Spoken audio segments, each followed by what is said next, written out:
In an unexpected twist of fate, Ye Ye, who had been fervently engrossed in gaming at home, found himself transported to a parallel realm teeming with beast-taming elements. A year later, during the awakening ceremony, Ye Ye, who had little hope of awakening, unexpectedly activated a system, and to his astonishment, his first contracted spirit turned out to be the legendary Raiden Shogun Baalzebub. By restoring energy to the system, various functionalities could be unlocked, and the occasional multiple-choice tasks propelled Ye Ye to unprecedented heights. In Huagua, in the vibrant city of Luo, the sun shone brightly.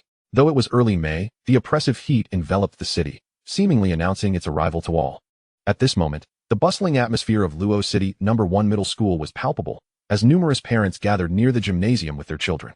Military personnel clad in uniforms had cordoned off the vicinity of the gym, while several middle-aged individuals, presumably teachers, ushered students through the main entrance.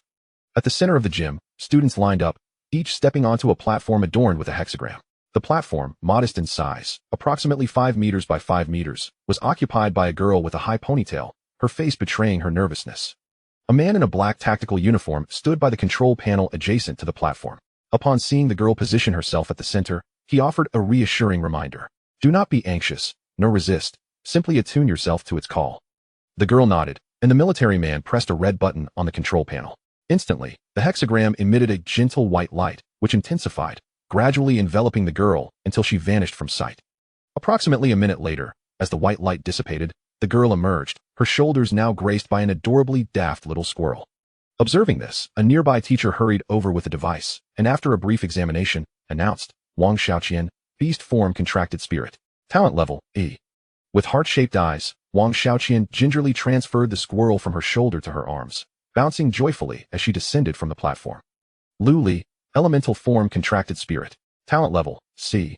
Lan Yunsheng, Beast Form Contracted Spirit. Talent Level, C. Wang Tong. Yi stood amidst the crowd, anxiously musing to himself, I must succeed. I must. Just then, a student approached the platform. After the military man pressed the button, the hexagram remained inert, and the student's face turned pale as he burst into tears. Whispers of sympathy and mockery rippled through the nearby students. Ignoring the student's pleas for another chance, the military man prepared for Yi Ye's turn. Watching the scene unfold on stage, Yi experienced a moment of disorientation. He was not a native of this world. Having crossed over a year prior, he discovered that this realm was vastly different from his previous existence. Primarily, this world housed a space known as the Spirit Abyss, filled with various spirit beasts. To his dismay, these creatures were not particularly friendly towards humans and exhibited strong aggression. Faced with the ferocity of these spirit beasts, humanity had two primary responses: overwhelming firepower or the art of beast taming. Every individual could awaken their beast-taming talents at the age of 16 during an official awakening ceremony conducted by the state in high schools, utilizing a hexagram device developed by the government to forcibly attune those with potential to the interdimensional space. If successful, congratulations. You have become a beast tamer. However, failure to awaken during the ceremony rendered the chances of future self-awakening nearly non-existent. Beast tamers not only fought against the spirit beasts of the Spirit Abyss with their contracted spirits, but they could also absorb beast-taming energy to enhance their physicality and prolong their lives, elevating their societal status to remarkable heights. Becoming a beast tamer was once hailed as humanity's second chance at life. Yi, here, the military man called out, his lips twitching slightly, though his expression remained composed, bolstered by a strong psychological disposition. Yi stepped forward from the line and ascended the stage. Standing at the center of the hexagram, he nervously nodded at the soldier beside him, and in the next moment, the soldier pressed the button. Yet, there was no response. After a minute, Yi descended the platform with an impassive expression. Although his demeanor was calm, his spirits had plummeted. In Huagua, the awakening rate barely surpassed 50%, making the chances of awakening rather slim. Nevertheless, Yi felt a twinge of disappointment. After a year of immersion in this bizarre world, he had grown increasingly curious about it. Becoming a beast tamer had become his aspiration. Didn't awaken? Can't you see? No reaction. It's all right. Perhaps you possess extraordinary talent and will awaken on your own. As Yi stepped down from the platform, his close friend, Lan Yunsheng, offered words of comfort, though they were laden with sarcasm. You really dare to dream, don't you? A few no-gooders like us hoping for self-awakening. A derisive voice chimed in from behind them. A young man clad in the blue and white uniform of Luo City No. 1 Middle School spoke. A large turtle sprawled at his feet. His name was Li Yuan, the class monitor. Behold, my contracted spirit. Its talent level is barely C. Li Yuan boasted, smugly regarding Yi Yi. Lan Yunsheng, unable to endure the display, shot a frosty glare at Li Yuan. Is your contracted spirit merely a turtle? You. I merely lament that our academic prodigy, Ye Ye, failed to awaken. Those of us who did will soon be attending the beast taming class. But don't be disheartened, Ye Ye. Focus on your studies, and getting into college should still be within your reach, right? Hello, Principal Zhang.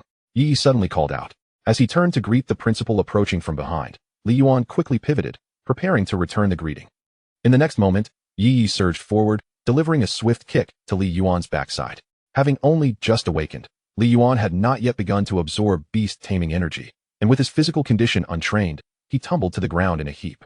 Ye Ye and Lan Yunsheng exchanged knowing glances and bolted for the gymnasium exit, panting heavily as they emerged.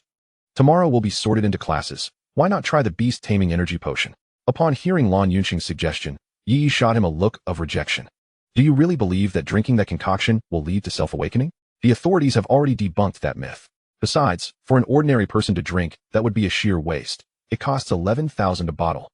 Lan Yunsheng's chubby face exhibited a hint of seriousness as he produced a large ampoule from his pocket. My dad gave this to me, intending to use it if I didn't awaken. Now it's surplus to requirements. You should take it. Ye Ye accepted the potion without hesitation. Lan Yunsheng came from a well-off family and could easily afford it. However, glancing at the label that read Premium Beast Taming Energy Potion, Ye Ye fell into contemplation. The potion Lan Yunsheng had mentioned earlier was the basic version, priced at 11,000 a bottle, while the premium variant was 100 times more potent and virtually unattainable for the average person. This small vial might be worth over $1 million. As an ordinary individual, would it be safe for me to consume such a potent potion? Noticing Ye Ye's pained expression, Lan Yunsheng scratched his head, feeling somewhat embarrassed. My dad said, if you're going to take a potion, you might as well take the strongest one. Although the effects of the premium potion are quite intense, it shouldn't be lethal, right? As long as it doesn't kill me, I should go all out. Ye Ye rolled his eyes, but nonetheless carefully tucked the potion into his pocket. Bidding farewell to Lan Yunsheng, he prepared to attend the class sorting for the beast taming program, a matter that no longer concerned him. Exiting the school gate, Ye Ye swiftly hopped onto a shared bicycle and rode home. Tiandu Community, not far from the school, was conveniently located near several middle and high schools as well as shopping centers, marking it as a bona fide educational district. Upon returning home, he found that his parents had yet to arrive. Ye Ye entered his room, locked the door, and sat on the edge of his bed, pondering over the potion Lan Yunsheng had given him.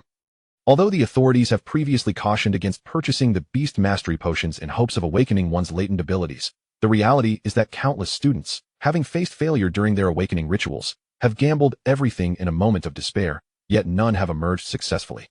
Moreover, even ordinary individuals who consume the potions designed for beast masters may experience a range of adverse effects. Ye Ye even questions whether the rumors about the potions enabling awakening were surreptitiously disseminated by the manufacturers. However, when one lacks the potential for awakening, this world has never been devoid of gamblers. As Ye Ye hesitated, a sudden voice echoed in his mind, causing him to pause. Ding. Task initiated. What should you, who are torn between the decision to consume the potion, do? The voice sent Ye Ye's mind into a whirlpool of confusion. Option 1. After much deliberation, you decide to forego the potion and pursue a career in business after graduating from a regular university. Reward. Initial capital of 1 million blue star coins. Option 2. Consume the potion and be tormented by the raging beast mastery, suffering a fate worse than death. Reward. 1 luxurious golden ash urn adorned with Swarovski crystals. Option 3. Allow the system to absorb the potion, and after regaining a certain amount of energy, it will assist the host in unlocking their beast master talent. Reward. 1 powerful humanoid contract spirit. Chapter 2. The blade of no thought. Tears brimmed in Ye Ye's eyes. It had been a year. Do you know how I have endured this year? My golden opportunity has finally arrived. Gazing at the 3 options before him, Ye Ye resolutely selected the third one. The potion in his hand vanished in an instant. Beep. The system's energy is under restoration. Beep. The system energy has recovered to 3%, granting the host the Beastmaster talent.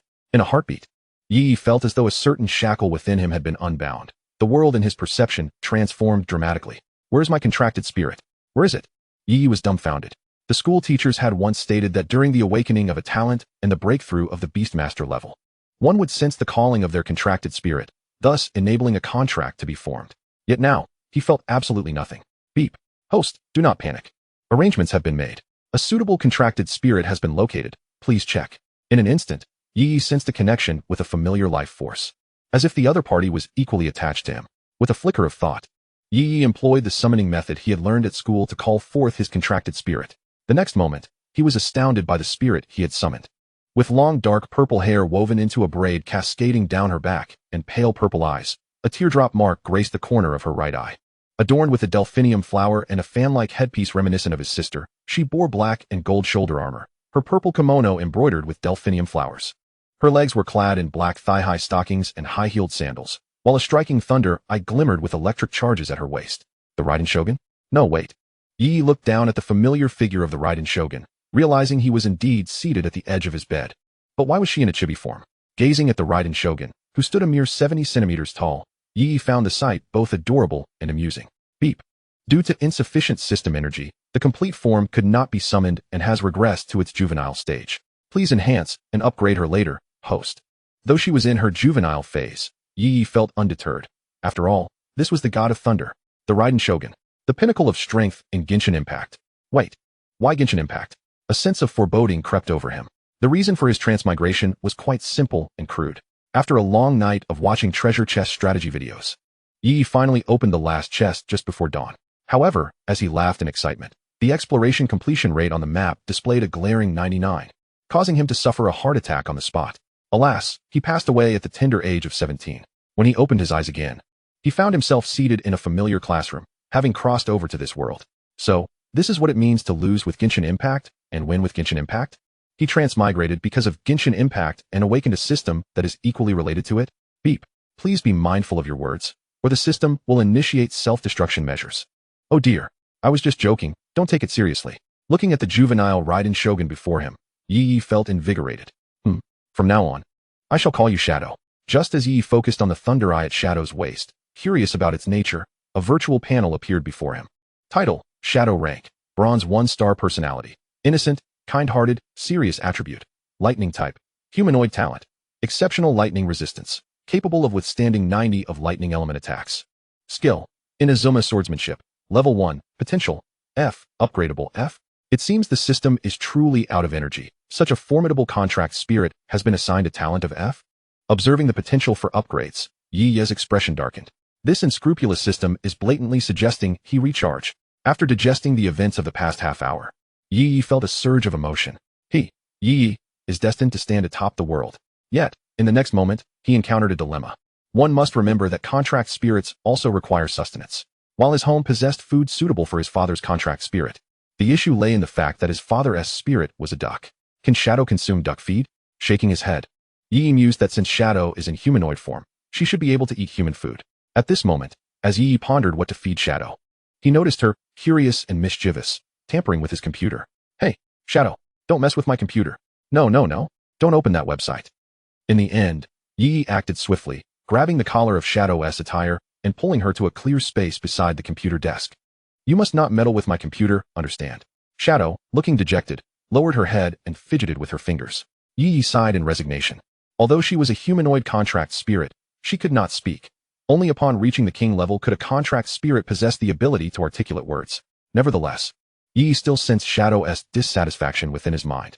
Gazing at the adorably naive little girl before him, Ye Ye retrieved an Alpino lollipop from his drawer, unwrapped it, and handed it to Shadow. Here, have some candy. Children should not be playing with computers.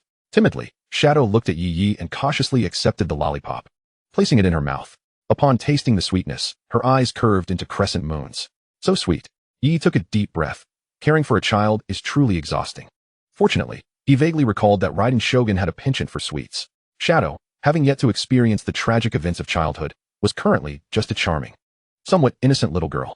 However, this situation could not persist. If Ye Ye intended to join the Beastmaster class, combat would be inevitable. As he observed Shadow savoring the Alpino, he fell into contemplation. At that moment, Shadow sensed Ye Ye's inner thoughts and instantly became discontented, her adorable brows furrowing in displeasure as she gazed at him. Do you wish to perform? Shadow conveyed in her mind, asserting her strength.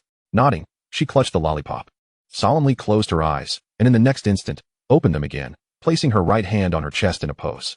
Shadow and Ye Ye remained motionless, her little face flushed with embarrassment as she looked at him. The implication seemed to be that she subconsciously believed this was how it should be, yet was unsure why. Ye Ye covered his face with one hand, wondering if Shadow had thoughts of wielding a sword at such a young age. Contemplating this, Ye Ye ran to the kitchen, fetched a kitchen knife, and handed it to Shadow.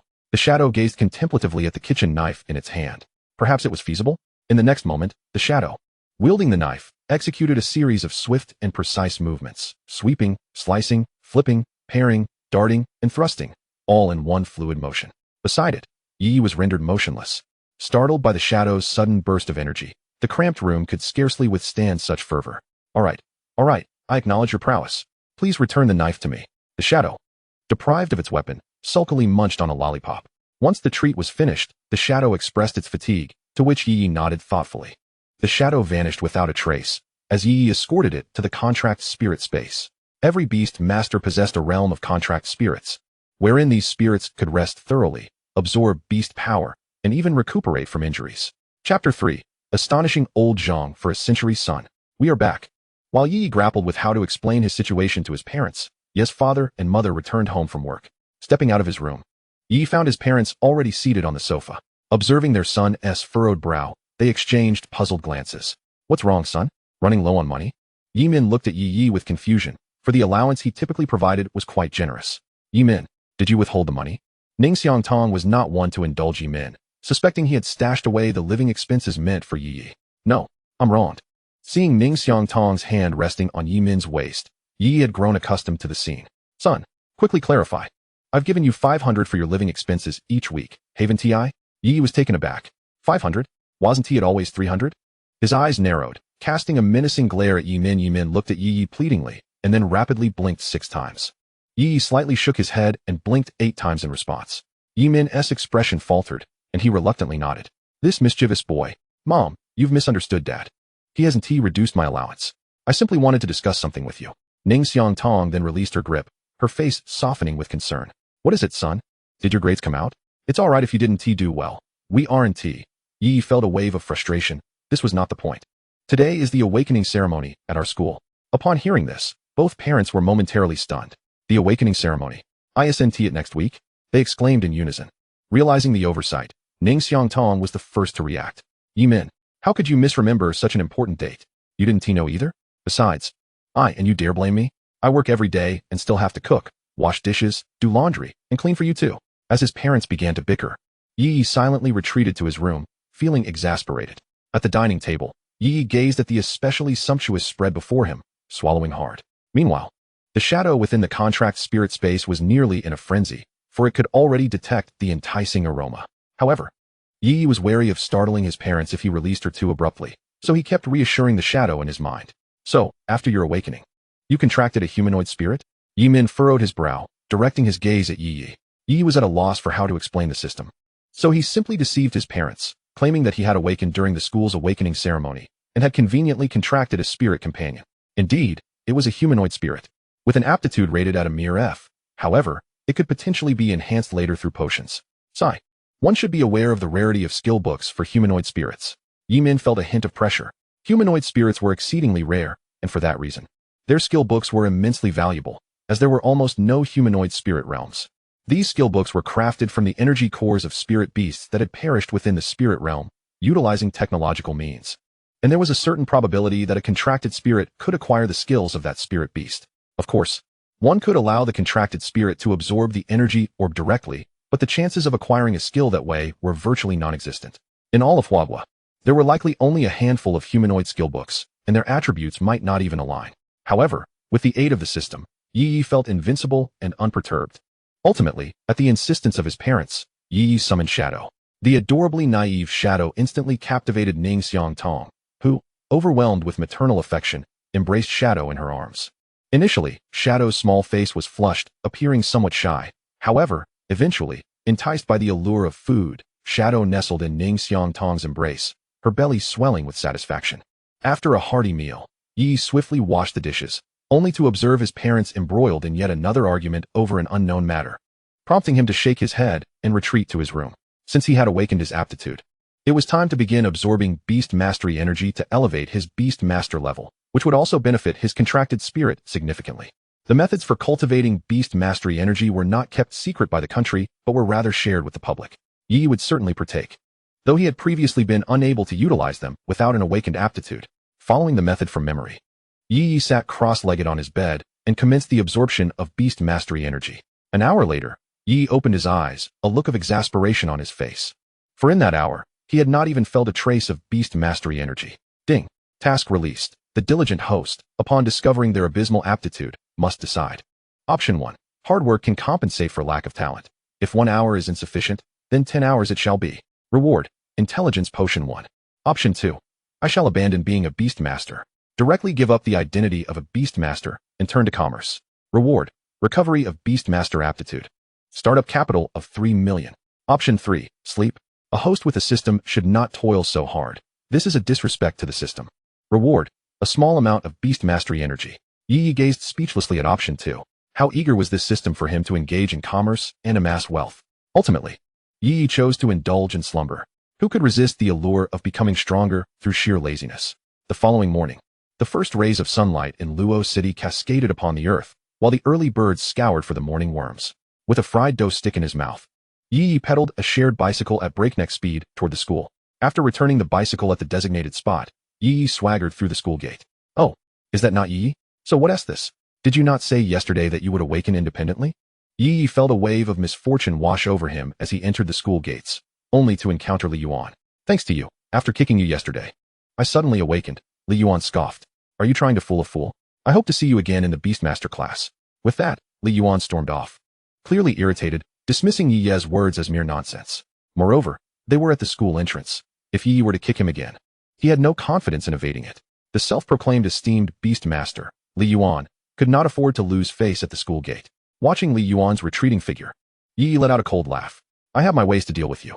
Yi Ye then made his way directly to the administrative building, intent on requesting a class change. Having awakened his Beastmaster talent, he was certain he belonged in the Beastmaster class. He knocked on the door. Who is it?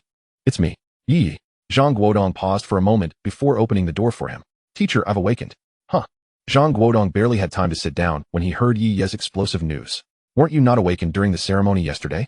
I kicked Li Yuan, and after returning home, I inexplicably awakened. Zhang Guodong chose to overlook the first part of Yi Ye's statement. It seemed as if Yi Ye held a grudge against Li Yuan. Should this information leak, those without awakened abilities might attempt to kick Li Yuan as well. After all, awakening one's talent was of utmost importance, and even the slightest possibility would prompt attempts. Yi Ye summoned his shadow, and Zhang Guodong's eyes nearly bulged out in astonishment. You truly have awakened, and it's a humanoid contract spirit? Upon sensing it, Zhang Guodong confirmed it was indeed a bronze 1-star contract spirit. Can I join the Beastmaster class? Zhang Guodong nodded. A humanoid contract spirit wasn't a major issue. It simply meant fewer skills. It is worth noting that each time a Beastmaster advanced in rank, they could contract an additional spirit. Having fewer skills was still preferable to lacking an awakened talent altogether, which was a chasm ordinary people could not cross. Go report to Class 3 of the Beastmaster program. I happen to be the homeroom teacher there, which will save me from wasting words with other instructors. I'll notify the school shortly. Yi Ye's face brightened.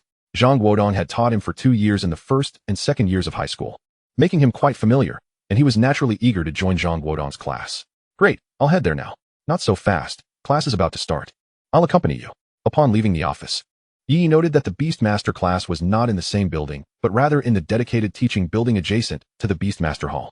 As they approached the hall, Yi Ye discreetly picked up a brick from the ground and slid it into his backpack. Zhang Guodong noticed Yi Ye's little act, but ultimately said nothing. Following the selection process of the awakening ceremony, 5 Beastmaster classes were established at Luo City No. 1 high school, each with approximately 50 students. This meant that the overall awakening rate for the third year was less than 50%. It was noteworthy that there were a total of 700 third-year students in Yi Ye's cohort. As the class bell rang, Zhang Guodong led Yi Ye to the entrance of Class 3 of the Beastmaster program. Observing the neatly seated students, Zhang Guodong nodded and turned to Yi Ye. Find a place to sit. Why are you standing next to me? Are you going to speak when I step down? It is not impossible. Ultimately, under the menacing gaze of Zhang Guodong, Yi Ye descended from the podium, his eyes suddenly brightening. For he spotted Lan Yunxing sitting at the back of the classroom by the window, a look of shock adorning his face as he gazed at him. Approaching Lan Yunxing, he noticed a slender boy seated beside him. Classmate, could you kindly change your seat? Our good buddy wishes to sit together, Yi Ye insisted. Luli, taken aback by such audacity, thought, who do you think you are, ordering people around like that? Observing Lu Li's unyielding demeanor, Yi Ye slammed his backpack onto Lu Li's desk, unzipping a corner to reveal a glimpse of a menacing object within. Lu Li swallowed hard, disregarding the curious stares of his neighboring classmates, and reluctantly moved to another side of the classroom. A wise man does not suffer losses in front of his eyes. Even the strongest dragon cannot suppress a local tyrant. As Yi Ye settled into his seat, Zhang Guodong's lips twitched involuntarily. He was well aware of what lay hidden in that bag. Congratulations to all of you for entering the Beastmaster class. I shall not elaborate further. There are 3 months until the Beastmaster entrance examination. I hope each of you dedicates yourselves to diligent study and training during this period, aiming to achieve remarkable results in the examination. Now, please take out the Huanggang Beastmaster test paper. We shall commence with a diagnostic examination. Amidst the collective lamentations of the students, the diagnostic test officially began.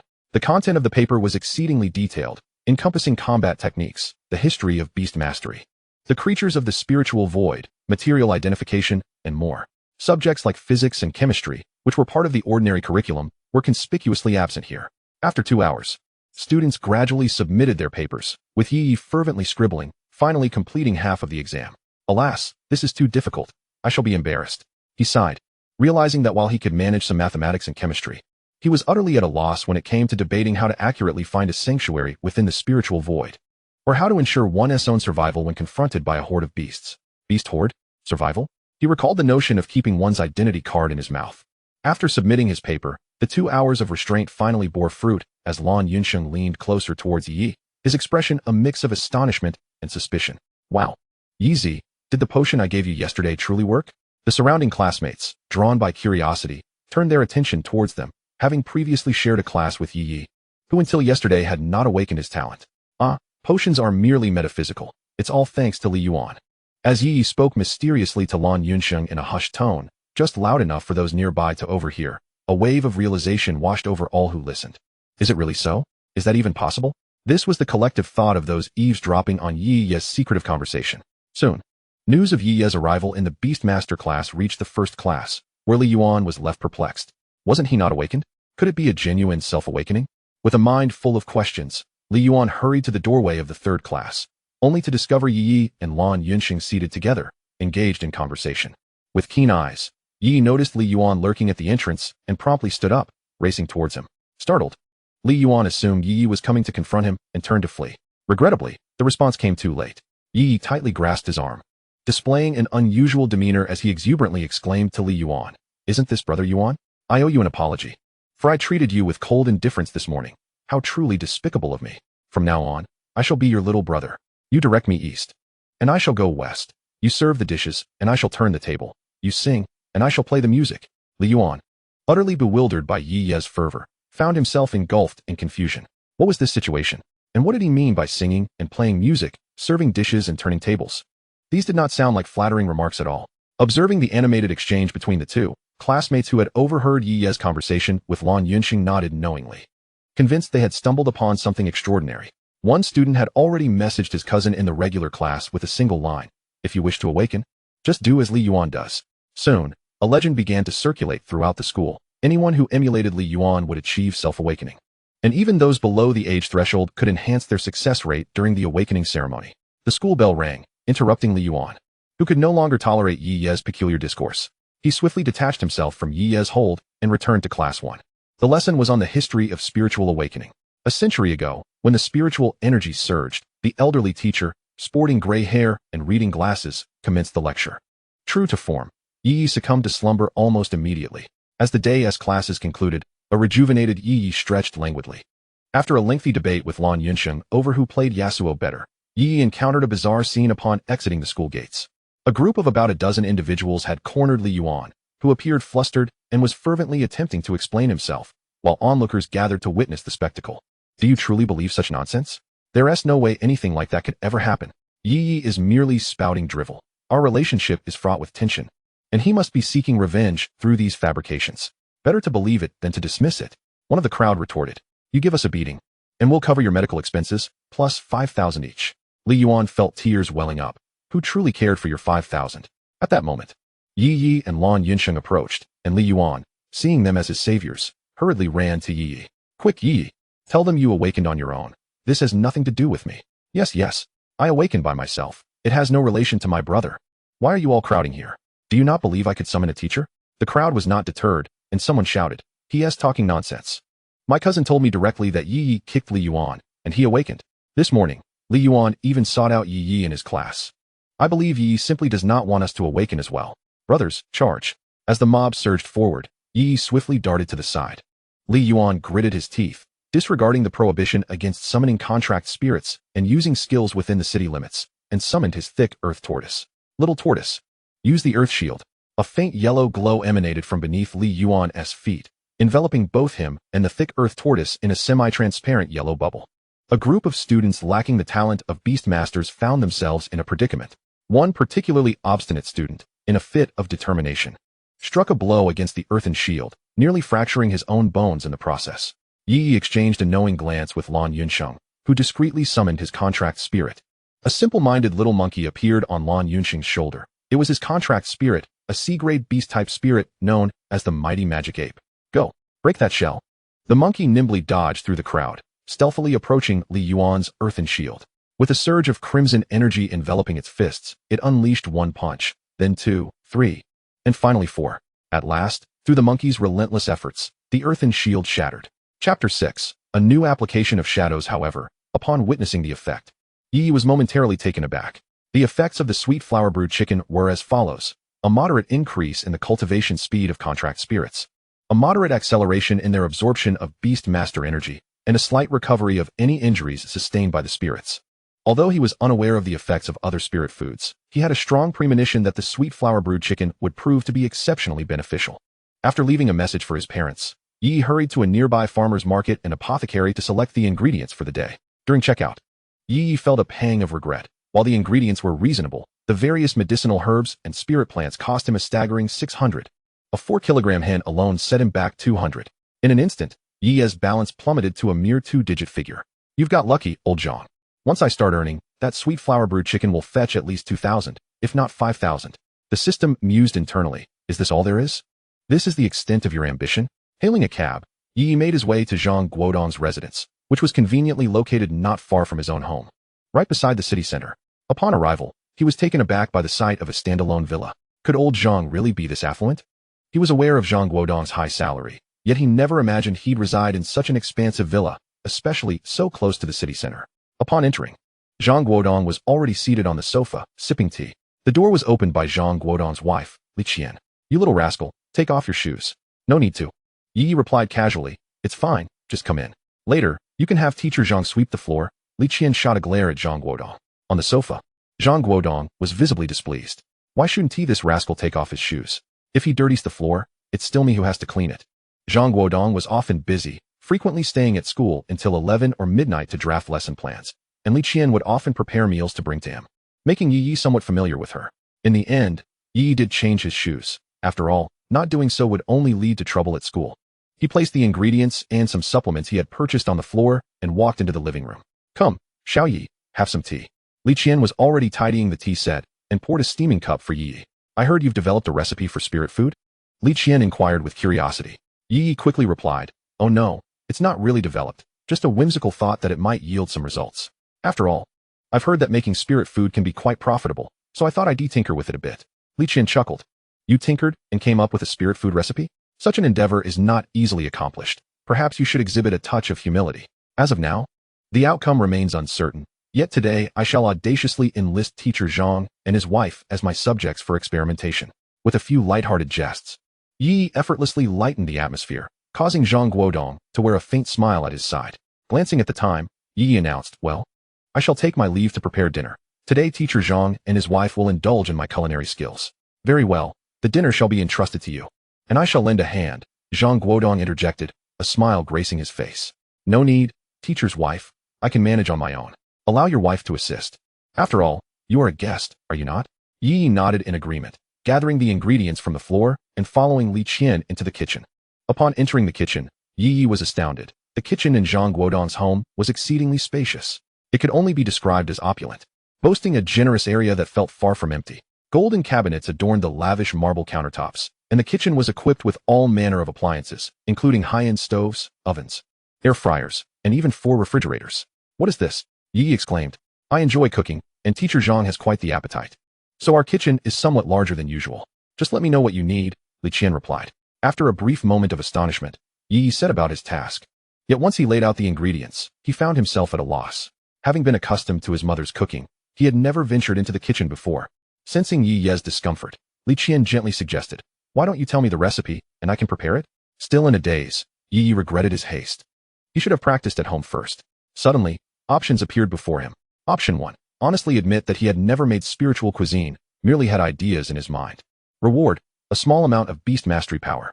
Option 2. Solemnly inform Li Qian that he was merely lost in thought a moment ago, and now he would showcase his skills. Reward: basic spiritual cuisine crafting technique.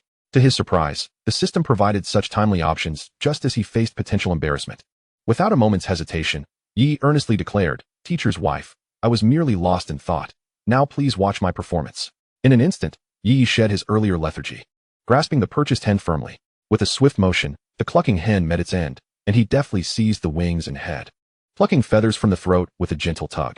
Then, Li Qian witnessed Yi toss the kitchen knife into the air, where a shadow of deep purple swiftly soared upward, catching the knife with precision before executing a flawless 180-degree turn.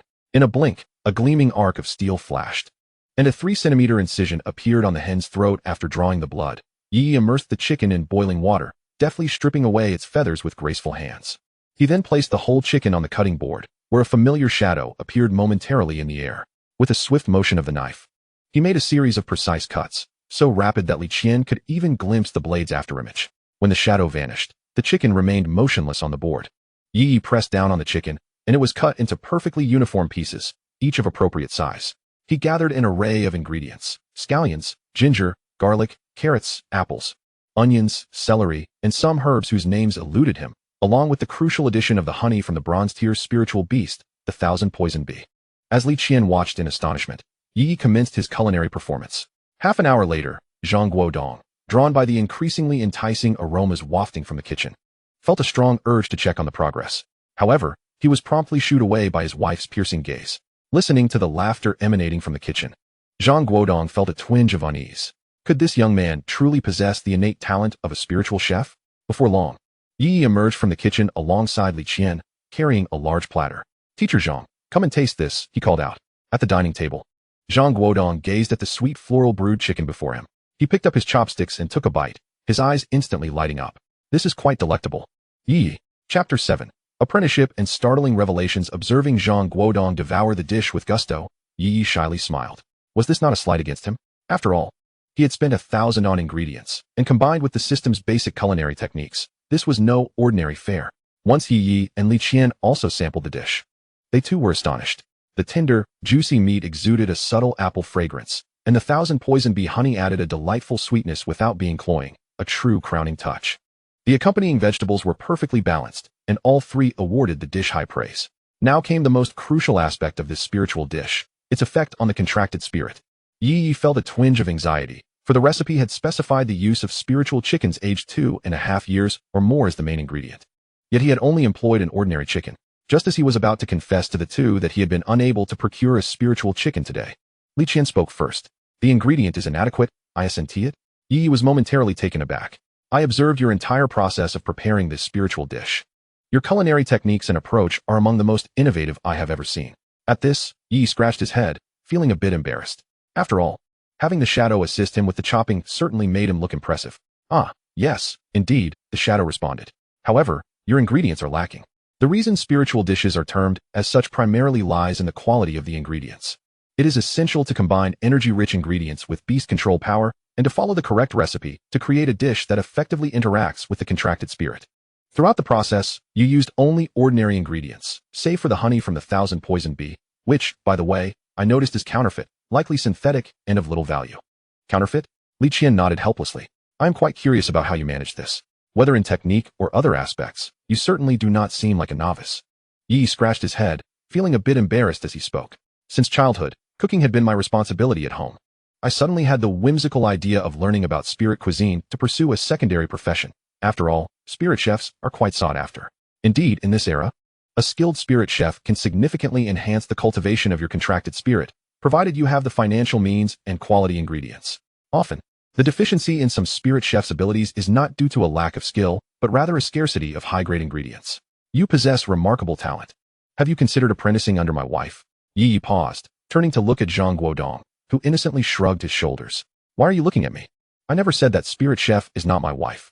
Coughing lightly, Zhang Guodong continued, "It seems you truly have a gift for spirit cuisine. Even your masteress wife, unaware of your culinary prowess, has taken the initiative to accept you as her disciple. You should know that she is quite formidable." Watching Yi stand there in astonishment, Zhang Guodong quickly nudged him under the table.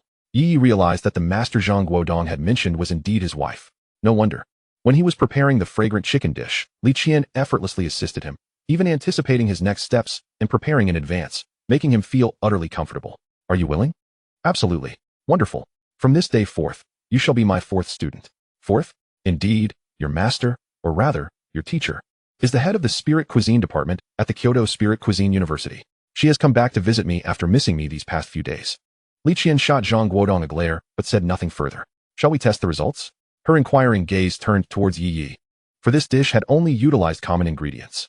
It is exceedingly rare for spirit cuisine, made solely from ordinary ingredients, to affect a contracted spirit.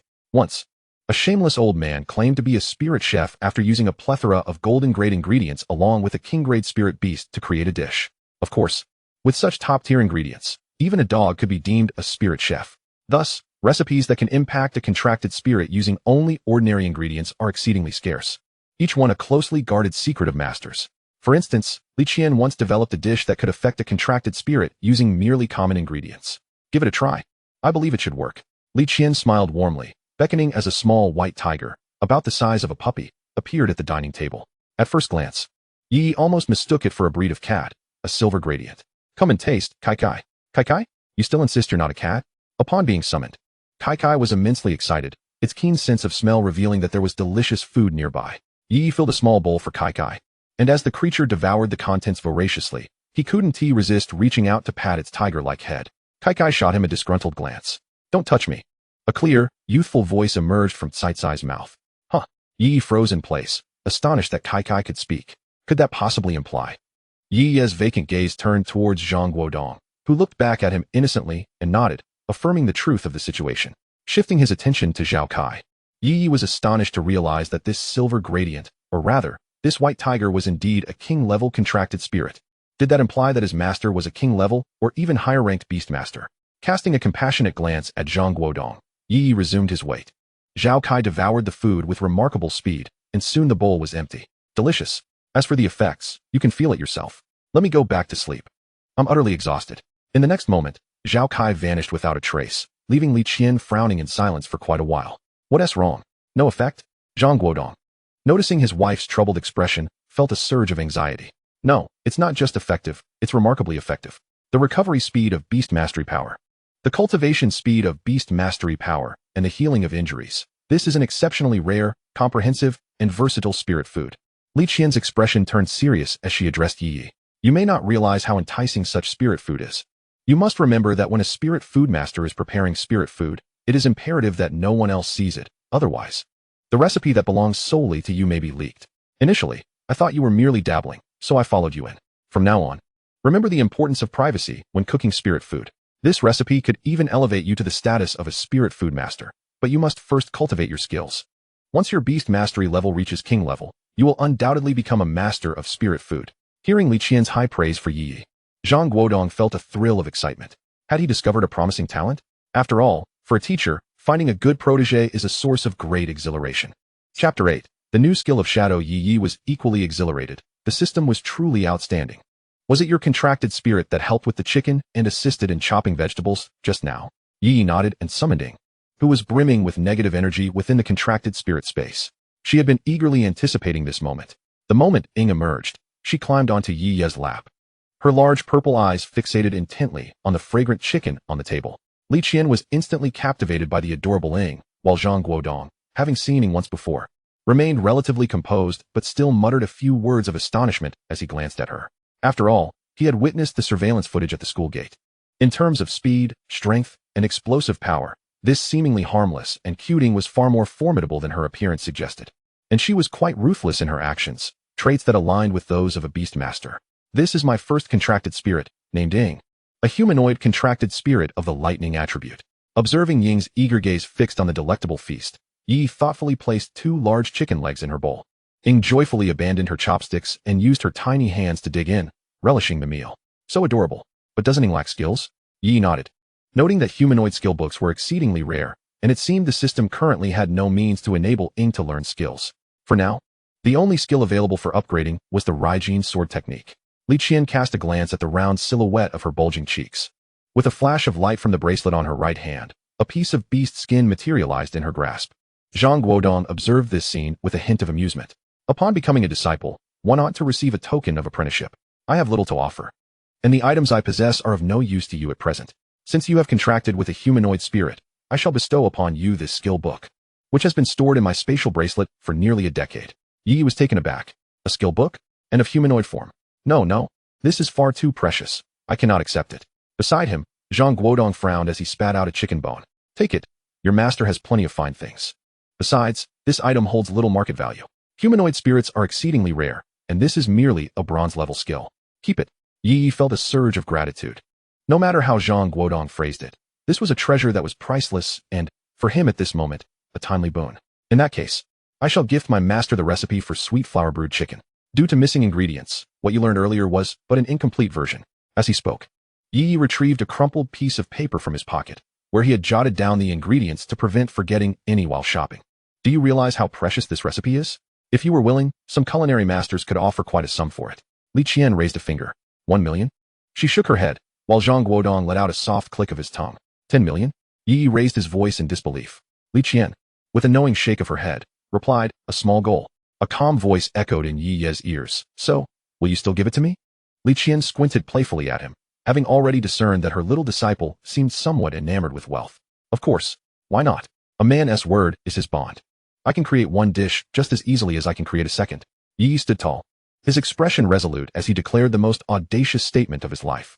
One statement yields a small goal. Who else could do that? Laughter erupted. I'm just teasing you. I'll accept the recipe, but the rights remain yours. I will also help promote it. As for this skill book, you should keep it. Yi nodded, receiving the beast skin skill book. The four of them, oh no, three, as a petite figure continued to munch away, chatted merrily in a warm atmosphere. After bidding farewell to Zhang Guodong and Li Qian, Yi walked out of the villa, still somewhat dazed. Li Qian had just given him a contact number, instructing him to call if he wished to earn some extra income. She would be returning to Kyoto in 2 days, so Yi could not follow her for further learning. Nevertheless, with just a sweet flour brewed chicken under his belt, he was already a competent spirit chef. The skill book was also remarkably straightforward to use. With Li Qian's assistance, Shadow successfully acquired her second skill, Instant Step. This enabled Shadow to execute a 3-meter displacement, adding a versatile means of both offense and defense to her repertoire. In the words of Li Qian, the initial stages are quite beneficial, but as one ascends to higher levels, it becomes somewhat superfluous. After all, at the platinum and diamond tiers, the range of even a single skill can extend several hundred meters. However, it is essential to note that Yi can upgrade his skills through the system. It is entirely possible that, in the future, he could even acquire an ultra-long-range displacement ability. After taking a cab home, it was nearly midnight. Yi's parents had already retired for the night. After a long day of labor, Yi quickly succumbed to slumber upon lying in bed. The following day, Yi was roused from his sleep by the insistent ringing of his phone. Hello? Who is this? It's me, Lan Yunxing. It's not my elder brother. You aren't still asleep, are you? It's already 10 o'clock. What? 10 o'clock? This is bad. I'm late. Old Zhang will make me transcribe the advanced elements theory 10 times. I understand your urgency, but please calm down. Have you forgotten? Today is Saturday. As Yi was slipping into his trousers, he paused, realizing the truth. Oh right, it is Saturday. So why are you calling me? He complained, still groggy from sleep. Didn't you ask me to get the sniper rifle and the dagger for you? I just received word that they are ready for collection. Come pick them up. Upon hearing this, Yi instantly became alert. Having finally acquired weapons? After coordinating a time with Lan Yunxing, Yi dressed hastily and stepped out. Beneath the blazing sun, he stood at the entrance of Lan Yunxing's neighborhood for merely a short while, and beads of perspiration began to trickle down his forehead. The college entrance examination was scheduled for early August, and the weather during that period would be even more oppressive. With only a fleeting month of summer vacation, the high school experience in this realm was rather dismal, particularly for the third-year students. After a brief wait, a business vehicle emerged from the community gate, sporting sunglasses. Lan Yunxing lowered the rear window and waved to Yi. Get in. Chapter 9, An Ambush. The business vehicle swiftly arrived at a tall building in the suburbs. According to Lan Yunxing, this was a subsidiary of his company, primarily engaged in the production and research of various spiritual artifacts. Following the emergence of the spiritual ruins, the influx of diverse materials and spiritual beasts propelled the rapid advancement of Blue Star's technological landscape, making spiritual artifacts a burgeoning industry. As the vehicle came to a halt, a young woman clad in uniform approached the car, cradling a metal box approximately 1 meter in length. Upon exiting the vehicle, Lan Yunxing and Yi received the box from her. Sister Yun, why did you come down personally? Our esteemed young master Lan has given instructions. How could we afford to be negligent? With a smile, Yunfang made a jest, and then proceeded to explain to Ye Ye, as her seasoned experience in the business realm allowed her to discern who truly required the dagger. Crafted primarily from bronze-grade meteoric steel, complemented by silver-grade thundercloud stone and various other spiritual steel materials, this weapon boasted formidable toughness, hardness, and commendable conductivity. Although it could not be classified as a spiritual artifact due to lack of official registration, in ancient times, it would undoubtedly have eclipsed the legendary 10 swords. Upon opening the box, a tang dao measuring approximately 90 centimeters lay nestled upon a cushion of special material. The blade, entirely black, was adorned with the intricate patterns of quenching, and its mirror-like surface reflected an eerie yet captivating glow. A magnificent blade. Despite Ye Ye's lack of expertise in swords, he could unequivocally perceive that this weapon was indeed a divine instrument. Summoning forth the shadow, who appeared drowsy and seemingly just awakened from slumber, Leaf Knight presented a box to her. Here, this is the blade gifted to you by Uncle Lon. The shadow, her face alight with surprise, struggled to extract the sword from the box, for the Tang Dao was nearly as tall as she was. With the blade in hand, the shadow deftly performed a few flourishes, her expression radiating satisfaction as she embraced the sword. Observing the shadow's delight, Yunfang unveiled a remarkable revelation. This is not merely a sharp and functional weapon. As a vanguard of the spiritual artifact industry in Huagua, Blue Sky Technology has incorporated a touch of spatial technology into this blade. She approached and pointed to the concave section of the hilt. Try inputting your beast mastery power. The shadow complied, and in an instant, the Tang Dao vanished, replaced by a bracelet in her hand. Both Leaf Knight and Lan Yunsheng were left astounded. The shadow, taken aback, looked at Leaf Knight with a hint of distress. I lost the sword, she lamented. Reassuring her, Yunfang replied, do not worry. Simply input your beast mastery power again, and the sword will return. Moreover, we have utilized materials that closely align with beast mastery energy, allowing both the sword and bracelet forms to accompany your contracted spirit into the spirit space. After a brief attempt, the Tang Dao reappeared in the shadow's grasp. Leaf Knight, equally astonished, mused on the weapon's potential for stealth attacks. Imagine the seemingly harmless shadow approaching you with playful intent, and then, without warning, the 1-meter-long Tang Dao materializing to seal your fate. In his thoughts, Leaf Knight shared this notion with the shadow, who gazed at him in bewilderment. Is that truly possible? She seemed to ask. Leaf Knight felt a twinge of guilt, pondering whether the valiant Raiden Shogun might be transformed under his tutelage into something less noble. Meanwhile, the shadow animatedly gestured to Lan Yunsheng, her small hands forming a square in the air. Perplexed, Lan Yunsheng turned to Leaf Knight for clarification. Leaf Knight refrained from translating, as the shadow was inquiring if a retractable brick could be crafted for her use. Had she become infatuated with the concept after her recent encounter with Li Yuan? Reluctantly, Leaf Knight ushered the shadow into the vehicle, bidding farewell to Yunfang. In the back seat, the shadow, curious and playful with her new bracelet, explored it, while Leaf Knight engaged in conversation with Lan Yunsheng. Are you saying that you are now a spiritual chef capable of creating spirit food? Leaf Knight inquired. Observing Lan Yunsheng's astonishment, he nodded. Except for lacking certification, I am as genuine as they come. Night bro, you are impressive, unlike me, who can do naught but maintain a culinary team of spiritual chefs at home to feed my little monkey. In that moment, Leaf Knight lost interest in conversing with Lan Yunsheng, feeling the weight of his wealth. The weekend passed quietly. Yet it was noteworthy that under the influence of the sweet flour-brewed chicken and Leaf Knight's nightly selection tasks, while he remained at the initial rank of bronze, the shadow successfully ascended to bronze 2 stars. The classification of beast masters is less intricate than that of contracted spirits, with only 3 tiers: beginner, intermediate, and advanced. While contracted spirits range from 1 star to 10 stars. In the early stages of training, progress was relatively swift. Some gifted students even managed to transcend to the silver rank beastmaster during the college entrance examination, acquiring a second contract spirit. On Monday morning, Yi rode his bicycle, humming a cheerful tune, blissfully unaware that Li Yuan, with a face marred by bruises, had already devised a plan for revenge. Upon entering the classroom, Yi immediately sensed an unusual atmosphere. Numerous classmates were casting glances his way, some with impatience, others with resentment, and a few indifferent, as if the matter did not concern them. Lan Yunsheng, who had arrived earlier, hastily addressed Yi Yi as he sat down. Yi Zi, trouble has arisen. With a puzzled expression, Yi turned to Lan Yunsheng. This morning, on the school forum, the monitor of Class 1 openly challenged you. If you do not respond, he will represent Class 1 in challenging our class. The school has such a regulation allowing inter-class challenges, with each class designating 5 representatives. The losing class must surrender their training resources for the month to the victors. Many classmates are now harboring grievances against you, claiming you've provoked the monitor of Class 1. And now the entire class is suffering the consequences. As Lan Yunsheng spoke, whether due to the volume of his voice or the attention of others, a sharp voice suddenly rang out within the class. I came to the Beastmaster class to study diligently, and now you've single-handedly disrupted our learning environment. Please resolve this issue yourself, and do not bring trouble to the class. Exactly.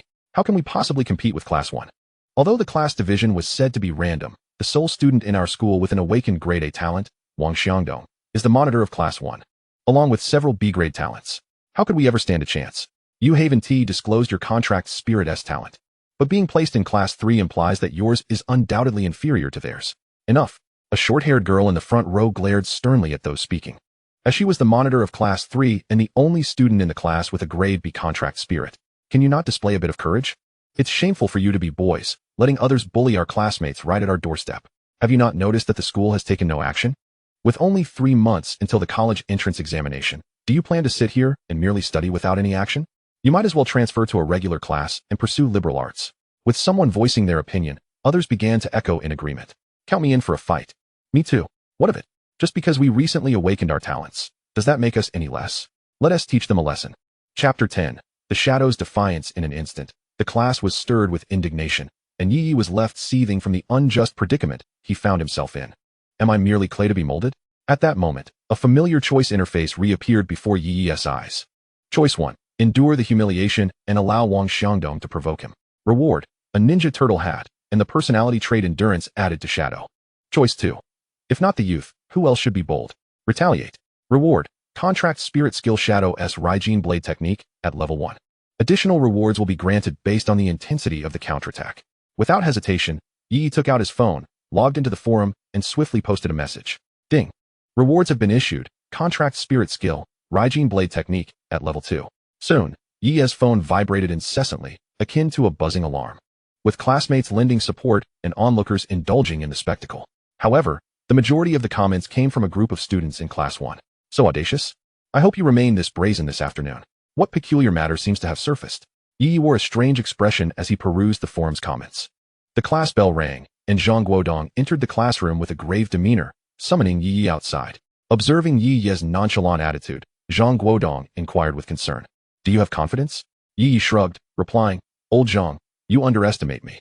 Just wait for the show this afternoon. Zhang Guodong nodded. Having a fair understanding of the Shadow's capabilities, which, when combined with the instant step, would not pale in comparison to certain combat-type S-rank contract spirits. His summoning of Yi was merely an expression of concern. The school has not intervened in your matter with Li Yuan at the school gate. Thus today's incident will also remain untouched. Old Zhang, why are you being so fussy? I'm not afraid. What I mean is, I have a grudge with the homeroom teacher of Class 1. Since we are at odds, a simple duel lacks excitement. Shortly, I will formally request the principal to organize a competition between classes in my name. Your task is to single-handedly defeat their 5 members and seize their class's cultivation resources for this month. Can you manage that? Yi stared at Zhang Guodong in astonishment. Realizing that old Zhang was no pushover. Let us do it. The school's official account suddenly posted that Class 3 of Beast Masters would challenge Class 1. With a public showdown scheduled after school in the gymnasium, open for all students to witness. The official announcement elevated the event's stature significantly, changing the venue from the playground to the gymnasium, equipped with professional competition platforms and referees. The forum erupted with excitement as everyone discussed and anticipated the challenge after school, leading to a rather gloomy atmosphere among the teachers throughout the day. Time swiftly passed, and as the bell for dismissal rang, Yi sprang to his feet, stretching his limbs before heading outside. Lan Yunsheng followed closely behind, with the rest of their classmates quickly trailing along. Even those who had complained earlier in the morning reluctantly joined. Not only students from classes 1 and 3, but also those from the other 3 classes rushed towards the gymnasium, anxious not to miss out on prime seating.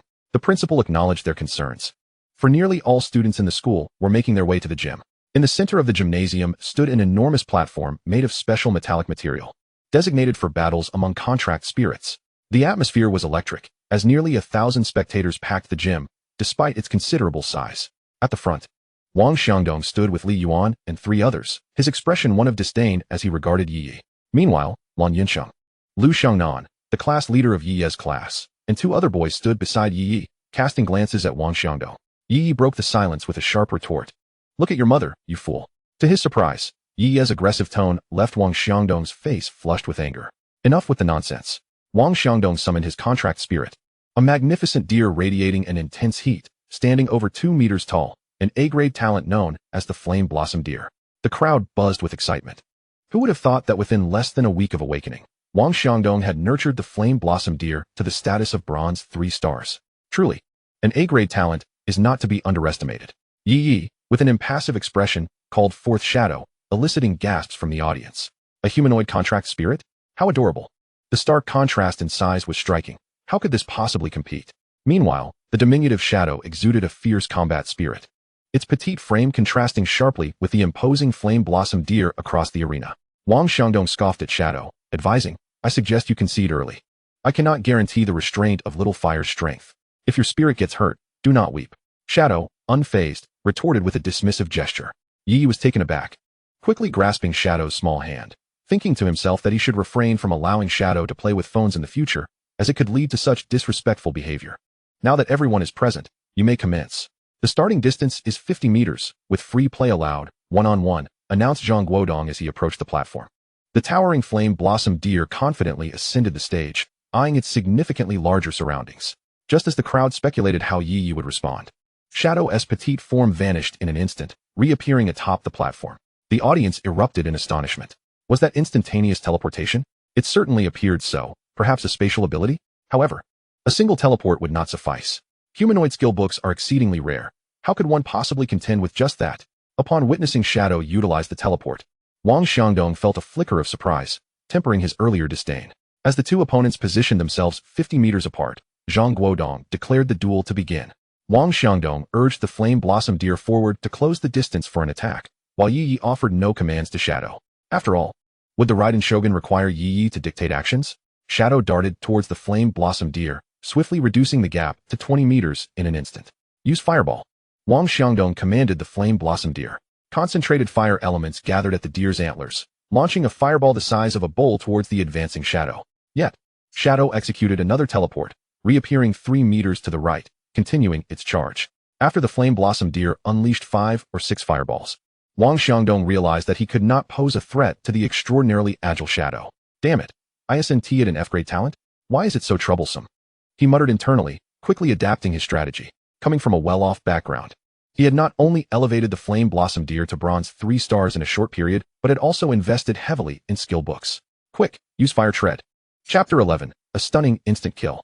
The Flame Blossom Deer, unwilling to engage at close quarters, raised its front legs high, a crimson glow emanating from its hooves, before crashing down heavily onto the ground. Instantly, a fiery circle surged outward from beneath its hooves, the extreme heat distorting the very air around it. "Quick, evade!" Urgently, Yi Yi implored Shadow in his heart to evade the danger. However, Shadow required no such reminder, as the Flame Flower Deer raised its hoof. She had already halted her advance. Just as the fiery circle was about to encroach upon her, Shadow executed a swift dash into the circle's perimeter, continuing her pursuit of the Flame Flower Deer. Observing Shadow's impressive maneuver, Yi Yi was momentarily taken aback. Was that a shift, or did the instantaneous movement possess invincibility frames? As Shadow drew nearer, Wang Xiangdong once again commanded the Flame Flower Deer to unleash its fire tread. Yet, the timing was regrettably too late. Shadow had already closed the distance and performed a swift dash, traversing 3 meters to stand beneath the left foreleg of the Flame Flower Deer. In a moment of collective astonishment, a black tang knife materialized in her hand. At the sight of the knife's sudden appearance, Zhang Guodong's eyes widened. With his keen perception, he recognized that this weapon had not simply manifested from thin air, but rather transformed from a bracelet on Shadow's wrist. Surely, only equipment capable of spatial manipulation could achieve such a feat in an instant. Shadow adeptly wielded the nearly length equivalent tang knife, delivering a swift slice to the tendons of the Flame Flower Deer's left foreleg, followed by another rapid strike to the right foreleg. In a heartbeat, both the right and left hind legs of the Flame Flower Deer were simultaneously struck, with the 4 strikes executed in less than a second. The audience beheld, almost in unison, as blood erupted from the deer's limbs. The Flame Flower Deer, in evident agony, collapsed to the ground. Shadow had shown restraint. With the knife's sharpness, she could have severed all 4 legs, yet her extensive combat experience prompted her to conserve energy. "Stop, stop, stop! This is not a chicken." As Shadow approached the deer's head, knife raised for a finishing blow, Yi urgently called for her to cease. Shadow gazed at him innocently, questioning whether killing was forbidden. At that moment, the arena fell silent, all eyes fixed in disbelief upon Shadow, who held the tang knife with blood still dripping from its blade. "Xiaohua, what is wrong with you?" Wang Xiangdong rushed onto the stage, observing the blood pooling around the Flame Flower Deer. Hurry and return it to the spirit contract space. Do you wish to witness its demise from blood loss? Realizing the gravity of the situation, Wang Xiangdong swiftly returned the flame flower deer to the spirit contract space and hurried to the medical team stationed nearby. The school had undoubtedly prepared for such contingencies. The spirit contract medical team was on standby, capable of saving any creature as long as it did not perish on the spot, though expenses would be borne by the individual. As the school was not a charitable institution. Instant kill. Goodness, how powerful. Is a humanoid spirit contract this formidable? Don't even think about it. You wouldn't be able to sustain one. Class 1 stands no chance. Just Yi Yi alone is enough to sweep through all 5 of them. The reality proved this assertion true, as the 3 individuals dispatched from Class 1 were each dispatched with a single, clean strike from Shadow. An unexpected interlude occurred during the battle against the second spirit contract. Shadow seemed to have become bloodthirsty, relentlessly hacking at the opponent's spirit contract. Blood splattering in every direction. In the third match, Zhang Guodong reluctantly handed Shadow a wooden long knife, while he banned her from using the Tang knife. Despite her crestfallen expression, however, armed with unparalleled skill and impeccable agility, victories in the third and fourth rounds were effortlessly secured, leaving the opposing spirit reeling. Ultimately, they reached the 5th round, facing Li Yuan. Exhausted from consecutive battles and the use of agility, Shadows was panting, beads of sweat forming on his forehead. Observing this, Lu Xiangnan proactively approached Yi Yi, noting that with 4 of them against just one opponent, victory was assured. As Yi Yi felt a twinge of sympathy for Shadows and contemplated substituting him, the selection interface reappeared. Option 1. Victory for the team is paramount. Substitute teammates to secure the match. Reward, a substantial amount of beast mastery. Option 2. A king's life is solitary and often misunderstood. A man must achieve a 5-fold triumph alone. Decline the substitution. Reward, a significant amount of beast mastery. Shadows gains a new skill, mastery of lightning. Yi Yi hesitated. Shadows was already fatigued, and breaking through the defenses of the Earth King was no certainty. Yet, the allure of mastering lightning was irresistible. After all, lightning was Shadow's core skill. And transitioning from physical damage to magical damage would allow for a blend of both. As Yi Yi pondered, Li Yuan summoned the Earth King, addressing Yi Yi with a slightly strained voice. What are you doing? Are you afraid? Or are you intentionally stalling to allow your spirit to recover? Perhaps I should extend your rest by 10 minutes? Li Yuan sought to provoke Yi Yi, who had just faced the wrath of their class supervisor, mandated to defeat Yi Yi in the 5th round. Relying on Li Yuan to achieve a 5-fold victory was implausible. He could only salvage some dignity for his class, as allowing Yi Yi a 5-fold win was unacceptable. Li Yuan also feared Yi Yi would substitute out, rendering his efforts futile. Observing Li Yuan's audacious demeanor, an immature idea suddenly struck Yi Yi. Recovery? That little turtle of yours needs recovery? Shadows, take him down, he declared. Although he voiced this confidently, he internally instructed Shadows to merely stall the Earth King while he would handle the rest. Though Shadows felt a twinge of confusion, he complied with Yi Yi's command. The duel commenced. Shadows refrained from using agility, instead circling the arena. Meanwhile, the Earth King had already enveloped himself in a protective shield, lumbering slowly toward Shadows. Seeing no threat from his spirit, Li Yuan felt a surge of excitement. With just a few more steps, they would enter the range of the Earth King's newly acquired skill, Earth Spike, which he had recently purchased for the creature. With all attention fixated on the distance between Shadows and the Earth King, Li Yuan failed to notice that Yi Yi had vanished from sight. Stealthily approaching, Yi Yi evaded detection, except for Zhang Guodong, who had been keeping a close watch on him, albeit with a skeptical expression. What is this kid up to? Ever since Yi Yi acquiesced to the provocation from the opposing side, Zhang Guodong sensed something amiss. Could someone with such emotional resilience truly be swayed by baiting? However, in the next moment, a scene unfolded that left Zhang Guodong's expression frozen. Chapter 12. The Second Strike of the Brick. Meanwhile, Yi Yi had blended into a group of people, subtly opening a corner of his backpack where the artifact lay hidden. He had refrained from discarding it, fearing it might prove useful someday, and today was that day. Suddenly, amidst the collective screams and the stupefied gazes of a group of students, Yi Yi wielded a brick in his hand and struck Li Yuan, who was still fixated on the thick earth turtle, squarely on the head. Li Yuan's final thought before losing consciousness was, "What the heck? Here we go again. Is this never-ending?" A profound silence fell over the crowd as Yi Yi completed his act and dashed away, exhilarated by the thrill. The thick earth turtle also retreated forcibly to its spirit space after its beast master lost consciousness. Yi Yi sprinted to the opposite side of the arena, fearing retribution from the crowd. Wow, Yi Zi, you really went for it. Lan Yunsheng was left in a state of astonishment, gazing at the still unconscious Li Yuan. One could only imagine the force with which Yi Yi had struck. At this moment, both students and teachers began to react, and an uproar ensued. Did the Beast Master actually step into the ring to fight? What do you mean step into the ring? Yi Yi was below the stage. It was utterly ferocious. Who would carry a brick with them, especially one of the perforated variety? Thankfully, Yi Yi could not hear the murmurs. Otherwise, he would have certainly earned a round of applause for his keen observation. Who else could notice a perforated brick? Teacher, we protest. Yes, teacher, Yi Yi cheated. He launched a sneak attack. We demand a rematch. Class 1 erupted in a frenzy, faces filled with indignation as they surrounded Zhang Guodong. With a headache evident on his face, Zhang Guodong lamented the chaos. What is this nonsense? Yi Yi, you troublemaker. Look at your behavior. How disgraceful. Amidst a cacophony of ripping sounds, the gymnasium's loudspeaker blared to life, revealing an elderly man with white hair who had somehow taken to the stage with a microphone. Is this little setback too much for you to bear? You demand a rematch? Which rule states that beast masters cannot attack each other during a duel? Do you expect the spirit beasts in the spirit ruins or those soulless cultists to impart the code of honor to you? You should be thanking Yi Yi. He has provided you with a vivid lesson. In battles between beast masters, eliminating the beast master is often the simplest and most efficient method. Rather than hoping your opponent engages in a civilized 1v1 contract with their spirit, the principal, truly a person of culture, succinctly conveyed this truth, causing the students of Class 1 to lower their heads in shame. Even those who were initially unconvinced found it hard to argue. For Zhang Guodong had made it clear from the outset that there were no rules to govern their conduct. Ultimately, this trial concluded abruptly, dictated by Yi Ye's decisive brick. From that day forth, the principal discovered that several contractors from construction sites surrounding the school frequently complained about students stealing bricks. Additionally, a legendary tale of the brick god of war began to circulate throughout Luoqing No. 1 High School, a classic example of a spirit failing to contend with a beast master in direct combat. Next time, do not put yourself in such a precarious situation. Battles between beast masters are perilous, and few would willingly place themselves in such danger.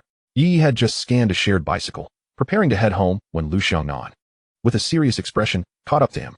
Actually, there's no need to worry. Old Zhang has been keeping an eye on me, and he will intervene if any danger arises. Rest assured, I am not reckless.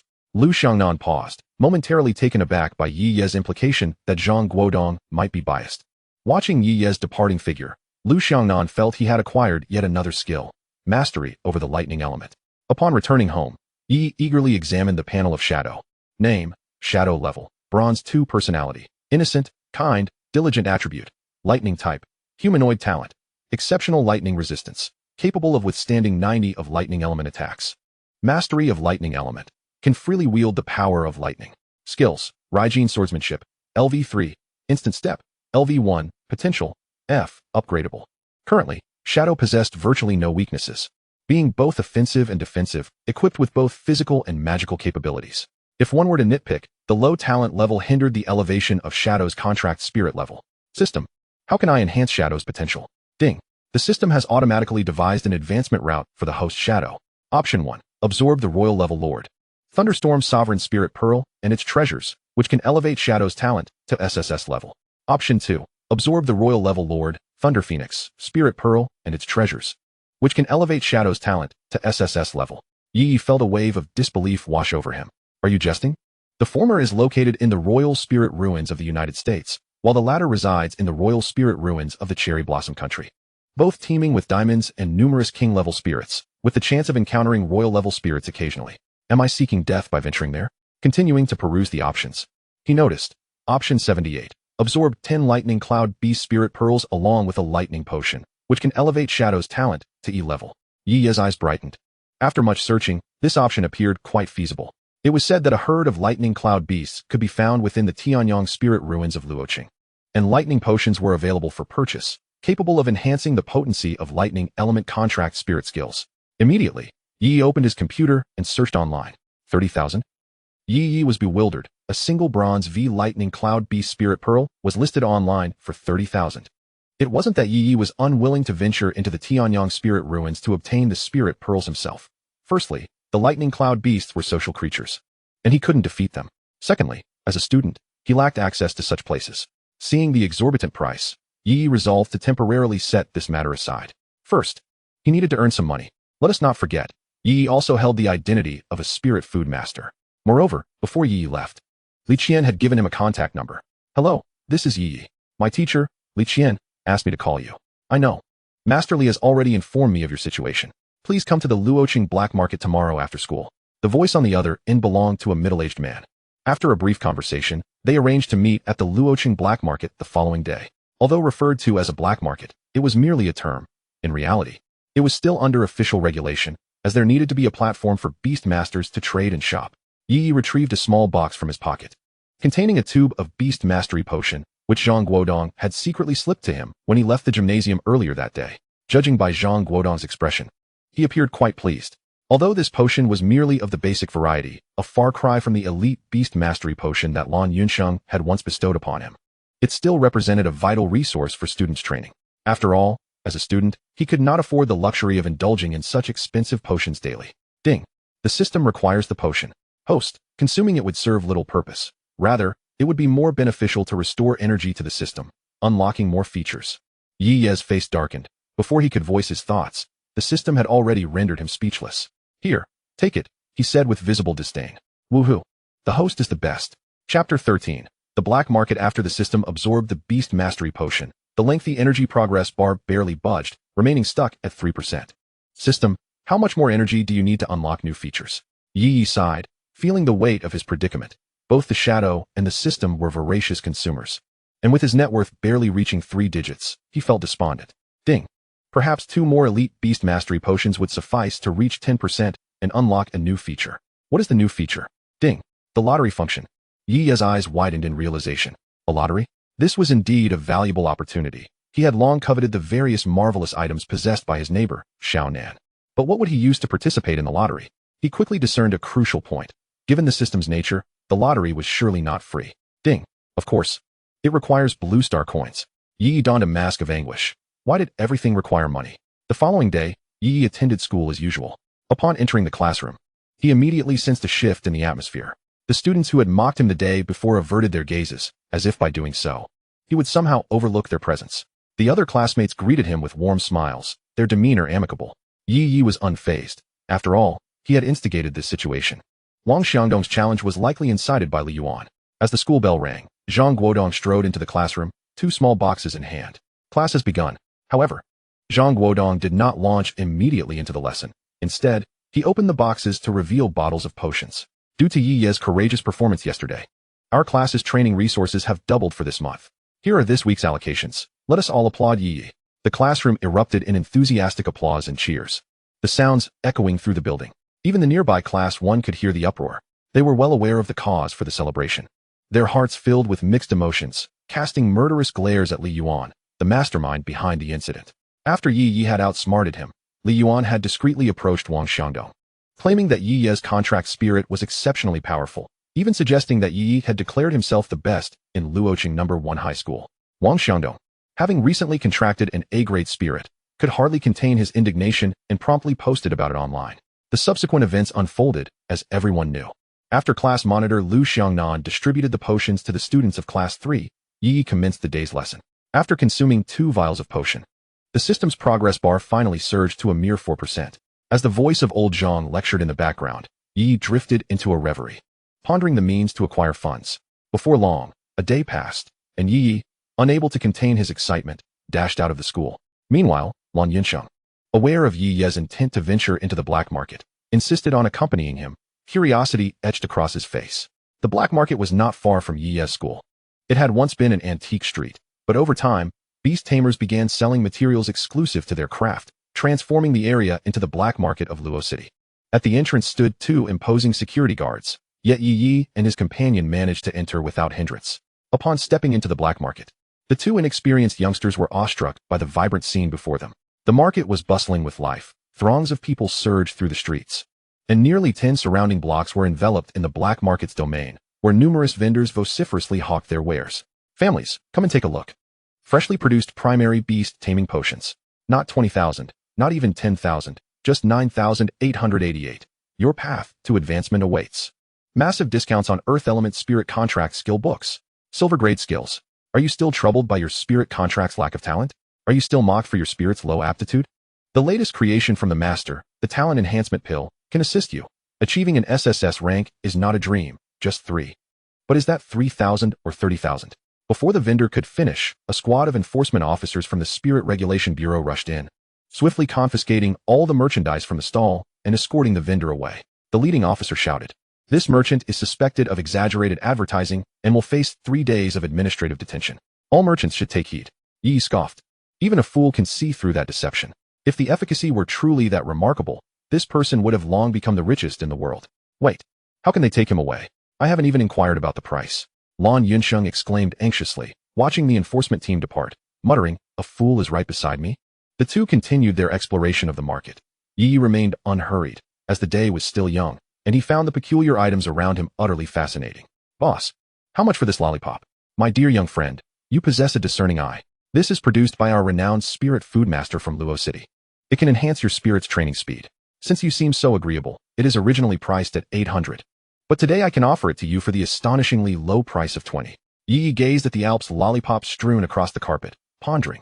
Could you at least change the packaging? However, his attention was soon diverted by something that piqued his interest. Spirit materials on clearance. From our very own Tianyang spirit ruins. Don't miss out. While observing the diverse spirit plants at a stall, Yi felt no inclination towards them. Boss, how much for this chicken? 20,000. Upon witnessing Yi Ye's astonished expression, the vendor, Lang Song, elaborated with feigned seriousness. This is a bronze-grade spirit beast, the Yin-Yang chicken, once a bronze 6-star. I just captured it from the Tianyang spirit ruins at noon. It took quite a bit of effort. The meat is tender and delectable. And it even possesses the efficacy of enhancing vitality. It has been alive for 2.5 years. Lang Song was momentarily taken aback, pondering the question. Yet, adhering to his professional decorum, he patiently replied, it should be, yes. The fiery sun chicken grows slowly, reaching bronze 6 stars, which should take no less than 3 years. Yi nodded, pulling Lan Yunsheng and turning to leave. Hey, aren't you buying? Yi truly desired it, but he lacked the funds. After wandering with Lan Yunsheng for a while, the sky darkened. Lan Yunsheng had already returned home. While Yi still needed to find the middle-aged man he had arranged to meet yesterday, glancing at the address on his phone, Yi soon arrived at a restaurant called Passion Pavilion. The establishment was modest, spanning 2 stories. Upon entering, Yi was momentarily taken aback. For the vendor selling the spirit chickens was inside, cleaning up. Lang Song also noticed someone entering. Upon seeing a familiar face, he exclaimed, aren't you the one who inquired about the chickens? What would you like to eat? Aren't you the one who sells them? Yi picked up his phone and dialed again. In the next moment, a ringtone echoed from Lang Song's pocket. What is your father's father called? Your father's father is called grandfather. Chapter 14. Yi's first pot of gold. An awkward atmosphere pervaded the small space. Realizing the situation, Yi hastily ended the call. Wasn't the person who answered the phone a middle-aged man? Looking at Lang Song, who seemed only a few years older than himself, Yi's confusion was apparent. Sensing his bewilderment, Lang Song chuckled. In this world, one cannot always act freely. Having multiple aliases makes things easier. Yi suddenly understood and learned something valuable. You must be Yi, right? I am Lang Song, the owner of this restaurant, primarily dealing in spirit food business. He gestured for Yi to take a seat and retrieved a bottle of Farmer's Sanquan from the fridge, offering it to him. Usually, I don't have many clients here. So when I have free time, I occasionally set up a stall to help cover the rent. Master Li has already informed me that you have learned to make a type of spirit food from him, correct? Lang Song looked at Yi with envy. He was also a spirit food master but lacked talent, only able to make simple spirit dishes. Li Qian had mentioned that Yi was exceptionally gifted and could independently prepare a complete spirit dish, particularly a cultivation-type spirit food. After returning to Kyoto, Li Qian replicated the sweet flour brewed chicken and discovered that the complete version not only enhanced the cultivation speed of contracted spirits, but also significantly increased their beast mastery power, making it a remarkably versatile cultivation-type spirit food. Yes, but I only know this one type. Is that a problem? Lang Song chuckled wryly. You should be grateful. Many spirit food masters end up only mastering one dish. What do you mean by only knowing this one? Master Li has already informed me of your spirit food's effects. I will price it at 80,000 per serving, and we will split the profits 50-50. Of course, I will provide the ingredients. Do you have any objections to the price? Yi was taken aback. 80,000. 50-50. Does that mean I would get 40,000? No, I have no objections. When can we start? Seeing Yi's excitement, Lang Song quickly added, spirit food is not something everyone can afford. Moreover, the black market in Luo City is not solely composed of my spirit food shop, so customers do not come every day. The reason I called you today is that a customer is coming tonight. No sooner had he spoken than a familiar figure entered through the door. Yi, class monitor? Lu Xiangnan entered the hall, her face alight with surprise as she gazed at Yi. Are you here to customize spirit food for your contracted spirit as well? She exclaimed. It makes sense. With such a powerful contracted spirit, you must have invested considerable effort. Lu Xiangnan continued to indulge in her thoughts. Ah, Lu, you arrived just in time. This is the spirit food master I mentioned to you. Lu Xiangnan looked bewildered at Lang Song, and then at the seemingly innocent Yi. After Lang Song elucidated the situation to Lu Xiangnan, she gradually accepted this reality. having known Lang Song for quite some time. She did not believe he was jesting. So what is today's spirit food? Sweet flour brewed chicken, which enhances the cultivation speed of contracted spirits, provides a substantial amount of beast control power, and also aids in recovering from injuries. All right, then I shall trouble you, Yi. Observing that Lu Xiangnan did not inquire about the price, Yi cautiously posed a question. Aren't you going to ask about the cost? Lu Xiangnan clearly did not anticipate Yi would ask her such a question. How much? 80,000. If the effects are as you described, 80,000 is quite reasonable. Watching Lu Xiangnan's demeanor, as if it were only natural, Yi couldn't help but think of someone who had an entire team of spirit food masters at their disposal. Yi muttered, "Am I the only one who is broke?" Lang Song led Yi to the kitchen, which, compared to Li Qian's kitchen, appeared somewhat modest yet still exuded a sense of luxury. There were abundant ingredients, including those needed for the sweet flour brewed chicken, and even the blazing sun chicken from the afternoon was present. "I won't disturb you. Just call me if you need anything." Watching Lang Song leave, aware that observing the cooking process without the spirit food master's permission was a significant taboo, Yi was granted the freedom to create in the kitchen. In this spacious kitchen, Yi summoned Ing, get to work. With a clatter of activity, a fragrant sweet flour brewed chicken emerged from the pot. Thanks to the use of spiritual chicken and various spiritual materials, the flavor far surpassed that of the dish prepared at Li Qian's home. Even Ing was nearly drooling beside her. Presenting the sweet flour brewed chicken on the table, Lu Xiangnan looked at Yi in astonishment. So fast. It is often disheartening for a man to be labeled as quick. Reflecting on her first earnings, Yi jested with Lu Xiangnan, who blushed and shot him a glare before summoning her contracted spirit. To Yi's surprise, Lu Xiangnan's contracted spirit resembled a fluffy cloud. Staring at the cotton candy-like cloud in Lu Xiangnan's hand, Yi felt a bit bewildered. Lu Xiangnan took the initiative to explain. It's an elemental spirit of the fog type. It simply prefers this form. But how does it consume spirit food? Cotton candy, dig in.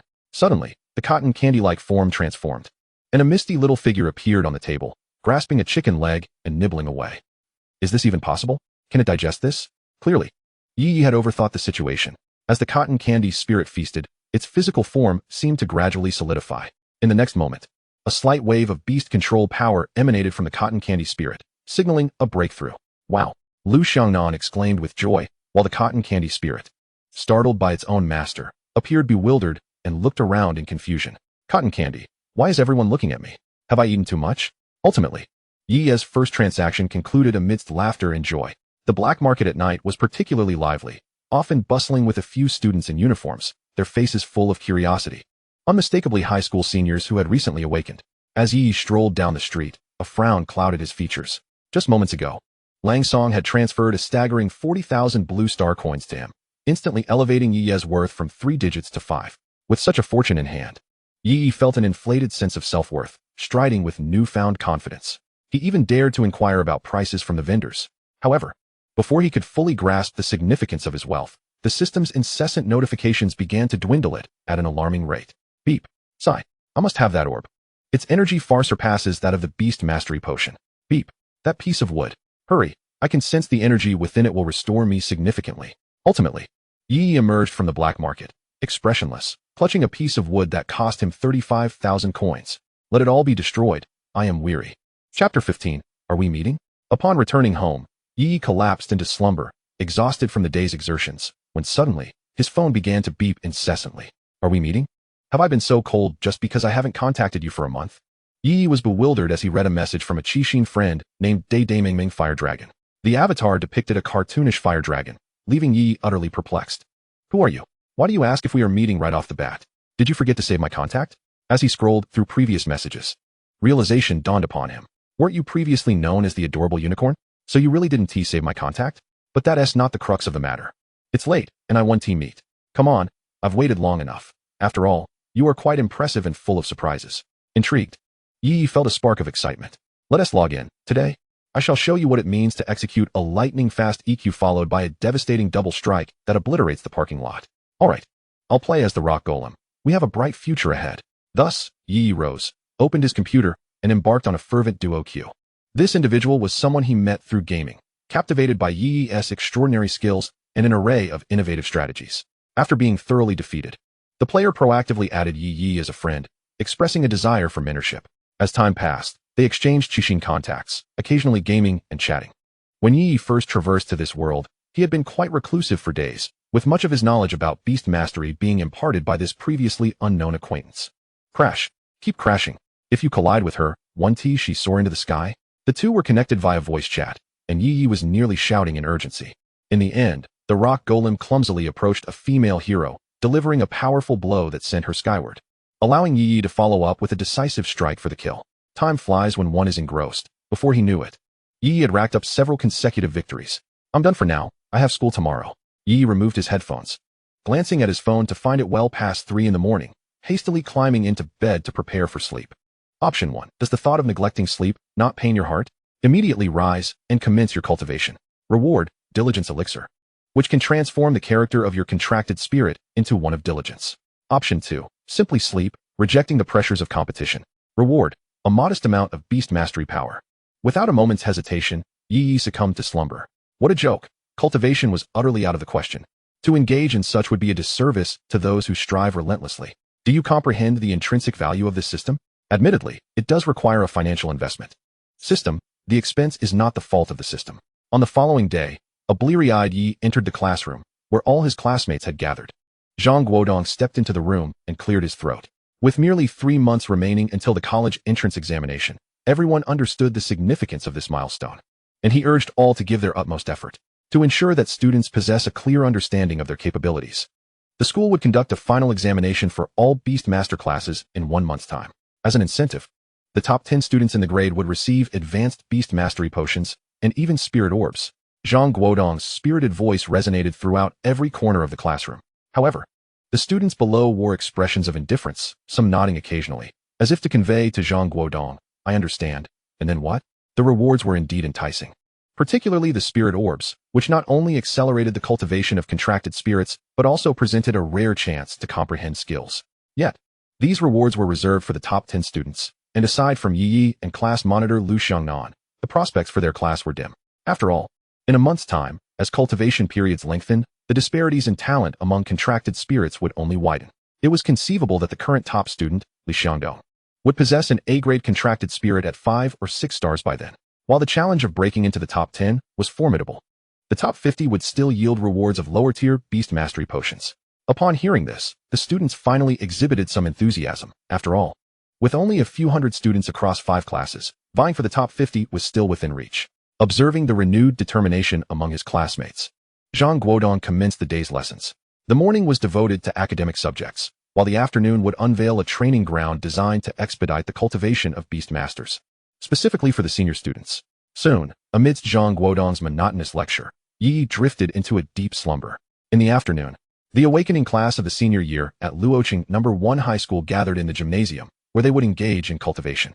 300 students were ushered into a vast chamber by their respective teachers, the room adorned with small meditation cushions. Following the teacher's instructions, Yi settled onto one of the cushions, and in the next moment, he felt a surge of beast mastery power rush towards him. Hiss! This intensity was rather overwhelming. It should be noted that the cushion was situated beneath Yi Yi. This peculiar experience led him to wish for no repeat. Not only Yi Yi, but a cacophony of strange sounds echoed throughout the expansive training ground. Ultimately, after an hour of cultivation, Yi Yi realized that he had absorbed little of this energy. Could it be that he was truly lacking in skill? No, wait. System, have you pilfered my beast mastery power? Ding. Please refrain from making excuses for your lack of ability. Host. Chapter 16. Are you afraid? After concluding his afternoon training, Yi Yi made his way to the black market. Earlier at noon, Lang Song had called to inform him of an order for the evening. Soon, Yi Yi arrived at the black market and reached by Xiangfang, where Lang Song had been waiting for him. Brother Yi, perfect timing. The client will arrive shortly, and the chicken is all prepared for you. Without further ado, Yi Yi entered the kitchen and began his work. Before long, the sweet flour stuffed chicken was ready. Today's client was not in the first floor hall, but in a private room on the second floor. Lang Song acted as the server, taking the sweet flour stuffed chicken upstairs. After Lang Song returned, he promptly transferred the payment to Yi Yi, who had just earned his second 40,000 in life. Bidding farewell to Lang Song, and noticing that the evening was still young, Yi Yi decided to explore the black market, intrigued by the myriad of goods on display. With the basic culinary skills granted by the system, Yi Yi recognized many spiritual plants. However, there remained a plethora of peculiar items whose names eluded him. At that moment, a vendor's stall caught Yi Yi's attention, not due to the allure of the merchandise, but because of the announcement posted in front. This stall is seeking long-term interns, primarily responsible for the arrangement and categorization of goods.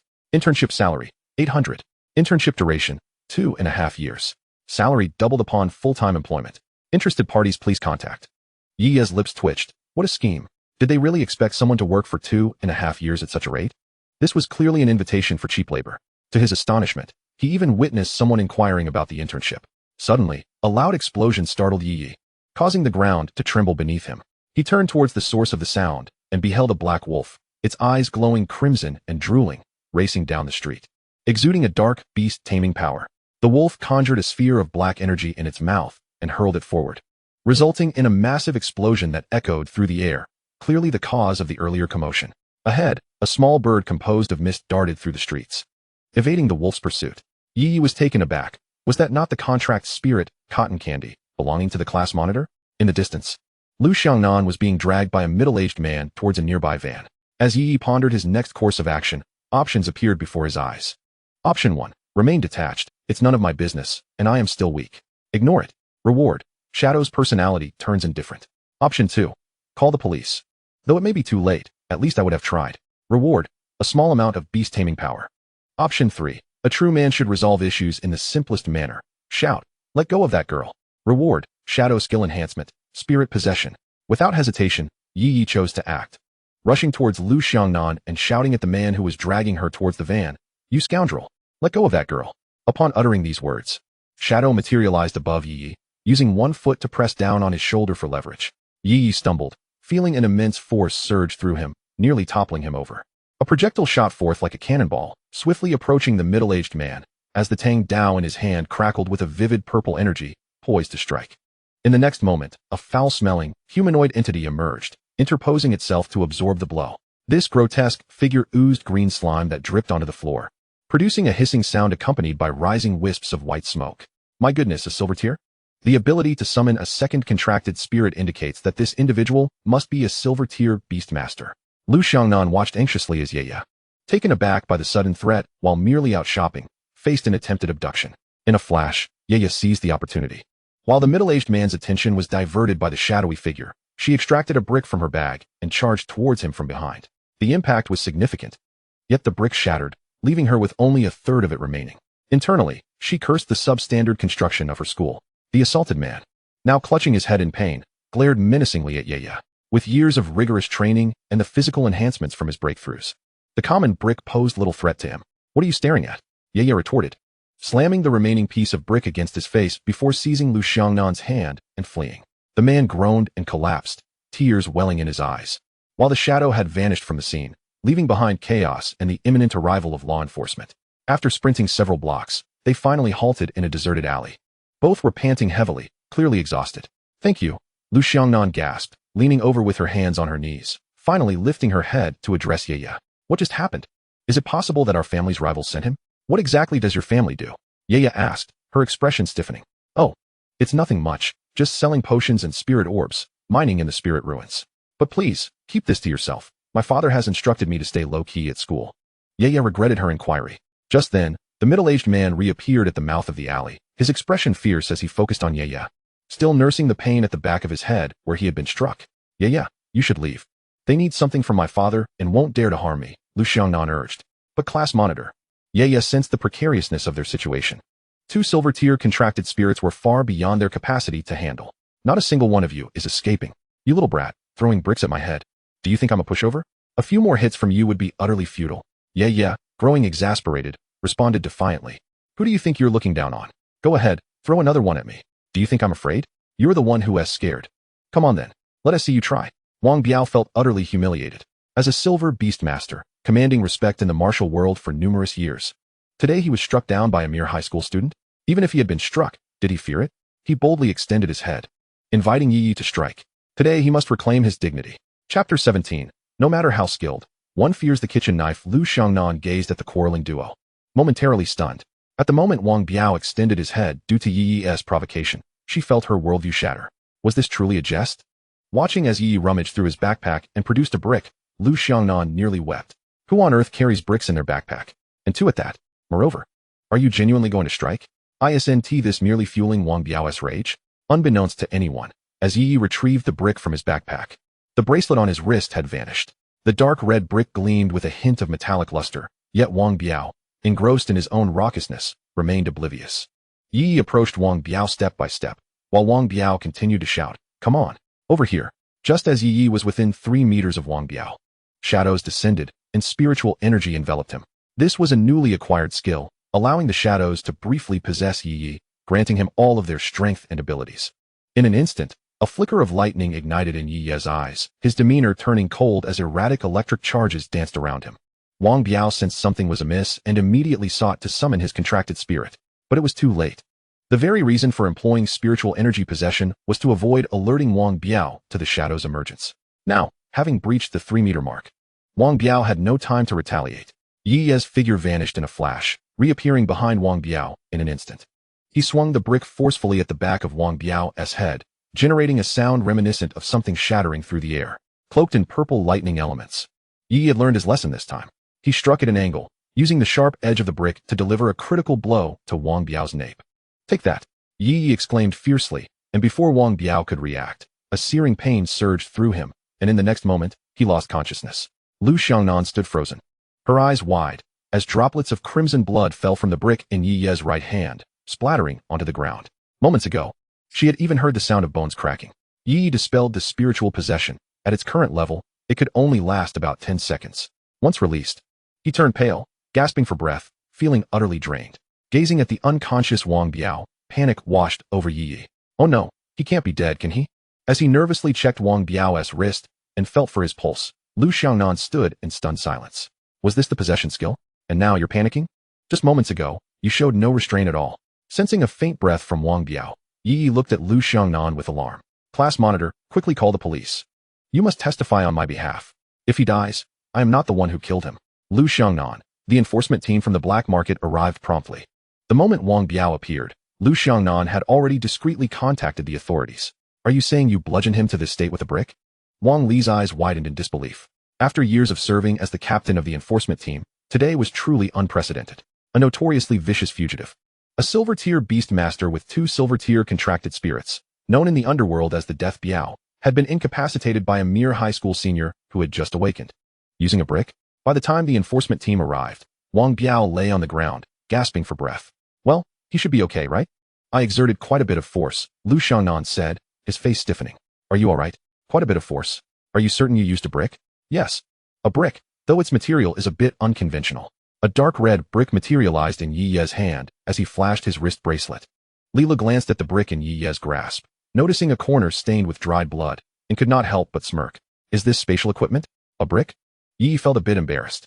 After his last unsuccessful endeavor with Ying, the idea had firmly lodged itself in his mind. Thus, he had secretly commissioned Lan Yunsheng to craft this brick, modeled after the material of Ying's Tang Dao, originally intended as a surprise for Ying. He ended up using it first.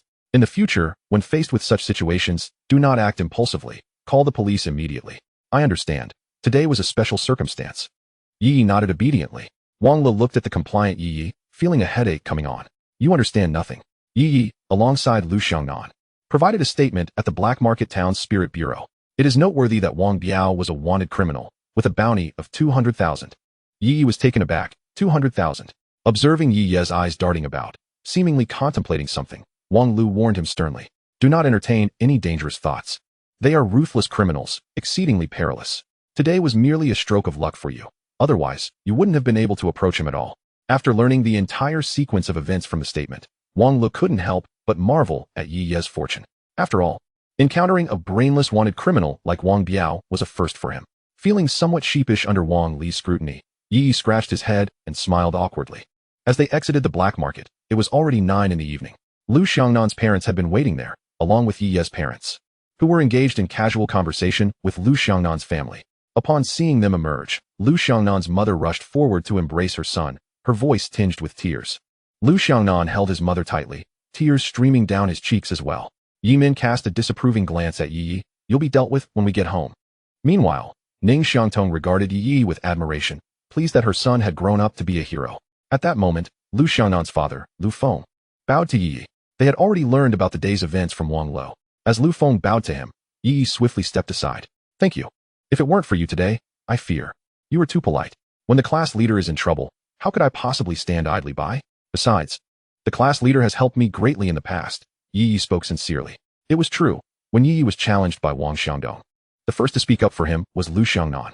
Rest assured, such a situation will not arise again. Lu Feng's eyes flickered with a hint of coldness, as he had not anticipated that his rival would resort to such underhanded tactics. After declining Lu Feng's invitation to dinner, Ye Ye accompanied his parents home. As they departed, Lu Feng quietly told Ye Ye to reach out to him if any issues arose. Upon returning home, Yi Min was both astonished and delighted. The astonishment stemmed from fear. After all, that was a wanted criminal, a silver-level beast master no less. The delight arose from pride in his son's sense of justice and responsibility, as Yi Ye had not fled when given the chance. After imparting a few words of encouragement to Yi Ye, Yi Min and Ning Xiangtong yawned and retreated to their room. Given the gravity of the situation, it was remarkable that Yi Ye still felt tired. It was no wonder that he possessed such a resilient heart. Chapter 18. Breaking through my professional limits. Returning to his room, Yi Ye sensed that Ing was eager to emerge from the contract spirit space. Summoning Ing forth, the moment Ing appeared, his purple eyes sparkled with anticipation. Yi Ye, feeling somewhat exasperated, removed the bracelet from his wrist and handed it to Ing. Upon receiving the bracelet, Ing joyfully transformed the spirit brick, playing with it merrily. After some time, Ing grew tired of the game and sprawled on Yi Ye's bed, fiddling with an old phone Yi Ye had purchased during middle school. Though fully functional, the phone was somewhat sluggish. Sitting at his computer desk, Yi Ye fell into deep contemplation. Today had been perilous. The silver-level Wang Biao possessed overwhelming strength compared to Yi Ye. Although Yi Ye had cleverly provoked him into a miscalculation, luck had played a significant role as well. It was akin to a blow to his intelligence. He needed to enhance his strength. Yi Ye sighed. If he too were a silver-level beastmaster, Wang Biao would be nothing more than a mere obstacle to be overcome. Thus, Yi Ye continued his routine of attending classes, gaming, and occasionally earning a bit of money in the black market, leading a remarkably comfortable life. A week later, Yi Ye received a substantial order that evening. Lang Song suddenly called, informing him that 3 tables of guests specifically requested sweet flour brewed chicken. After nearly 2 hours of bustling at Lang Song's establishment, Yi Ye trudged home, utterly exhausted. Throughout the week, Yi Ye had finally saved enough to purchase the Thundercloud Beast Spirit Pearl and Thunder Potion for Ing. However, after placing the order, he found himself back in a state of financial destitution, unable to scrape together even a penny, as all his funds were tied up in Qixin. Due to fluctuations in prices, Yi Ye had spent a staggering 400,000 to gather the necessary materials. Upon returning home, he found Ing's expression serious. Having absorbed 10 Thundercloud Beast Spirit Pearls and consumed a bottle of Thunder Potion. Name: Ing level, Bronze 3 stars. Personality: innocent, kind-hearted. Diligent attribute: Thunder type, humanoid talent. Exceptional thunder resistance, capable of withstanding 90 of thunder elemental attacks. Control of thunder elements, the ability to freely wield the power of lightning. Skills: Inazuma Swordsmanship, level 3. Instant Step, level 1, allows for a displacement of up to 3 meters. Spirit Possession, level 1, temporarily possesses a Beastmaster, granting them the complete power of their contracted spirit, enabling the use of any skill. Potential: Yi Ye gazed at the panel. The potential of Shadow had transformed into E, yet there were no further upgrade options available. It appeared that Shadow could not enhance its talents until it broke through to silver rank. After Shadow's talent enhancement, both physical attributes and cultivation efficiency had significantly improved, and even its height seemed to have increased slightly. Observing Shadow, now a bronze 3-star, Yi Ye felt a tinge of melancholy. He remained a bronze novice beastmaster, and it seemed time to elevate his system. The following morning, Yi Ye arrived at school, where Zhang Guodong announced a significant event to the entire class. The school had organized a training exercise for the senior Beastmaster class at the Tianyang Spirit Ruins. Instantly, the students below erupted in excitement. Spirit Ruins, a realm brimming with both peril and opportunity. Although it was merely the bronze-level Tianyang Spirit Ruins in Luoqing, it was not a place accessible to students of their bronze novice rank. The bronze Spirit Ruins were teeming with bronze-level spirit beasts, and encounters with silver-level beasts were commonplace. Not to mention the lord-level spirit beasts within. Clearly, it was beyond the reach of such inexperienced students. Yet now, under the protection of the school and military, they would have the opportunity to train within the ruins, igniting a wave of fervor among the students. Zhang Guodong observed the excited students with a hint of apprehension. This year, a major reform in the Beastmaster College entrance examination was underway, and it was rumored that the exam would take place within the Spirit Ruins. Upon receiving this news, the principal promptly contacted the military, hoping to allow students to become familiar with the environment beforehand. However, he cautioned against premature celebration, as not everyone would be able to participate. The military had only granted the school 50 slots, thus the final exams would be advanced to the afternoon. Only the top 50 students would be permitted to train in the Spirit Ruins. Zhang Guodong's words extinguished the enthusiasm of most students, though those with aspirations of ranking within the top 50 were filled with determination. Zhang Guodong felt that 50 was somewhat excessive, considering the dangers of the spirit ruins. In the event of an unforeseen incident, this group of inexperienced students could become a volatile risk. The morning swiftly passed, and the afternoon marked the first final examination for Luoqing No. 1 High School's Beastmaster class. It commenced with cultural studies, featuring a comprehensive exam spanning more than 10 pages, covering subjects such as history, spirit beast studies, and geography. The allotted time was 1.5 hours. Yi found himself in a predicament, confronted by an array of peculiar questions that he genuinely could not answer. As he sat in a daze, options suddenly appeared before him. Option 1. Let it all go and simply sleep. Reward. A small amount of Beastmaster energy. Option 2. Seize the opportunity to cheat while the teacher is distracted. Reward. The title of Sneaky. Effect. Makes it harder to be discovered while engaging in misdeeds. Choice 3. Disturb the mindset of the other candidates. Since I cannot do it, let no one succeed. Reward. Shadow Skill. Instant Step Level 1. Additional rewards based on the level of defense penetration. Yi's heart raced. The secret title was undeniably enticing. However, glancing at the vigilant teacher on the podium, Yi felt a twinge of apprehension. This was the homeroom teacher of Class 1, who had been embarrassed by Yi's impressive performance last time. Consequently, today, the teacher was meticulously watching Yi to prevent any cheating. Never mind. I, Yi, am a person of integrity. How could I engage in underhanded tactics? Yi ultimately chose option 3. Suddenly, it seemed as though he had unlocked the pathways of his energy, and he began to write fervently on the blank examination paper. The sound of his pen gliding across the paper was remarkably loud, and his writing speed was astonishing.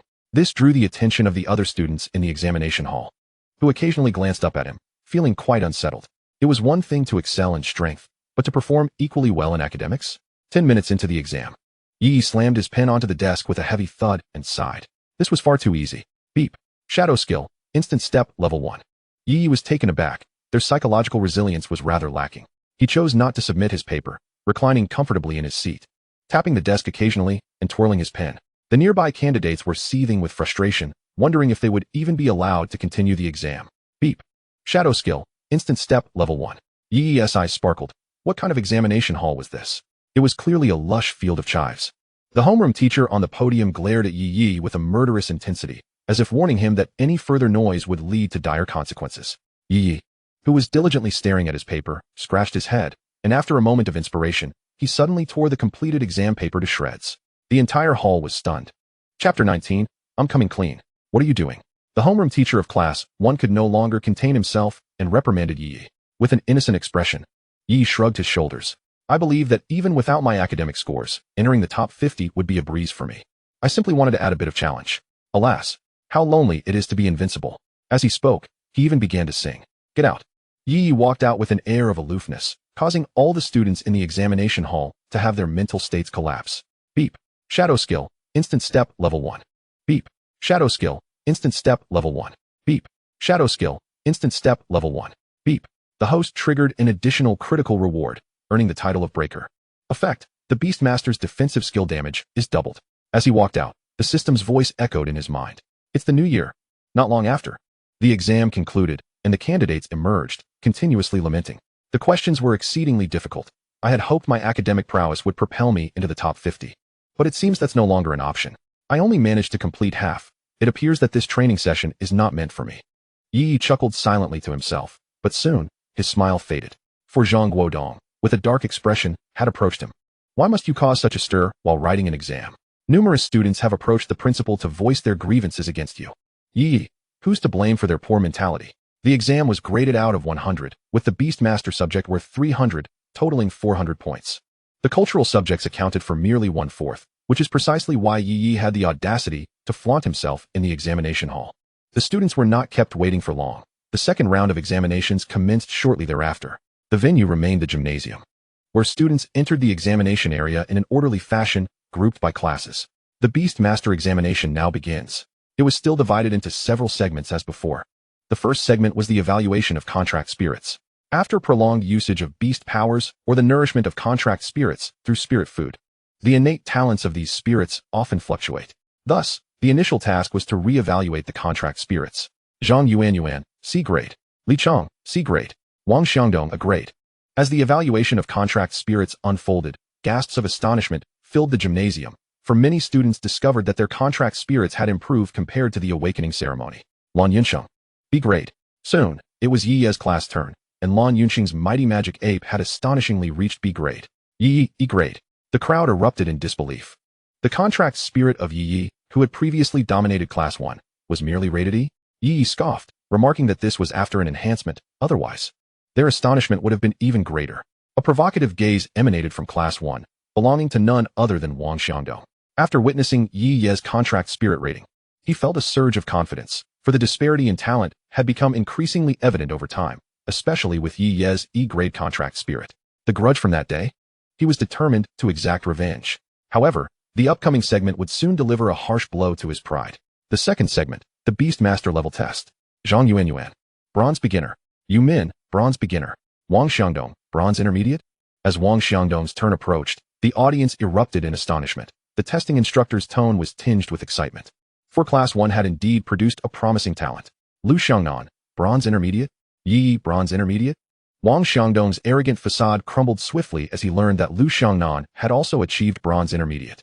He had just consoled himself with the thought that Lu Xiangnan's success was merely due to a privileged background and perhaps some illicit substances. The news of Yi Yi reaching Bronze Intermediate transformed Wang Xiangdong's arrogance into a mere jest. Yi Yi? What right did he have? Wang Xiangdong nearly ground his teeth in frustration, casting a dark glare towards Class 3. The testing instructor felt as if he were in a dream. Astonishingly, within just 10 days of awakening, 3 students from Class 1 had broken through to Bronze Intermediate. Lan Yunsheng, Bronze Intermediate. The instructor had grown numb to the unfolding events, realizing that this year, their esteemed school in Luocheng would finally rise to prominence. Zhang Guodong maintained his composure. Though internally he was quite taken aback. He was aware of Lu Xiangnan and Lan Yunxing's circumstances, and their advancement to Bronze Intermediate seemed reasonable. However, Yi Ye's breakthrough was entirely unexpected. Could it be that this young man was a genius? As Yi Yi reveled in the astonished gazes surrounding him, an option suddenly appeared before him. Option 1. Quietly accept the astonishment of the crowd. Reward, a small amount of beast power. Option 2. Choosing to don a mask of arrogance, he proclaimed loudly, I initially intended to engage with you all as an ordinary individual. Yet what I received in return was exclusion and alienation. I can no longer conceal my true self. I am a genius. Reward, Shadow Skill, Thunderblade Technique Level 1. Just as Zhang Guodong perceived Yi Ye's subdued demeanor today, indicating growth, Yi Yi cast aside his previous modesty, a smirk curling at the corners of his mouth as he boldly addressed those around him. I initially intended to engage with you all as an ordinary individual. Yet what I received in return was exclusion and alienation. I can no longer conceal my true self.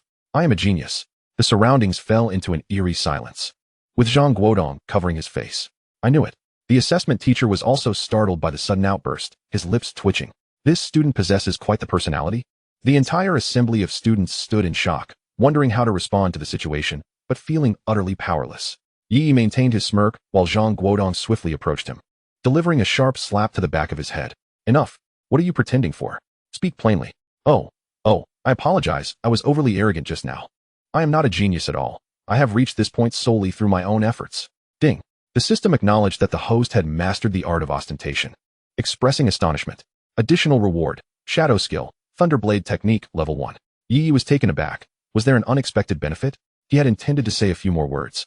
But upon witnessing Zhang Guodong's fiery gaze and the unfriendly stares surrounding him, Yi Yi instinctively recoiled, opting for silence instead. The assessment of talent did not take long, and soon the third evaluation commenced. The comprehensive ability assessment of the contract spirit began. This evaluation examined the overall qualities of the contract spirit, including aggression, defense, speed, and endurance. Who from Class 1 shall go first? Wang Xiangdong stepped forward, summoning his contract spirit. The flame-flower deer had evidently grown significantly since their last encounter. Casting a provocative glance at Yi Yi before Wang Xiangdong commanded it to attack the apparatus in the center of the arena. Little deer, use fire tread. Instantly, a ring of flames struck the aggression testing device. On the large screen, the aggression index rapidly displayed the letters. Chapter 20, Overstepping? Aggression Index. A. Wang Xiangdong, satisfied, patted the little deer on the head, throwing a challenging glance at Yi Yi. In his view, Shadow was merely slightly faster. His previous victory was solely due to Shadow's exceptionally sharp blade. With Wang Xiangdong setting the pace, one by one, students maneuvered their contract spirits to strike the testing apparatus. Aggression Index, C. Aggression Index, F. The majority of indices fell between F and C, with even Lu Xiangnan's cotton candy merely achieving a C-level aggression index. As the test focused purely on offensive capability, and cotton candy clearly lacked aggression. Notably, Lan Yunxing's mighty magic ape, after utilizing a skill to enlarge its form. Struck with a B-level index, yet still, only Wang Xiangdong had managed an A-level index. Soon, Ye Ye summoned Shadow, and all eyes turned toward it. As most of the audience had witnessed Shadow's previous battle, I am profoundly curious about the extent of destruction that Shadow can unleash. Just as Ye Ye was poised to instruct Shadow to attack the testing apparatus, options appeared before his eyes. Option 1. Command Shadow to employ the Raiden Blade technique. Reward, moderate beast mastery. Option 2. The beast master himself shall undertake the test. Reward, Shadow skill, spirit embodiment level 1. Ye Ye was momentarily taken aback. Having experienced the formidable power of spirit embodiment once, he was keenly aware of the prowess this skill possessed. After all, in battles between beast masters, they are often quite vulnerable and frequently fall prey to ambushes. The spirit embodiment, however, would transform Ye Ye into a veritable god of war. What? Attempting to ambush me? Taste my blade. Without hesitation, Ye Ye chose option 2. What was he thinking? Had he lost his senses? Was he truly prepared to test it himself? He dashed forward, confidently positioning himself before the testing apparatus, eliciting astonishment and confusion from the audience. Lu Xiangnan's eyes lit up. She had witnessed Ye Ye in the state of spirit embodiment before. Was he truly going to? Before the instructor could react, Shadow vanished in an instant, and Ye Ye's entire demeanor underwent a dramatic transformation. Electric charges, akin to venomous serpents, coursed around him, and a pair of eyes, shifting from black to purple, fixated intently on the testing apparatus. As the audience marveled at Ye Ye's transformation, a Tang Dao suddenly materialized in his hand, instantly enveloped in a potent surge of lightning elemental energy. With a powerful lunge, he swung the Tang Dao upward in a sweeping slash, delivering a heavy blow to the apparatus. Attack intensity, A. The arena fell into a hushed silence. What had they just witnessed? A beastmaster conducting a self-test? Zhang Guodong's eyes widened in disbelief. Was that a fusion skill? No, it seemed more like an embodiment skill or a skill of a humanoid contracted spirit. Where had this young man procured such a skill tome? Attack intensity A. Wang Xiangdong stared fixedly at the screen, his mind racing with questions. How had he accomplished this? By what means? After emerging from the state of spirit embodiment, Ye Ye took a deep breath. The skill had demanded a considerable toll on him, as his physical constitution remained somewhat lacking. Yet, upon seeing the A displayed on the screen, Ye Ye felt no surprise. In fact, he found it rather underwhelming. Following tests of speed and defense, he attained exceptionally high scores in all but defense. Naturally, these assessments had been executed by Shadow. As for defense, Shadow's score was a mere F. However, in the speed test, encompassing velocity, reaction time, and endurance, his forte, Shadow achieved the only S rating in the entire arena. Humanoid contracted spirits are exceedingly rare, and Shadow's performance that day redefined the perceptions of all present regarding such entities. As the examinations concluded, students were informed they could view their results on the school's official website that evening. Additionally, the roster for those entering the Spirit Realm training would be publicly announced. The principal made a brief statement before departing the gymnasium, leaving a lasting impression of Ye Ye in his mind once again. After all, possessing a rare humanoid contract spirit is already remarkable, and the ability to possess others appears to be quite impressive as well. As the principal departed, the students gradually left, most of them engrossed in discussions about Ye Ye's performance today and the skill of possession. Is that your possession skill? As they stepped out of the gymnasium, Lan Yunxing eagerly inquired of Ye Ye. I suppose it can be classified as such. Lan Yunxing looked on with envy. He too had searched for suitable possession skill tomes for the mighty ape beast. However, such tomes significantly enhance a beastmaster's self-preservation abilities, and the conditions for crafting them are exceedingly stringent. With the materials being exceedingly rare, none are available for purchase. Can you make it into the top 50? I heard you tore up the exam paper. Ye Ye's expression froze mid-conversation with Lan Yunxing as they strolled towards the school gate. Oh no. In my eagerness to show off, how could I have forgotten this? I should be able to, right? 100 in cultural studies, 300 in beast mastery testing. So, I only have a maximum of 300 in the beast mastery test. Upon returning home, Ye Ye anxiously gazed at his computer and opened the school's official website. Upon seeing his score, his vision darkened. 284. He hastily checked the published list from the school. Indeed, his name was absent. How utterly humiliating. What a foolish display. Now he really lost face. No, I must think of a way to remedy this. Chapter 21. A glimmer of hope amidst the shadows. Hey. Ye Ye, did you make it onto the list? I don't see your name. Oh no, I've overdone the pretense. Are you in the top 50? I'm not on it either. Haha. Ye Ye covered his face with one hand. You seem rather pleased. Just after checking his results, Lan Yunxiang called Ye Ye. What should we do? It was such a rare opportunity to enter the spirit ruins. Should we go ourselves? Ye Ye was taken aback. Go ourselves? How would that work? After all, they were still students and could not autonomously enter the spirit ruins without special circumstances. How would we go? Climb over the wall. The two pondered for a long while, but no viable solutions emerged. The following day, upon arriving at school, Yi Yi spotted Wang Xiangdong, wearing a smirk, waiting for him at the classroom door. Oh, isn't this our little genius, Yi Yi? What's this? Can't even make it into the top 50? Beside him, Li Yuan also regarded Yi Yi with derision. Yi Yi, a person of few words but fierce demeanor, silently opened his backpack and rummaged through it. The sight caused Wang Xiangdong and Li Yuan to flee in fright, not even daring to utter a word. With a gloomy expression, Yi Yi entered the classroom and took his seat. Lu Xiangnan hurried over, her face etched with concern. Yi, why not discuss it with the teacher? After all, adding you to the list would only increase the number of participants. Never mind, I don't want to trouble the school. They'll be on break soon. And I'll find a way to go by myself. Lu Xiangnan was taken aback. You'll find a way yourself? Is the spirit ruins your family's property? Soon. The class bell rang, and Zhang Guodong entered the classroom with a grave expression. Following yesterday's examination, our class has 7 students who made it into the top 50 of the grade. They have also secured opportunities to enter the spirit ruins for training. Lu Xiangnan, Wang Teng, and Lu Zhang Guodong recited the list, eliciting envious glances from their classmates towards those named. Upon concluding the reading, Zhang Guodong cast a fierce glare at Yi Yi. Yi Yi instinctively shrank his neck and shrugged his shoulders. Tomorrow morning at 8 o'clock, the 7 of you are to gather promptly at the school gate, where the institution will arrange for your transportation to Tianyang Lingshu. One must admit, the school has timed this remarkably well. Coincidentally, tomorrow marks the weekend, and the training at Lingshu spans 2 days, perfectly aligning with the student schedule for classes resuming on Monday. Yi Yi had initially intended to venture into Lingshu this weekend, hoping to unearth some valuable treasures, and now the school has afforded him that opportunity. Alas, there's no need to elaborate, it's all tears. As the lesson commenced, Yi found himself somewhat distracted, for Lingshu did not hold much allure for him. After all, he possessed a system. Yet, the dilemma lay in his intention to seek fortune there. Both Shadow and the system were akin to insatiable beasts of gold.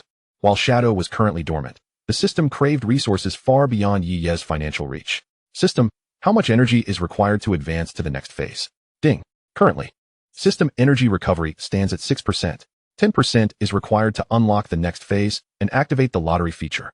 A lottery. Yi Ye's eyes sparkled with excitement. What treasures lay within the prize pool? Ding. Please restore system energy to acquire further information. In the midst of Yi Ye's contemplation, Zhang Guodong, noticing Yi Ye's furrowed brow from the podium, couldn't he help but chuckle inwardly. This audacious lad is finally experiencing a moment of despair. Nevertheless, being the student of his wife, Zhang Guodong held a fondness for Yi Yi.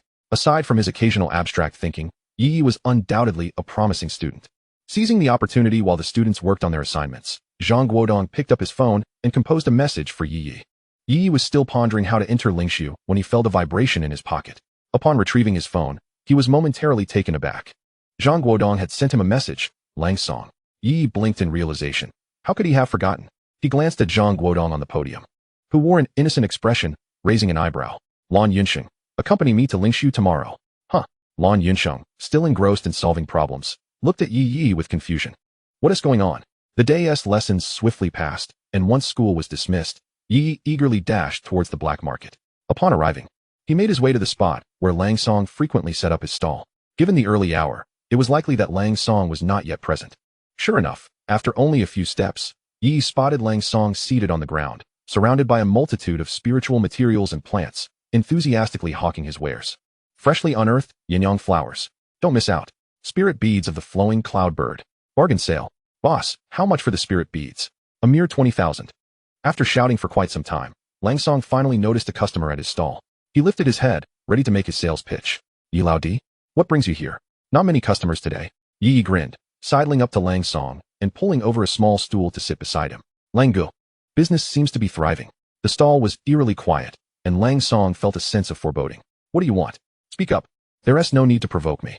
Lang Gu, the spiritual plants in the shop and the items you sell here are sourced from the spirit ruins, right? Lang Song nodded. His eyes narrowed with caution as he observed Yi Yi. What do you intend to do? This is a small business. Credit is not an option. You see, I just want to alleviate some of Lang Ji's pressure. Yi replied cheerfully. Last time, you mentioned that you would explore the spirit ruins over the weekend to replenish your stock? Yes, I plan to go tomorrow. You wouldn't mean to, as Lang Song listened. An unsettling feeling washed over him. Could Yi be intending to accompany him to the spirit ruins? Take me along tomorrow. I wish to see what the spirit ruins are like, Yi exclaimed eagerly. Lang Song shook his head vigorously. No way.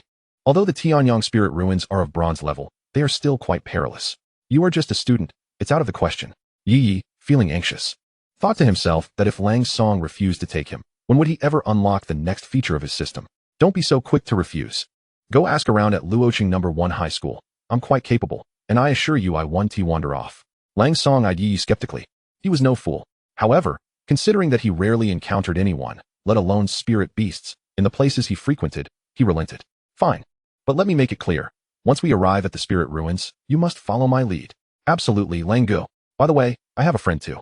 In Chapter 22, the Spiritual Material Team, after considerable effort, Ye Ye finally persuaded Lang Song to take him and Lan Yunxing along to procure supplies from the spirit ruins the following day. Lang Song felt a twinge of confidence. As a silver-level beastmaster, he believed he could manage to escort 2 novices around the Tianyang spirit ruins without too much trouble, especially after Ye Ye's recent culinary creation. Sweet flour brewed chicken had significantly enhanced Lang Song's reputation. It was difficult for Lang Song to refuse Ye Ye's request to join him. Little did he know, this concession sent ripples throughout the entire Tianyang spirit ruins. Indeed, ripples. When Ye Ye returned home, it was already 9 in the evening. Yi Min was in the living room perusing the newspaper, while Ning Xiangtong was applying a facial mask beside him. Upon seeing Ye Ye return, they did not inquire about his late return. After all, he was no longer a child. As a beastmaster, he couldn't be under strict supervision all the time. What? Traveling? Absolutely not. Stay home and behave yourself. Ye Ye had just informed his parents about his plans to travel with Lan Yunxing the following day when Ning Xiangtong erupted with anger. Do you realize that there are only 2 months left until your college entrance exams? Why aren't you studying at home instead of planning a trip? Mom. Regarding the living expenses. Ye Ye hesitated. I believe it's beneficial for a young man to explore and experience the world. Ultimately, after a strenuous negotiation between Ye Ye and Yi Min, Ning Xiangtong reluctantly acquiesced to Ye Ye's request to travel. If they had known that Ye Ye was planning to indulge in the spirit ruins, they might have been inclined to break his legs. The next day, bright and early, Ye Ye set out from home, his backpack bulging with supplies. Within the backpack were some compressed biscuits and water, purchased by him the night before at the supermarket. Additionally, there was a brick. Although there existed a spiritual brick, Ye Ye felt that possessing multiple skills was never a burden. Carrying a weapon provided him with a sense of security, alleviating the feeling that something was amiss. After hailing a taxi, he picked up Lan Yunxing, and together they set off for the black market. In the vehicle, Lan Yunxing appeared somewhat anxious. Were 2 novice bronze-level individuals truly prepared to venture into the spiritual ruins? However, having already boarded Ye Ye's clandestine ride, it was too late for any hesitation. Upon arriving at the entrance of the black market, Ye Ye spotted Lang Song standing before a black SUV. Seeing Ye Ye and Lan Yunxing, Lang Song waved. After exchanging a few pleasantries, Ye Ye and Lan Yunxing climbed into the vehicle, only for Ye Ye to notice another person in the front passenger seat. Hello, Wang Xian. To his surprise, a young lady occupied the seat, who greeted them as they entered. Hello. Ye Ye, unaccustomed to conversing with girls, felt his cheeks flush, primarily due to the young lady's striking beauty. Her long, straight black hair cascaded over her shoulders, and she wore a form-fitting black sports outfit that accentuated her figure, complemented by an exquisite makeup application. Allow me to introduce, Lang Song began. This is Wang Xian, our vice captain of the Beast Tamer Corps, a silver-level beast tamer. Ye Ye and Lan Yunxing are students from Luoqing No. 1 High School, accompanying us to the spiritual ruins primarily for training and to broaden their horizons. Following Lang Song's brief introduction, the group had established a preliminary acquaintance. Ye Ye, enviously caressing the genuine leather seats of the SUV, marveled at the comfort, far superior to that of a shared bicycle. Noticing Ye Ye's small gesture, Lang Song chuckled. You're nearly 18, right? Once you obtain your driver's license, owning a car will make life so much more convenient. Brother Lang, you're jesting. I have no money, Ye Ye replied. You, a little tycoon, are out of funds? Earning 40,000 with a single spiritual dish, acquiring a luxury car in a year is hardly a challenge. Wang Xian inquired with curiosity. Spiritual dish? Lang Song interjected. I neglected to mention that Ye Ye is not only a beast tamer, but also a spiritual chef, a student of Master Li Qian. Wang Xian expressed surprise. A spiritual chef? It seems I may need to commission you for some culinary creations in the future. Ye Ye scratched his head, uncertain of the status of a spiritual chef. He knew that the art of crafting spiritual dishes was rarely mastered by many. Previously, he had searched online for information regarding the creation process and discovered that it was entirely different from conventional cooking. It required a meticulous combination of various spiritual materials infused with beastly energy, alongside a delicate balance with the chef's own beastly energy to yield effective results for contracted spirits. Yi had thought it didn't appear too difficult. Wasn't it merely a matter of following a sequence of steps? The Tianyang spiritual ruins lay a reasonable distance from the city. Not too far yet not exceedingly close, necessitating nearly 2 hours of driving. After some idle chatter, silence enveloped the vehicle. Lan Yunsheng had already succumbed to slumber against the plush seat, while Yi Yi gazed out the window, watching the scenery transform from towering buildings to majestic mountains. As they departed the urban sprawl, the landscape outside grew increasingly lush and verdant. As Yi Yi was on the verge of drifting into slumber, they finally arrived at their destination for the day, the Tianyang Spirit Ruins. The classification of spirit beasts within the ruins is delineated from low to high as follows: bronze, silver, gold, platinum, king, emperor, and finally, the revered emperor level. This hierarchy aligns precisely with that of beast masters and their contracted spirits. For instance, within the bronze level Tianyang Spirit Ruins, the majority, approximately 80%, are bronze spirit beasts, with a mere 20% being silver. For the past century, no one has encountered a gold spirit beast within these confines. In stark contrast, far to the northwest of the Hua Kingdom lies the sole emperor-level ruin, the Dragon Cave, where king-level beasts abound and emperor-level beasts are frequently encountered. Among the 4 esteemed emperor-level beast masters of Hua Kingdom, 2 are stationed at the Dragon Cave. Upon disembarking from their vehicle, they were greeted by the sight of a bustling marketplace, aptly named Tianyang Market. Several military vehicles were parked nearby. As all spirit ruins in Hua Kingdom are directly under military control, it is rumored that in some resource-rich ruins, entire towns have been established right outside their gates. Compared to the Tianyang Spirit Ruins, this place seemed quite trivial. "Hello, identification please." At the entrance of the market, 2 soldiers, with slightly darker complexions and clad in deep green military uniforms, halted the 4 of them. After scrutinizing their identification, the soldiers permitted their entry. Finally, the quartet stepped into the vibrant Tianyang market. Yi Yi, feeling somewhat apprehensive, turned to Lang Song and remarked, "Brother Lang, we haven't even reached the entrance of the ruins yet, and the security seems quite stringent." It was not surprising for Yi Yi to feel uneasy. Upon entering, they were met with the piercing gazes of several patrolling soldiers who scrutinized them before continuing their rounds. Lang Song, with a serious demeanor, addressed Yi Yi earnestly. "Once we enter the ruins, I won't concern myself with your actions. However, within this marketplace, you must certainly behave and avoid causing any trouble." Chapter 23. The Scarred Man's Harsh Words. "Did you see those soldiers?" Wang Xian suddenly interjected. Yi Yi nodded vigorously, akin to a chick pecking at grain. Each of them is an elite from the spirit army of Luo City, most of whom are advanced bronze beast masters, with some even at the silver level. If you were to cause any trouble here, they possess the authority to take lethal action. The spirit ruins are the foundation of a nation, and even the most humble bronze-level ruins do not permit any disturbances to the order. I recall my first visit here, witnessing 2 drunken beast masters openly provoking the military in the streets, an outcome that was utterly disastrous. Consequently, nearly every beast master team is strictly forbidden from consuming alcohol during exploration missions within the ruins. Celebrations are only permitted beyond the military's watchful gaze. Yi nodded, casting his gaze upon the lively market. Though termed a market, it was essentially a vast black market. The structures were not particularly ornate. Most were simple bungalows, with many tents pitched in the surrounding open spaces. Numerous beast master teams would opt to rest here for a night before entering the ruins. "Yi Yi, is the tent acceptable?" Lang Song handed Yi Yi a large package. Just moments ago, Yi Yi had been puzzled by the array of bags Lang Song was carrying, only to discover that it contained a tent. Yi Yi's expression fell instantly. After all, the hotel prices here were exorbitant. Saving costs was paramount. "Look, even Wang Xian, a girl, is sleeping in a tent. Surely, you can manage it too?" Lang Song cast a sidelong glance at Yi Yi, nudging him playfully with his shoulder. "Who said that? I absolutely adore tents." Wang Xian smiled faintly from the side. "Let's go. After we have a meal, we can head into the spirit ruins. If we chat any longer, it'll be noon." This was not Lan Yunxing's first visit to this place. However, he usually accompanied his elders, making brief, hurried trips without ever truly exploring the marketplace.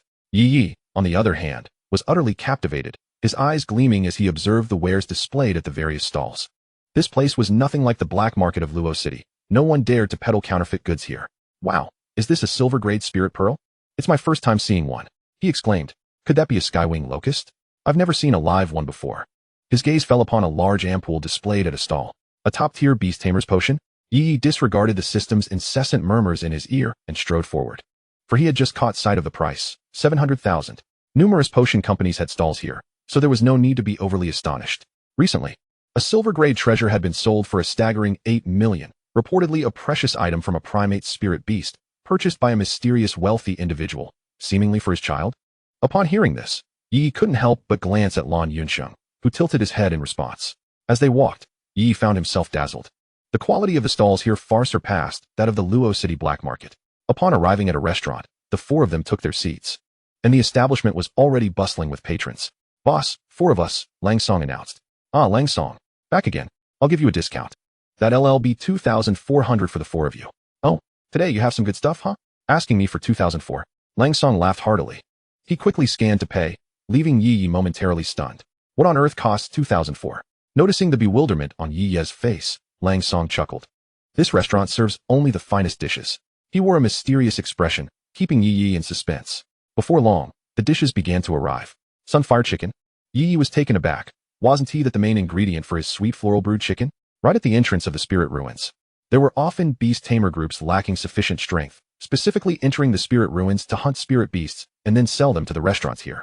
Alternatively, some beast tamer groups that failed to meet their quotas would also hunt lower-tier spirit beasts to sell. After all, entering the spirit ruins required a ticket. Yi Yi was astounded. He realized that just this one chicken could earn him 40,000, provided someone was willing to buy it. But that wasn't all. Not only was there sunfire chicken, but also red-tailed sturgeon, ice crystal scorpion, and other spirit beasts graced their table. Yi Yi felt that 2,004 was an absolute steal, and since there were four of them, that meant only 600 per person?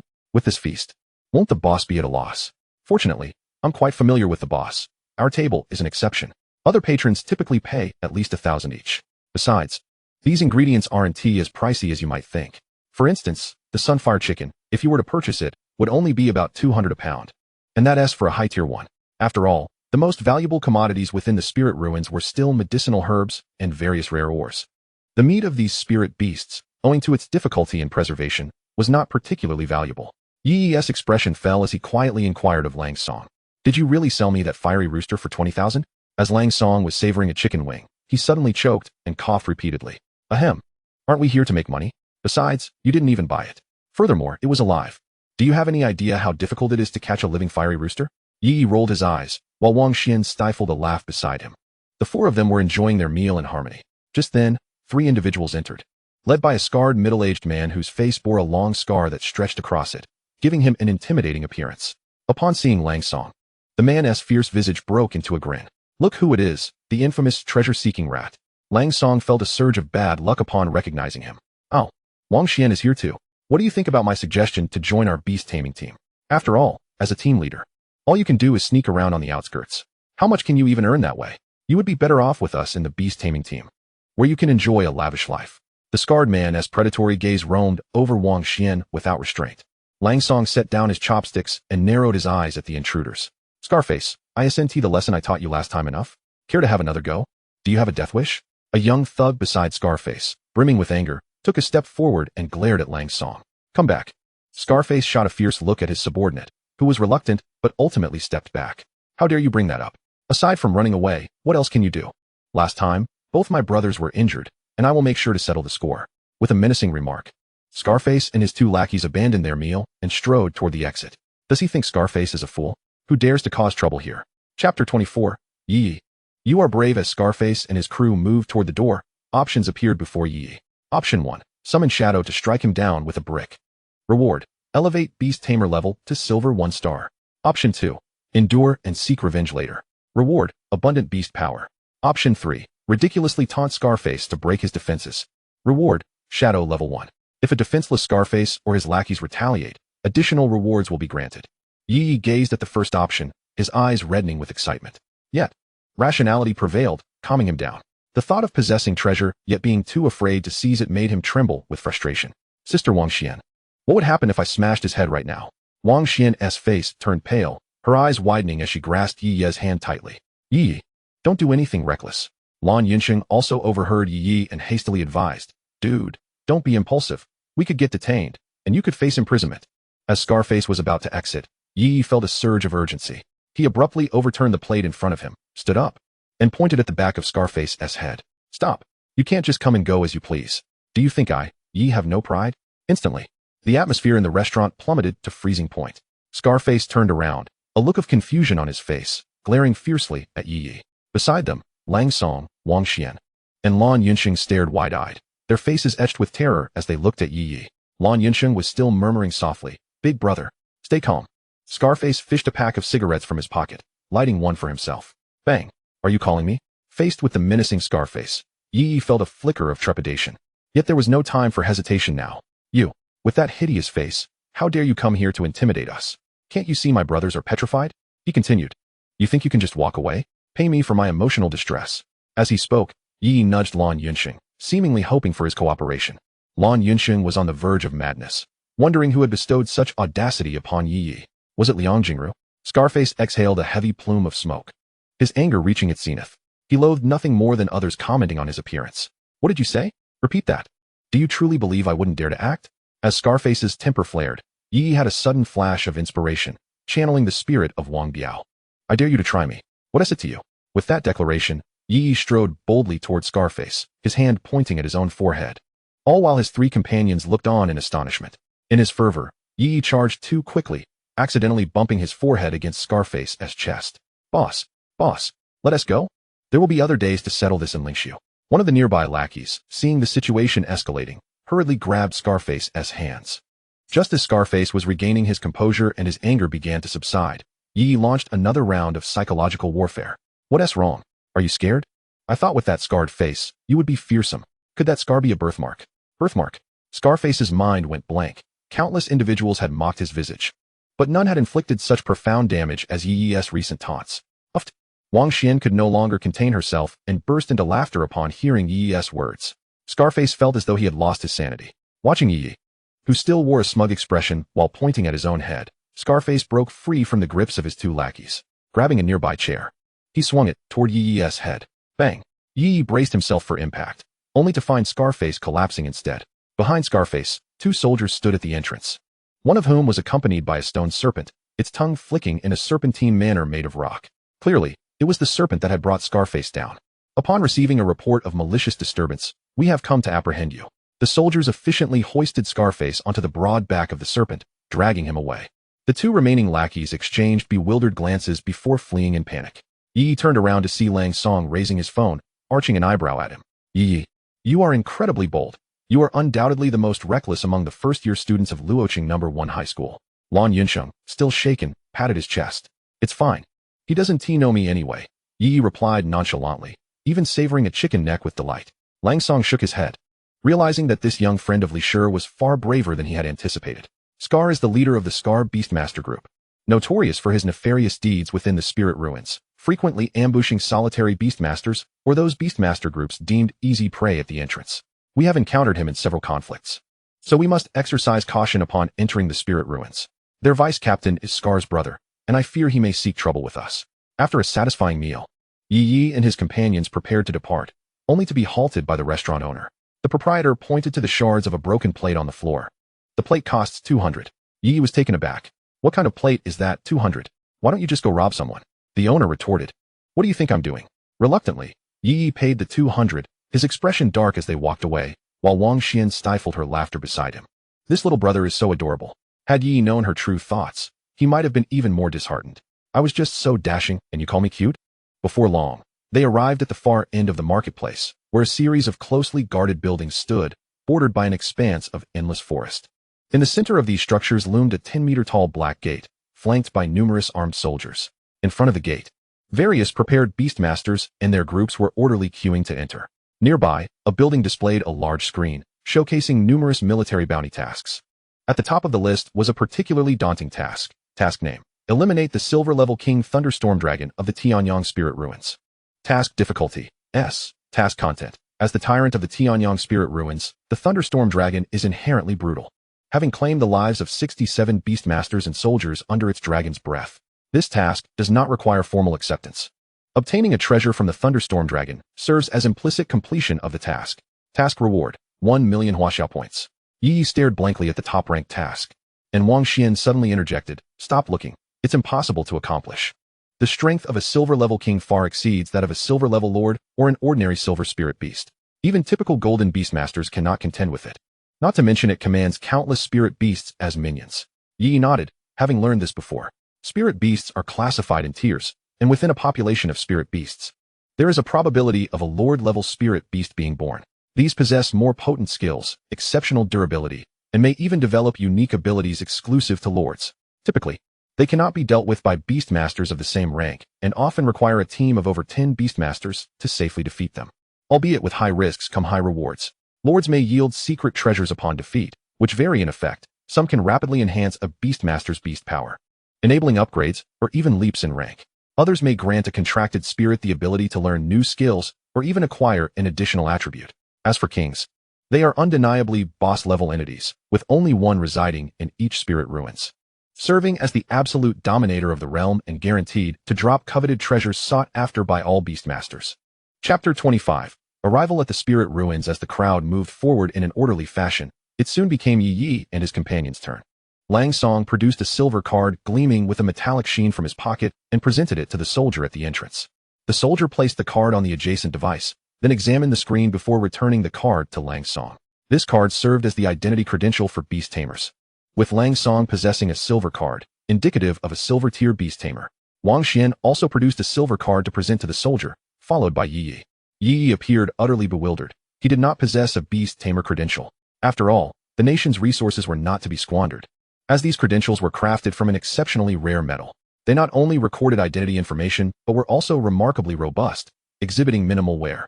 Bronze-tier beast tamers, constituting the largest group among beast tamers, did not hold such credentials. The soldier, evidently seasoned in handling such situations, did not press Ye Ye.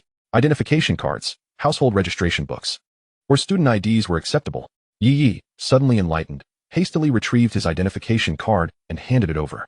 Noticing the soldier's amiable demeanor, Ye Ye quietly inquired whether students from Luo City No. 1 High School were arriving for training today. After verifying Ye Ye's information, the soldier replied softly that they had entered earlier in the morning. Do we need to purchase tickets? This was a matter of great concern for Ye Ye, as he had learned from others that the ticket to the Tianyang Spirit Ruins cost an astounding 50,000 blue star coins. This was for the most basic bronze-tier ruin. However, from a certain perspective, the steep price was justified. After all, without a substantial barrier or with a low threshold, there would inevitably be reckless individuals seeking to enter the ruins, hoping for overnight wealth, which would not only increase the burden of rescue operations, but also deplete the resources of the ruins. They are not required. It was specifically stated above. Ye Ye's heart sank at the thought of the ticket fee he had already paid. What a loss. Upon stepping through the entrance, Ye Ye was immediately engulfed in darkness, an overwhelming, boundless blackness. Soon, a sensation of weightlessness enveloped him, making him feel like a plastic bag being tossed about in a tornado. Finally, the solid ground beneath him returned, and a bright light greeted his eyes. As Ye Ye adjusted to the darkness, he slowly opened his eyes, still feeling slightly dizzy. However, what unfolded before him was astonishing. A cerulean sky, fresh air, patrolling soldiers, and an endless expanse of forest lay ahead. They found themselves in a military base, where the soldiers patrolling nearby summoned their contract spirits without hesitation to prepare for any potential crises. Ye Ye also noticed the insignia on the soldiers' arms, reading Spirit Guard. His teacher had once mentioned this in class. The military of Huagua was divided into 4 principal forces: the Spirit Guard, the Frontier Army, the Shadow Army, and the most enigmatic, the Night Watch Army. As the name suggests, the Spirit Guard was tasked with safeguarding the entrances and exits of the spirit ruins, with the local Spirit Bureau serving as a subordinate institution. The Frontier Army, an undefeated force, was the vanguard whenever new spirit ruins emerged within Huagua, paving the way for the other military branches, and it boasted the highest mortality rate among the 4 armies. As for the Shadow Army and the Night Watch Army, little information was available. It was only known that the former primarily handled overseas matters and national defense. The Night Watch is truly a sharp blade within the military of Huagua, consisting of a mere handful of elite warriors. After a brief period of adjustment, Ye Ye and Lan Yunsheng gradually shook off their feelings of dizziness, and the group departed from the military base. What do you think of the Spirit Guard? Lang Song inquired of Ye Ye. Well, it's quite shocking, Ye Ye replied. The soldiers of the Spirit Guard are distinctly different from those one typically encounters. They have all witnessed bloodshed, whether it be that of spirit beasts or humans. The aura of iron and blood they exude is truly astounding. They not only guard the entrances to the spirit ruins, but also protect all the citizens of Huagua who enter.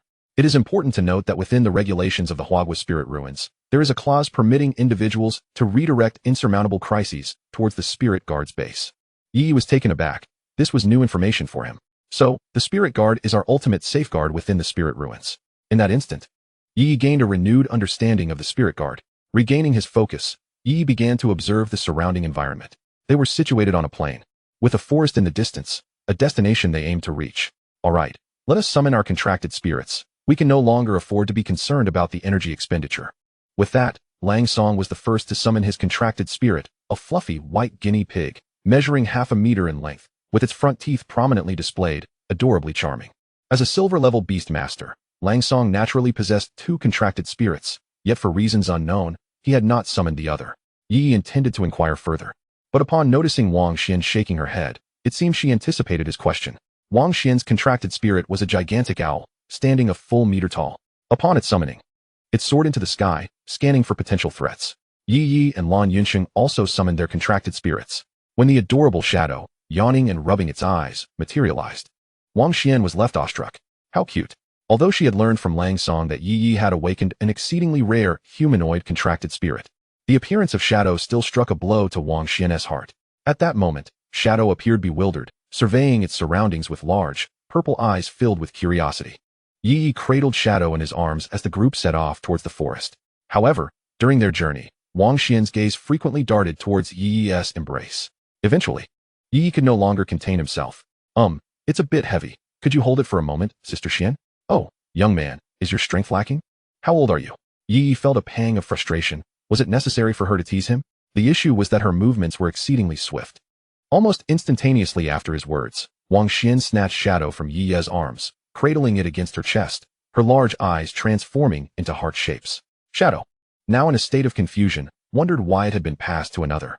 Chapter 26. The blade waltzed. The group advanced toward the distant forest, an area that had been thoroughly cleansed multiple times by the spirit guard due to its proximity to the spirit ruins exit, rendering it nearly devoid of spirit beasts.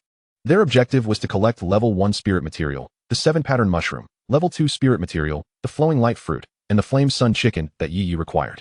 The 7-pattern mushroom and the luminous fruit are typically guarded by ethereal beasts. Thus, one must exercise caution upon encountering them, remaining vigilant of their surroundings.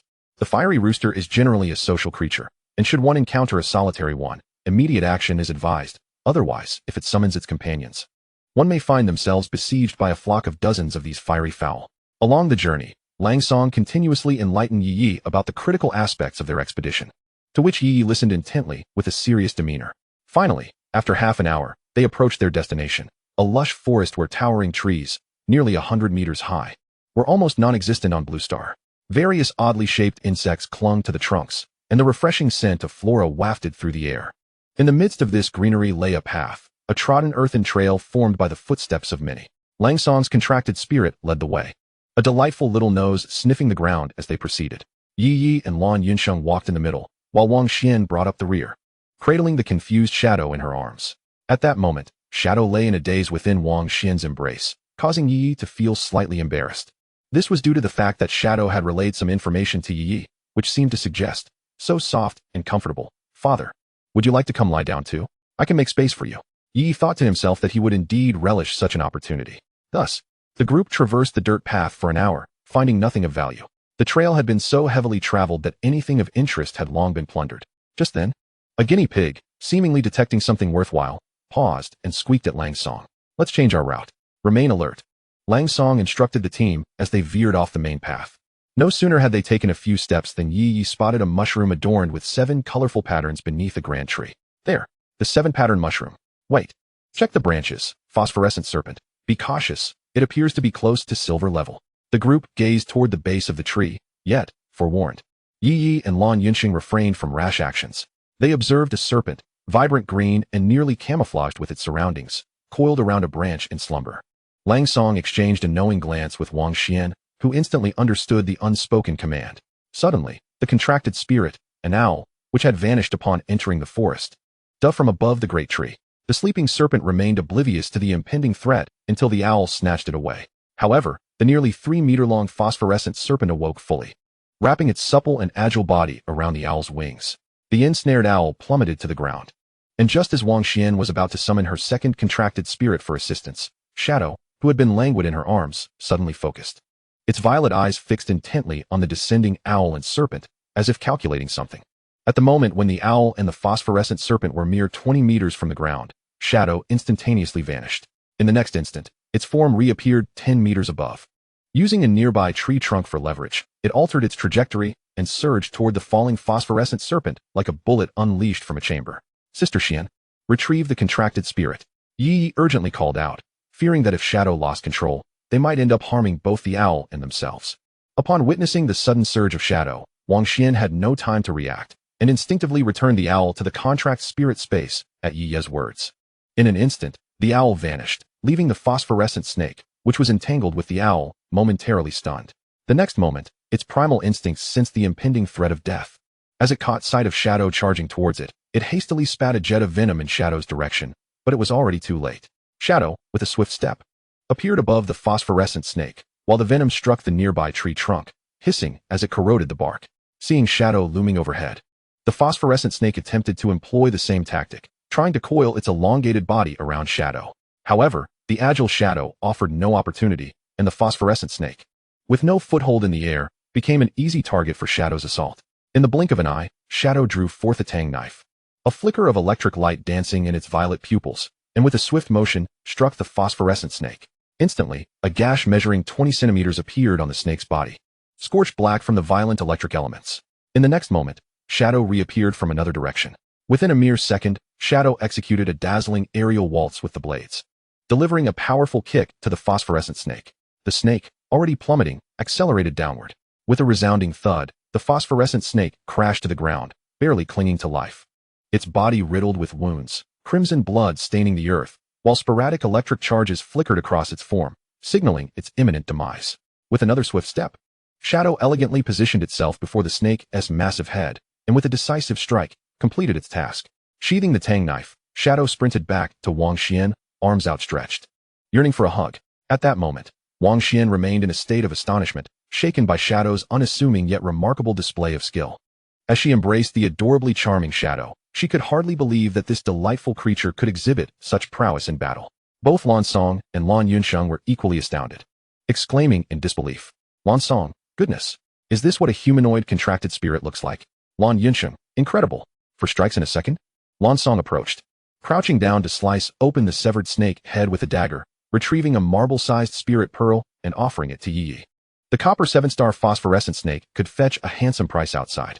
Ye Ye accepted the spirit pearl, curiosity gleaming in his eyes as he examined it closely for the first time. After handing the spirit pearl to Ye Ye, Lan Song moved forward to collect the 7-patterned mushroom, stowing it away in his bag.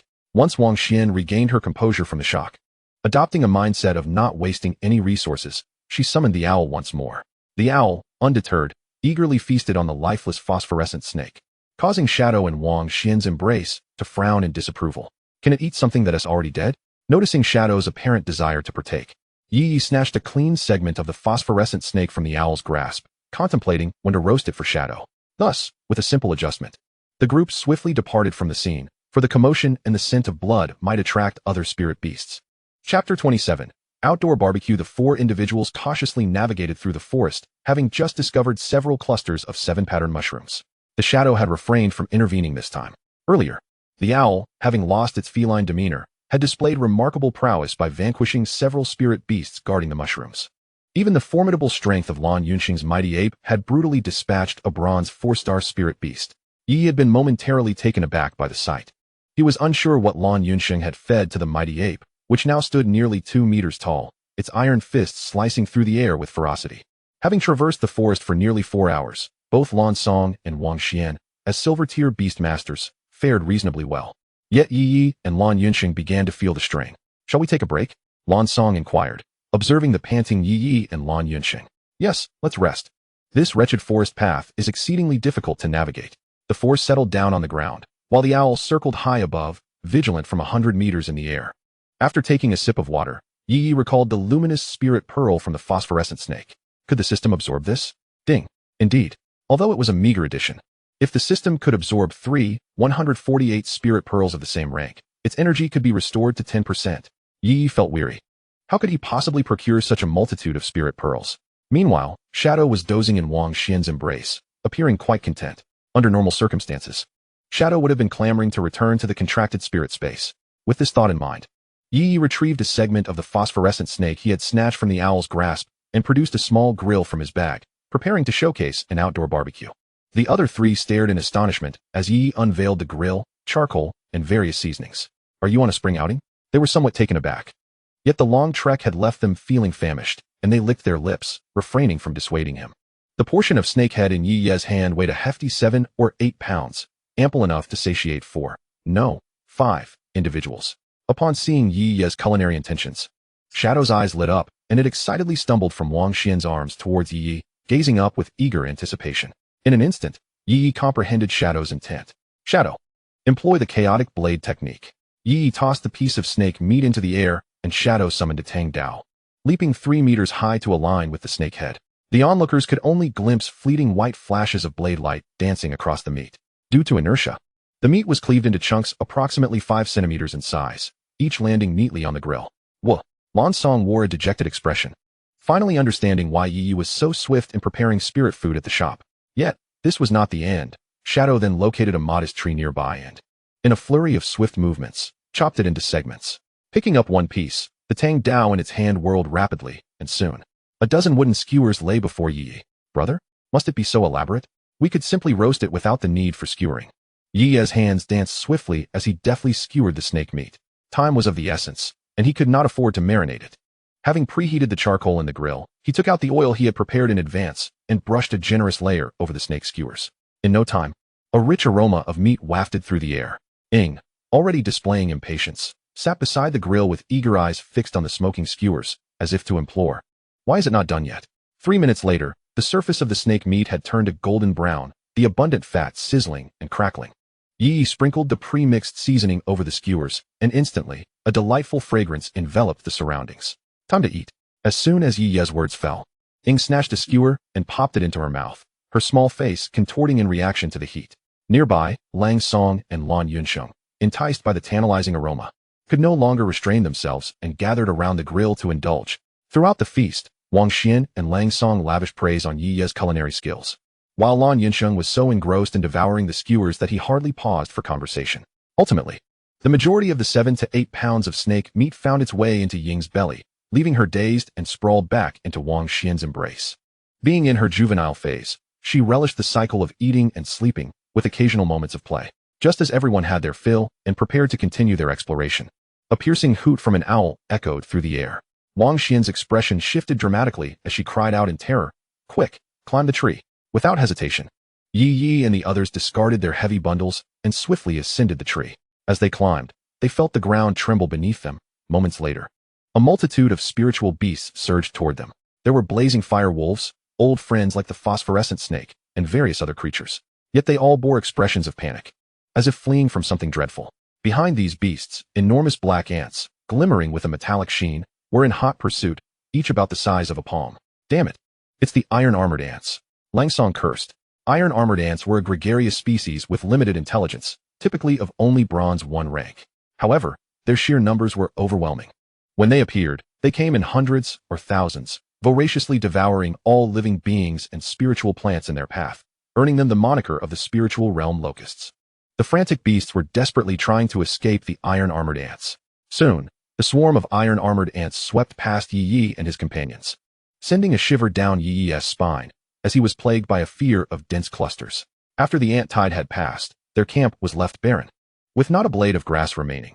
Only the towering trees, which the ants were disinclined to gnaw on, stood intact, while the ground was stripped bare, revealing only yellowed earth.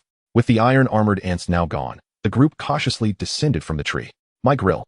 I spent $200 on that," Ye Ye lamented, staring at the now-vanished backpack in anguish. The others exchanged incredulous glances, thinking it was hardly the time to mourn the grill. Wait a minute. Iron-armored ants usually dwell deep in the forest. We are on the outskirts. Why would they appear here? Just as Lang Song finished speaking, an option appeared before Ye Ye. Option 1, run. Run for your lives. Reward, moderate beast mastery. Option 2, bracing for the imminent challenge posed by the thunderstorm dragon, a formidable ruler of the celestial sun spirit ruins. Reward, the title of courageous canine. Effect of wearing, a sense of dread at 100. Ye Ye gazed at the option, momentarily frozen in place. Chapter 28, The Owl Knight. Run, Ye Ye shouted at the top of his lungs. Lang Song and Wang Xian quickly responded. The malignant force of the celestial sun spirit ruins could very well drive them from the inner circle to the outskirts, suggesting that a more terrifying presence might be hunting them from behind. Ye Ye grasped Lan Yunsheng and sprinted in the direction of the iron-armored ants. Wang Xian, can the owl enlarge for aerial transport here? No, the spacing of the trees is too narrow. It would hinder flight. Lang Song remained silent as the 4 of them raced desperately towards the forest's edge. Just then, a powerful and resonant dragon roar echoed behind them. A woo. Ye Ye was momentarily taken aback. Was that the voice of the thunderstorm dragon? It sounded similar to a husky. He observed that several towering trees, each standing 40 to 50 meters tall, were toppling, seemingly due to the massive size of the thunderstorm dragon crashing through them. What a stroke of luck. After all these years in the celestial sun spirit ruins, I have never encountered such a creature, Long Song remarked, his face pale with dread. This will do. They reached a clearing where Wang Xian halted and summoned the owl. In large, aerial transport mode, the owl swiftly grew in size, its wings expanding to nearly 10 meters. Quick! Hop on. The group climbed onto the owl's back, and Ye Ye felt a powerful thrust from below as they ascended rapidly into the sky.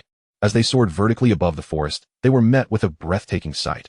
A colossal gap, 7 to 8 meters wide, stretched for several kilometers through the dense forest, as if the trees had been parted down the middle. While the group rode the owl towards the plains beyond the forest, the master of the celestial sun spirit ruins, the silver tier ruler thunderstorm dragon, stood before the campsite where Ye Ye and his companions had just been. The thunderstorm dragon resembled a massive lizard, towering nearly 20 meters in height with robust limbs. Its blue-violet scales shimmered with potent electrical energy, with a fierce glint in its eyes. The thunderstorm dragon lowered its head to sniff the ground, furrowing its brow in confusion before retreating in the direction from which it came. Had Ye Ye witnessed this scene, he would have been utterly terrified, for the spot where the dragon sniffed was precisely where he had just finished grilling. Though Ye Ye and his companions had evaded the thunderstorm dragon, a new wave of peril approached. As the owl carried the four out of the forest and back to the plains, they landed only to find themselves surrounded by the iron-armored ants they had previously fled. In the sky above, two enormous flying spirit beasts circled ominously around them. Long Song wore a grave expression, and Wang Xian's face reflected concern. Although there were many iron-armored ants, their numbers were insignificant compared to the previous horde, suggesting they were merely the remnants of that larger force. The critical issue was that the two flying spirit beasts overhead not only blocked any chance of ascending to escape, but were also poised to launch an attack at any moment. As the iron-clad ants gradually advanced, compressing their space for movement, Lang Song appeared to have an epiphany. Damn it, there must be a lord among these iron-clad ants. Ye Ye was taken aback. A lord? Indeed, the iron-clad ants possess extremely low intelligence. When they encounter something, they instinctively rush to devour it. However, rather than attacking, they were methodically shrinking their area of activity. It was highly likely that a lord-level iron-clad ant was present, commanding them. Moreover, the numbers were inconsistent. Compared to the hundreds of thousands encountered earlier, there were only tens of thousands here. It was very possible that another beast-taming team nearby had also fallen victim to an attack by the iron-clad ants.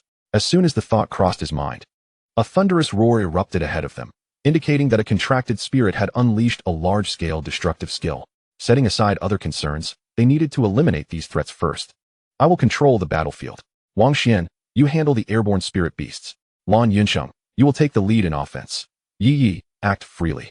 Lang Song swiftly issued commands, demonstrating his seasoned experience.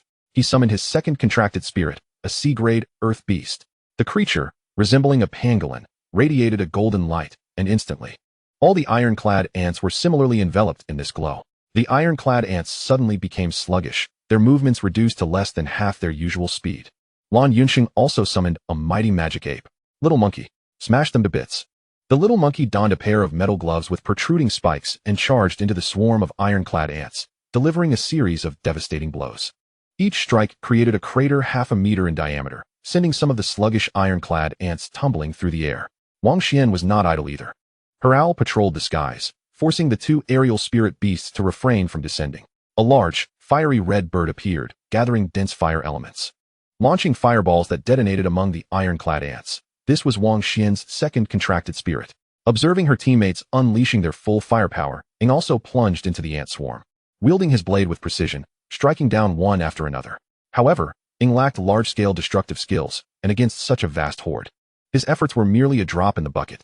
Before long, they had cleared several hundred ironclad ants, but it was still insufficient. If this continued, they would inevitably be overwhelmed by the sheer numbers. Just then, Lang Song shouted, Wang Xian, eliminate those two beasts in the air. I'll do my best.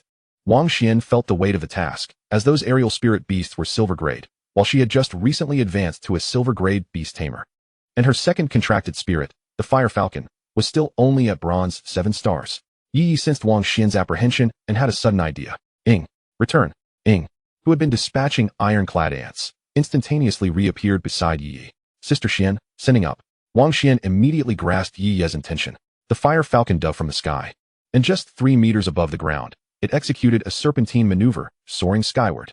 Ing landed steadily on the back of the fire falcon, his purple hair billowing in the wind. The owl, already struggling to fend off 2 opponents, was not a combat-oriented spirit, but rather a reconnaissance type. It bore multiple wounds by this point. The arrival of the firebird and shadow alleviated the pressure on the owl, leading to a fierce stalemate in the aerial battle. Among the flying spirit beasts, one was a golden-winged bird, dominating the skies of the Tianyang spirit ruins with its unparalleled speed and indomitable claws. The other was a pelican-like spirit beast, whose name eluded Ye Ye, though he recognized it as a water-type flying spirit beast that had previously disrupted the owl with its aquatic techniques. The owl engaged in a back-and-forth struggle with the golden-winged bird, while the firehawk faced off against the water-type pelican. The firehawk unleashed several fireballs, but the pelican nimbly evaded them.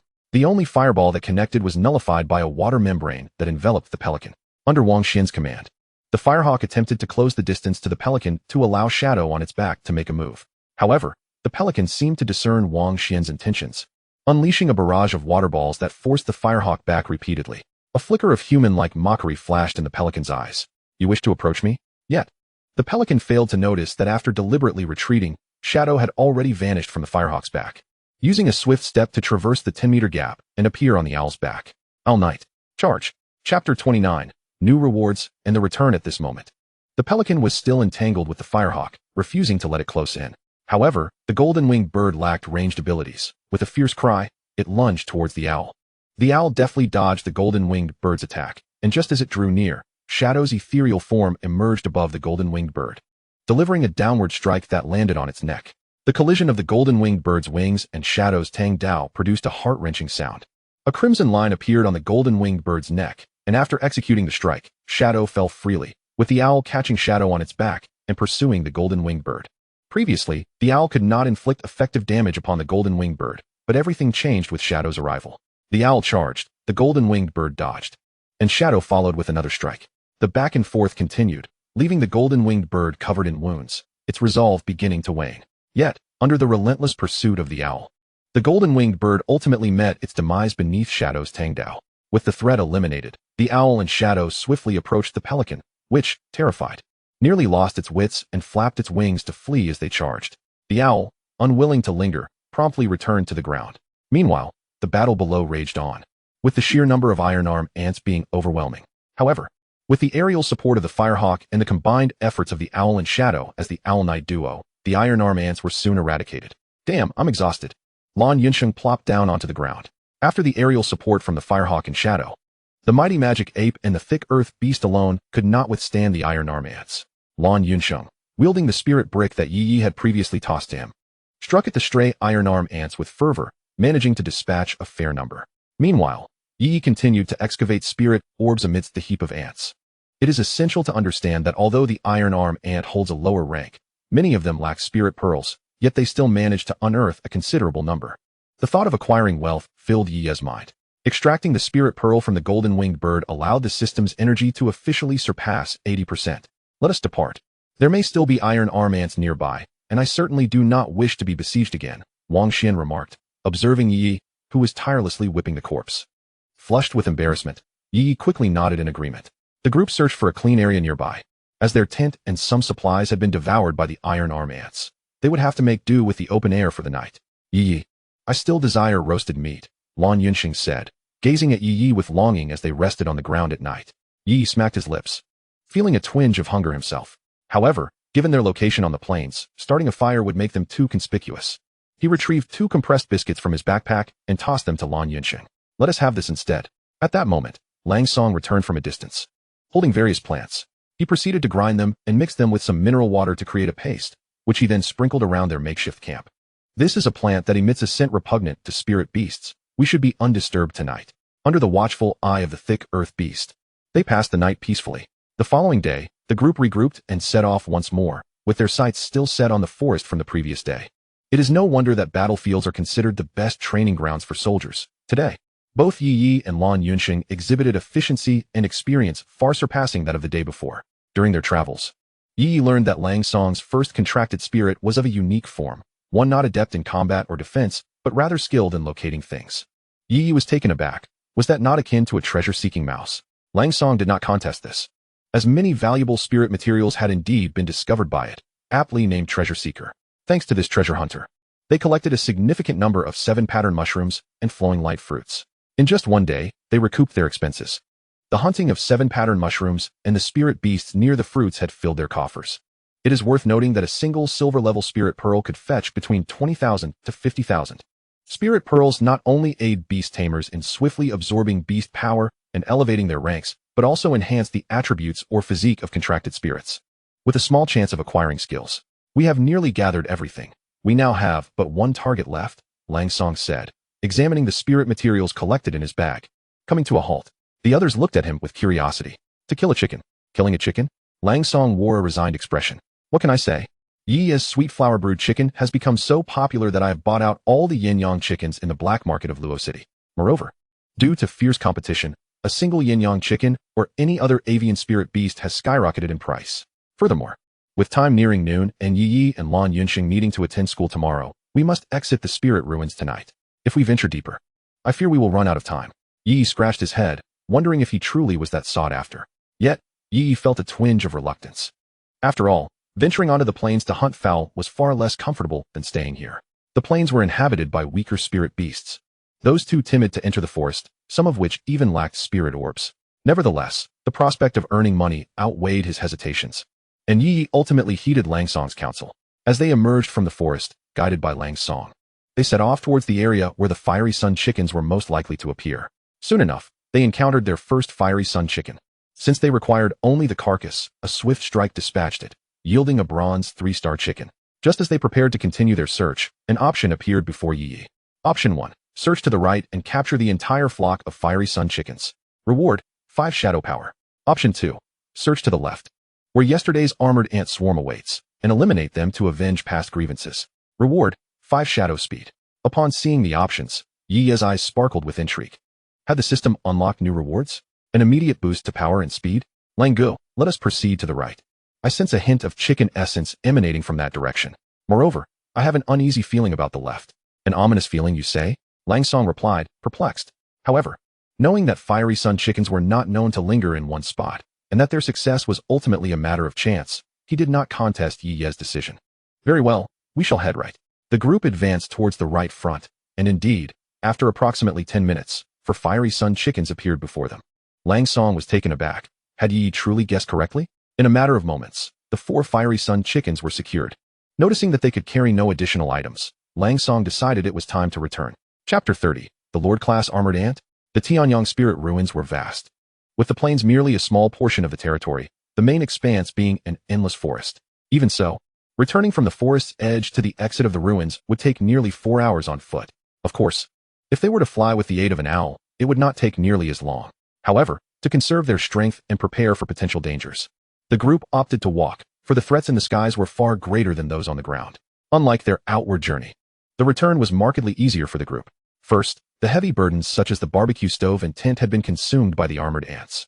Additionally, they had achieved their objective, gathering ample 7-pattern mushrooms and twinkling fruits, alongside a multitude of bronze-level spirit orbs, with even a few silver-level orbs among them. Lang Gu, do you think we could hunt that Lord-class armored ant? Yi Yi inquired, feeling a sense of dissatisfaction. His primary aim in the spirit ruins was to nourish the system. While the system's energy had significantly increased after devouring so many spirit orbs, it still fell short of the 10% mark. Lang Song shook his head in response to Yi Ye's question. The reason Lord-class foes were formidable was not solely due to their strength, but also their difficulty in being dealt with. That particular Lord-class armored ant was likely only bronze level. Even a couple of silver beast masters with strong offensive contracts should be capable of handling it. The crux of the matter lies in the fact that Lord-level spirit beasts possess the ability to command their kin. Just yesterday, you witnessed the countless armored ants that are far beyond the capabilities of a mere silver-level beastmaster. Yi Yi cast a despondent glance at Lang Song. If nothing unexpected occurs, then an unexpected turn is imminent. Before him materialized a familiar set of options. Option 1. Forge ahead and encounter the swarm of armored ants besieging humans. Reward. New skill added to Shadow, Azure Thunder. Option 2. Take a detour and safely return to the city. Reward. Abundant Beastmaster energy. Lang, I think we should perhaps change smack. Just as Yi was about to suggest an alternate route, he witnessed the innocently oblivious Lan Yunxing summoning a little monkey that promptly crushed an armored ant. Just as they remained vigilant for any lurking armored ants, A red signal flare erupted in the sky. It was a call for help from the military. No sooner had the words left his mouth than 2 more signal flares exploded in the air. "We must render assistance," Lang Song declared gravely. "There exists an unwritten rule within the spirit ruins. The military only fires distress signal flares in dire situations. All beastmasters who witness this must respond to the call for aid. We cannot allow our soldiers to bleed and weep." The others remained silent, while Wang Xian silently summoned an owl, and the group hastily made their way toward the direction of the flares. They soon beheld, approximately 5 kilometers away, a throng of individuals encircled by an overwhelming number of armored ants. Several soldiers and teachers, appearing as beastmasters, were protecting the group in the center, continuously summoning their contracted spirits to eliminate the relentless armored ants that swarmed like parasites. Damn, this is utterly bizarre. How could armored ants possibly appear here? Don't lose focus. The distress signal has been dispatched. Reinforcements will arrive shortly. Not a single armored ant must breach our defenses. Old 5. Have your eyes grown from your backside? Hold the line. If any of the students are harmed, you can forget about drinking this month.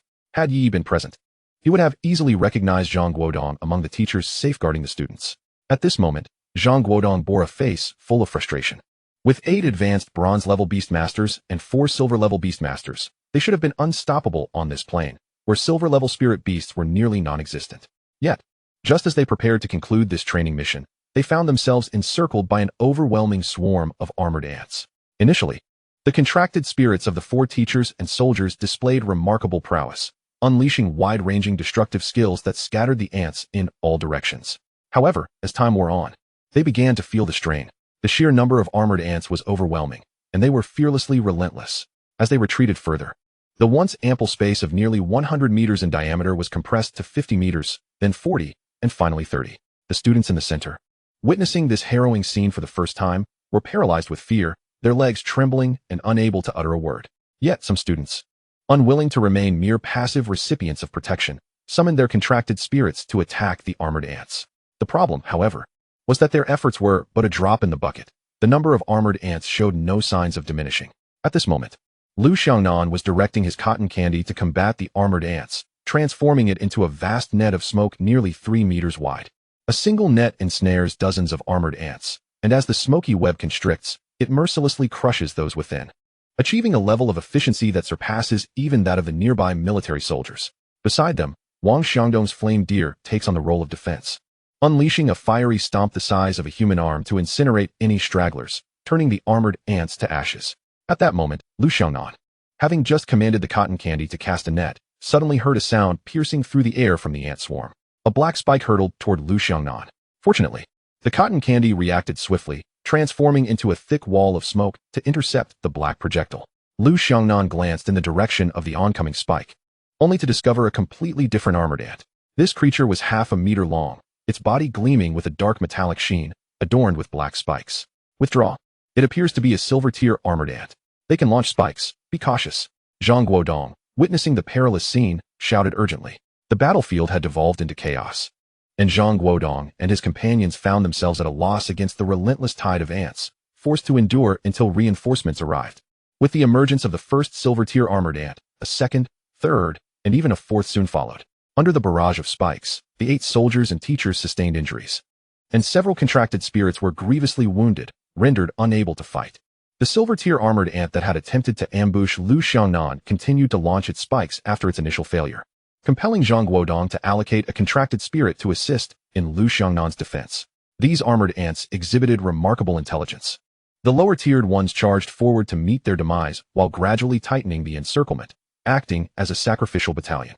The silver-tiered ones concealed themselves within the swarm, launching spikes like mages. After several failed attacks on Lu Xiangnan, thwarted by Zhang Guodong's contracted spirits, the silver-tier armored ant seemed to receive an order. A flicker of human-like hesitation appeared in its eyes, yet it ultimately complied. It ceased its spike assaults and stealthily blended back into the swarm, unnoticed by the beleaguered Zhang Guodong and his soldiers. As the encirclement tightened, Lu Xiangnan, intent on alleviating the pressure on her teachers and comrades, gradually came into the armored ants' line of sight. Whoosh! Lu Xiangnan, be careful! From within the swarm, a shadow shot toward Lu Xiangnan. It was the previously hidden silver-tier armored ant, employing the ability unique to its kind, ambush. Lu Xiangnan stood transfixed, watching the armored ant draw near, her body unable to react in time. While Zhang Guodong could only watch helplessly as the fierce creature approached, its menacing mandibles bared. Just as the fear of death began to envelop Lu Xiangnan's mind, a metallic clang reverberated through the air. Chapter 31. The mysterious girl. Lu Xiangnan tightly shut her eyes, expecting the pain that never came. Upon opening her eyes, Lu Xiangnan beheld a small girl with a ponytail and violet hair, brandishing a tang sword before her. Has my demise led to this hallucination? Is this not Shadow? Why would Yi Yi's contract spirit manifest here? Confounded, Lu Xiangnan was about to speak when she noticed a half-meter-long armored ant stealthily retreating before Shadow. In an instant, Shadow vanished, only to reappear behind the armored ant. The tang sword in her grasp moved with deft precision, producing a series of metallic clinks from the ant's exoskeleton. Suddenly, a fireball, the size of a human head, descended from the sky and struck the armored ant with great force. To the astonishment of onlookers, a faint yellow glow emanated from the ant, causing its movements to slow dramatically. Yi Yi and the others have arrived. Upon reaching the battlefield, they spotted a silver-level armored ant poised to ambush amidst the swarm, its size rendering it conspicuously visible. Realizing the armored ant was targeting his classmate, Yi Yi had no time to ponder, for he saw the large armored ant preparing to strike at his class leader. Hastily, Yi Yi summoned Shadow, who executed a series of swift movements, ultimately rescuing Lu Xiangnan just before the ant could succeed in its assault. Meanwhile, the teachers and soldiers became aware of Yi Yi and his companions circling above, with Zhang Guodong feeling overwhelmed, having spotted Yi Yi on that owl. How did he arrive in this realm? Just as the students believed reinforcements had arrived and began to cheer, they were met with the reality of only 4 individuals. Their excitement quickly extinguished. Shadow, let us test the new skill. After making her choice, Shadow acquired her 3rd skill, Azure Thunder.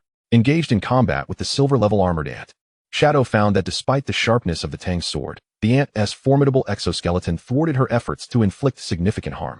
Following Yi Yi's command, a lightning elemental orb, the size of a human head, materialized in Shadow's hand, swelling gradually to twice its original size. The armored ant sensed danger and hastily attacked Shadow with its hardened mandibles. However, Shadow evaded the strike with a swift movement. Frustrated by her dodging, the armored ant resorted to its ambush skill once more, this time targeting the swarm behind it rather than Shadow. And sensing the threat of death, it chose to flee instead, just as I desired. Shadow, take it down. Yi Yi had previously fretted that Azure Thunder, a large-scale destructive skill, would indiscriminately harm Lu Xiangnan and the students if unleashed here. The armored ant's retreat back to the swarm would be its own undoing. Shadow executed 2 rapid movements, appearing behind the silver-level armored ant. Then, she forcefully slammed the orb of terrifying lightning elemental energy into the ground, now inflated to the size of a yoga ball. Instantly, a ferocious surge of lightning elemental energy coursed across the ground, generating a colossal thunderstorm within a 20-meter radius. Boom! A thunderous roar reverberated through the air, and within a 20-meter spherical radius, all the armored ants vanished, including the silver-tiered armored ant, reduced to ash by the ferocious tempest of lightning.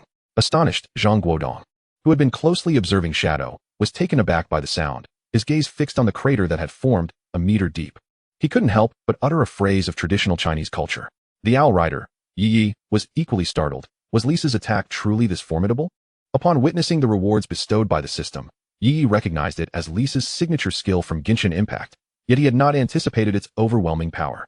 Savoring the taste of victory, Shadow licked her lips and conjured another lightning sphere the size of a basketball. Boom, boom, boom. Observing Shadow in her frenzy, Yi Yi refrained from excessive interference. After all, who could teach the Raiden Shogun how to fight? Long Song frowned atop the owl. They had circled the skies twice. Yet the armored ants seemed endless, a dark mass extending nearly a kilometer in every direction. Now, they faced 2 choices. The first was to locate and eliminate the Lord-class armored ant among the massive swarm, hoping that without its leader, the horde would disperse. The second option was to collectively fend off the armored ants until reinforcements from the Lingshu military could arrive, if they could arrive in time. The situation below was deteriorating rapidly. Although Shadow's lightning attacks were high in damage and expansive in range, and with her incredible mobility, she had just obliterated a silver-tier armored ant. She was clearly running low on energy after casting several powerful spells, now languishing in Lu Xiangnan's arms, utterly exhausted. What? Why are you back in my arms? You asked too many questions. At this moment, the encirclement had shrunk to 10 meters. Despite their relentless efforts, the seemingly endless tide of ants showed no signs of fatigue. It was utterly monstrous. One golden-tier spirit beast would likely be overwhelmed. Wang Xin despaired. A single armored ant could be crushed by an ordinary person. But when their numbers reached 10,000, 100,000, a million, or even 10 million, how would you propose to handle it?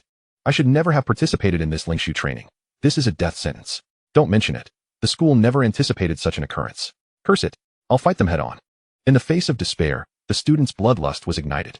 Those who had been paralyzed by fear now summoned their contracted spirits, unleashing their skills outward. Under the students' concentrated fire, the encirclement finally ceased to tighten. However, this reprieve was short-lived, as the students' contracted spirits, predominantly bronze tier with 2 or 3 stars, could not sustain the effort for long. Just as despair loomed and a shadow crossed Zhang Guodong's face, enormous fireballs rained down from the sky, crashing into the swarm of ants and triggering violent explosions. These fireballs were incomparable to the ones spat out by Wang Xian's flame falcon. Each exceeded 2 meters in diameter, and their numbers reached into the dozens. As charred, smoking craters appeared, the tide of battle shifted dramatically.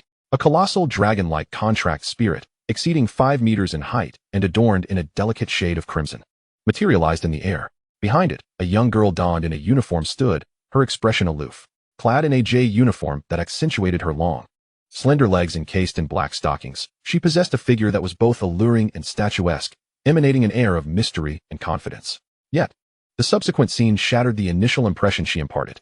Chapter 32. The Emergence of the Lord-class Iron-Armored Ant. The girl's complexion paled slightly, and the next moment, she doubled over, retching upon the back of her dragon-shaped contract spirit. Ye Ye, bewildered yet astonished, pondered whether she was suffering from motion sickness. With a wan visage, the girl struck her contract spirit with delicate yet forceful arms. I told you not to fly so fast. The dragon spirit's head displayed a hint of exasperation. Didn't you just instruct me to fly at full speed? Murmured the girl, her face ashen. What a disgrace. May it be obliterated. In the next instant, numerous fireballs cascaded from the sky, their immense power causing the ground to tremble slightly. How formidable. Are they reinforcements? Yet, why is there only one person? Goodness. This contract spirit is exceptionally powerful, surely at least S-class. Despite the strength of the girl's contract spirit, it could not eradicate the seemingly endless swarm of ants. At that moment, she summoned her second contract spirit, a robust unicorn, significantly larger than an ordinary horse. The unicorn radiated a golden luminescence, and in an instant, everyone felt a comforting warmth enveloping them. The injured students and soldiers experienced a peculiar itch as their wounds began to heal rapidly. I am here as reinforcements from the Luo City Military District. The main force is behind us. Everyone, hold on. The girl's voice resonated, invigorating the spirits of all present. The formidable aerial firepower alleviated the pressure on those in passive defense, swiftly clarifying the situation. Meanwhile, the Lord-class Iron-Armored Ant, hidden within the swarm, could no longer remain dormant, fully aware that the girl unleashing firepower above posed the greatest threat. A fire-red Iron-Armored Ant, no larger than its ordinary counterparts, emerged from the throng. It was indeed the Lord-class Iron-Armored Ant, with a fierce glint in its eyes. It fixated on the fire-breathing dragon soaring 30 to 40 meters above, which continued to unleash fireballs. In the next moment, a fiery, pointed spike, accompanied by a piercing sound, hurtled toward the sky, targeting both the fire-breathing dragon and the girl. To the girl's surprise, this scene brought her joy. Found you.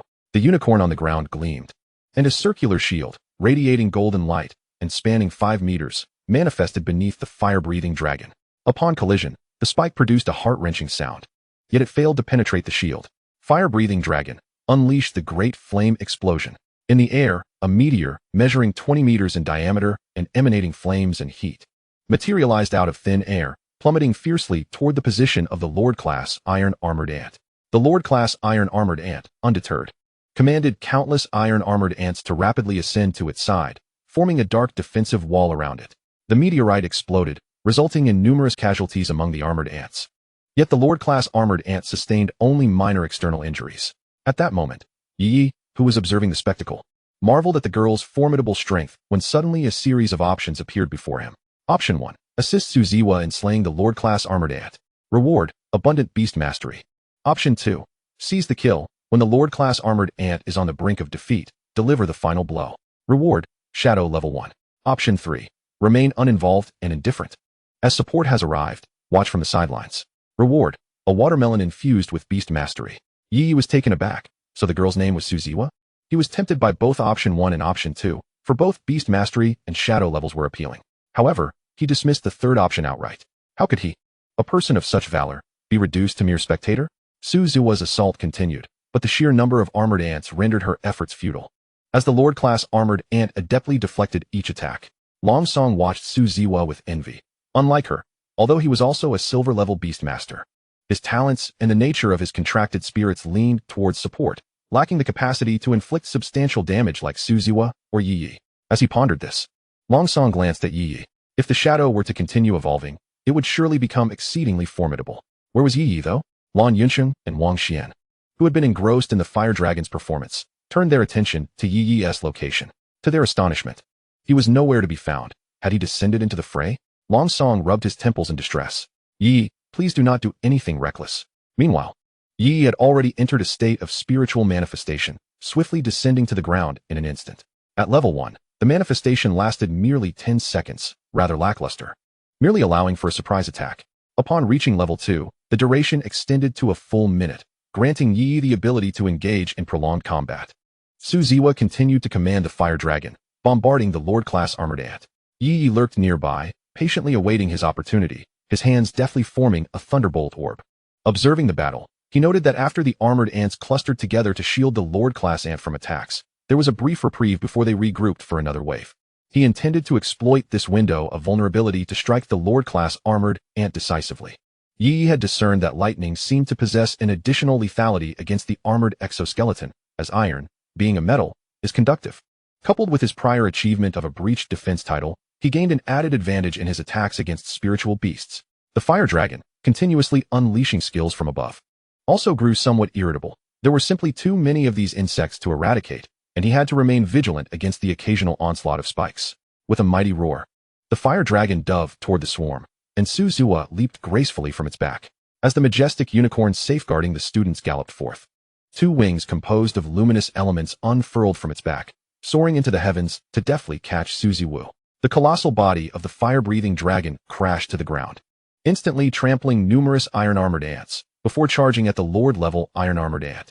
Fireballs erupted like a barrage of gunfire, targeting the formidable foe, while the dragon's landing was precisely to the iron-armored ant's advantage, as they swarmed up its massive form like relentless parasites.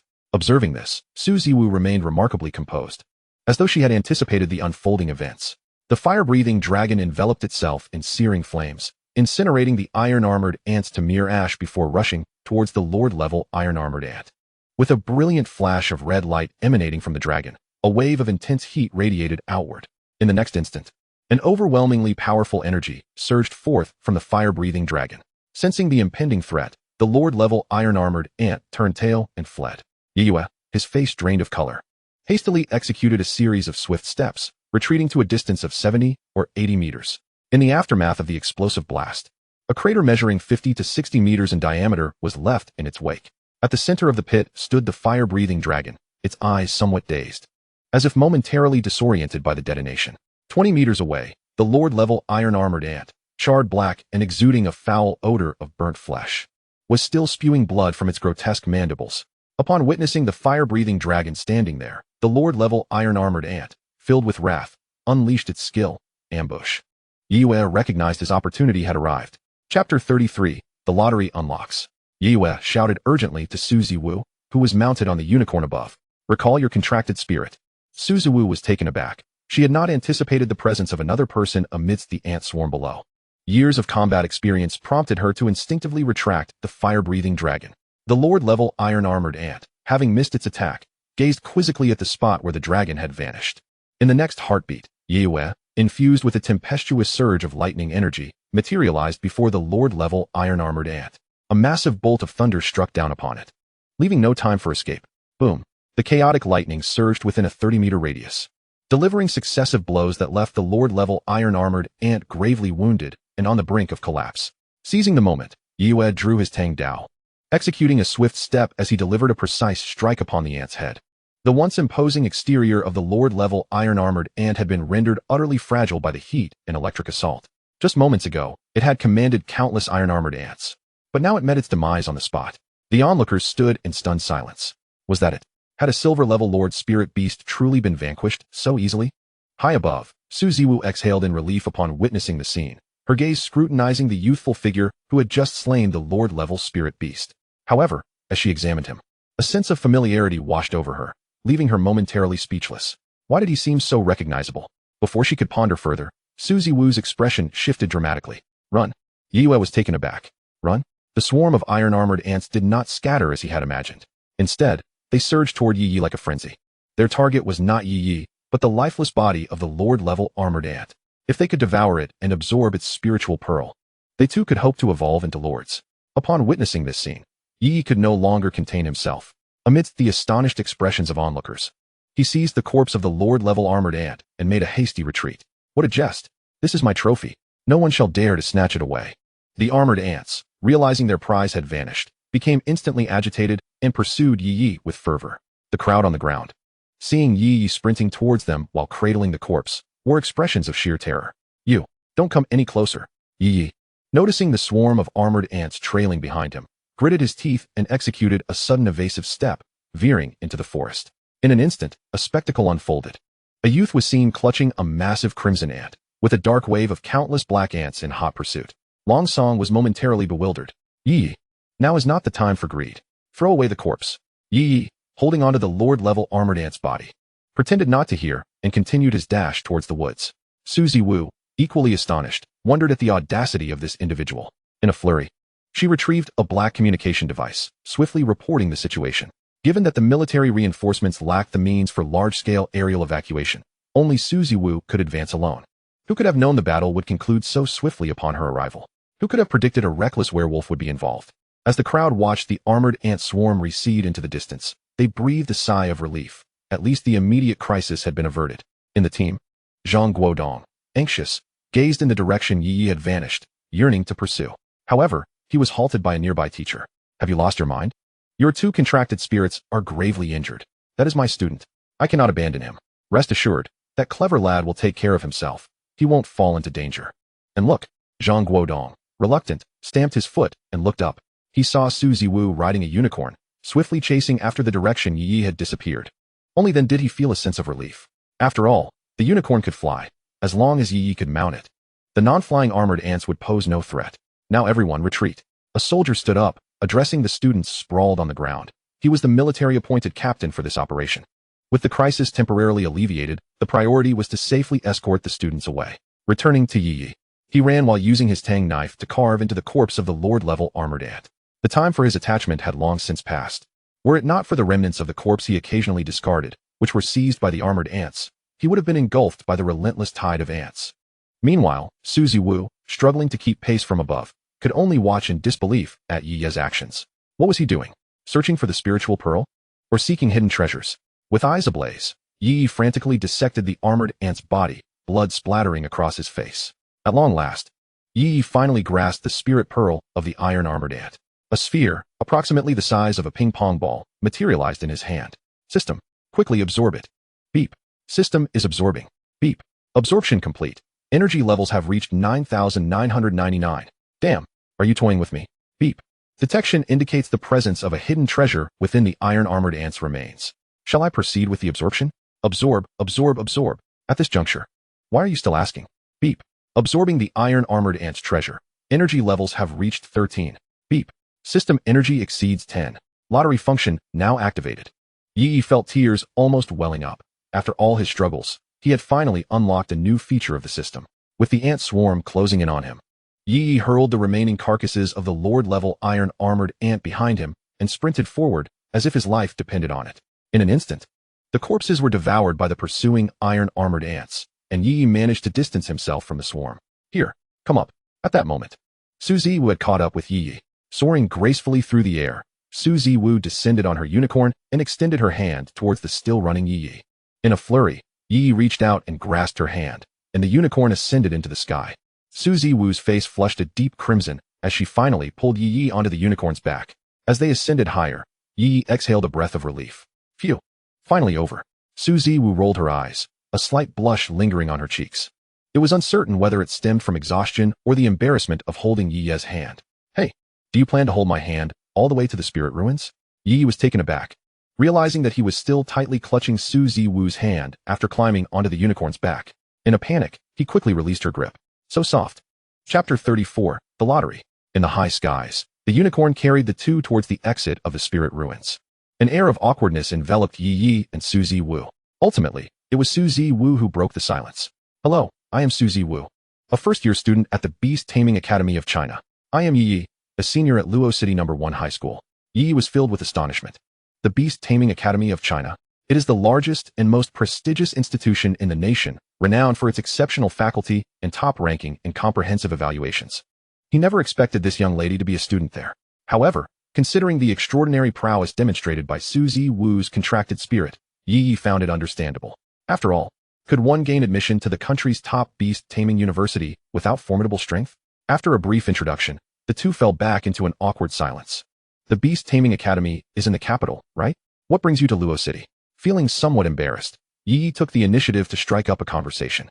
Suzy Wu smiled charmingly, surprised to find Ye Ye so shy, a stark contrast to his online persona. I'll keep you guessing about my purpose for now. We might encounter each other again tomorrow. Ye Ye was taken aback. Tomorrow? The unicorn flew swiftly, and soon Ye Ye spotted the military base at the entrance of the spirit ruins. As they neared the base, the unicorn began its descent. After all, military regulations strictly forbade anyone from flying over the military facility. Upon landing, Ye Ye immediately noticed Lang Song, Zhang Guodong, and others waiting for him at the entrance of the military base. Teacher Zhang, Brother Lang. Ye Ye greeted them with palpable excitement. Zhang Guodong sighed in relief. Having learned from Lang Song how Ye Ye had arrived in Lingshu, it's good that you're back. Just be more cautious next time. Lang Song rolled his eyes at Ye Ye, who appeared somewhat embarrassed. Bringing Ye Ye to Lingshu had been the most perilous decision of his life, causing him considerable anxiety on several occasions. Ye Ye, this time in Lingshu, we garnered around 1 million blue star coins. Once we process the materials in a few days, we will divide it equally. As they walked towards the exit, a glimmer of excitement sparkled in Lang Song's eyes. Ye Ye was momentarily taken aback upon hearing the substantial sum. I get to keep 250,000? Although the spirit pearls of the iron ants were not particularly valuable, their abundance made up for it. Spotting the long-awaited exit gate, Ye Ye let out a sigh of relief. Despite having enjoyed himself in Lingshu, he still felt a twinge of apprehension. However, the thought of their earnings invigorated him. As they exited Lingshu, Zhang Guodong planned to return to school to organize the results of their training. Lang Song was eager to return and set up his stall. Wang Xian and Lan Yunsheng were utterly exhausted. After a brief discussion, they decided to head straight back to Luo City. Notably, Suzy Wu did not accompany them out, seemingly preoccupied with other matters within Lingshu. As they departed, Suzy Wu cast a meaningful glance at Ye Ye, leaving him perplexed. Lang Song, observing this exchange, playfully patted Ye Ye on the shoulder, as if to suggest, you certainly have a way with charm, don't you? In the evening, a black SUV pulled up at the entrance of Ye Ye's apartment complex. Son, how was your outing? His parents inquired, noticing the weary yet spirited Ye Ye as he entered the living room. It was quite thrilling, he replied. His parents refrained from probing further. After all, how much excitement could a 17-year-old high school student truly experience? Could it compare to the thrill of entering Lingshu? Once back in his room, Ye Ye began to tally his gains from the trip, several silver-grade spirit pearls and numerous bronze-grade spirit materials. Gazing at his empty backpack, he murmured to himself, I didn't bring anything back. It was all absorbed by the system. The remaining spirit pearls and materials were with Lang Song, and he would have to wait a couple of days to receive his share. Nevertheless, the most significant reward from this expedition was the activation of a new feature in the system. System, please introduce the new feature. Ding. The lottery system has been activated. The host can spend blue star coins to enter the lottery, which contains numerous valuable items. We welcome you to try your luck. Ye Ye closed his eyes in despair. More blue star coins. Has the system developed a money obsession? Open the lottery. Suddenly, a massive lottery wheel appeared before him, inscribed with lottery special, 10,000. 10,000 for a single entry. Why don't you go rob a bank?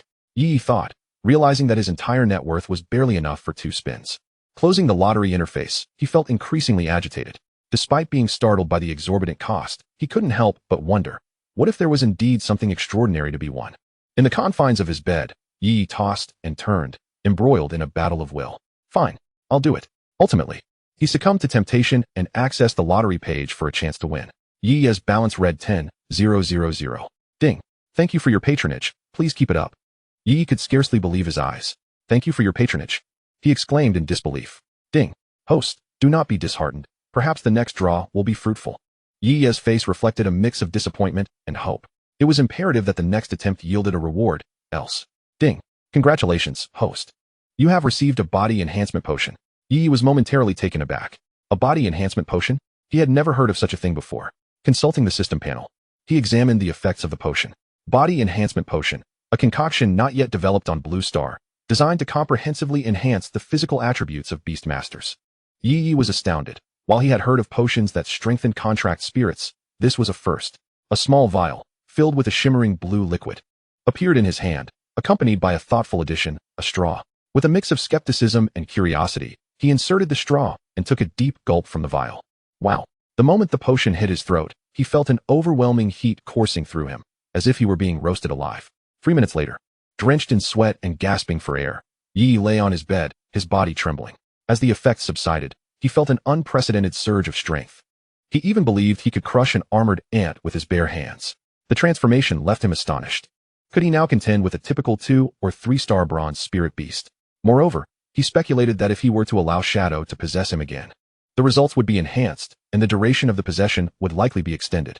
After all, each time the possession concluded, he felt utterly drained. What a remarkable discovery. An idea sparked in Ye Ye's mind. Chapter 35. The exceedingly challenging special examination. Ding ding ding. Still reveling in his newfound physical prowess as he performed sit-ups, Ye Ye was interrupted by the notification sound from his phone. Care for a meetup? Glancing at the message, he fell into contemplation, sensing a familiarity with the situation. Surely you didn't forget to label me? Suddenly, it dawned on him. This was his online friend with a gaming addiction. But why the name change? Hadn't they previously referred to themselves as Dazed and Adorable Dragon Sprayer? Now, they were Innocent and Pure Beautiful Girl? The label's been added. I didn't register it earlier. I'm too exhausted tonight and can't meet up. I have class tomorrow. Too exhausted? What did you do today? Oh, not much. Just ventured into the spirit ruins to slay some monsters and casually took down a lord. Wow, that's impressive. Can you share what transpired? Ye Ye's interest peaked. Indeed. The past few days had been nothing short of magical, and he recounted his recent experiences in brief. In a standalone villa in Luo City, Suzy Wu, clad in a onesie, sat at her computer desk, engrossed in her mobile game. Dressed in pajamas adorned with whimsical cartoon patterns, radiating the vibrant energy of youth. Her exquisite visage was complemented by a gentle smile. As she glanced at the contents of her phone, her expressions fluctuated between furrowed brows and gleeful delight, culminating in a blush that adorned her cheeks. The girl who ultimately rescued you is undeniably cool. What do you think? Is she beautiful? Upon completing this message, Suzy Wu felt her cheeks flush even deeper, curious about Ye Ye's first impression of her. However, this fool likely remained oblivious to the fact that she was Suzy Wu. After all, she rarely shared photographs on her social media, whereas Ye had posted numerous silly selfies, which was the reason Suzy Wu could recognize him. Indeed, she was quite lovely, yet there was something peculiar about their connection. It felt as though she knew her already. Suzy Wu paused, wondering if her demeanor had been so conspicuous. Earlier, you mentioned that the girl belonged to the Beastmaster Academy of Huagua? That is the pinnacle of beast mastery institutions in Huagua. Do you intend to apply? What a joke. With my lackluster abilities, I would surely fail to qualify. Suzy Wu rolled her eyes, having witnessed the prowess of the shadow and its possession skills. Lackluster abilities? The tears of regret from the Lord-level Iron Arm, and spoke otherwise. Enough of this. I shall retire for the night. Today has been exhausting. Let's play together when you return. Ye Ye swiftly concluded the conversation, genuinely fatigued. After charging his phone, he tilted his head and instantly fell asleep. A glint of mischief flickered in Suzy Wu's eyes. Play together when you return? Until tomorrow. She swiftly retrieved her phone, locating a number in her contacts and dialing it. Hello, Teacher Huang. This is Suzy Wu. Our school should have examination slots in Luoqing this year, right? Could you secure one for me? The following day, Monday, Ye Ye embarked on another day of academic pursuits. Upon entering the classroom, he was met with the peculiar gazes of his classmates, who regarded him with a mix of bewilderment and intrigue. Clearly, they had heard of Ye Ye's glorious exploits from their peers who had participated in the previous day's training. The consensus was clear. This individual was not to be trifled with. While others were merely greedy, he sought wealth without regard for life itself. Ignoring the odd stares, Ye settled into his seat. Lan Yunsheng, come, let us arm wrestle. The loser treats the winner to instant noodles tonight. Are you in? Lan Yunsheng paused, then erupted into a dismissive chuckle. Although Ye Ye was not particularly slender, he paled in comparison to the imposing figure of Lan Yunsheng. They had previously resolved who would buy instant noodles for their online escapades through arm wrestling. Yet Ye Ye had never emerged victorious. Observing Ye Ye's audacious challenge today, Lan Yunsheng readily accepted. Since you insist on treating me to noodles, I shan't hold back. Let us go. The classmates watched the two competitors with keen interest. Ye Ye perched atop the desk, propping his elbows on its surface. Lan Yunsheng grasped Ye Ye's hand and exerted a powerful force. Yet, Ye Ye's hand remained steadfast. Undeterred, Lan Yunsheng, disbelieving, intensified his efforts. Eventually, the strain became evident on Lan Yunsheng's pudgy face, beads of perspiration forming on his forehead. Ye Ye wore a sly grin, subtly applying pressure with his right hand. With a resounding thud, Lan Yunsheng's hand crashed against the desk. Lan Yunsheng, defeated. Ye Ye, have you taken medication? How did your strength suddenly increase so dramatically? Lan Yunsheng was astonished, as he was certain that Ye Ye had not resorted to summoning a spirit but was relying solely on his own physical prowess. Ye Ye smiled. Taking medicine? Not just any medicine, but potent elixirs. Products of the system. They are guaranteed to be of superior quality, you see. Just as the two were still bantering, Zhang Guodong, with a grave expression, entered the room. Upon seeing Zhang Guodong walk into the classroom, all the students quickly sat up straight, their gazes fixed on him. I come bearing good news, he announced. The Education Bureau of Luoqing has officially invited elite students from the Global Beast Tamer Academy to conduct a selection process for the Beast Master classes across the entire Luoqing area, forming an elite class. This elite class will not only receive the finest guidance over the next 2 months, but will also have the opportunity to receive an admission invitation from the Global Beast Tamer Academy. The class erupted in excitement. The Global Beast Tamer Academy. Our school will send 100 students to participate in this assessment, which will take place within the Tianyang spiritual ruins. The 50 students who entered the ruins yesterday will directly qualify for the selection of this elite class. The remaining 50 will be chosen based on their previous examination scores. Ye Ye's heart raced. Surely his results would not place him outside the top 100. After all, he had no academic scores to speak of. Ye Ye, come with me for a moment. Ye Ye glanced at Zhang Guodong, bewildered, and rose to follow him out of the classroom. The first period was not Zhang Guodong's class, and as they left, the lesson resumed. Ye Ye trailed behind Zhang Guodong, navigating the twists and turns of the teaching building, eventually stopping at the door of the principal's office. Zhang Guodong knocked on the door. Come in. Ye Ye was filled with confusion, but it was clear that this was not the moment for questions, so he followed Zhang Guodong into the principal's office. The office was not large, with bookshelves on either side filled with various tomes on beast mastery. 2 individuals were seated on the sofa. One was the principal, and the other was a pleasant surprise for Ye Ye. Dressed in a flowing white dress and sporting a ponytail, Su Ziwu sat on the sofa, squinting at Ye Ye with a smile. Please, take a seat, the principal said, offering a warm smile upon seeing Ye Ye. Ye Ye felt somewhat flustered. Instead of sitting beside the principal, he chose to sit next to Su Ziwu. As he settled down, he caught a whiff of a delightful shampoo fragrance. Zhang Guodong, witnessing this, could only take a seat next to the principal. I suppose I need not introduce you, he said. Su Ziwu, a prodigy from the Global Beast Tamer Academy, is here today to discuss the matter of a special admission. Special admission? Indeed, Su Ziwu interjected. I have reported your situation to the school, noting your keen combat awareness and your possession of a rare humanoid contracted spirit. Therefore, it has been decided to grant you a special admission slot. However, the assessment will be quite challenging, as it involves early admission, and I am uncertain whether you would like to participate in this special selection. Ye Ye was taken aback. Challenging?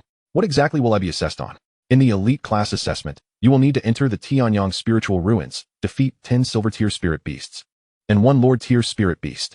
I will accompany you as both an examiner and a safety officer into the ruins. Ye Ye was stunned. Are you joking?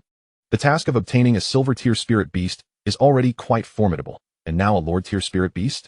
Is this a jest? Just as Ye Ye was about to speak, options materialized before him. Chapter 36. The Bargaining Duo, Option 1. Refuse the assessment on the grounds that it is exceedingly difficult. Reward, moderate beastmaster power. Option 2. Cross his legs and declare loudly, is this all? I'm surely going to the Global Beast Tamer Academy. Reward, shadow skill, Raiden blade technique, level 1.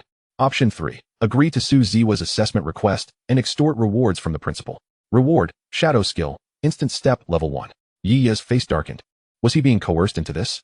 Whether it be the Raiden blade technique or instant step, both were optimal choices for enhancing his shadow's combat prowess. Very well. I shall give it a try. Ye Ye ultimately chose option 3. Option 2 seemed rather pretentious, and he feared that failing the assessment would lead to an embarrassing situation.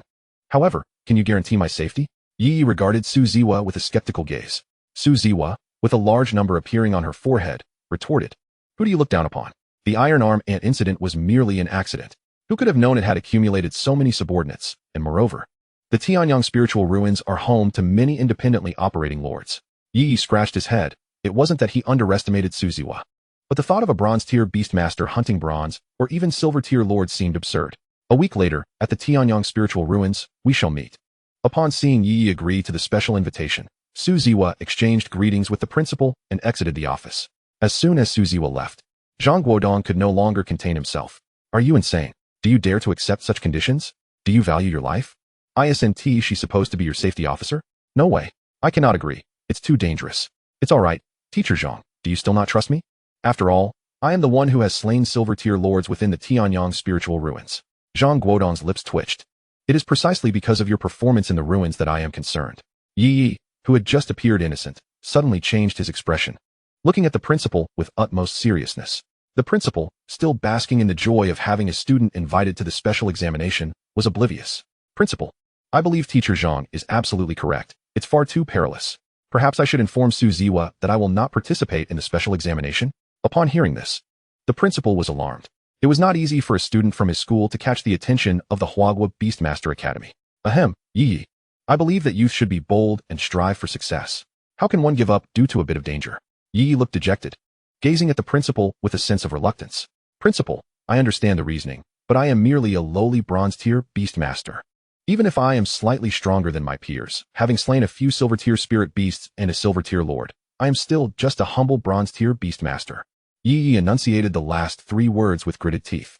Observing the flustered expression on Ye Ye's face, the principal began to realize. Is this lad perhaps seeking a reward from me? Cough. After all, your participation in the special recruitment is to bring honor to our school. Therefore, 5 bottles of low-grade Beast Mastery Potion, 1 bottle of intermediate-grade Beast Mastery Potion, along with 3 silver-grade Spirit Pearls. Upon hearing this, Ye Ye's eyes sparkled with excitement. For these were indeed tangible treasures. However, he quickly concealed his expression. Principal, I believe the Tianyang Spirit Ruins are still too perilous, especially when hunting Lord-level spirit beasts. What if you can pass the examination, the school will add a reward of 1 million. Deal. Zhang Guodong stared blankly at the two negotiating, wondering if today's high school students were all so adept at bargaining. Stepping out of the office, Ye Ye joyfully embraced the 6 bottles of potions as he exited. The principal mentioned that the spirit pearls were not in stock and promised that Zhang Guodong would bring them to him the following day. Zhang Guodong observed Ye Ye's gleaming eyes and, with a hint of annoyance, took out a small box from his pocket. Here, a gift from your master's wife. Ye Ye was taken aback. A gift from his master's wife? He opened the small box to reveal a beautifully crafted necklace and a potion. Ye Ye looked at Zhang Guodong in confusion.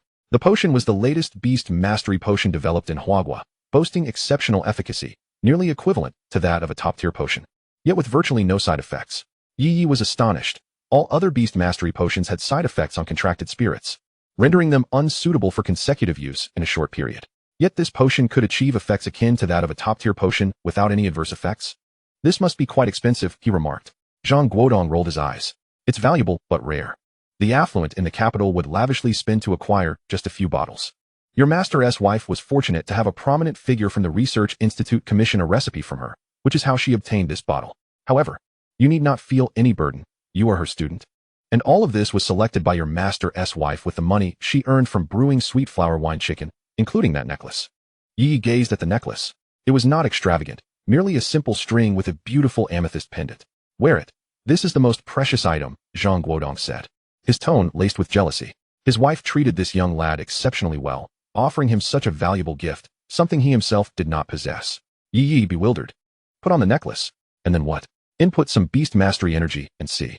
Ye Ye directed his energy into the necklace, and in the next moment, his eyes widened in astonishment. He felt an instant connection with a small space, not larger than 1 square meter. He could sense that with merely a thought, he could store or retrieve items within this space. A storage space item? Zhang Guodong nodded. Now you understand how profitable a recipe that can yield effects on contracted spirits using ordinary ingredients can be, right? However, such items are produced in limited quantities and are rare. Your master's wife put in considerable effort and leveraged many connections to acquire this. Ye Ye was overwhelmed by the sudden delight. He would no longer have to carry such a heavy barbecue grill into the spirit ruins. After giving Ye Ye a few words of advice, he returned to class.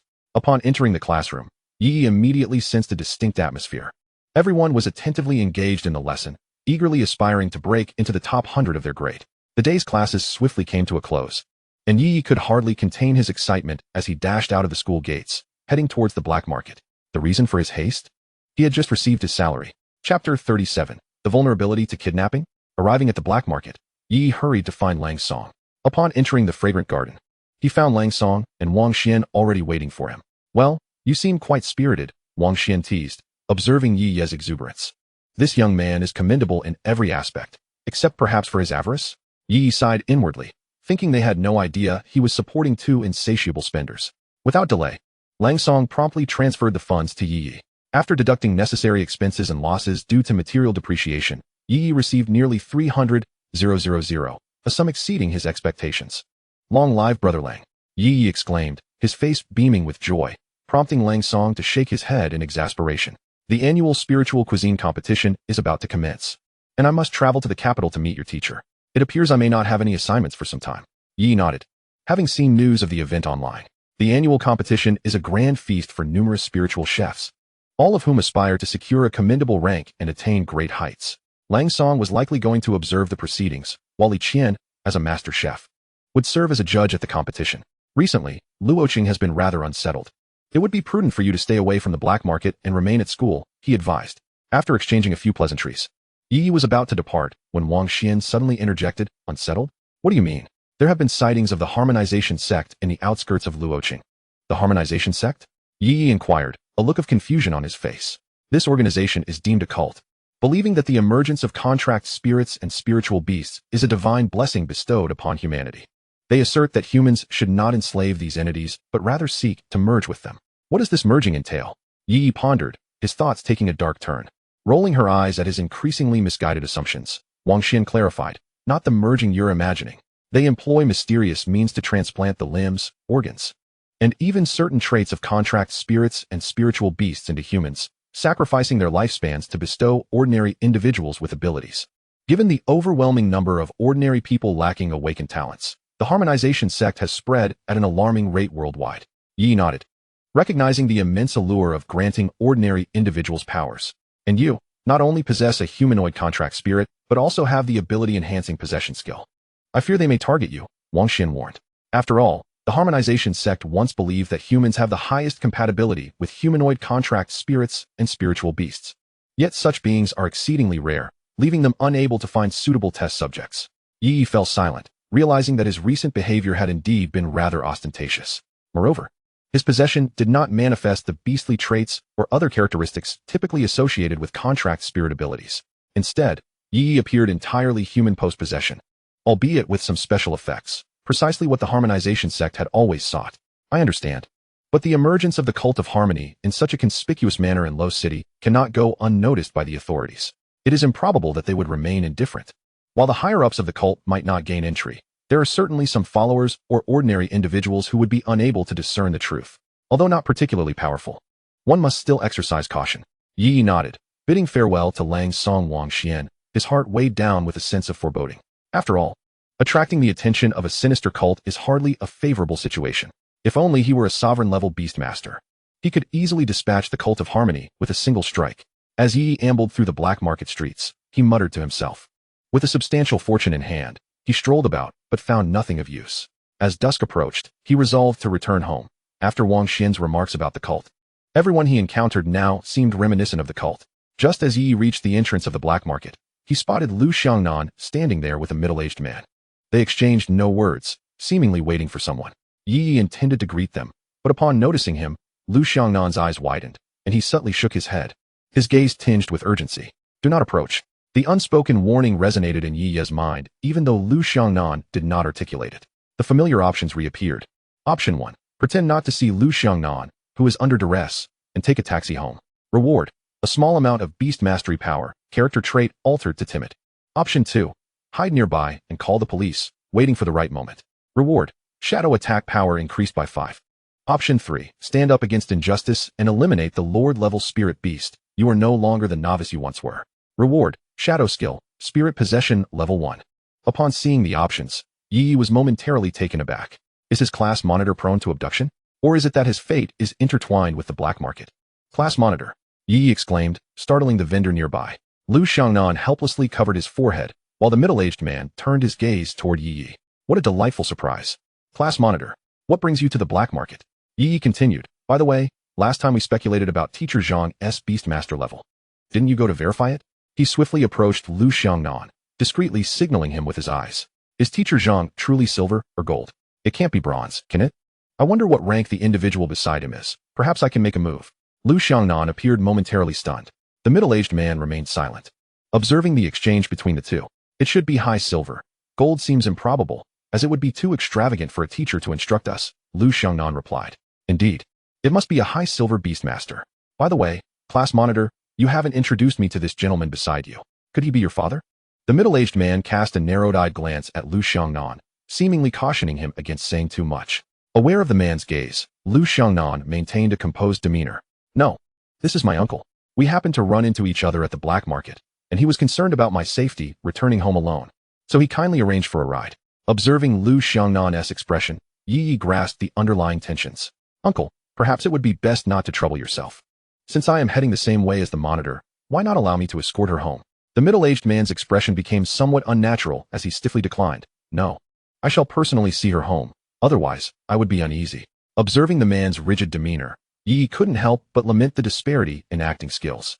Then I shall accompany the monitor for a while. I have nothing pressing to attend to. Ignoring the middle-aged man's gaze, Yi Yi stood there, engaging in a light conversation with Lu Xiangnan. Lu Xiangnan was on the verge of exasperation. What are you doing, brother? Is this truly the time for idle chatter? Approximately 20 minutes later, with no sign of the vehicle's arrival, the middle-aged man exhibited clear signs of impatience. Why hasn't the car arrived yet? I suppose I shall take my leave then. Ah, Teacher Zhang, what brings you to the black market? I was just speaking of you with the monitor. As Yi Yi prepared to depart, he suddenly gazed in astonishment behind the middle-aged man. While Yi Yi watched the middle-aged man with eager anticipation, he realized that the man was not looking behind him at all, but rather fixated on Yi Yi's eyes. The atmosphere thickened with tension. Chapter 38, Senior Bronze Beastmaster.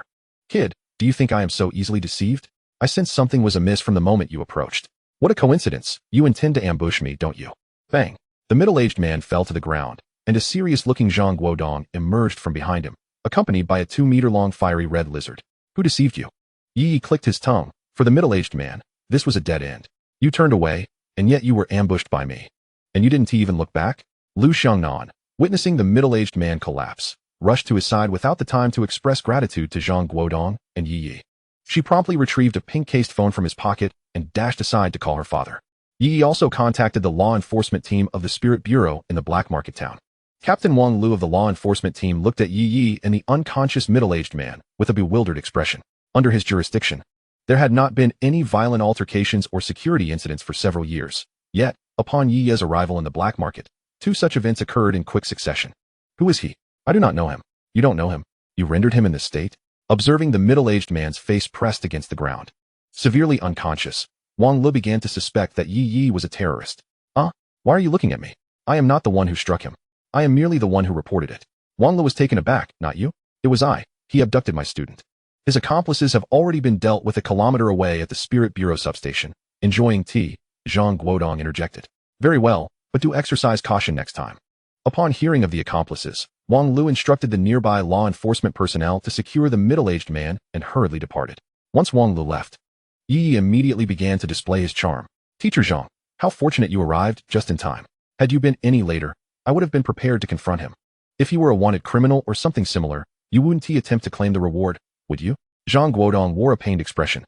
Having hurriedly rushed from school upon receiving a message from Yi Yi, he had even picked up a middle-aged man's accomplice along the way.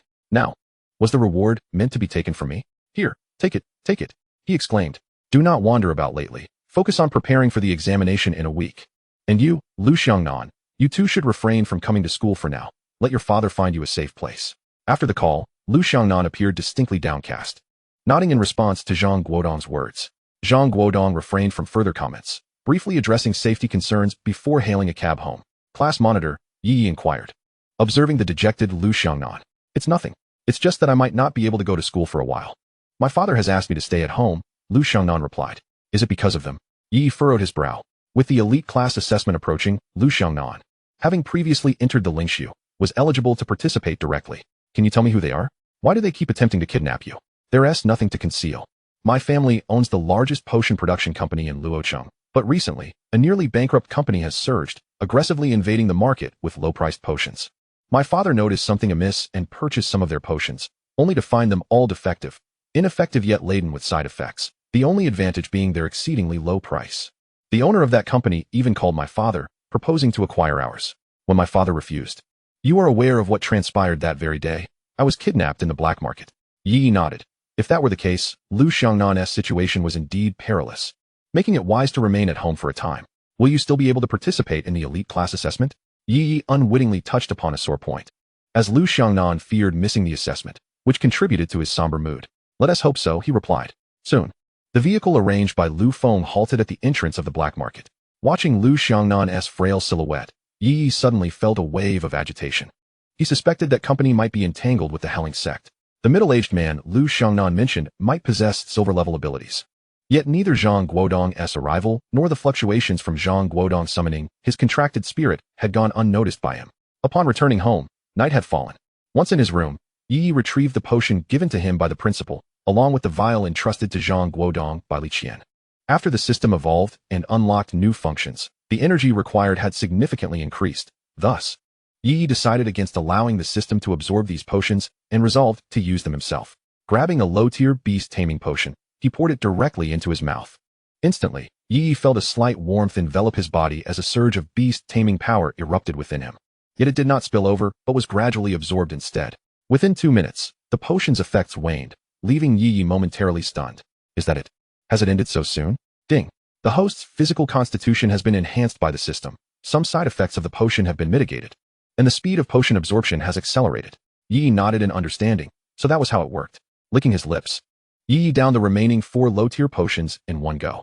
The surge of beast-controlling power within him was far more intense than before.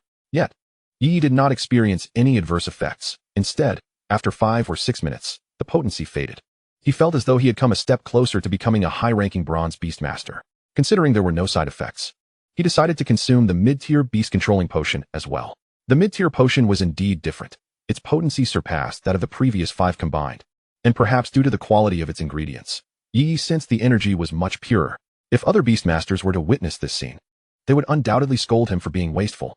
Rather than promptly cultivating to maximize the absorption of the potion, he was merely sitting idly, savoring the sensation of the potion's effects.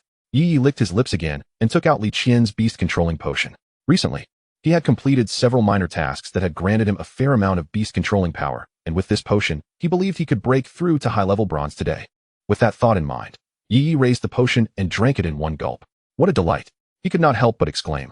As soon as he consumed the potion, a refreshing sensation flowed from his throat to his stomach, then radiated throughout every corner of his body.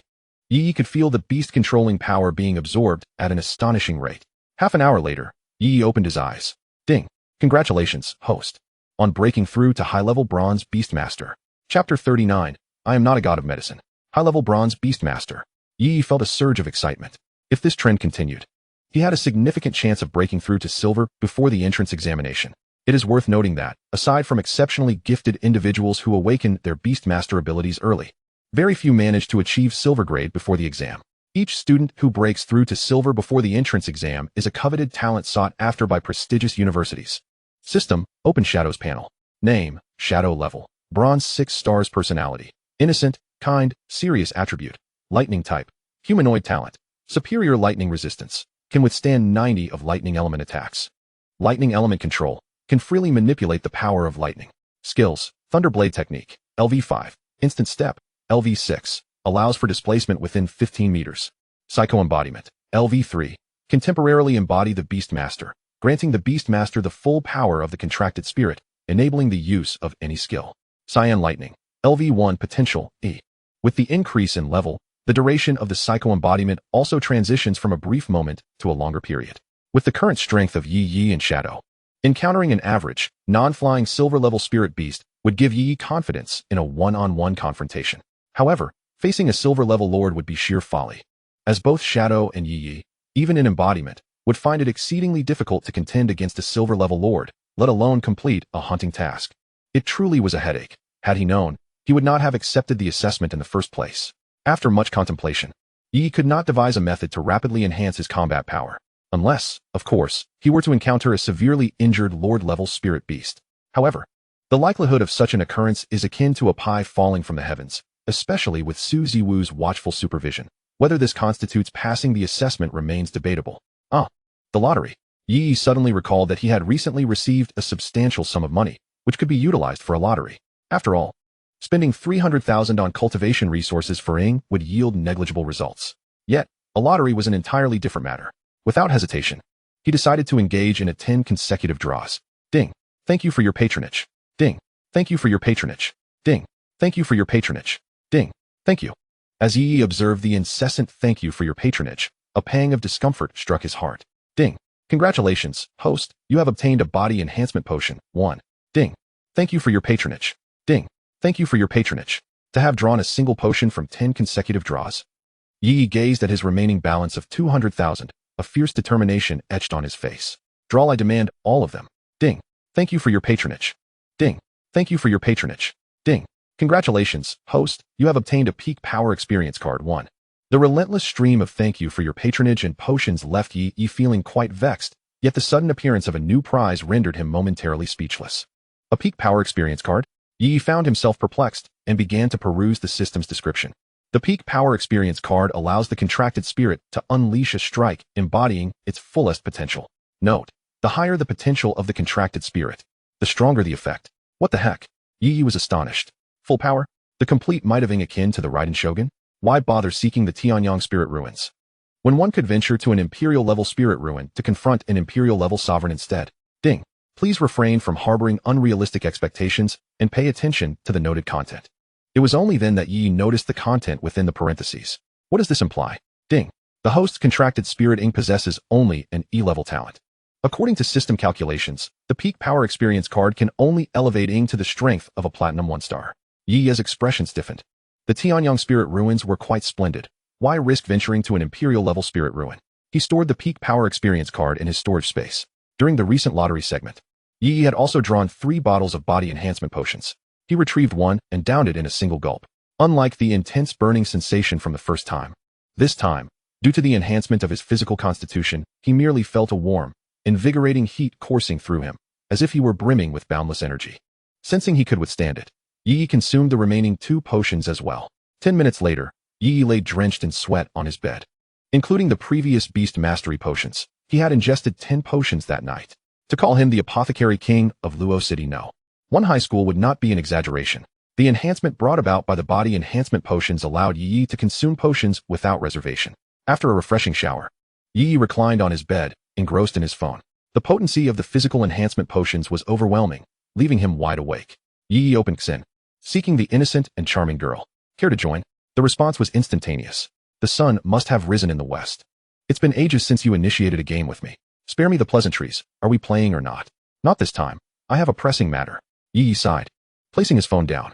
Perhaps he should forego sleep tonight? In the outskirts of Luo City, there lies the Bai Fu Pharmaceutical Company, a relatively small establishment occupying a little over 10 acres. At the entrance, Suzy Wu, clad in a black tactical uniform, stowed away her phone, surrounded by a dozen others, all similarly attired. Our mission is clear: to investigate whether the Bai Fu Pharmaceutical Company harbors any connections to the cult of harmonization or possesses any prohibited items. A resonant male voice echoed through the gathering, prompting nods of acknowledgement from the crowd, many of whom were familiar faces to Yi Yi. Notably, Wang Lu was among them. High above, in the vast expanse of sky, Wang Xian knelt upon the back of an owl, surveying every movement within the Bai Fu grounds. According to intelligence reports, the company employed 1 silver-tier beastmaster for bronze-tier high-level practitioners and 7 intermediate-level ones. In the event of conflict, the immediate annihilation of the opposing contract spirits is sanctioned. Thus, we set forth. An hour later, Yi Yi, clad in athletic attire, found himself on the streets of Luo City. It was now noon, and the roads were nearly deserted. As he sprinted with fervor, moments ago, perhaps due to the overwhelming effects of a physical enhancement potion, Yi Yi felt an insatiable heat coursing through his body. An abundance of energy that even a cool shower could not quell. With his body ablaze with heat, he instinctively began to run, seeking to expend his pent-up vigor. As he continued this exertion, the oppressive heat gradually subsided, and he ran for an entire hour. When Yi Yi finally regained his awareness, he was astonished to realize he had unknowingly reached the junction of the urban and suburban areas, a staggering 30 kilometers from his home. This potion was indeed potent. With a wry smile, he acknowledged that despite running for an hour, he still felt an intense pressure throughout his body. Just as he contemplated resuming his run homeward, a staggering figure caught his attention. As the shadow approached, Yi Yi was taken aback. Was that Wang Lu? Bloodied and bearing 2 penetrating wounds. Wang Li's face was a mask of distress. Upon noticing Yi Yi in his sports attire, Wang Li's eyes widened momentarily before shifting to urgency. Yi Yi, quickly, contact the Spirit Bureau for assistance. After uttering these words, Wang Lu seemed to lose strength and collapsed onto the ground. Yi Yi was momentarily taken aback, bewildered by the situation. Assistance? Where? Come on, you could have at least finished your sentence before fainting. Chapter 40. The Upper Echelons of the Cult of Harmonization, Yi Yi. With little time to ponder, Yi Yi seized his phone and dialed the Spirit Bureau. Hello, is this the Spirit Bureau? He swiftly relayed the situation to the Luo City Spirit Bureau before calling for an ambulance, anxiously awaiting their arrival. His wait was not prolonged. A speeding ambulance soon whisked Wang Lu away. As Yi Yi stood there, uncertain of his next move, options appeared before him. Option 1. The ensuing events are beyond the capability of a mere student. Return home and rest. Reward, substantial Beastmaster power. Option 2, remain on site and see if there are any injured staff from the Spirit Bureau. Reward, 5 shadow speed. Option 3, high risk signifies high reward. Continue towards the suburbs. Reward, shadow skill, Inazuma sword technique level 1. Ye Ye gazed at the choice, hesitating for a moment before ultimately selecting option 3. After all, one must embrace proactive engagement. With a thought, Ye Ye summoned his shadow, and the two, one human, one spirit, set forth towards the outskirts. How fares the situation on your end? Approximately 6 or 7 kilometers away, at the Baifu Pharmaceuticals compound, Wang Xian anxiously pressed her earpiece, continuously relaying information. A massive ice orb hurtled from the ground towards Wang Xian, who was perched upon an owl. The owl swiftly maneuvered to narrowly evade the icy projectile. Meanwhile, chaos reigned within the compound, with skirmishes erupting all around. The harmonious cult. I suspected there was trouble at Baifu Pharmaceuticals. A towering, muscular man clad in combat gear coldly regarded the masked woman before him, flanked by 2 injured contracted spirits. TCH, what a stroke of bad luck. I didn't expect to be discovered so soon, but it is too late now. The woman, clad in a snug leather suit with a bobbed haircut and a finely sculpted mixed-race visage obscured by a mask, possessed a figure alluringly accentuated by her attire. Too late. The muscular man was taken aback. Just moments ago, the beleaguered harmonious cult entrusted their research findings and data to a bronze-level acolyte. And before the Spirit Regulation Bureau could react, they managed to carve an escape route through their encirclement, allowing the acolyte to flee. However, Wang Lu promptly dashed out to pursue the acolyte. Hey. You didn't truly believe I would hand over such critical information to a bronze-level acolyte, did you? Just a friendly reminder. You might want to give your people a call. There's a surprise in store. Listening to the woman's mocking laughter, Li Xiao felt a chill run down his spine. He quickly attempted to contact Wang Lu through the internal communication device, only to find no one answering. Enough of the games. Calculating the time, he should be safe by now. Until next time, Captain Li.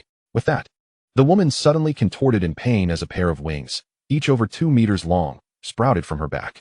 Casting a glance at Li Xiao, she ascended into the sky.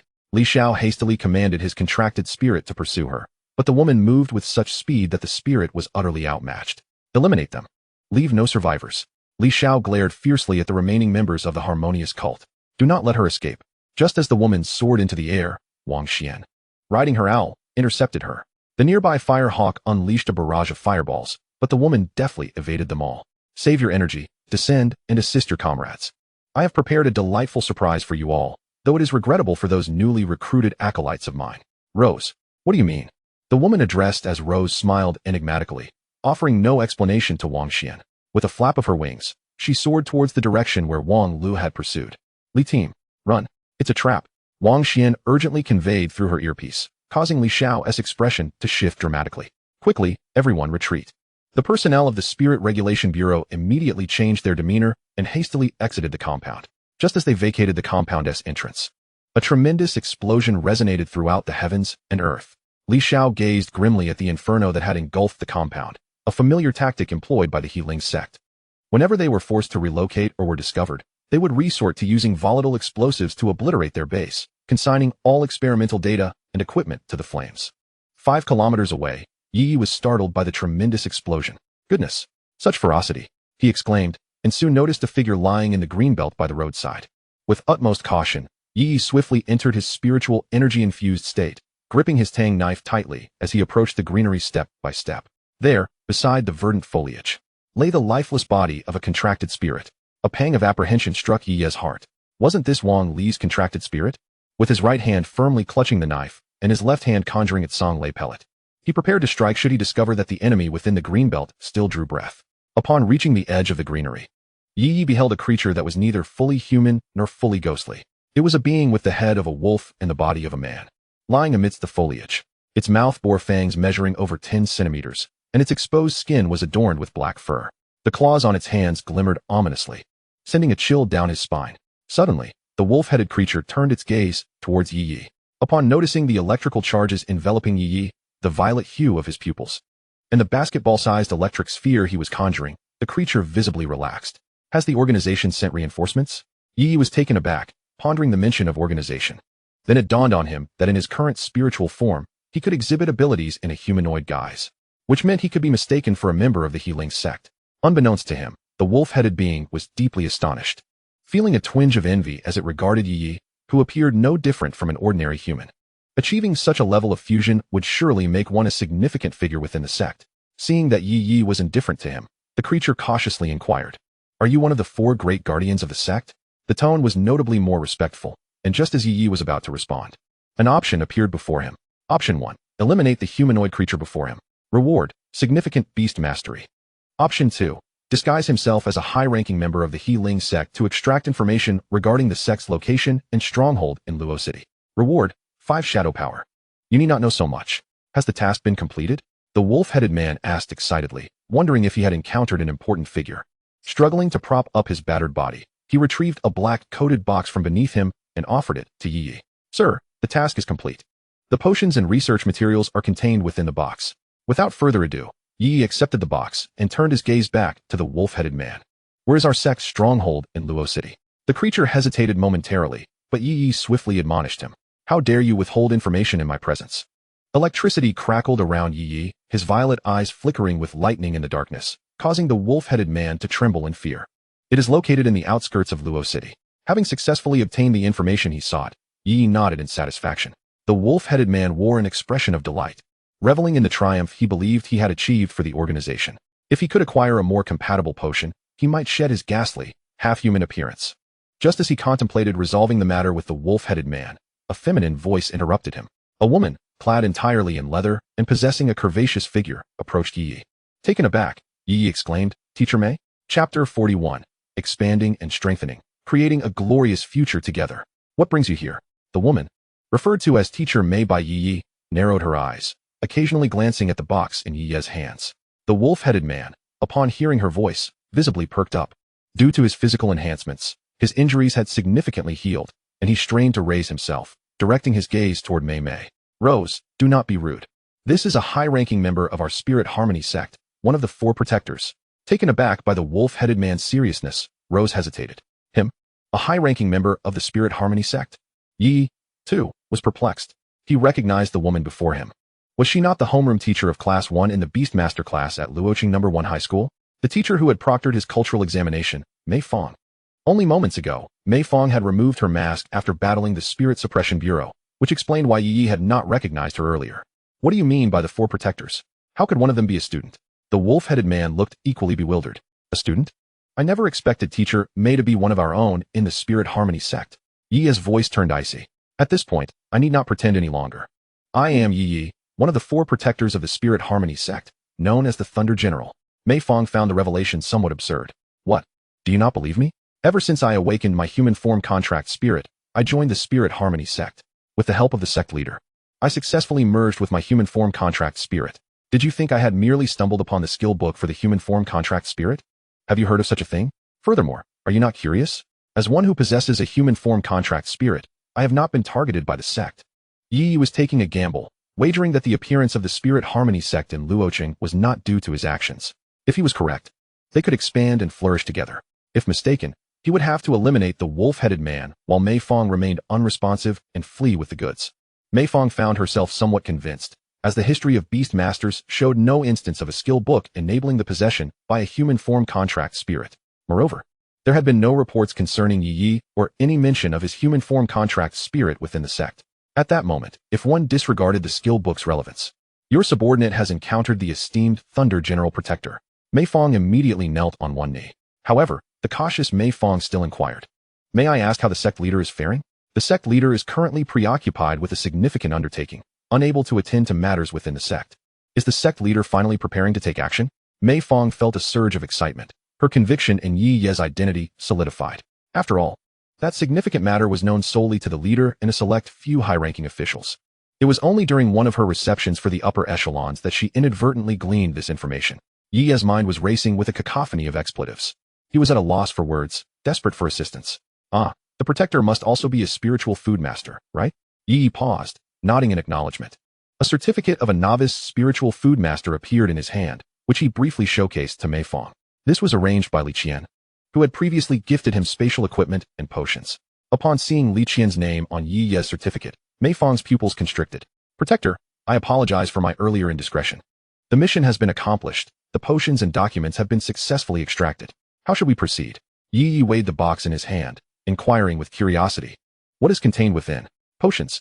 Yi Yi refrained from probing further, wary that excessive questions might arouse Mei Fong's suspicions.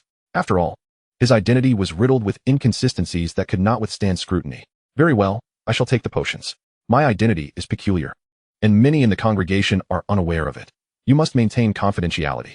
Should you see me at the academy, refrain from displaying any unusual behavior. Mei Fong nodded. The harmonious spirit sect shall endure through eternity. She placed her right hand over her heart and uttered a phrase that left Yi Yi perplexed. A jolt of surprise surged through him. Was this the code of the harmonious spirit sect? Just as he prepared to mimic Mei Fong with the same phrase, a set of options materialized before him. Option 1. Imitate Mei Fong and execute this non-existent signal, only to be exposed. Reward. Moderate beast control power. Option 2. Seize the opportunity while Mei Fong is distracted and launch a surprise attack. Reward. 5 shadow speed. Option 3. Rebuke Mei Fong vocally. As one of the 4 protectors of the harmonious spirit sect, how dare you be repeatedly tested by an ordinary congregation member? Reward. Shadow skill. Spiritual energy embodiment level 1. Yi Yi, feeling helpless, thought to himself, what does it mean to be one of the 4 protectors of the harmonious spirit sect? System, you are taking this too seriously. Outrageous. Even at this juncture, you still dare to probe this protector's resolve. Do you wish for death? His expression darkened instantly, a flicker of lightning crackling in his hand. Aimed at Mei Fong. It must be said that the brainwashing of the harmonious spirit sect was truly insidious. As the lightning surged toward her, Mei Fong trembled. Too frightened to lift her head, kneeling motionless on the ground. The lightning struck her, causing her body to convulse violently from the powerful current. I do not dare. The wolf-headed man beside her was rendered speechless in terror. Yi Yi cast a cold glance at the two, snorted disdainfully, and departed with the box in hand. Rose. You possess immense audacity. That is one of the 4 protectors. Mei Fong remained silent, having been rendered numb. Yi Yi, drenched in cold sweat, exited the state of spiritual embodiment. He had also been quite frightened moments ago. As a teacher at the prestigious Luo City No. 1 high school, Mei Fong undoubtedly possessed the prowess of a silver-level beast master, compounded by the harmonious spirit sect's peculiar fusion techniques. He was uncertain if he could best her, especially with the wolf-headed man lurking nearby. Clutching the password-protected box, Yi found himself in a quandary. Should he return it to Mei Fong? Clearly, that was impractical. Hand it over to the Spirit Control Bureau? One fears that there may be members of the harmonization sect within the Spirit Regulation Bureau. If that were the case, one's disguise would surely be compromised. Moreover, one could potentially face endless retribution from the harmonization sect, which might even target him. The possessor of a corporeal contract spirit capable of possession. For the moment, Yi found himself at a loss for an effective solution. Half an hour later, there came a series of knocks. Who is it? Dressed in pajamas and still half awake, Zhang Guodong impatiently opened the door. Outside stood Yi, wearing a smile. Teacher Zhang, I apologize for disturbing you at such a late hour. You are aware of the time? What is it? Shall we discuss it inside? Zhang Guodong, somewhat irritable, stepped aside. He had just fallen asleep when Yi Ye's knock jolted him awake, leaving him in a decidedly foul mood. Speak. Rubbing his weary eyes, Zhang Guodong begrudgingly poured a glass of water for Yi Yi. Yi Yi wasted no time. With a flourish, he produced a Tang Dao, startling Zhang Guodong into full alertness. What do you intend to do? Yi Yi shot Zhang Guodong an exasperated glance, gesturing towards the locked box in his hand. Realizing that Yi Yi aimed to sever the lock on the box, Zhang Guodong allowed himself to relax. For a moment, he had feared that his stern demeanor had provoked Yi Yi into a frenzied attack. Yi Yi placed the box on the table, and with a flash of the blade, the lock was swiftly destroyed. Upon opening the box, Zhang Guodong gasped in astonishment. Hiss! Where on earth did you acquire this? Chapter 42. The human-shaped beast. Yi Yi was taken aback by Zhang Guodong's reaction and furrowed his brow as he recounted the events that had transpired, omitting details of his transformation into a high-ranking member of the harmonization sect for fear of being deemed mentally unstable and sent to an asylum. You mean to say you intercepted the results of the harmonization sect's research? Zhang Guodong looked at Yi Yi in disbelief, fully aware that the harmonization sect is not comprised of benevolent souls. Indeed, I happened upon it during a late-night run. A night run? Zhang Guodong eyed Yi skeptically. Could this fellow truly be one for nocturnal jogging? Inside the box lay a milky white potion, resting upon cushioning material, accompanied by several sheets of A4 paper. The harmonization sect had evidently been plotting for quite some time, initially thought to have recently arrived in Luo City. The documents revealed that they had been operating here for over a decade. The notion that their years of research had been intercepted by you is absurd. Shaking his head, Zhang Guodong regarded Yi Yi with a mixture of admiration and disbelief. Drink it. Yi Yi was taken aback, staring blankly at Zhang Guodong. What is this?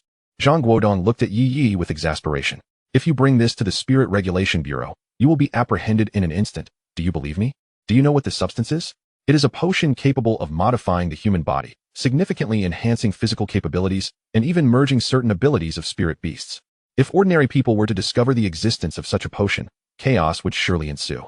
The extent of the harmonization sect's research is truly unimaginable. Yi remained perplexed. What does this have to do with my arrest? Zhang Guodong shot Yi an exasperated look. As a beast master well-versed in the intricacies of potions and their effects, do you truly believe that the Spirit Regulation Bureau would allow you to speak freely? It is far more probable that they would confine you, providing for you with ample sustenance until the existence of such a potion became undeniable to all. Only then would you be permitted to emerge. Do you comprehend? Yi felt a shiver run down his spine. Fortunately, he had not ventured to the Spirit Regulation Bureau, for he had not anticipated the significance of this potion. Thus, the destruction of documents and the consumption of the potion would indeed seem like an unexpected windfall. According to the records, this potion poses no harm to the human body. It merely enhances physical attributes. Once more potent potions emerge, individuals may unlock extraordinary abilities, even the capacity to absorb the spirit pearls of spirit beasts and acquire various skills. Yi nodded, confident that Zhang Guodong would not wish him harm. Otherwise, he would not have come to him. He lifted the milky potion, noting its slight viscosity. With a determined tilt of his head, he consumed it in one go and sat vacantly on the sofa, awaiting the effects. How do you feel? After a minute passed, Zhang Guodong, observing Yi Ye's expressionless demeanor, grew somewhat anxious. I feel a slight warmth throughout my body, and then, nothing. Zhang Guodong furrowed his brow. Nothing? That cannot be right. Given your physical constitution, you should experience a significant enhancement. Yi felt a twinge of doubt. He sensed that the effects of this milky potion were akin to the body-enhancing potions from the system, as if it had been diluted hundreds of times. No, wait. Zhang Guodong suddenly seemed to grasp something. The records indicated that this potion was made from exceptionally luxurious ingredients. Even a gold-tier beastmaster should experience potent effects. If you are experiencing no reaction, there is only one possibility. Suddenly, a contracted spirit appeared in the room. It was a pitch-black, muscular bovine spirit, measuring an impressive 6 meters in length and 2.5 meters in height. Were it not for the spaciousness of Zhang Guodong's living room, he would not have dared to summon it so casually. Attack my contracted spirit. Stop. Stop. Do not use your possession skill. And do not use a weapon. Use your fists. Upon hearing this, Yi complied instinctively, entering a state of spiritual possession. Zhang Guodong, startled, quickly intervened. He was well aware of how formidable Yi could be in this state, though it might not inflict much damage to his defensively adept spirit. Nevertheless, it seemed the house would require extensive repairs. Yi sheathed his tang knife and exited the possession state, gazing at the imposing black bull. Before the bull, a thin yellow energy shield materialized, composed of earth elemental energy. Yi approached and delivered a punch. The yellow shield shattered with a resounding crash, scattering shards across the floor, leaving the bull stunned, its eyes wide with shock as it regarded Yi. Again, Zhang Guodong was equally astounded. A deeper, thicker shield emerged. Yi unleashed a full-force punch. With a thunderous impact, the shield remained unyielding. The bull exhaled in relief, its face spared from potential humiliation. If this human could shatter its most powerful defensive skill with sheer strength, where would its dignity reside? Once more, Yi shook his numb hand, closed his eyes, and reminisced about the combat techniques and power exertion methods imparted to him by the spirit that had possessed him. This is the advantage of spiritual possession. Once possessed, it is akin to having a master of various martial arts always at one's side. And Yi, as a diligent student, gleaned insights from each battle. Suddenly, with his eyes open, Yi engaged his legs, hips, waist, and arms in unison, delivering a powerful punch towards the light shield. His fist struck the shield with considerable force, and unlike before, several fine cracks appeared on its surface. The massive black bull rapidly increased its energy output, causing the shield to emit a faint yellow glow as the cracks swiftly mended. A few beads of cold sweat appeared on the bull's face. Fortunately, I reacted quickly, otherwise, I would have been embarrassed. Zhang Guodong stood nearby, astonished. What extraordinary physical prowess. Observing Yi, who was bouncing on the spot while nursing his fist, was akin to witnessing a human-like beast of prey. How did you achieve this? Have you secretly utilized the possession skill?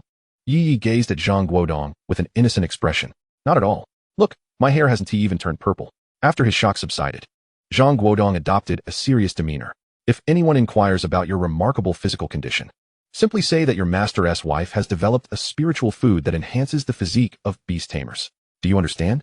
Li Qian has indeed been researching a spiritual food that can bolster the physique of beast tamers, but it has yet to be perfected, and even if it were, the effects would not be so pronounced. Upon hearing Zhang Guodong's words, Yi understood the situation, nodding gravely while feeling a warmth in his heart. He was indeed shielding him from scrutiny. Chapter 43, A New Era? After bidding farewell to Zhang Guodong, Yi returned home. Sitting in the computer chair in his room, he continuously pondered over that vial of potion. System, is that potion comparable to the body enhancement elixir? Ding. Do not compare such trash with the system's rewards. Yi felt a pang of anxiety. Indeed, it seemed that since he had consumed the system's body enhancement elixir, he appeared more like a genuine harmonization sect member than the authentic ones. Enough of this. No more thoughts. Time for sleep. Yi climbed into bed, pulled the covers over himself, and swiftly drifted into slumber. Meanwhile, in the outskirts of Luo City, a man and a woman were fleeing at a rapid pace. Rose, did you not claim to have handled everything cleanly? Why is there still a tail behind us? How should I know? That person was not present at the Spirit Regulation Bureau just moments ago. The wolf beast man and Rose were desperately escaping, while above them, a fire-breathing dragon launched fireballs at the pair. It was Suzy Wu. During the operation at the Spirit Regulation Bureau, Suzy Wu, not being an official member of Luo City, was assigned to the periphery for support, but unexpectedly, Rose took advantage of the situation to flee. She immediately prepared to pursue. But the subsequent explosion resulted in numerous injuries within the Bureau, compelling her to leave the unicorn behind to tend to the wounded, thus missing the optimal moment for pursuit. Once the injured were stabilized, she mounted her fire-breathing dragon and set off in the direction Rose had fled. However, it appears that Rose is rather arrogant, seemingly unaware that anyone could catch up with her. By the time Suzy Wu arrived, she was unexpectedly engaged in conversation with a member of the Spirit Integration sect, who had the body of a wolf. Suzy Wu would not tolerate such insolence. She initiated an attack with a Grand Inferno, reducing the greenery nearby to ashes. Unfortunately, the commotion of the Grand Inferno was too pronounced, alerting the astute Rose, who narrowly evaded the onslaught. This led to the earlier scene, showcasing the brilliance of the prodigies from the Huaxia Beastmaster Academy. The two contracted spirits worked in perfect harmony, forcing Rose and the wolf-headed man to flee in disarray, leaving them no opportunity to counterattack. As the duo escaped deeper into the suburbs, Suzy Wu pursued them relentlessly, nearing the forest adjacent to the Tianyang spirit ruins. Grand Inferno. Release. A colossal meteorite materialized from the heavens, hurtling towards the fleeing pair, ultimately detonating beside them. Rose and the wolf-headed man were caught off guard, thrown to the ground by the explosion's aftermath. Just as a second Grand Inferno was forming, ready to descend, a short figure cloaked in black appeared before them. As the meteorite fell, a black leopard emerged beside the cloaked figure, conjuring a dark veil, measuring an impressive 40 to 50 meters in diameter, enveloping the meteorite. The veil contracted and consumed the meteorite, rendering it entirely invisible. Upon witnessing this newcomer, Suzy Wu's pupils constricted. She sensed that the black leopard was undoubtedly a golden-tier contracted spirit, perhaps even of a higher caliber. Who are you? Spirit Integration Sect? Rose and the wolf-headed man, elated at the sight of the newcomer, quickly rose from the ground and knelt. Deputy Leader. The cloaked figure rasped. Where's the item? Report to the Deputy Leader. The potion has been taken by one of the four guardians, General Thunder. What? Who in our sect is this person? Never mind. We shall discuss it upon our return. The cloaked figure turned to Suzy Wu. Somewhat speechless, Suzy Wu regarded the cloaked figure, initially curious about the visage of one of the deputy leaders of this notorious sect, only to find that he wore a mask. I know you. The little genius of the Huaxia Beastmaster Academy. Instantly, Suzy Wu tensed, acutely aware that she was no match for the cloaked figure, and escape seemed impossible. Noticing her anxious demeanor, the cloaked figure smiled reassuringly. You need not be alarmed. I have no intention of causing you any trouble. Please convey a message to the Spirit Regulation Bureau. We of the Spirit Integration Sect have acquired what we sought and will no longer operate in Luoqing, so they need not waste their efforts. Also, inform that old man at your school. The old era has ended, and a new age is upon us. With that, the familiar dark veil enveloped the cloaked figure and the wolf-headed man, whisking them away into oblivion, leaving Suzy Wu in a state of utter confusion. She sensed that she had inadvertently become embroiled in something of great consequence. Promptly, she picked up her phone and searched for a contact. The call connected swiftly. Hello, grandfather. Are you awake? In the capital, within the office of the president of the Royal Beast Academy of Hua Country. The spacious room was illuminated by a desk lamp as Su Yin diligently worked on some documents. Suddenly, the shrill ring of a telephone disrupted his train of thought. Frowning in displeasure, he picked up the device, only to discover it was a call from his granddaughter, Suzy Wu, which instantly transformed his expression from one of irritation to joy. Ah, my dear granddaughter, what brings you to call? Are you enjoying your time in Luoqing? Are you short on funds? How much do you need? Grandfather will send you a red envelope. I just figured out how to send them through Qixin. The youth of today certainly know how to have fun. In our day. As he continued, Suzy Wu quickly interrupted him. Stop. Grandfather, I have money, and I'm having a great time, but that's not the point. She swiftly recounted the events of the previous evening. Don't worry, Grandfather understands. Just pretend it never happened, and return to the capital when you're tired from playing. After hanging up, a lingering unease settled over Suzy Wu. Despite her grandfather's seemingly carefree tone, she, being well acquainted with him, sensed an underlying gravity in his words. In the expansive office of the Royal Beast Academy, Suyin furrowed his brow as he paced back and forth. He eventually approached the window, gazing at the luminous moon hanging in the dark sky, and sighed. The dawn of a new era? It cannot be that simple. I hope you will not stray from the right path. The following morning, Yi burst out of his home, brimming with vitality as he rushed towards the school. After consuming 3 bottles of elixirs, he felt invigorated. A stark contrast to the lethargy he usually experienced upon waking. Of course, his brisk pace was also due to the fact that he was nearly late. Just as he slipped into the classroom, taking a moment to catch his breath, he found himself in a state of ennui while waiting for the teacher's arrival. At that moment, a familiar figure passed by the side of the classroom, casting a glance in his direction. With his heightened senses, Yi instantly felt the weight of someone's gaze upon him and turned to look out the window. To his surprise, it was Mei Fong, the homeroom teacher of Class 1, watching him intently, even giving him a playful wink. Startled, Yi quickly adopted a nonchalant expression, narrowing his eyes with a sharp gaze directed at Mei Fong. She appeared slightly flustered, clicking her high heels as she walked away, seemingly having approached merely to observe him. Just as Yi relaxed, the sound of his phone vibrating in his pocket startled him. Upon checking, he was taken aback to find a text from Mei Fong. Esteemed Guardian, our Vice Headmaster has arrived in Luoqing and wishes to invite you to dine with him tonight at the Spirit Food Pavilion in the Black Market. A shiver ran down Yi's spine at the mention of the Vice Headmaster. Surely, that position must be above diamond rank. He hastily typed a response, stating that he had prior commitments and could not attend, suggesting they reschedule. Before he could send it, another familiar set of options appeared before him. Chapter 44, Wealth and Danger, Option 1. Decline the invitation and seek assistance from the authorities.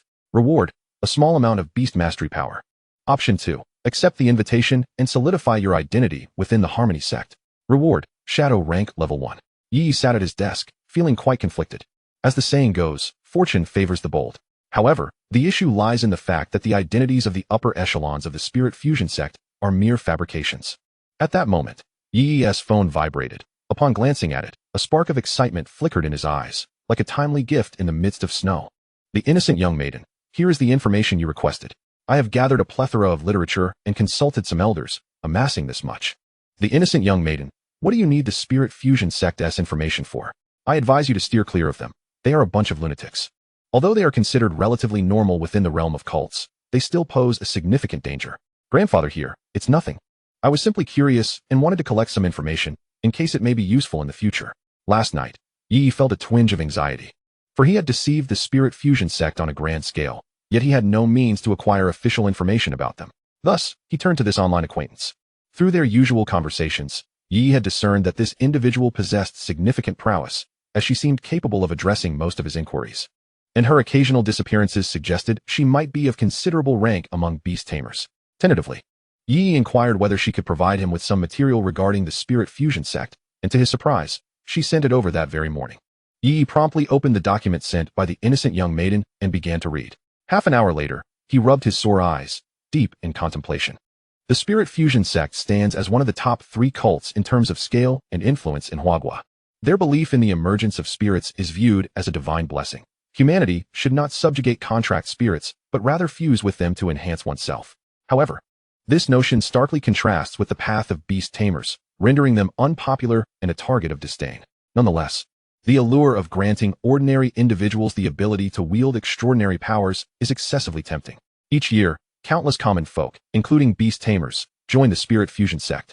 With Mei Fong being a prime example, the identity of the sect leader remains shrouded in mystery, as does their strength. They seldom appear before the public and are seldom seen, even within the sect. However, reliable sources indicate that the leader recently entered the Dragon Cave of the Imperial-level Spirit Ruins in Huagua. The identity of the vice leader is also unknown.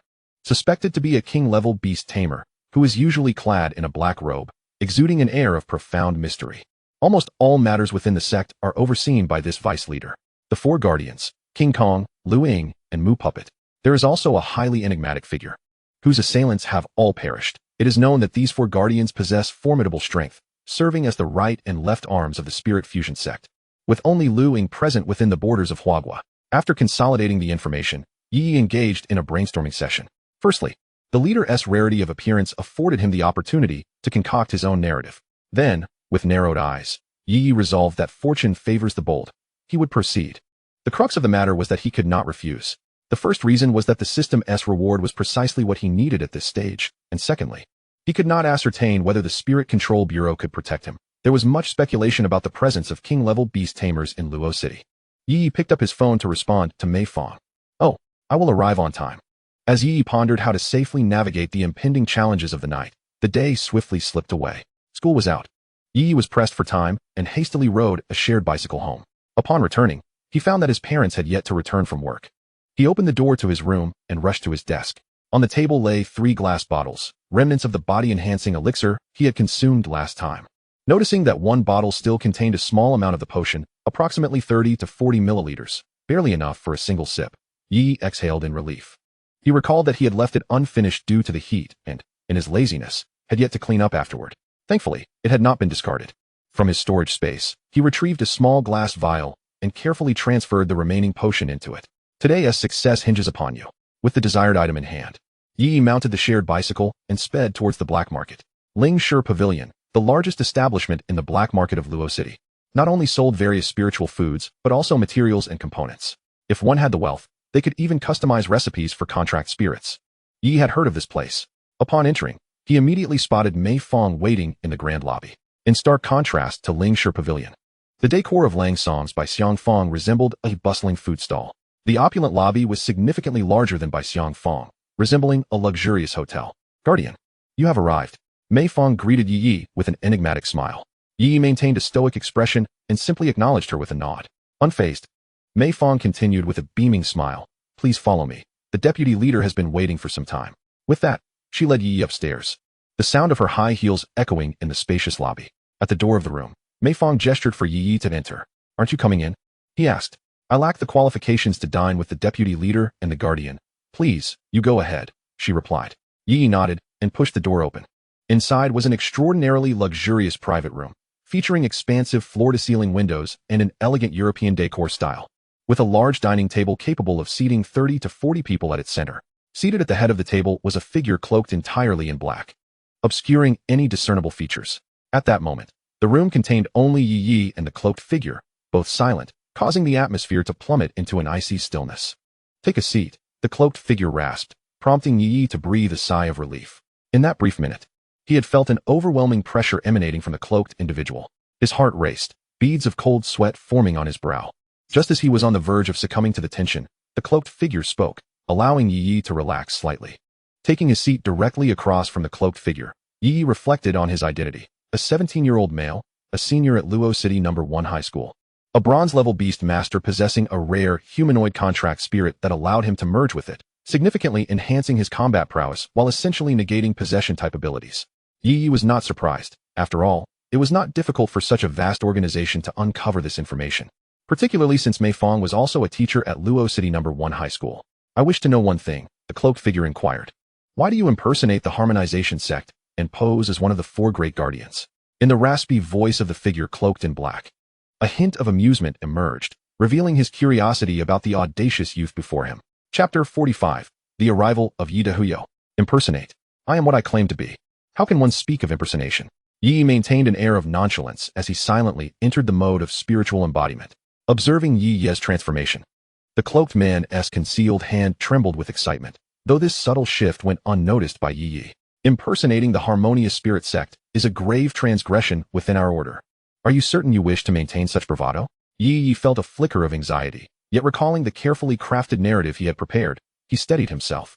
When I first awakened, an elderly man approached me, insisting he was the leader of the Harmonious Spirit Sect, urging me to join. He even threatened my life if I declined. Yi silently prayed that this leader was indeed an old man, lest his ruse be exposed.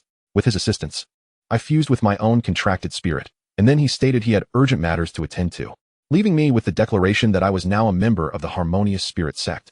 At this juncture, the cloaked figure was visibly stirred, his hands striking the table with a sharp sound. You claim to have met the leader? Yi was taken aback, gazing at the cloaked man in confusion. Wasn't that just the old man? Surely you must have encountered the leader as well. And by the way, are you a woman? Realizing that his excitement had inadvertently revealed his true voice, the cloaked man huffed, his raspy tone resuming. Humph, how could I not have met the leader? I was merely curious how someone so busy could find time to meet a mere underling like you.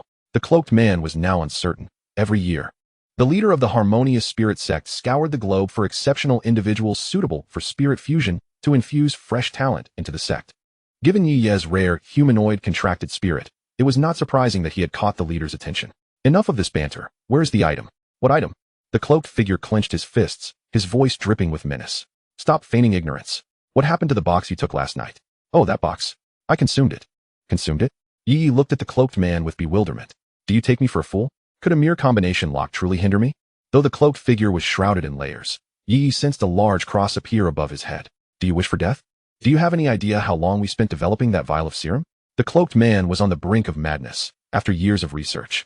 That single vial was their crowning achievement, and now, with all experimental data and personnel lost to the flames, they could not even recreate it. Uffed, that worthless serum.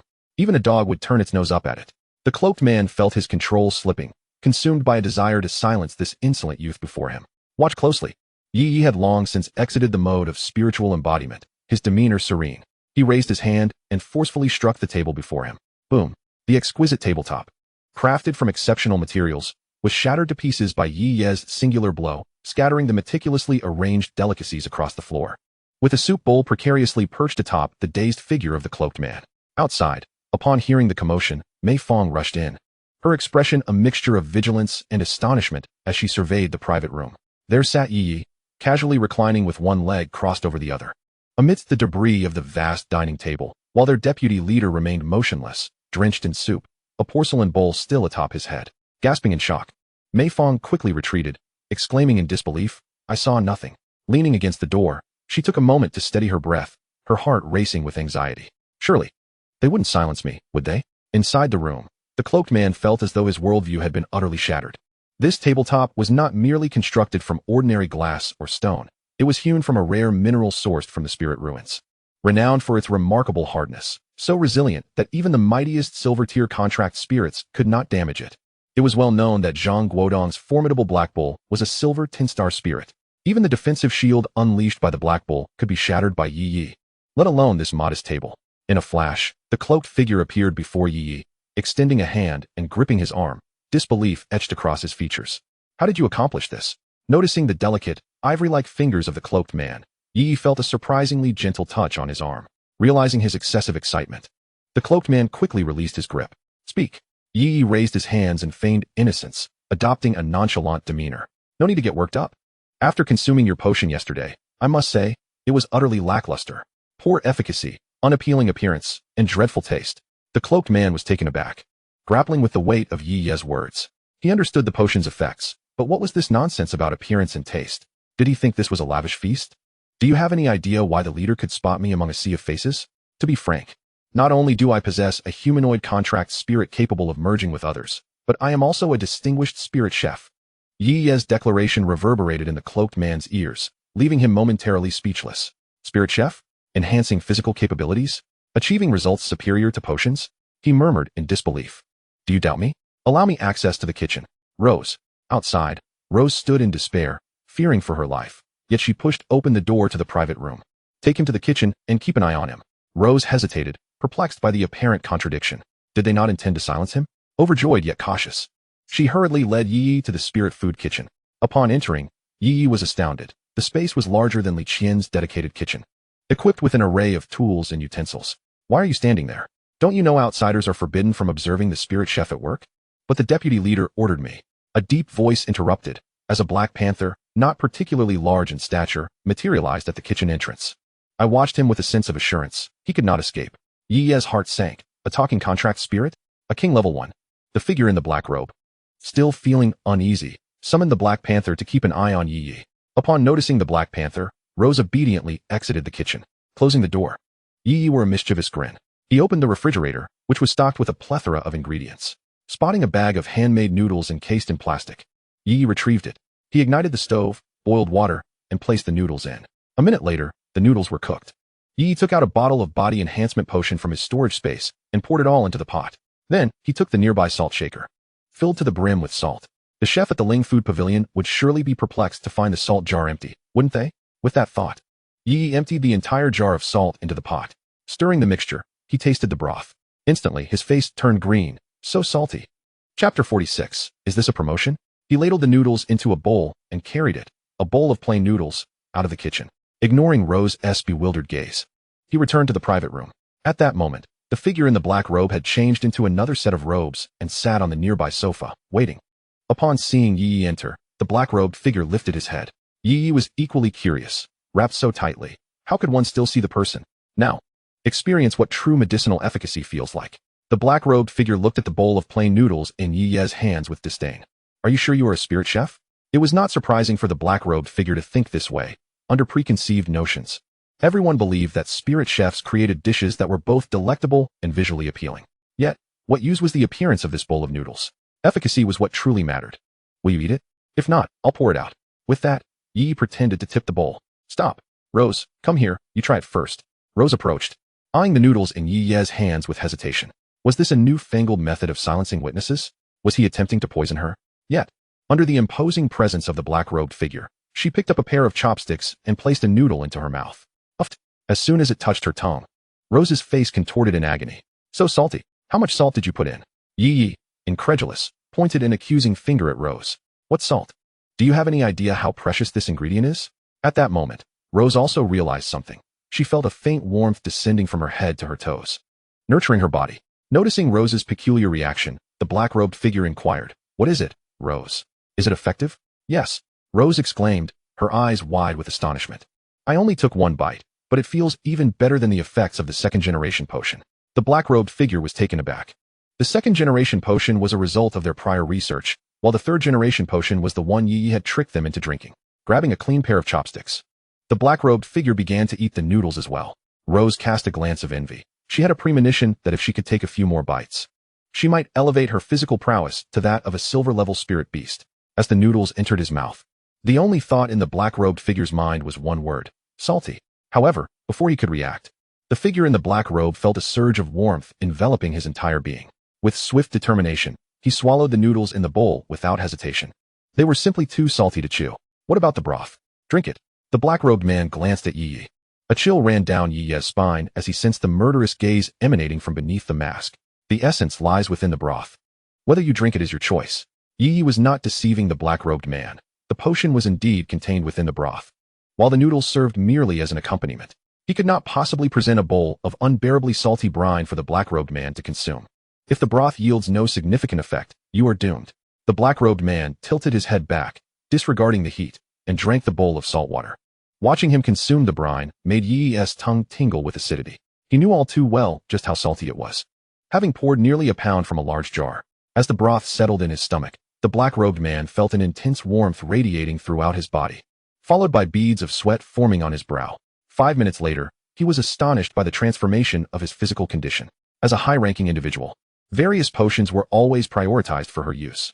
Yet, she perceived that even if the third-generation potions were indeed developed, their efficacy could not possibly rival that of Ye Ye's spiritual cuisine, which was exceedingly remarkable. Noticing the subtle shift in atmosphere, Rose quietly exited the private room and closed the door behind her. How much more of this spiritual cuisine can you prepare? Anticipating this moment, Ye had already prepared his response. This is the last portion I can provide. I have exhausted my materials. Materials are not an issue, whatever you need. I can procure royal-grade spirit pearls and accompanying treasures. Upon hearing this, the black-robed man could only laugh in disbelief. Are you jesting? Do you have any idea how precious such items are? And from where do you acquire these materials? My teacher provided them. Your teacher? The master of spiritual cuisine in Huahua, Li Qian. The black-robed man fell silent. As one of the most renowned masters of spiritual cuisine in the country, it was not impossible for her to possess such materials. Yet, to give them to Ye Ye? The black-robed man was skeptical. Do not dismiss this. I exchanged a recipe that utilizes ordinary ingredients which can still affect contract spirits and yield commendable results. You may inquire in the capital. The black-robed man remained contemplative. She indeed possessed royal-grade spirit pearls, but acquiring treasures was a different matter altogether. To eliminate a royal-grade lord, at least 3 royal-grade beastmasters and 1 emperor-grade beastmaster were required to ensure success. At this level, the number of subordinates was countless, and even emperor-grade beastmasters would flee upon encountering them. Moreover, hunting a royal-grade lord in such high-tier spiritual realms could easily attract the attention of emperor-grade spirit beasts or even other royal-grade lords. However, Ye Ye continued, I mentioned a variant that is somewhat less effective, likely comparable to the third-generation potions, which requires less stringent materials. The black-robed man was taken aback and promptly inquired, "What materials are needed?" "Fear not. As a member of our Harmony League, I will handle the other materials myself. But the diamond-grade spirit pearls, will these suffice?" With a grand gesture, the black-robed man summoned 3 spirit pearls the size of baseballs, which appeared on the coffee table before them. This was a kill made effortlessly by the man in the black robe in a diamond-level spirit realm. Enough, enough. Ye Ye had estimated that diluting the body enhancement potion by 100 times would yield effects comparable to that of the third-generation potion. Ye Ye intended to test the waters, hoping for a negotiation if necessary. But to his surprise, the man in the black robe was indeed generous. It was available immediately. How many doses could be produced from this? 10, no, 20 doses. The black-robed man was somewhat astonished. The cost of producing third-generation potions was exorbitantly high. Yet now Ye Ye required only 3 diamond-level spirit pearls to create 20 doses. "I hereby declare you the guardian of the Harmony sect from this day forth." "What shall your title be? Thunder something?" Ye Ye whispered. "General Raiden," came the reply. "Yes, henceforth your title shall be General Raiden. You are still a student and need not partake in the affairs of the congregation. I shall lead with full authority. Can the spirit food you create be preserved?" Ye Ye paused, considering. "If we disregard the expiration issue, it can be, though the taste would suffer significantly." The black-robed man frowned. "Do you still have the audacity to mention taste? Once you have prepared it, simply hand it over to Rose. I will depart from Luo City tonight. The 4 guardians would henceforth become 5, but your identity will remain confidential for the time being. You will enjoy all the privileges afforded to a guardian." Ye Ye was taken aback. "Privileges? Humph, you counterfeit guardian. What do you understand?" "The guardians of the Harmony sect can withdraw 100 million blue star coins worth of cultivation resources annually and can mobilize the strength of all Harmony sect outposts within a province for their use." Chapter 47. Disposal. Emerging from the spirit food pavilion, Ye Ye felt as though he had stepped into another world. A black token lay quietly in his storage space. With this token, he could extract resources within his share from any outpost of the Harmony sect, though only after his review period concluded. After delivering the physical enhancement noodles, Ye Ye would still have to undergo a year-long review period by the Harmony sect. During this time, while he could exercise all rights except for resource allocation, he would be unable to manage those resources. By the way, the name Physical Enhancement Noodles was freshly coined by Ye Ye, simple and straightforward. This wave, indeed, could be called a windfall. However, Ye Ye felt a twinge of anxiety. One line necessitates a multitude of others to cover it up. He had never encountered the leader of the Harmony sect. Now all he could do was hope that the leader would perish in the Dragon's Cave. Otherwise, the day they emerged would also be the day of reckoning for Ye Ye. Enough of that. Time to go home. In any case, this crisis seemed to have passed. Meanwhile, in the private room of the Spirit Food Pavilion, the man in the black robe stood by the window, observing the throngs of people outside. "Ye Ye, General Raiden. Quite intriguing. Old Ye, do you see? The heavens are aiding me. How much longer can you endure?" Upon returning home, Ye Ye found himself in contemplation. The Harmony sect appeared to be more amenable than he had anticipated. Moreover, this vice leader seemed rather simple-minded, entirely different from the cold, ruthless big boss he had imagined in a sinister cult. Alas, he had hoped for a sudden fortune. But it seemed he still needed to find a way to earn money. Retrieving the 3 diamond-level spirit pearls from his storage space, Ye Ye fell into deep thought. Should he sell them for cash and then enter a lottery? Why not simply allow the system to absorb it and see if new functions can be activated? Currently, the system's energy recovery stands at a mere 13%. According to the system, thresholds of 10, 30, 60, and 90% will unlock new features. System. Will these 3 essence orbs suffice to restore you to 30%? Beep. Not enough. The energy required by the system increases incrementally. These 3 orbs will only assist in recovering approximately 20%. Ye Ye felt somewhat exasperated. Previously, even a silver-grade orb could yield substantial recovery. Yet now it seems 3 diamond-grade orbs can only restore a mere 20%? What will the future hold? After much contemplation, Ye Ye ultimately resolved to sell one of the essence orbs, as his current worth barely reached 5 figures, rendering him incapable of even entering a lottery.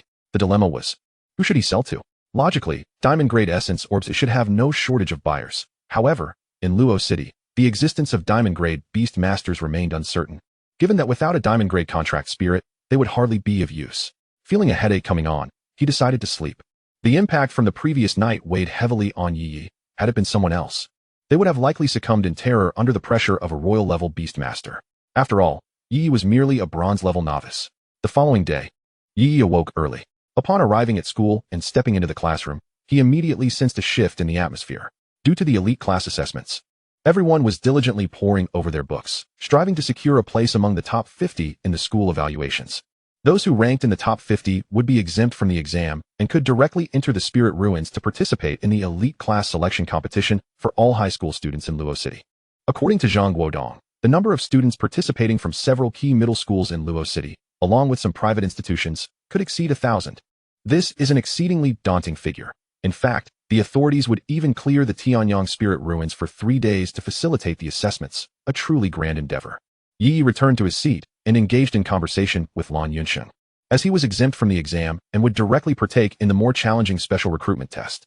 Lan Yunsheng, allow me to show you something remarkable, Ye Ye said with an air of mystery. Lan Yunsheng was taken aback.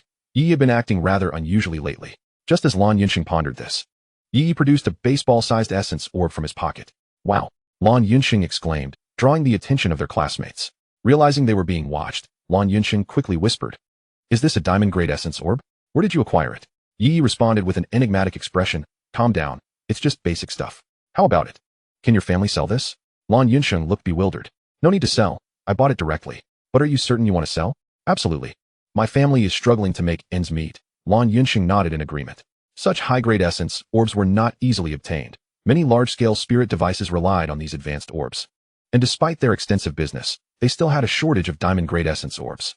"I'll ask my dad. He will definitely provide you with a fair price." Without hesitation, Lan Yunsheng took out his phone to message his father. Before long, the quote from Lan Yunsheng arrived. "A steal?" Ye Ye's eyes widened in disbelief as he gazed at Lan Yunsheng. 10 million, while the standard price hovers around 8 million, is not excessive given the current scarcity of such items. Ye Ye was astonished as he clutched the spirit orb in his hand. A golden-grade spirit orb typically costs about 500,000, and a platinum one reaches 1 million. He never anticipated that a diamond-grade spirit orb would soar to 10 million. "Sell it. Do you require any resources? I can assist you in exchanging it at equivalent value." Ye Ye pondered for a moment. What he needed most was to elevate the level of Shadow and his own Beastmaster rank. It was rumored that several talented students from various schools had already reached high bronze levels through the use of potions, with their contracted spirits boasting 7 or 8 stars in bronze. Although Ye Ye was not lacking, he aimed to confront the spirit ruins head-on, engaging in one-on-one battles or even facing multiple opponents simultaneously. "Leave me 1 million. Convert the rest entirely into Beastmaster strength potions." Lan Yunsheng was taken aback. "Brother, are you joking? Can your body handle such a regimen of potions?" Ye Ye cast a disdainful glance at Lan Yunsheng. "Come with me tonight, and I shall show you something remarkable." Lan Yunsheng's family was highly efficient. By the time school ended in the afternoon, 1 million blue star coins had astonishingly been transferred to Ye Ye's card. As Ye Ye and Lan Yunsheng stepped out of the school gate, they encountered a dozen men in dark sunglasses and suits, accompanied by a woman standing at the entrance. "Sister Yin." Upon seeing her, Lan Yunsheng rushed over. Ye Ye was taken aback. He recognized this Sister Yun from when she had assisted in forging Shadow's great sword. After exchanging a few pleasantries, Yun Fong regarded Ye Ye with curiosity. She had not expected this student, who had such an unconventional approach that he even commissioned her to create a spirit tool brick. To possess a diamond-grade spirit orb, Ye Ye handed the spirit orb to Yun Fong, who examined it in her hands. Astonished to discover it was indeed an 8-star diamond orb, Ye Ye was not surprised. After all, she was the vice leader of a cult and a royal-level beastmaster. Surely, anything she would accept could not be subpar. Yun Fong placed the orb into a black safe and handed it to one of her bodyguards. The bodyguard presented a larger safe to Ye Ye. "Here are the potions you requested, all of which are top-tier Beastmaster strength potions, 9 in total. Should you acquire any higher-grade spirit orbs in the future, do consider us first." Yun Fong was in good spirits, as most of their company's research required high-grade spirit orbs. Yet diamond-grade orbs were exceedingly rare, and their stock was limited. "No problem. Lan Yunsheng and I are like brothers." Ye Ye did not even glance at Yun Fong as he eagerly clutched the safe, nearly drooling in anticipation. Without further ado, Yun Fong and her entourage departed, while Lan Yunsheng was led to Ye Ye's home. Upon entering, Ye Ye's parents were already at home and greeted Lan Yunsheng warmly, as they were familiar with him and often welcomed him. "Mom, don't cook tonight. I will handle it." "You will?" Chapter 48. The new potion. Ning Xiangtong looked at him in confusion. "Can your cooking be eaten? Don't cause trouble. Go play with Lan Yunsheng in the room. I'll call you when dinner is ready." Ye Ye wore a proud expression. "Today is unlike any other day. I shall now demonstrate my culinary skills while attending to your needs." Ignoring the bewildered expressions of the elderly couple on the sofa, he made his way into the kitchen. What has gotten into him? Ye Min looked at Ning Xiangtong with a puzzled expression. "How should I know?" Ning Xiangtong shot him a glance and rose to follow him into the kitchen, still feeling a bit uneasy. Ye Min glanced at the stationary Lan Yunsheng, and they exchanged a knowing look. "Come, have a seat and enjoy a cup of tea." In the kitchen, Yi Yi retrieved several ingredients from the storage space and laid them out on the countertop.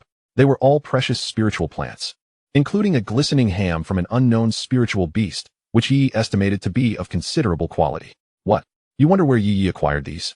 He merely took a brief stroll through the kitchen of the spiritual food pavilion, swearing he only took a tiny portion.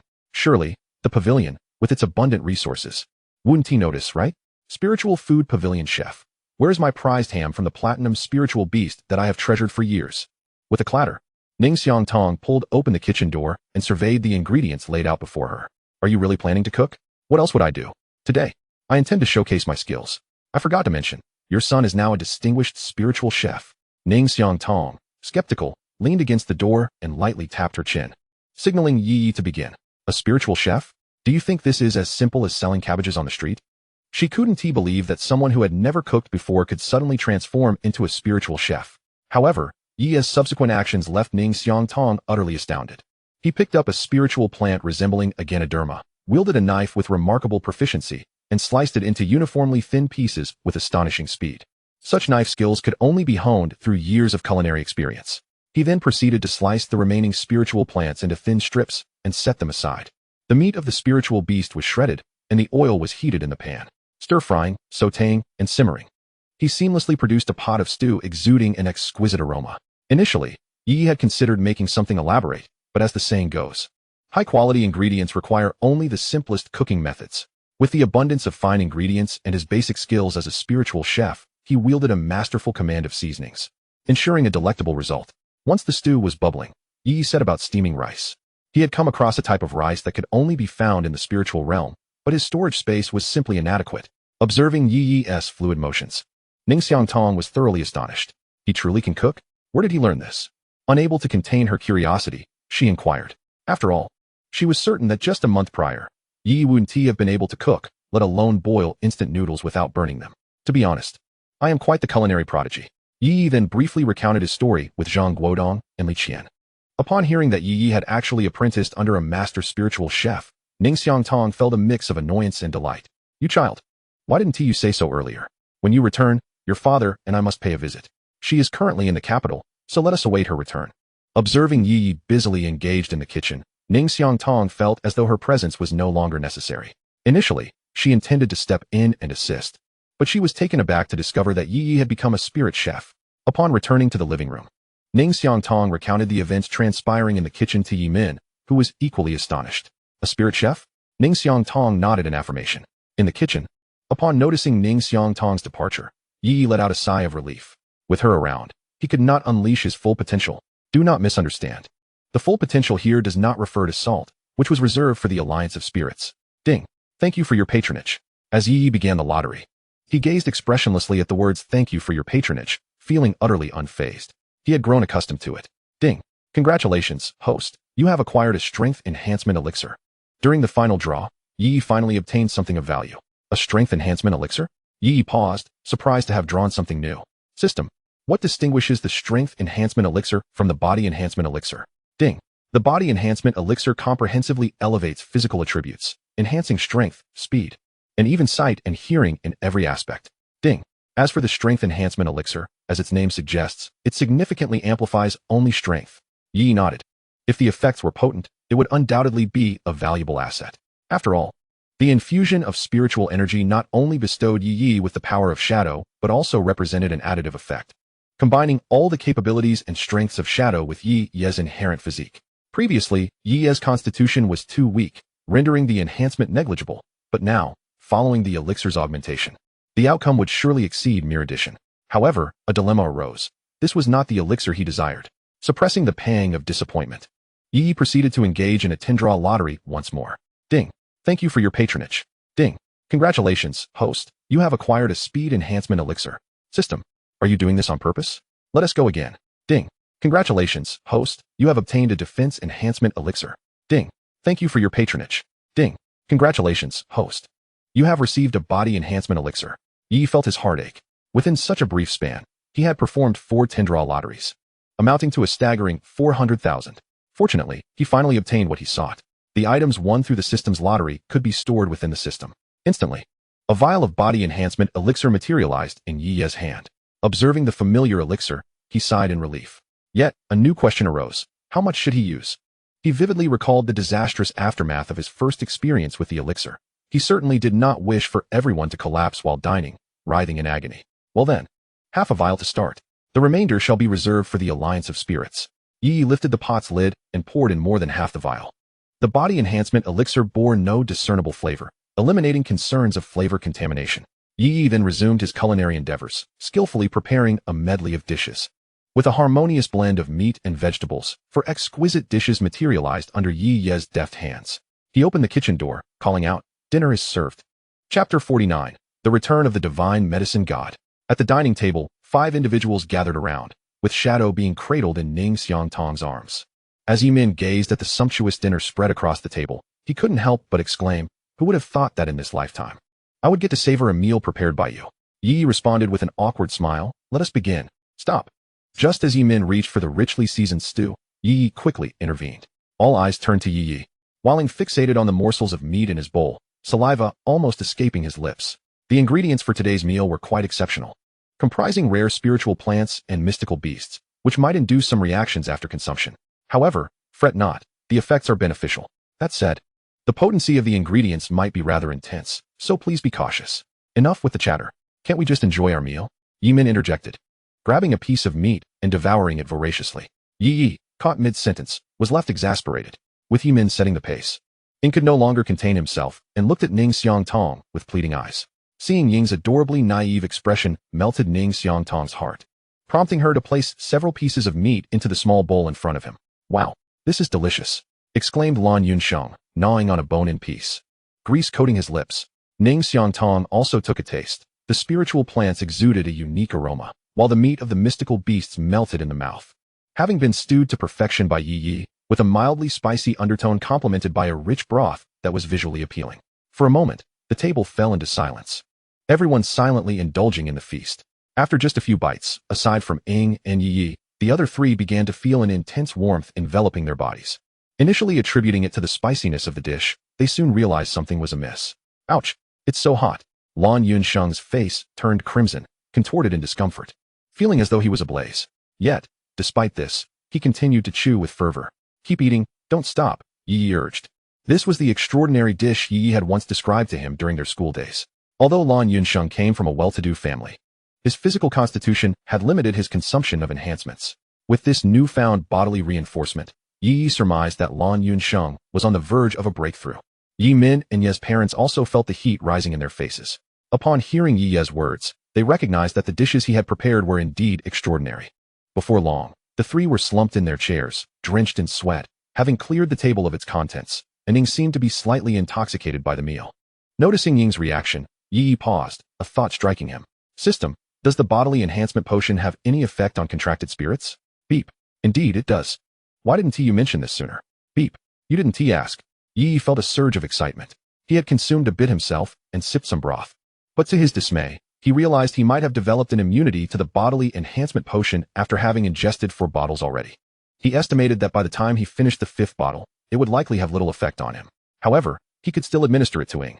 There was no denying that the system's description indicated it could enhance the physical prowess of beast tamers, leading Yi to mistakenly believe that the bodily enhancement potion was exclusively effective for them. Then he recalled the existence of strength enhancement potions, speed enhancement potions, and defense enhancement potions.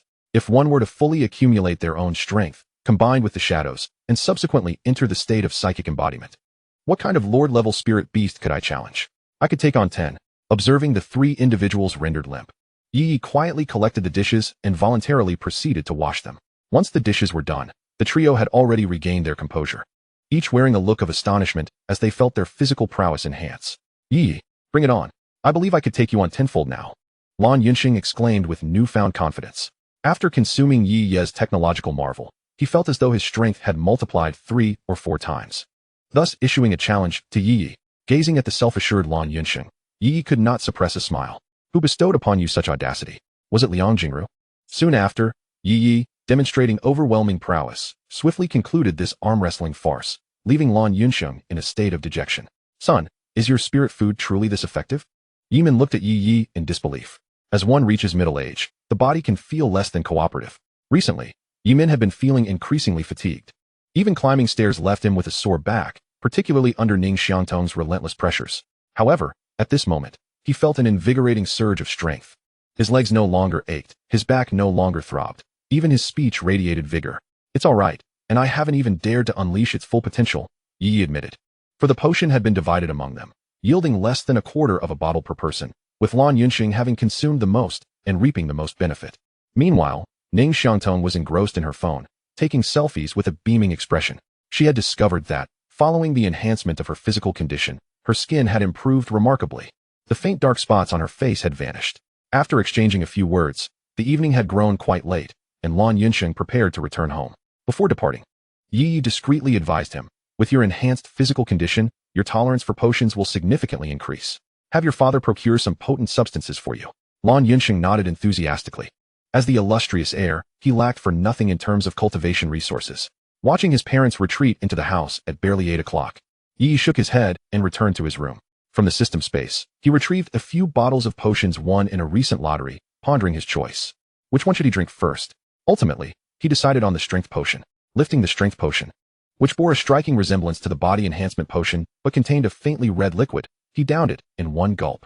Ye Ye immediately felt a wave of pain coursing through him, akin to having completed 2,000 meters of frog jumps at school, followed by a deep slumber and descending the stairs. With his face contorted in discomfort, he trudged to the bedside, collapsing onto the bed in a fit of spasms. The discomfort did not linger long, as the potion's effects gradually dissipated. Ye Ye rose, astonished by the transformative changes in his physique. Initially, he had possessed a well-proportioned figure with little muscle, appearing somewhat lean due to his height. Now, however, his body was sculpted with finely defined muscles, veins subtly protruding. The muscles firm as though freshly baked, solid and brimming with strength. Within, Ye Ye, having undergone the baptism of physical enhancement potions, felt his strength had reached an absurd level, capable of shattering the formidable defensive light shield of the Great Black Bull with a single punch. However, now Ye Ye believed he could directly obliterate the Black Bull's light shield. He could no longer fathom the extent of the destruction he could unleash. Perhaps, during the next school assessment, he could truly be regarded as a humanoid contract spirit, ready to be tested on the apparatus. As he opened his phone to take a selfie, Ye Ye admired the changes in his physique, particularly pleased with his 8-pack abs. Now it was time for the others. Ye Ye cast his gaze upon the 2 remaining vials of potions on the table. As the saying goes, a moment of indulgence brings momentary joy. Perpetual indulgence brings perpetual delight. Today, he would be known as Ye the Divine Alchemist. Chapter 50. The Hexagonal Warrior. Ye Ye upon consuming the pale yellow defensive potion. Ye Ye felt a tightness envelop his skin, his bones tingling as if ants were gnawing at him. The potions provided by the system were undoubtedly top tier in every aspect. Yet they bore a slight side effect that was rather tormenting. As the effects took hold, Ye Ye noticed that his skin had not only thickened, but also gained remarkable resilience. Moreover, he sensed that, if attacked, his skin would harden significantly, exhibiting a remarkable autonomy. He picked up a paper cutter from the table and gently grazed it against his forearm. The moment the blade made contact, the skin beneath it instantly increased in density, becoming exceptionally tough, producing a rustling sound as the blade scraped. Despite applying more force, Ye Ye discovered that the paper cutter could not pierce his forearm. It merely left a faint white mark, while the blade itself began to dull. Even more astonishing was how the potion had enhanced the density of his bones, significantly improving his resistance to impacts and shocks. Externally, Ye Ye's elongated physique appeared remarkably proportionate, yet now he weighed nearly 300 pounds.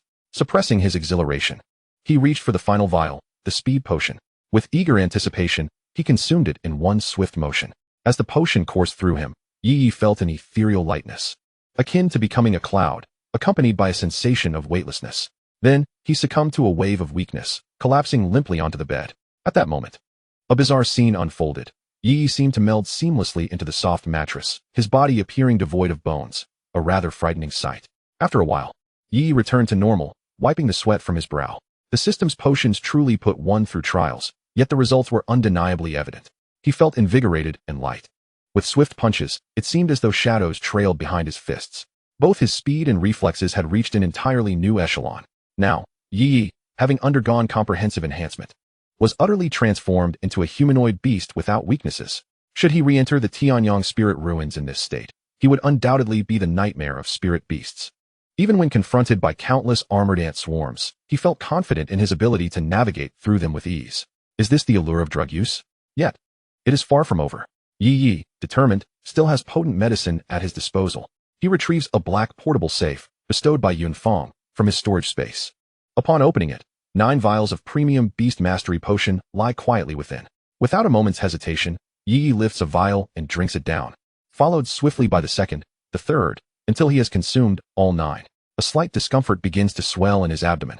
Despite his enhanced physique, the sheer quantity of the premium potion becomes overwhelming.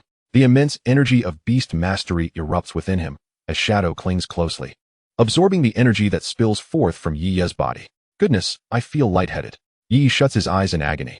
The power of beast mastery threatens to burst him apart, and he has gravely underestimated the potency of the premium potion. It is known that even a golden tier beast master must exercise caution when consuming a single vial of the premium potion. Yet here he is, a mere bronze tier beast master, having consumed 9 vials, an act not only wasteful but perilously close to fatal. Ding.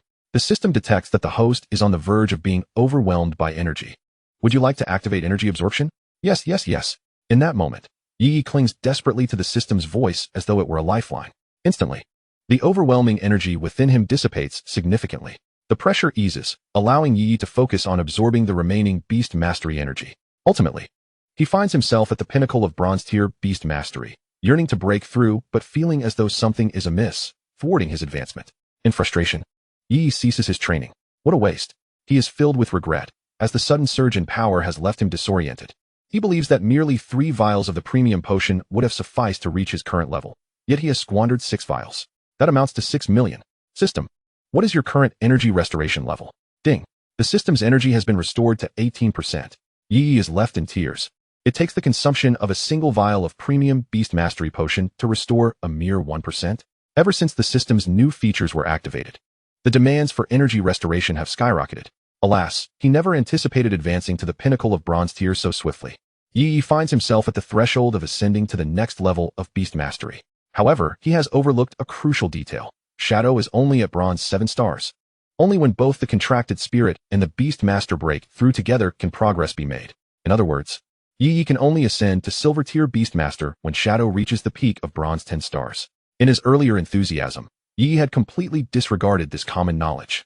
He gazes at Shadow, who lies comfortably on the soft bed, engrossed in her phone, and lets out a sigh. Initially fearful of falling behind Shadow's rapid progress, he now realizes that it is she who has inadvertently hindered him. Nonetheless, today has brought Ye Ye tremendous gains, a veritable bounty. Exhausted from the turmoil of potions, he soon drifts into slumber, while Shadow, with a sleepy visage, lies beside him, succumbing to sleep as well. During this period of companionship, Shadow has increasingly grown disinclined to remain within the contract spirit space, preferring to linger outside. This has resulted in Shadow's level stagnating for quite some time, relying solely on the rewards from Ye Ye's multiple choice questions to awkwardly elevate to bronze 7 stars. At this rate, Ye Ye may have to contemplate obtaining an identification card for Shadow. Such a precedent exists. There once was a resplendent Imperial Beast Master who procured an identification card for his humanoid contract spirit, allowing it to experience a complete human life. The following day, a blood-curdling scream shattered the morning calm. A bleary-eyed Ye Ye stared in panic at his phone screen. It was already 8:30. Classes at Ye Ye's school commenced at 8:20. Oh no, the first lesson was with Zhang Guodong. Would he not face dire consequences? As Ye Ye hastily donned his clothes, he muttered anxiously to himself. Usually, it was his parents who roused him from slumber, but after being invigorated by Ye Ye's sensational revelations the previous day, they had risen early. With their pent-up energy seeking an outlet, they opted for a morning run. The result? They had been gone for 2 hours, leaving Ye Ye as the unfortunate victim of this situation. Upon exiting the community gate, Ye Ye disregarded the shared bicycles, deeming them too slow. Tightening the straps of his backpack, he assumed a running stance. In an instant, he propelled himself forward, his long legs creating the illusion of a blur. With seamless precision, he navigated turns, slowed down, and shifted his weight, sprinting down the street at an astonishing speed, drawing the attention of countless onlookers. Goodness, am I seeing things? That person is running rather quickly. Indeed, he was, maintaining speed even while turning. Hadn't he just glimpsed that the individual was clad in a school uniform? Enhanced by a physical augmentation potion, Ye Ye's hearing had become extraordinary, allowing him to overhear conversations around him, and he realized he might be rather conspicuous. Given this, he activated his spiritual energy embodiment. Chapter 51, Practical Combat Class in an instant. Ye Ye entered the state of spiritual energy embodiment, which brought with it effects that made him feel somewhat awkward, especially considering he was still on the street. Transforming into a Super Saiyan in public? Now, Ye Ye's hair and pupils had turned purple, radiating erratic electrical charges. Fortunately, He managed to find an unpopulated area, otherwise, he would surely be trending on social media the next day. Once in the state of spiritual energy embodiment, Ye Ye's speed, strength, and other attributes were significantly enhanced. Casting a glance at the nearby 6-story residential building, he leapt 6 to 7 meters, deftly utilizing various surfaces to scale the rooftop with ease. Ye Ye then continued to leap and run across the rooftops of multiple buildings, interspersing his movements with teleportation. A journey that typically required 20 minutes was compressed to a mere 4, and he hadn't even exerted his full strength. The substantial increase in his attributes rendered Ye Ye a bit uncontrollable. Upon deactivating his spiritual energy embodiment, Ye Ye arrived at the school entrance. Relieved to find he was only a few minutes late. Upon entering the classroom, he discovered it was entirely empty. Ye Ye facepalmed. He had completely forgotten that the first lesson of the day was practical combat class. Hastily, he sprinted towards the gymnasium. Upon arrival, Ye Ye beheld his classmates engaged in combat, paired off in duels. Zhang Guodong observed the students from the sidelines and cast a glare at Ye Ye upon noticing him, yet refrained from uttering a word. Lu Xiangnan, come forth and battle Ye Ye. Lu Xiangnan, having effortlessly vanquished her opponent earlier, was watching the ongoing skirmishes. Indeed, within Ye Ye's class, her prowess was formidable, with her beast master and contract spirit levels being exceptionally high. Coupled with her cotton candy companion being nearly impervious to physical damage, she had virtually no rivals in her class. Upon hearing Zhang Guodong summon her, Lu Xiangnan glanced at Ye Ye beside him, wondering why he had been absent until now. Noticing his disheveled appearance and sleepy demeanor, she shook her head in exasperation. Did you oversleep? All right, teacher, Lu Xiangnan responded, dashing over. She had long anticipated the opportunity to face Ye Ye in battle. Having witnessed Ye Ye's formidable exploits in the Spirit Ruins and his 2 heroic rescues in the black market, she was curious about the extent of his abilities. Conversely, Ye Ye looked at Zhang Guodong with a perplexed expression upon hearing his directive. Are you certain? It was not arrogance on Ye Ye's part. Even without employing his shadow, he could likely dominate Lu Xiangnan in combat. After all, if he merely approached and landed a punch, the match would be over. Clearing his throat, Zhang Guodong addressed the two as they ascended the dueling platform. Ye Ye, you are forbidden from using large-scale destructive skills, possession techniques, or attacking Lu Xiangnan directly. Ye Ye turned to Zhang Guodong, bewildered. Then how am I supposed to fight? Zhang Guodong rolled his eyes at him. Of course, even if the dueling platform is robust, it cannot withstand your large-scale skills. Furthermore, if you were allowed to attack the opposing Beastmaster, what would be the purpose of this match? Zhang Guodong felt a twinge of frustration. The dueling platform was designed for bronze-level students, yet Ye Ye, despite still being classified as bronze, exhibited none of the attributes of that rank. His sheer strength alone could likely dismantle the platform, given his extensive history of incidents. Allowing him to attack a Beastmaster was out of the question. Enough, let us commence, he finally relented. With a resigned wave of his hand, Ye Ye summoned his shadow. Lu Xiangnan summoned her cotton candy companion as well. Ye Ye noticed that cotton candy appeared more substantial and larger compared to before. At Zhang Guodong's signal, the battle commenced. With a whistle, the shadow surged towards cotton candy with astonishing speed, covering the 50-meter distance almost instantaneously. Ensnare her, Lu Xiangnan commanded. Cotton candy, observing the shadow's advance, remained unperturbed, transforming from a small dog-like figure into a large net measuring 4 by 4 meters, advancing boldly to envelop the incoming shadow. In a blink, the shadow executed a swift maneuver, darting behind cotton candy and swinging its tang knife. The mist-like net was swiftly sliced open. Though it quickly began to heal, Lu Xiangnan smiled faintly at this unfolding scene. Cotton candy is nearly impervious to physical attacks, rendering the shadow's strikes ineffective. The cotton candy shifts direction, lunging towards the shadow. However, due to the shadow's agile movements and instantaneous shifts, it has yet to make contact. This reflects a common flaw among bronze-tier contracted spirits, their singular attack methods. No matter how affluent one's background may be, even the most prestigious skill tomes would be futile if one cannot learn from them. Currently, the most effective attack for cotton candy is to morph into a net, ensnaring its prey to a fatal conclusion, mindless and insurmountable. The shadow, feeling a touch of exasperation, realizes that no matter how great its strength, it cannot inflict substantial harm on the cotton candy, especially with Zhang Guodong restricting the use of Thunderbolt. Otherwise, a single Thunderbolt would leave the cotton candy with no chance of regrouping. Observing the tense battle, Zhang Guodong nods in satisfaction. His intention is not to make things difficult for Ye Ye, but rather to temper his overconfidence, which has grown due to his smooth journey since becoming a beast master. Zhang Guodong has decided to impose some limits on Ye Ye's abilities. After all, would he still be a mere high school student if he unleashed his full power? The shadow furrows her brow, irritation flitting across her delicate features. Faced with the relentless cotton candy, she finds herself increasingly vexed, as she continues to evade with rapid shifts. The shadow gradually comprehends the cotton candy's attack patterns and preferences. She also discovers that if she envelopes her blade in lightning elements, the cotton candy struggles to heal, necessitating the removal of the electrical remnants first. At that moment, another wave of attacks from the cotton candy ensues. This time, the shadow does not evade but instead sidesteps to the cotton candy's flank, her blade infused with potent lightning energy. A portion of the smoky net becomes irreparably damaged, and the shadow teleports to the opposite side. Having discerned the cotton candy's strengths and weaknesses, she unleashes her ultimate technique. 4 strikes in a second. The shadow appears like a wraith, continuously materializing around the cotton candy, striking with her blade. The net-like cotton candy, hindered by its sluggish movements, is caught off guard by the shadow's sudden onslaught. As the lightning ravages the cotton candy, it realizes it can no longer sustain itself.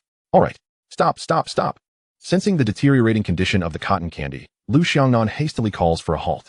The cotton candy morphs back into a puppy form, returning to Lu Xiangnan with a look of innocent grievance. Lu Xiangnan complains, "You truly show no mercy." Ye Ye, observing Lu Xiangnan's reproachful gaze, finds himself equally helpless. After all, he had not participated at all.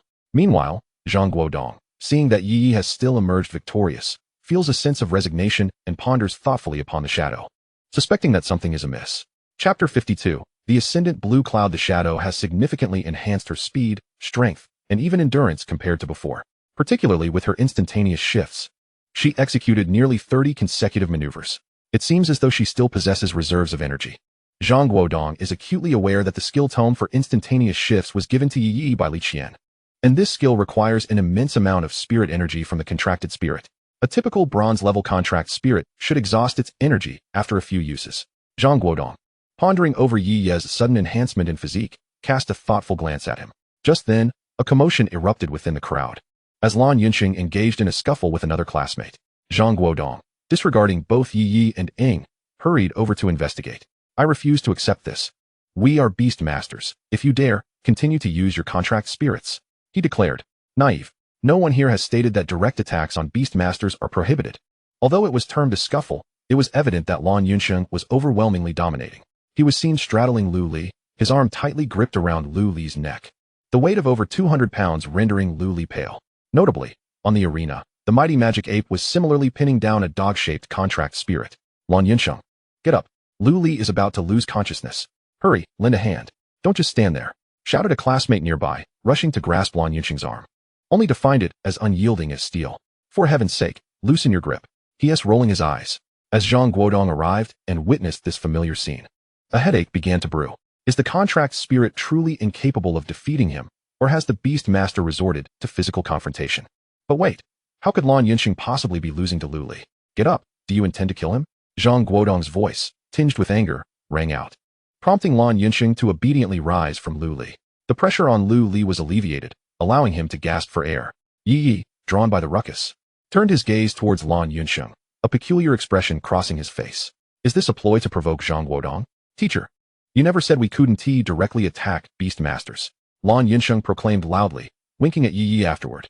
He had witnessed the earlier battle between Ye Ye and Lu Xiangnan, especially after Zhang Guodong had restricted Ye Ye, which Lan Yunxing deemed unfair. Initially, the mighty magic ape had been training alongside Lu Li's contract spirit. Lan Yunxing had merely intended to take advantage of the situation. But then he swiftly changed his mind. With a burst of speed, he executed a sweeping kick, knocking Lu Li to the ground and pinning him down. Lu Li's contract spirit, seeing its master being bullied, could no longer tolerate it and rushed in to rescue its beast master. However, just as it prepared to act, the mighty magic ape, shedding its previous clumsiness, accelerated and swiftly subdued it as well. Zhang Guodong, his expression darkened, shot a fierce glare at Ye Ye. "Enough. You both are excused from today as practical class. Go stand aside. Attention all students. This is a lesson to train your contract spirits. Personal attacks are strictly forbidden." Ye Ye and Lan Yunxing retreated to the side, whispering amongst themselves. "Ye Ye, the effects of your spirit food are extraordinary. You can't imagine the astonishment on my father's face when I smashed our coffee table with a single punch yesterday." Ye Ye's expression stiffened. "Are you sure it was astonishment and not sheer terror? If I recall correctly, that coffee table was made of golden Namu wood, wasn't it? And what happened next? Did your father not discipline you?" "He did," Lan Yunxing replied, a hint of melancholy in his tone. "Yesterday, his father disciplined him with a belt for half an hour." However, the initial melancholy swiftly transformed into exhilaration. "Do you know, Ye? Yesterday, my father used a belt on me for half an hour. I hardly felt any pain. In the end, my father's hand became sore, and I didn't utter a single cry. The morning classes passed swiftly, and the afternoon was filled with tedious cultural lessons. Thus concluded another day of idleness for Ye Ye. Only 3 days remain until he enters the Lingshu for the special recruitment assessment, and Ye Ye yearns for time to hasten its passage. He is brimming with anticipation. Upon the conclusion of classes, Ye Ye, unusually, did not ride a shared bicycle, but instead, shouldered his backpack and made his way to the First People's Hospital of Luocheng. Around noon, Wang Xian called him, informing him that Wang Lu had awakened and wished to see Ye Ye as his first visitor. Upon hearing this news, Ye Ye planned to visit Wang Lu after school. He purchased some nutritional supplements along the way and arrived at the hospital. After searching the expansive inpatient department for a considerable time, he finally located Wang Lu's room. Pushing the door open, a faint scent of disinfectant greeted him. The room was modest in size, but boasted a single occupancy, complete with various amenities. Inside were 2 beds, and Wang Lu lay bandaged on one of them. Wang Xian and the day's operations leader, Li Xiao, were seated nearby, and the floor was strewn with an array of nutritional products and fruits, indicating that many had come to visit before him. Brother Wang, Sister Xian, Ye Ye greeted upon entering, giving a nod to Li Xiao, whom he did not know. Ye Ye is here? Please, have a seat, Wang Lu exclaimed, attempting to rise from his bed. Don't move around. Are you unaware of your injuries? Wang Xian interjected, urging him to remain lying down. I'm fine. Let me lie down, Wang Lu insisted. Ultimately, Wang Xian firmly kept him on the bed. Ye Ye, allow me to introduce you. This is our town's Ling Bureau Special Operations Team leader, Li Xiao. He primarily handles the crackdown on cult organizations and various challenging rescue missions. Hello, Li Xiao. Thank you for saving Wang Lu. If you need anything, feel free to reach out to me at the Ling Bureau. Hello, Ye Ye, Li Xiao replied, rising to extend his hand. Towering over Ye Ye with a muscular physique, it was evident that this leader engaged in rigorous physical training daily. Ye Ye hastily reciprocated the gesture, feeling a twinge of apprehension. As for cults, it seemed that he was still a high-ranking member of the Healing sect, after all. There were only 2 leaders above him. Leader Li is quite busy, especially given the incident that occurred. He is here today to meet you, Wang Xian interjected, sensing the awkward atmosphere between the two. Indeed, I wanted to meet you to personally thank you for saving my team member. Additionally, that night, did you happen to see a box? Li Xiao inquired, his eyes narrowing as he fixed his gaze on Ye Ye. Li Xiao's penetrating stare instilled a sense of pressure within Ye Ye, but fortunately, Zhang Guodong had anticipated such a scenario and had already prepared a response for him that night. On that day, after escorting Brother Lu to the ambulance, I proceeded in the direction from whence he had come. To my astonishment, I discovered a creature resembling a wolf-headed humanoid lying within the greenery, accompanied by a black-coated suitcase. Sensing the significance of the contents within, I seized the suitcase. As I journeyed along, unable to resist temptation, I pried it open, revealing a vial of potion and various documents. Fearing unforeseen consequences, I swiftly captured images of the documents with my phone. And indeed, an unexpected occurrence transpired. A masked figure in a dark robe intercepted me without granting me a moment to react. A black panther lunged forth, snatching the suitcase away. And before I could comprehend the situation, both the suitcase and the cloaked figure vanished into thin air. Li Xiao's expression darkened. Yet another figure in a dark robe. You claim you documented the information? Why did you not notify the Spiritual Bureau? Ye Ye was momentarily taken aback. But I did. Once I grasped the situation, I sent it directly to the email of the Luo City Spiritual Bureau, and I even placed a call to ensure you received it. After encountering Zhang Guodong, Ye Ye had transmitted all data regarding the 3rd-generation potion of the harmonizing cult to the Spiritual Bureau, clearly distinguishing between right and wrong. As those documents served him no purpose, Li Xiao was equally stunned, hastily dialing a number. Shortly thereafter, a response came through the line. The pallor of Li Xiao's face suggested an impending storm. Indeed, that evening, Ye Ye's email had been received. However, the database indicated that someone had deleted the email from the backend. There was a mole within the Spiritual Bureau. I apologize, I must conduct my duties. Would you kindly resend the documents to me? Ye Ye nodded in agreement. The two exchanged contact information, and Ye Ye transmitted the documents to Li Xiao.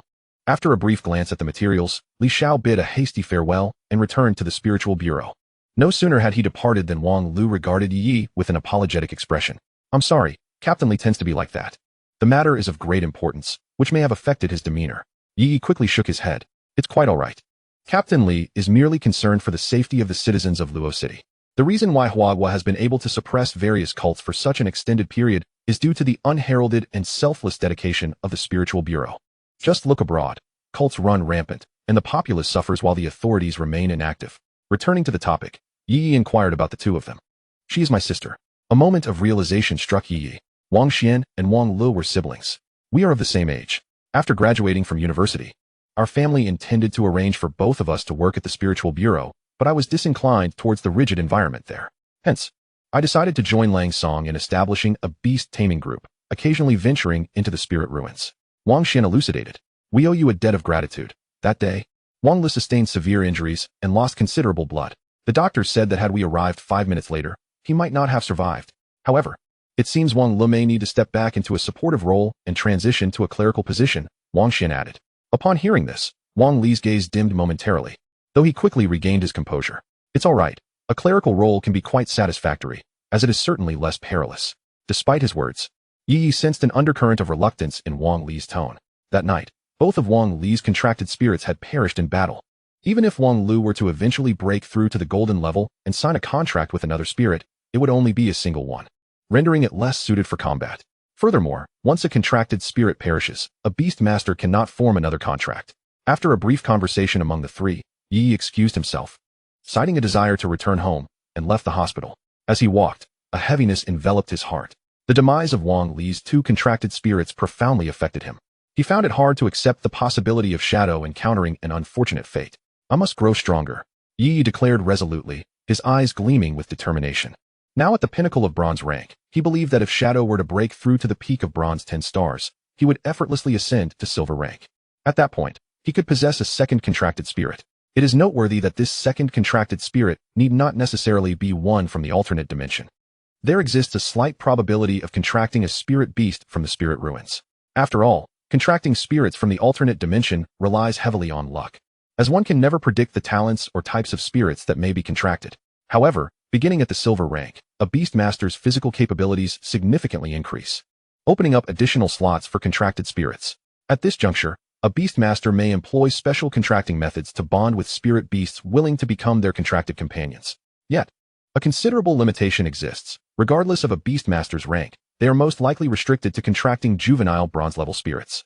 Most spirit beasts, upon reaching adulthood at the silver rank, exhibit stable temperaments, making it challenging to synchronize their intentions with those of the beast master, often leading to contract failures or even betrayal post-contract.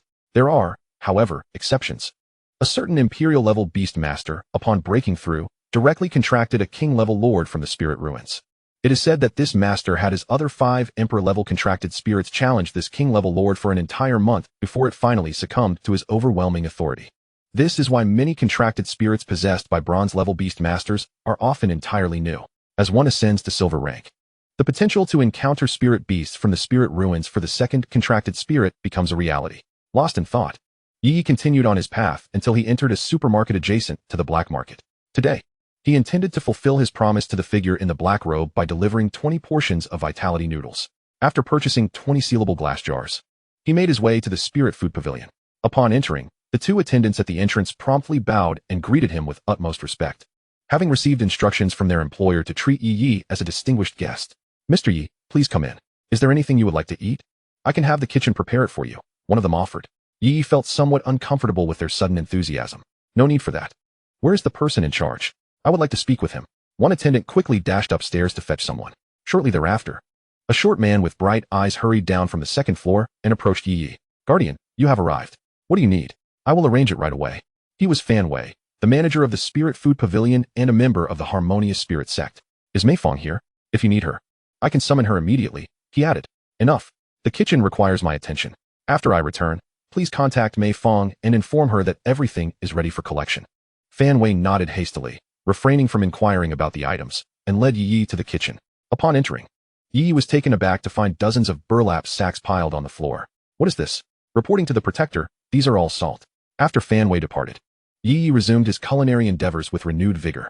Notably, after the cloaked figure directed Ye Ye to the kitchen, the chefs discovered that the salt supply had mysteriously vanished. They promptly reported this to Fan Wei, understanding that Ye Ye was assigned by the cloaked figure to prepare spiritual dishes. Fan Wei deliberated before informing the cloaked figure that the supply of salt had been depleted. After a moment of contemplation, the cloaked figure declared, "Purchase 2 tons of salt tomorrow and ensure it is delivered to the kitchen. This burden of salt cannot be borne by her alone." Chapter 54. I share no affinity with gambling and vice. The cloaked figure was not a fool. Ye Ye's underhanded tactics left her somewhat speechless. In the kitchen of the spiritual food pavilion, Ye Ye was busy, beads of sweat dotting his brow. 5 stoves were boiling vigorously, and he methodically added noodles to each pot. Ing, meanwhile, was industriously pouring salt from a canister into the pots. Fortunately, the preparation process was exceedingly simple, and soon, the noodles infused with bodily enhancement potions were neatly stored in small jars. Done. Ye Ye and Ing wiped the sweat from their foreheads in unison. At that moment, Ye Ye scanned the kitchen and his gaze settled upon the largest refrigerator. Since I'm here, Ye Ye murmured, fixating on the freezer. Safe travels, Protector Yi. At the entrance of the spiritual food pavilion, Fan Wei, with a sycophantic smile and a bow, bid farewell to Yi Yi. It remained to be seen whether he could maintain his composure upon discovering the missing freezer. Sighing, Yi Yi felt a pang of nostalgia for Lang Ge. As he strolled through the bustling streets of the black market, Ing perched curiously on his shoulder, her large purple eyes taking in the lively scene. He found himself missing Lang's song, for working with him was his sole source of income, despite having several 100,000 in his account. At first glance, it seemed ample. But in reality, it scarcely sufficed for lottery tickets or purchasing supplements for Ing. Being a beast master was indeed financially draining. Of course, there was a method of low investment with high returns, entering the spiritual realm, not lingering in the black market. Yi returned home with the drowsy Ing slung over his shoulder. Upon reaching home, Ye's mother took the sleeping Ing from him, casting a reproachful glance at Yi Yi. Why does Ing look so exhausted? Have you been making her fight? Yi Yi, bewildered, replied, no fights occurred. But, mother, she is my contracted spirit. I cannot possibly engage in combat barehanded against another's contracted spirit. I don't care. If you are injured, my precious Ing cannot be harmed either. You must figure it out. With that, Ning Xiangtong carefully carried Ing back into the room, soothing her to sleep. Yi exclaimed, Mother, you are tending to Ing, who will prepare dinner. Just as he finished speaking, the door swung open again, and Ning Xiangtong, filled with ire, whispered to Yi, could you keep it down? What if you wake Ing? Your culinary skills are truly exceptional, and in agreement with your father. We have decided that you shall take charge of our evening meals from now on. With that, Ning Xiangtong concluded her statement, leaving no room for Yi Yi to retort, and gently closed the door. Yi Yi glanced at Yi Min, who was absorbed in reading a newspaper on the sofa, but Yi Min feigned ignorance. Ultimately, feeling somewhat uncomfortable under Yi Ye's gaze, he lifted the newspaper to obscure his face. Alas, with a sense of resignation, Yi Yi made his way to the kitchen. Fortunately, he had replenished his supplies at the Lingshi Pavilion earlier that day. After a satisfying meal, Yi Yi returned indoors, contemplating his future endeavors. The matter concerning the Lingjiao was entirely unforeseen, and it resembled a ticking time bomb, potentially ready to explode at any moment. Then there was the special recruitment from the Global Beast Tamer Academy. He remained uncertain about this opportunity. While a silver-tier spirit beast seemed manageable, he felt no assurance regarding the Lord. Even with a full-strength experience card at his disposal, which could forcibly elevate Ying's rank to platinum, the single-use opportunity felt precarious. After all, it was merely an experience card. Yi Yi concluded that his only viable strategy was to elevate Ying's rank to bronze 10 stars prior to confronting the Silver Lord, thereby allowing both of them to ascend to silver status. Although he might not secure a second contracted spirit in time, a silver tier Ing would undoubtedly represent a qualitative leap. Coupled with the full-strength experience card, he might indeed pass the assessment. Previously, the card had only allowed Ing to reach platinum 1 star due to physical limitations. But with Ying's enhanced physical attributes, perhaps a higher rank was attainable. After pondering for an extended period, Yi ultimately decided on a course of action. Ding. Thank you for your patronage. Ding. Thank you for your patronage. Ding. Thank you for your patronage. Ding. Following a tenfold draw, Yi Ye's eyes widened in disbelief. Are you mocking me? He exclaimed, leaping from his chair, exasperatedly shouting within his mind. He had believed that the lottery was the best means to advance himself. Yet after a tenfold draw, he received nothing but a series of thank you for your patronage notifications. Ding. Host, please maintain your composure. It is a lottery. It is entirely a matter of luck. Lychee, how am I to present you with lychee? This is no trivial matter. This is genuine money. Once more. Yi felt as though the system had grasped his psyche, yet he had no evidence. Ding. Thank you for your patronage. Ding. Congratulations, host. You have obtained a body enhancement potion 1. Surprised by the consecutive 3 body enhancement potions from the tenfold draw, Yi paused momentarily. Was this a critical hit? Again. Ding. Thank you for your patronage. 10. Yi was utterly astonished. Previously, the system had played tricks on him, revealing items one by one. But now it had become too lazy to even do that, simply announcing thank you for your patronage. 10. Observing the scant balance of 110,000 blue star coins in his account, Yi resolved to take a bold step. Draw. Ding. Thank you for your patronage. 10. You again? A double occurrence? As the system's emotionless voice echoed, Yi was suddenly engulfed by a wave of dread. This insidious system was undoubtedly manipulating him. First, it instilled disappointment, then offered hope, only to ultimately lead him to despair. Nonetheless, even so, Yi managed to acquire 3 vials of bodily enhancement elixirs. The resources of the Yi family were quite limited. Were there any more, that insidious system would surely exploit them. Regaining his composure, Yi held the 3 vials, deep in thought. According to his previous deductions, should he consume another vial, the enhancement would cease to be effective. Contemplating this, Yi judiciously allocated the potions, 1 for himself and 2 for Shadow. It was high time to bolster his cherished daughter.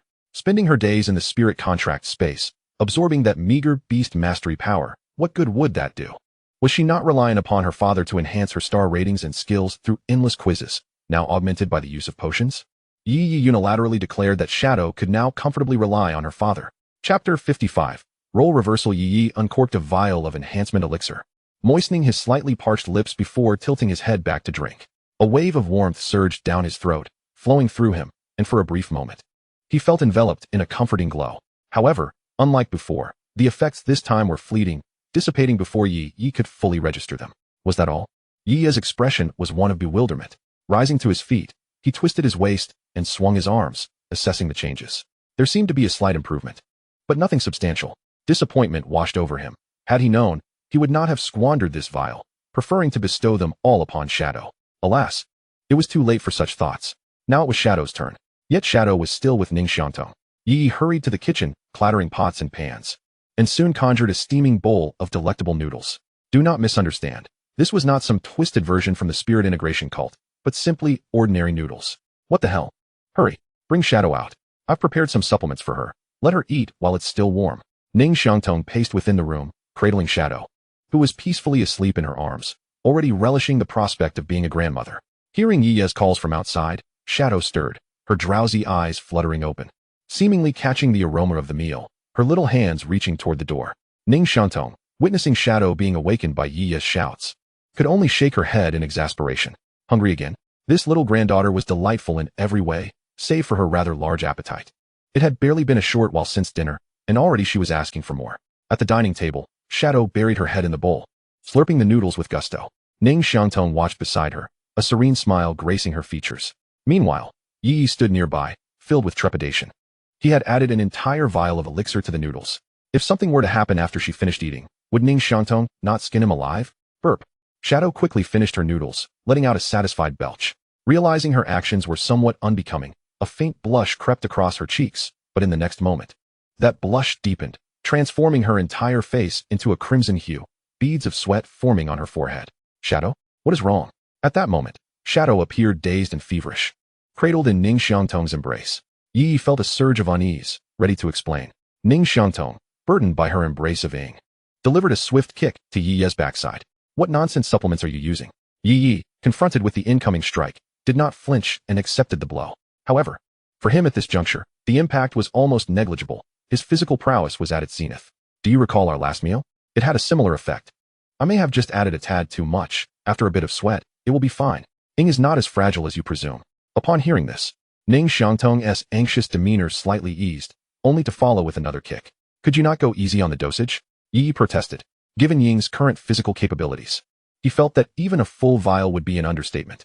Indeed, it wasn't long before Ying's complexion returned to normal, albeit her clothing was thoroughly drenched. All right, this is no longer your concern. Ying is soaked. I shall take her for a bath. I conveniently bought her 2 sets of sleepwear. Yi was unceremoniously ushered back to his room. Before departing, he inquired within his mind about Ying's condition, to which she replied, "This meal was not to my liking. I shan't partake again." Shortly thereafter, Ying was brought back by Ning Xiangtong. The moment Yi laid eyes on her, he was momentarily taken aback. Ying donned a pink pajama set, her previously tied-back ponytail transformed into cascading purple locks, the tips still slightly damp, and she wore a bracelet capable of morphing into a tang sword. Accustomed to seeing Ying in a miniature version of a traditional Japanese purple general's attire, Yi found the sudden change disconcerting. Yet, one undeniable fact remained. She appeared even more fierce and adorable. Who would have imagined that this seemingly sweet little girl could cleave a fearsome beast standing 7 to 8 meters tall? Upon spotting Yi, Ying dashed over, brimming with excitement, feeling her newfound strength. She extended her small hand toward him, her eyes sparkling with anticipation.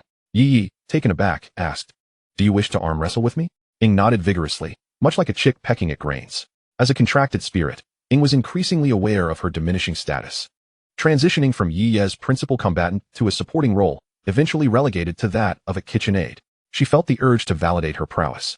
Ye Ye sensed Ying's inner turmoil and felt a twinge of exasperation. Come on, but do not weep if you lose. He then grasped her icy hand. Thus commenced the contest between a beastmaster and his contracted spirit.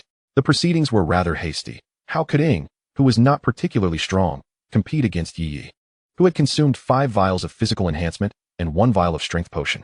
Ying was swiftly outmatched, utterly overwhelmed by Ye Ye's prowess. Ultimately, it was only after Ye Ye deliberately lowered his guard that Ying managed to secure 3 victories in succession before he relented. After some playful banter with Ying, he allowed her to entertain herself with his phone. What? You say children playing with phones strain their eyes? Ye Ye scoffed. With Ying's physical constitution, she could hold the device against her retina without issue. However, he did feel a pang of frustration. Ying had seized the phone from him, leaving him without entertainment. Perhaps I shall procure her a phone tomorrow. He also thought that the previous outfit did not suit the petite Ying well, so he resolved to buy her 2 additional outfits as well. Thus, Ye Ye reclined on his bed, gradually succumbing to slumber. Just before he drifted off, the system's options materialized once more, which he chose to disregard, opting instead for sleep. Option 1. Strive diligently to cultivate and grow stronger. Reward: a bottle of mineral water from 1982. Option 2. Simply give in and sleep. Reward: a substantial amount of beast mastery power. Ye Ye snore the following morning. Ye Ye awoke and silenced the alarm on his phone, preparing for school. Today marked the examination for selection into the spirit ruins, a test he was obliged to attend despite his eligibility for direct admission. Upon arriving in class, he found his peers diligently poring over their textbooks, hoping to memorize a few more key points during the brief moments before the exam. Returning to his seat, Ye Ye wore an expression of indifference. There was no need for concern. Being pre-selected was quite exhilarating. His classmates were aware that Ye Ye had caught the attention of a prodigy from the Global Beast Tamer Academy, receiving an invitation for special admission. While they scrambled for spots in the elite classes, some were already nearing success. Many cast envious glances at Ye Ye. He couldn't help but feel bemused. If only they knew the content of the assessment, would they still envy him? As time passed, everyone exited the classroom in search of their respective examination venues, Ye Ye included. Shortly, he located his examination room. Upon entering, he was taken aback. What a coincidence. He found Mei Fong seated at the podium. She had also proctored his last exam, during which she had scrutinized him closely, wary of any attempts at cheating. However, today was a different scenario. What was that saying? If our roles were reversed, I would show you what true cruelty is.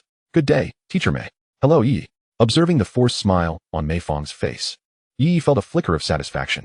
Out in the world, he bore the esteemed title of a high-ranking member of the Harmony sect, one of the 5 guardians. Yet, within the confines of the school, Mei Fong's role as a teacher afforded him a certain thrill. No wonder some individuals enjoyed role-playing. It indeed felt distinct. Soon enough, the examination commenced. A familiar sensation, a familiar formula. The cultural examination for the Grand Beast Master began. Chapter 56, a small dose of ranking shock receiving the exam paper, which spanned over a dozen pages. Ye Ye felt a twinge of anxiety. If he were to participate in a standard college entrance examination, cultural subjects would undoubtedly be his Achilles heel. Questions about swiftly locating a water source within the spirit ruins, self-preservation when encountering a lord-level spirit beast, and the use of potions in the nurturing of contracted spirits perplexed him. Ye Ye felt somewhat lost. Perhaps it was better to just sleep. After all, he was certain of securing a spot in the spirit ruins. Should he simply give up? At that moment, the familiar options appeared before him. Option 1. Youth is a virtue. Sleep whenever desired. Reward: a significant increase in beast mastery power. Option 2. As a guardian, blatantly disregard Mei Fong's supervision and cheat to astonishing effect. Reward: learning potion, doubles learning efficiency upon use. Option 3. Continue to revel in fear. Disrupt the mental state of other candidates. Reward: Shadow Level 1. Based on the number of individuals experiencing a mental breakdown, rewards will be randomly allocated. Ye Ye was momentarily taken aback. Yet again, to be candid, he found himself tempted by the second option. After all, a doubled learning efficiency would be a boon for his current academic performance in cultural subjects. Moreover, the third option was built upon the suffering of others.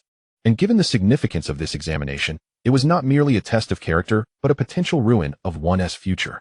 However, upon glancing at the rewards for the third option, Ye Ye felt a flicker of uncertainty within. After all, the level of shadow was precisely what he needed at this moment. Sighing softly, Ye Ye's exhalation was audible in the otherwise silent classroom. Some candidates turned to glance at him, while others remained engrossed in their papers. The sigh escaped him again, louder this time, prompting a frown from nearly half the room as they regarded him with a mix of curiosity and wariness.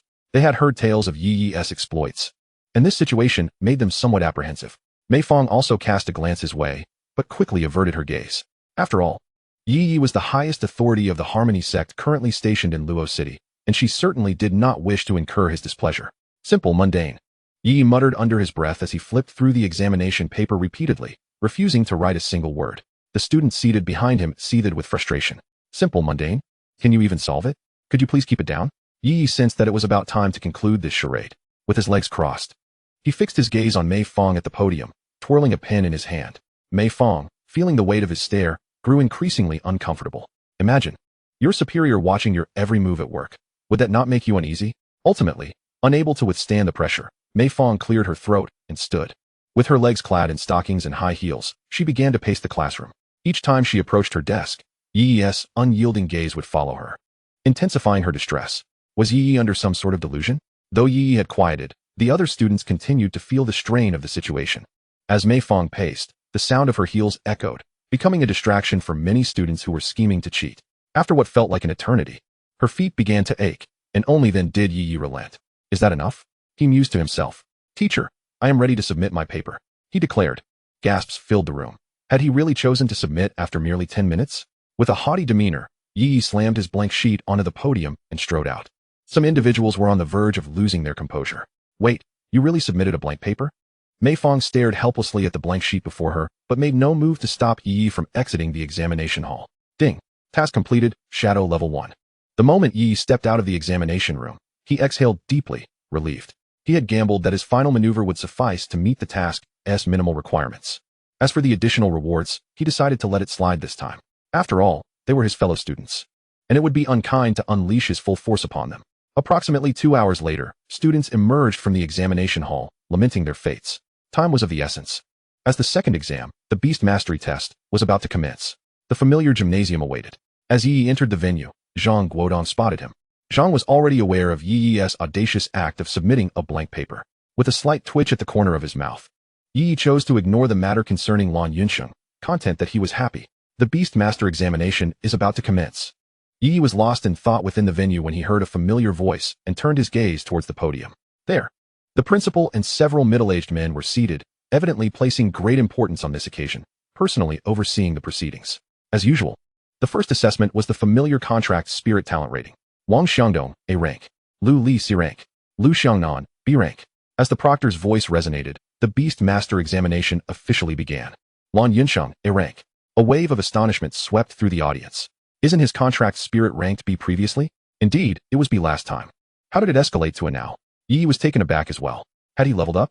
Was it due to the fabled treasure of the silver-level lord that Lang Song had mentioned during their visit to Tianyang Market? He recalled hearing that a mysterious tycoon had paid an exorbitant sum of 8 million to acquire it, suspecting it was indeed Lan Yunsheng's family who had purchased it. And it was a primate lord. The testing continued without further delay for Lan Yunsheng. Ye Ye, A rank. When it was Ye Ye's turn, the hall fell into silence. Alas, this was the only contract spirit talent rated E, overshadowing the rest. Ye Ye's reckless behavior in the spirit ruins had already spread throughout the school, earning him the title of the most unruly student at Luoqing No. 1 High School. Strong, reckless, and greedy. Soon, the second assessment commenced, and Ye Ye's performance astounded everyone present. Wang Xiangdong, Intermediate Bronze. Lan Yunsheng, Intermediate Bronze. Lu Li, Junior Bronze. Lu Xiangnan, Intermediate Bronze. Ye Ye, Peak Bronze. The proctor seemed to have witnessed something extraordinary. His voice transformed. An uproar erupted across the hall. Peak Bronze. Wang Xiangdong clenched his fists. Ever since Ye Ye had rampaged through the spirit ruins, effectively saving their lives, any dissatisfaction Wang Xiangdong had harbored had long dissipated. After all, they were merely 17 or 18-year-old youths. How deep could their grudges run? Instead, it motivated Wang Xiangdong to train harder, aspiring to surpass Ye Ye in Beastmaster rankings, fostering a positive cycle. But seeing Ye Ye had already reached peak bronze left Wang Xiangdong in bitter amusement. How could he catch up? The principal on the stage was equally astonished, sprinting towards Ye Ye. Is it truly peak bronze? It must be, right? The principal was nearly frantic. If Ye Ye were indeed at peak bronze, it would signify their school had a chance to present a silver-level Beastmaster candidate for the upcoming examination. After repeated confirmations and 2 additional tests, the instruments consistently displayed peak bronze. Instantly, the mental state of all students in the hall shattered. Chapter 57, Buying a Phone for Shadow. Beep. Detection of multiple mental states crumbling due to the host's actions. Additional reward granted. Shadow Level 1. Ye Ye was taken aback, realizing the task was not yet complete. He had thought it concluded upon exiting the examination room. Yi Yi felt a surge of joy. Truly, the system is unmatched. The strongest external aid. This meant Shadow's level had already reached bronze 10 stars. Yi Yi's ascension to silver was merely a matter of time. Was this a drug-fueled endeavor? What kind of drug is it? I want to partake too. We are merely at the initial stage of bronze. And he has already reached the pinnacle? Zhang Guodong approached, his face a mask of disbelief. How did you manage this? In such a short span. Transcending from advanced bronze to the peak of bronze. Could he truly be a prodigy? 99% effort combined with 1% talent. That is the secret to my success. Everyone felt as though they had been force-fed a concoction of toxic motivation.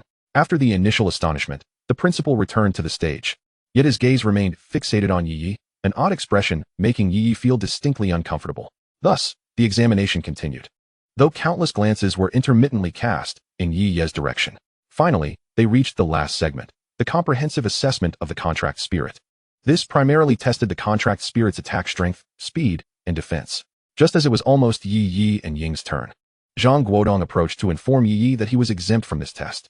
Yi Yi, puzzled, stepped aside to await the conclusion of the assessments with a sense of boredom. 3 hours later, the examinations concluded, and the students exited the gymnasium in a buzz. While Yi Yi was led by Zhang Guodong to an office on the second floor. Upon their arrival, the principal was already seated on the sofa. Seeing Yi Yi enter, the principal rose with a beaming smile to greet him. Come, sit down. Yi Yi, taken aback by the principal's obsequious demeanor, felt a bit out of place. So, my dear student Yi Yi, do you feel confident about breaking into the silver tier before the college entrance examination? I should be able to. My contract spirit has actually reached bronze 10 stars, but I'm unsure how to break through. The principal and Zhang Guodong were momentarily stunned. Bronze 10 stars? The principal was overjoyed. He was prepared to go to any lengths to elevate Yi Yi's contract spirit to bronze 10 stars, allowing him to participate in the college entrance examination as a silver tier beastmaster. However, he was taken aback by Yi Yi's uncertainty about the breakthrough. The principal froze and turned to Zhang Guodong, whose face darkened. Zhang Guodong smacked Yi Yi on the back of the head. I told you to pay attention in class. Didn't we cover this in the beast mastery history lesson? Zhang Guodong was about to explode. You shouldn't mention such things in front of the principal. Cough. Mr. Zhang, we must adopt a different teaching approach for prodigies. The principal interjected. Thus, starting today, you need not come to school anymore. Yi Yi was taken aback. What? Are you expelling me? The principal, sipping tea, inadvertently sprayed Zhang Guodong with his drink upon hearing Yi Yi's words. Expel? What expel? Didn't you just say that starting tomorrow, you wouldn't need to come to school? Cough. What I mean is, you need not waste your time at school. Focus on your training at home, and then attend the special recruitment at the Spirit Ruins, striving to break through to silver tier before the college entrance examination. Oh, I see, Yi Yi thought, inwardly chastising the principal for his half-finished sentences. No wonder he choked on his tea. All right, but I truly don't know how to break through. Zhang Guodong was frantically signaling Yi Yi with his eyes. Why bring this up now? Didn't he see that the principal was almost forgetting this matter? Couldn't he wait to ask me in private? Don't worry about that. Come to my house tonight. I shall provide you with special guidance. Zhang Guodong, with gritted teeth, hastily interjected to silence Yi Yi before the principal could speak. I have no issues, Yi Yi replied nonchalantly, devoid of any anxiety. For with the system in place, he felt utterly at ease. After exchanging a few trivial pleasantries, Yi Yi departed the gymnasium with Zhang Guodong. You rascal. Claiming ignorance on how to break through in front of the principal. Are you trying to pull a fast one on me? Zhang Guodong remarked. Exasperation etched across his face. Yi Yi genuinely hadn't considered this. He was truly unaware. I really don't know, he insisted. All right, come over to my place for dinner tonight. Ever since your teacher left, I've been subsisting on instant noodles, and I'm utterly weary of it. Fine. Given that there were no classes due to today's examination. The sun blazed brightly at 2 in the afternoon. Yi Yi resolved to go shopping. After all, he had been contemplating purchasing a phone for Ring, along with a couple of outfits, and today's early dismissal was fortuitous. Exiting the school gates, he intended to explore a nearby shopping mall. Yi Yi. No sooner had he taken a few steps than a voice called out from behind him. Turning around, 3 question marks seemed to hover above his head. It was Lan Yunsheng, and beside him stood the strikingly beautiful Lu Xiangnan, her sleek black bob framing her face. Are you two dating? Yi Yi inquired with curiosity. It wouldn't be surprising if they were. Lu Xiangnan was a quintessential rich and beautiful girl, excelling academically and possessing striking looks.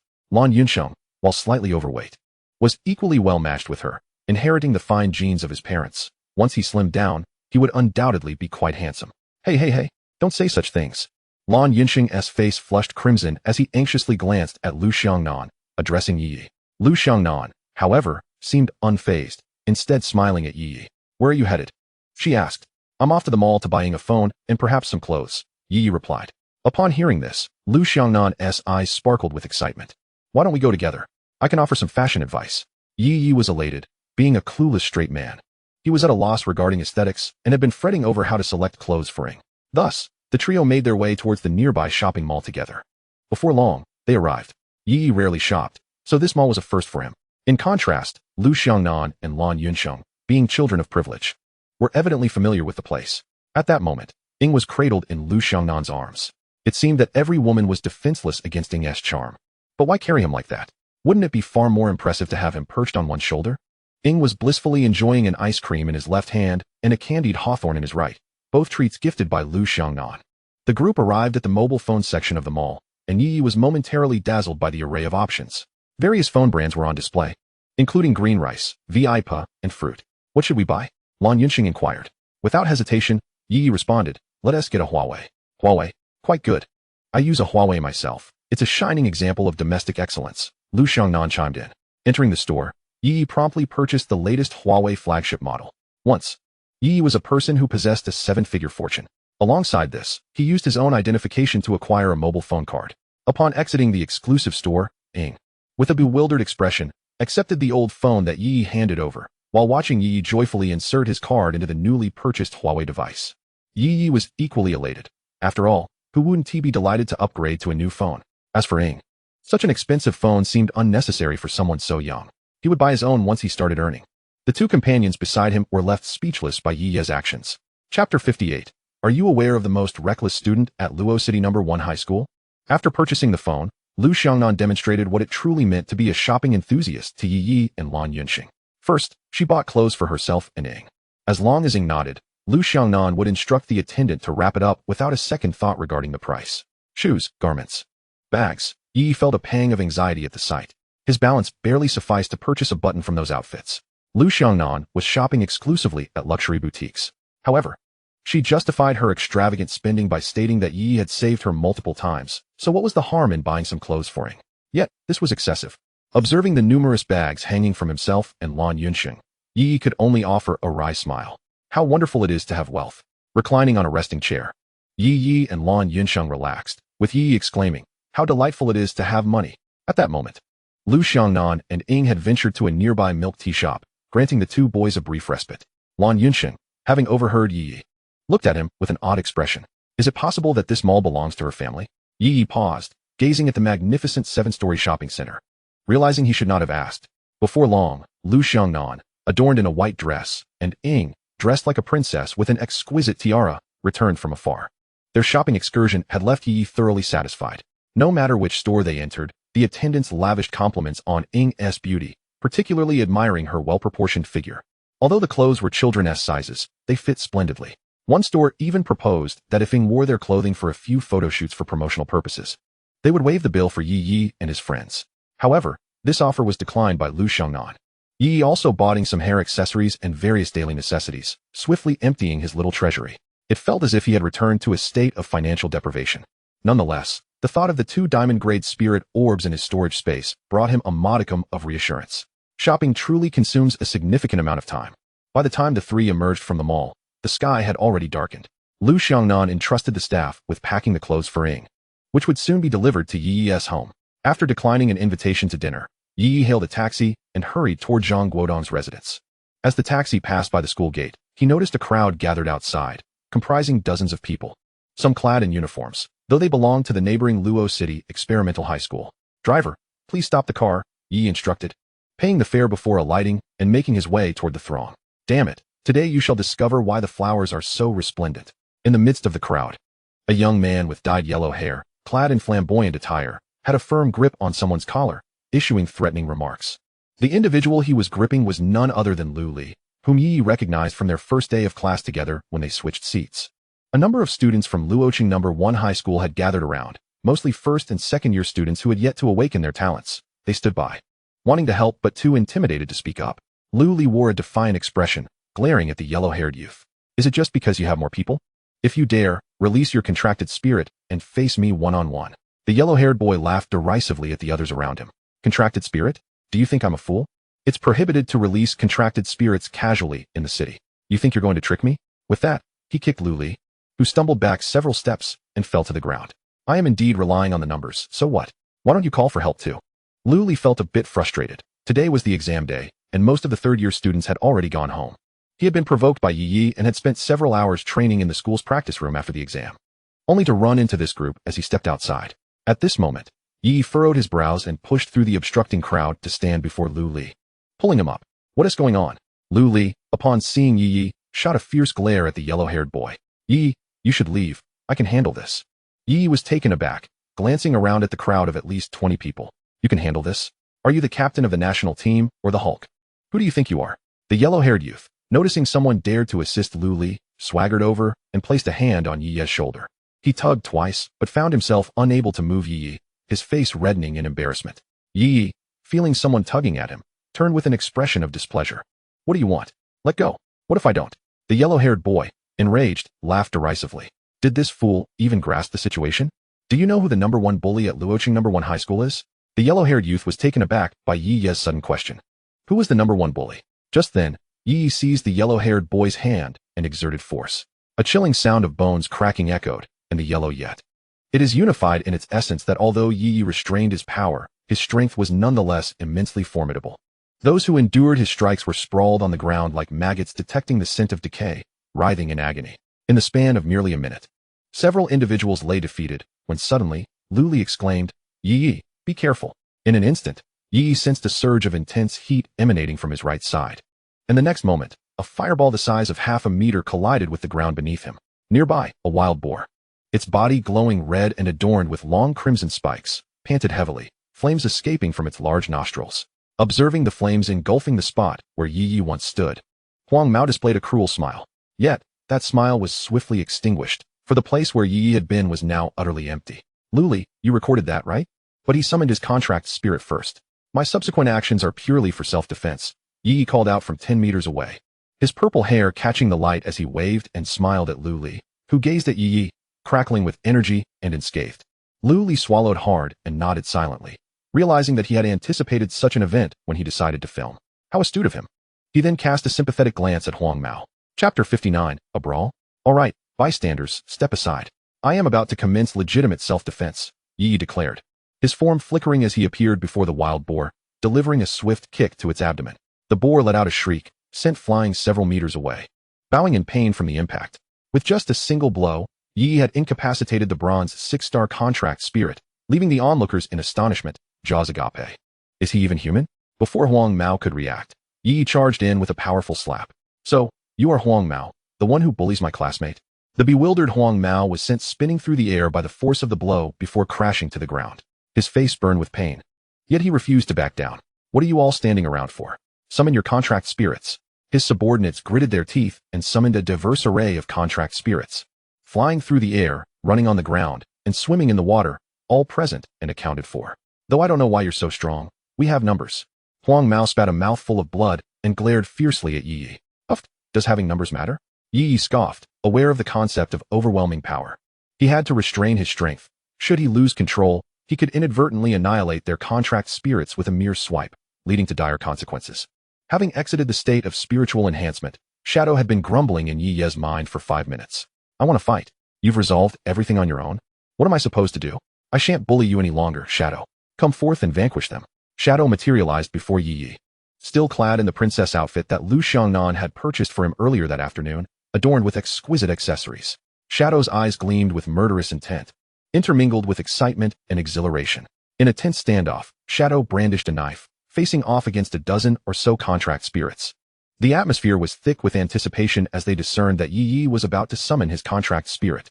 Everyone braced themselves, expecting something formidable, only to be taken aback by the appearance of a diminutive, adorable little girl. Shadow, radiating an aura of power and determination, was momentarily stunned, casting a look of confusion at Ye Ye, as if questioning his decision.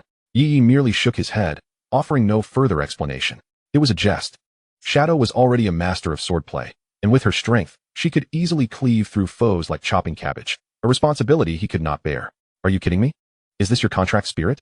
A group led by a blonde boy erupted in laughter. I've seen humanoid contract spirits on television, but encountering one that hasn't even been weaned is a first for me. Ha ha ha. They continued, that knife is taller than she is. Can she even wield it?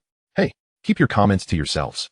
Ye Ye, listening to their pre-fight banter, felt a bead of cold sweat trickle down his forehead. Did they lack any semblance of intelligence? Even without Shadow, he could easily decimate them. The real concern was that veins were beginning to bulge on Shadow's forehead.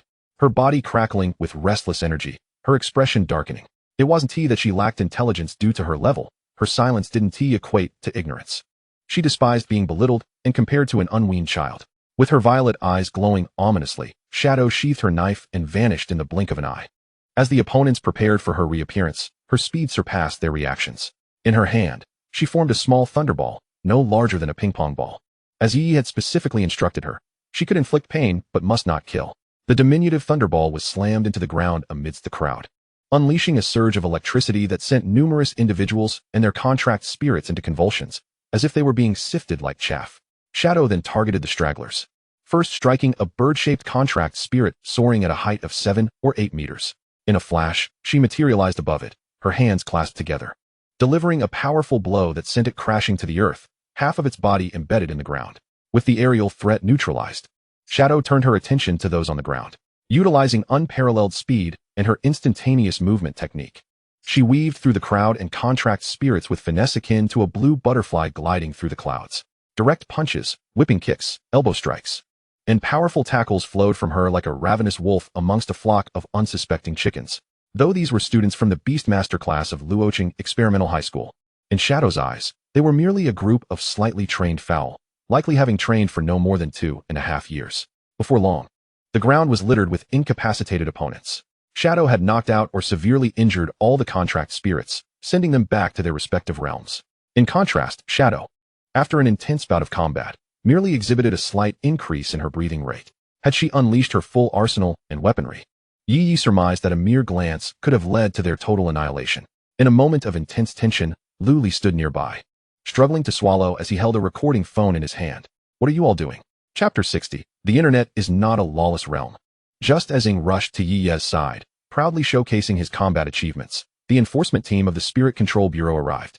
Initially, the surrounding students had alerted the authorities, but the situation escalated dramatically when the yellow-haired boy summoned his contracted spirit. The onlookers promptly called the enforcement team again. It had been merely 6 or 7 minutes since the yellow-haired boy had invoked his spirit, and the enforcement team arrived with commendable speed. Upon seeing the newcomers, Ye Ye was momentarily taken aback. The team comprised 7 or 8 individuals, and he recognized their leader. Li Xiao? He exclaimed, surprised, observing the group rolling on the ground. Lamenting in agony, Li Xiao initially assumed it was a case of malicious beast tamers engaged in a brawl. However, seeing Ye Ye unscathed, he began to question his assumptions. What is going on? Ye Ye's expression turned pitiful, tears nearly brimming in his eyes. Brotherly, you have no idea. They were just about to gang up on me, and even used contracted spirits to ambush me. If I hadn't reacted quickly, you would be staring at my corpse right now. 3 lines of frustration appeared on Li Xiao's forehead. Are you certain they were the ones ganging up on you? Ye Ye nodded vigorously, like a chick pecking at grains. I recorded everything. These people are despicable. Summoning contracted spirits in broad daylight within the city is outrageous. Look at this huge pit on the ground. It was caused by his contracted spirit. Ye Ye pointed at the yellow-haired boy with righteous indignation. Li Xiao felt a headache coming on. Take them away. All of them. In the interrogation room of the Spirit Control Bureau in Luo City, Li Xiao watched the video on his phone with a peculiar expression. Particularly, when Ye Ye emphatically declared, I am about to commence legitimate self-defense, Li Xiao's lips twitched slightly. All right, I have a general understanding of the situation. It was indeed they who initiated the conflict. I have already informed their school and parents. As for you, you may leave now. Ye Ye nodded but then inquired, what about my classmate, Lu Li? Can he leave? Not yet. By the way, do you know the reason behind today's incident? Ye Ye was taken aback. He truly did not know. He had merely intervened upon witnessing someone bullying his classmate. Your classmate was spreading derogatory comments on another school's forum, which led to others seeking revenge at the school entrance. Originally, they intended to confront Lu Li after their exams, but he remained at school to practice instead of going home, thus encountering the yellow-haired group. And all this stemmed from you, Li Xiao continued. Ye Ye was somewhat bewildered. What does this have to do with me? Because someone disseminated the news of your special admission to the Global Beast Tamer Academy, claiming you had connections that enabled you to secure this opportunity. Lu Li was defending your reputation on another school's forum, which escalated into a war of words. Consequently, when you concluded your exams, you inadvertently crossed paths with the yellow-haired group, having shattered numerous students' fragile confidence, including Lu Li's, with your prowess as a peak bronze-ranked beast tamer. After the examination concluded, Luli spent an additional 3 hours in the training room before ultimately encountering the group led by Huang Mao. Having relayed his account in one breath, Li Xiao licked his parched lips. At that moment, he was astounded upon hearing Lu Li's testimony. How could such a coincidence occur? Moreover, Yi Yi was at the peak of the bronze level. Hadn't he only recently awakened his Beastmaster talent? Yi Yi found himself at a loss for words. To be fair, it was indeed due to him, as Lu Li's inappropriate remarks online had already caused significant repercussions, warranting an overnight detention. Yi Yi could only nod in resignation. Upon exiting the Spirit Town Bureau, the night had grown quite late. Without delay, Yi Yi hailed a cab and made his way to Zhang Guodong's residence. The familiar villa greeted him, and he knocked on the door. Zhang Guodong quickly opened it, his expression turning peculiar upon seeing Yi Yi. Once inside, Yi Yi changed his shoes and proceeded to the living room, where Zhang Guodong poured him a glass of water. You arrived quite late. Were you out fighting? Zhang Guodong inquired. Yi Yi was momentarily taken aback. You found out that quickly? Zhang Guodong rolled his eyes. Do you have any idea how much commotion you've caused? He then handed his phone to Yi Yi. Taking the device, Yi Yi was met with a page from the forum of Luoqing Experimental Middle School. At that moment, the forum was ablaze with activity. His actions at the school gate had been recorded and posted online, titled, "Is this what students from Experimental Middle School are like?" Yi Yi felt a headache coming on. Who was this audacious individual? The comments section was already overflowing, with countless students from both Luoqing No. 1 High School and Experimental Middle School exchanging barbs. Even students from other schools joined in the fray. Did you see? With the elite class assessment approaching, this incident happens at such a critical time. Is it my fault then? Yi Yi raised his hands in resignation. It's not your fault. On the contrary, the principal just called me to commend your actions, which have significantly boosted our school's morale at this crucial juncture. However, you may encounter a bit of trouble. What trouble? Yi Yi questioned. The principal of Experimental Middle School is unhappy with the low morale among his Beastmaster class, especially since several students you fought today are slated to participate in the upcoming Lingshu assessment. Then their Experimental Middle School isn't that impressive, is it? Don't digress. Zhang Guodong shot Yi Yi a glare. Not impressive? It's because you're too abnormal. The principal of Experimental Middle School has contacted us to propose a friendly competition between our schools. The format will include one-on-one matches and a 4-on-4 contest, with each school selecting their elite contenders. Yi Yi nodded thoughtfully. The one-on-one matches are straightforward, testing individual prowess to the utmost. The 4-on-4 format, however, is different. Most competitions or missions for Beastmasters involve teams of 4. In perilous Lingshu environments, having too many team members can become a headache. The larger the group, the slower the movement, and crucially, during a crisis, someone always ends up lagging behind. Thus, teams of 4 are widely adopted in Huagua. A formidable attacker, a supportive ally, a sturdy tank, and a nimble strategist. Every role is accounted for. Our principal wishes for you to lead a team tomorrow, selecting 3 individuals from the school to compete at the Experimental Middle School. Yi Yi, momentarily taken aback, disdainfully remarked, what is there to choose? I am invincible in one-on-one combat, and I can take on 4 in team battles. Observing Yi Yi, who had suddenly crossed his legs and donned a haughty demeanor, Zhang Guodong bore an expression of exasperation. Let me finish. The principal intends for you to refrain from engaging directly. You need only secure victory in one-on-one confrontations. And during 4-on-4 matches, allow the others to take the lead. Given Yi Yi's current prowess, he undeniably dominates the high school scene in Luo City. Thus, the principal aims for Yi Yi to lead the team, ensuring victory while also providing an opportunity for other students to hone their skills. Yi Yi nodded. All right. Is there a reward? Zhang Guodong delivered a light tap to Yi Yi's head. Are you only thinking about money? The school has nurtured you for so long. Is it too much to contribute a little back? Yi Yi cradled his head, feigning pain. I was merely inquiring. Don't worry, tomorrow will be a sure thing. Zhang Guodong's expression softened slightly. It was merely unfortunate that the person filming did not capture everything. Had the principal of the Experimental Middle School been aware of Yi Yi's true capabilities, he would never have extended such an invitation. Meanwhile, the principal of Luo City No. 1 High School was quite pleased. Is this not an opportunity to gain invaluable experience? All right, off to cook. I'm nearly starving. Really cooking? What do you think? Watching Zhang Guodong, who had resumed scrolling through Douyin with a blank expression, Yi Yi reluctantly headed to the kitchen. He quickly prepared a simple meal of 3 dishes and a soup, and Zhang Guodong sat at the dining table, dumbstruck as the food was served. Where did you acquire the ingredients? As he savored the aroma, Zhang Guodong, being Li Qian's husband, had enjoyed many gourmet dishes crafted from high-tier spirit beasts over the years. The golden-tier cloud-chasing tiger, the sunfire bull, and even the fish in this soup seemed to be from a golden-tier spirit beast. Where did you get these? Yi Yi was taken aback. Zhang Guodong was quite discerning. Moreover, these ingredients were indeed from golden-tier beasts. When he had stocked up at the spirit food pavilion, he had thought they were merely silver-tier meats. They were given to me, Come on, let us eat. Zhang Guodong did not dwell on it. He had grown accustomed to Yi Ye's mysteries. After taking a sip of the fish soup, Zhang Guodong frowned. What did you put in this soup? With a slightly flushed face, he stared earnestly at Yi Ye. Could Yi Ye confess that he had added a bit of a potent elixir? In truth, it was merely a small portion of a body-enhancing potion left over from before, which he had thought would help old Zhang improve his physique. It's a rather precious ingredient. Just enjoy it. I have no more left. My excellent physical condition is all thanks to it. Zhang Guodong pushed the soup back toward Yi Ye. What nonsense. Why would you give me something so precious? You drink it, don't waste it. Observing Zhang Guodong's serious demeanor, Yi Ye felt a twinge of gratitude. From Zhang Guodong's reaction, it was clear he had begun to feel the effects of the body-enhancing potion, but still wished for Yi Ye to benefit from it. What defines the essence of a mentor? To bestow upon others without demanding anything in return, and to possess the virtue of integrity, is indeed commendable. It is precisely for this reason that Yi Ye felt assured enough to share with Zhang Guodong. It's all right. I've utilized it excessively before. And now this substance no longer affects me. Zhang Guodong regarded Yi Ye with skepticism, but upon witnessing Yi Ye's firm conviction, he chose to withhold further inquiries. One cannot deny that Yi Ye, having acquired the skills of a novice spirit chef, prepared a meal that was extraordinarily delectable, a feast for the senses. Regrettably, Yi Ye had not encountered any recent opportunities related to rewards for spirit culinary techniques. Zhang Guodong released a hearty belch. Having consumed an entire bowl of fish soup to avoid waste, his complexion now radiated with health, beads of sweat adorning his brow.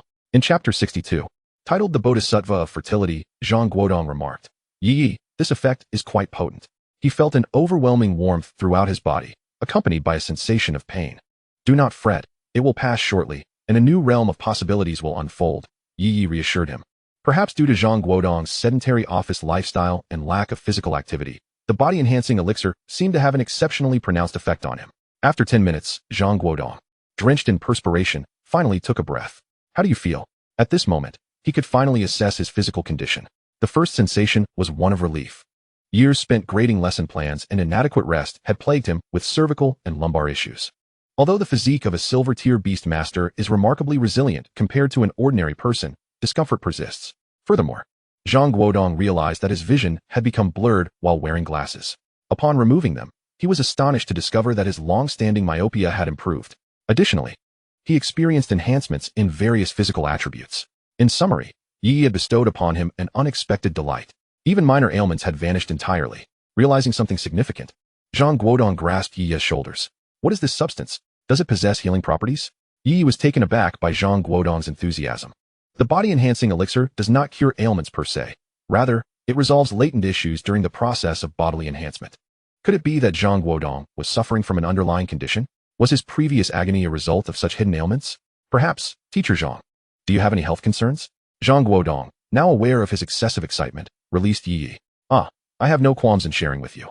I have been married to your master's wife for 10 years, longing for a child, yet the doctors have informed us that due to an injury in her youth, she is unable to conceive. Upon hearing this, Yi Ye finally understood Zhang Guodong's earlier fervor. While minor ailments and latent issues could be resolved by the body-enhancing elixir, he could not guarantee a solution for infertility. At that moment, new options appeared before Yi Ye. Option 1. Draw a lottery for a bottle of body-enhancing elixir to experiment on Zhang Guodong. Reward, abundant beast mastery power. Option 2. Assure Zhang Guodong, do not worry. I shall take care of your master's wife's pregnancy matter. Reward, a guaranteed conception elixir. Note, upon consumption, all factors are disregarded, ensuring pregnancy with the next instance of physical activity. Yi Ye's lips twitched. What kind of absurd system is this? How is it that such peculiar potions exist? However, for the happiness of Zhang Guodong and Li Qian, rest assured, I shall take care of the matter regarding your pregnant wife. Yi Ye solemnly addressed Zhang Guodong. Zhang Guodong looked utterly perplexed. Why does this sound so odd?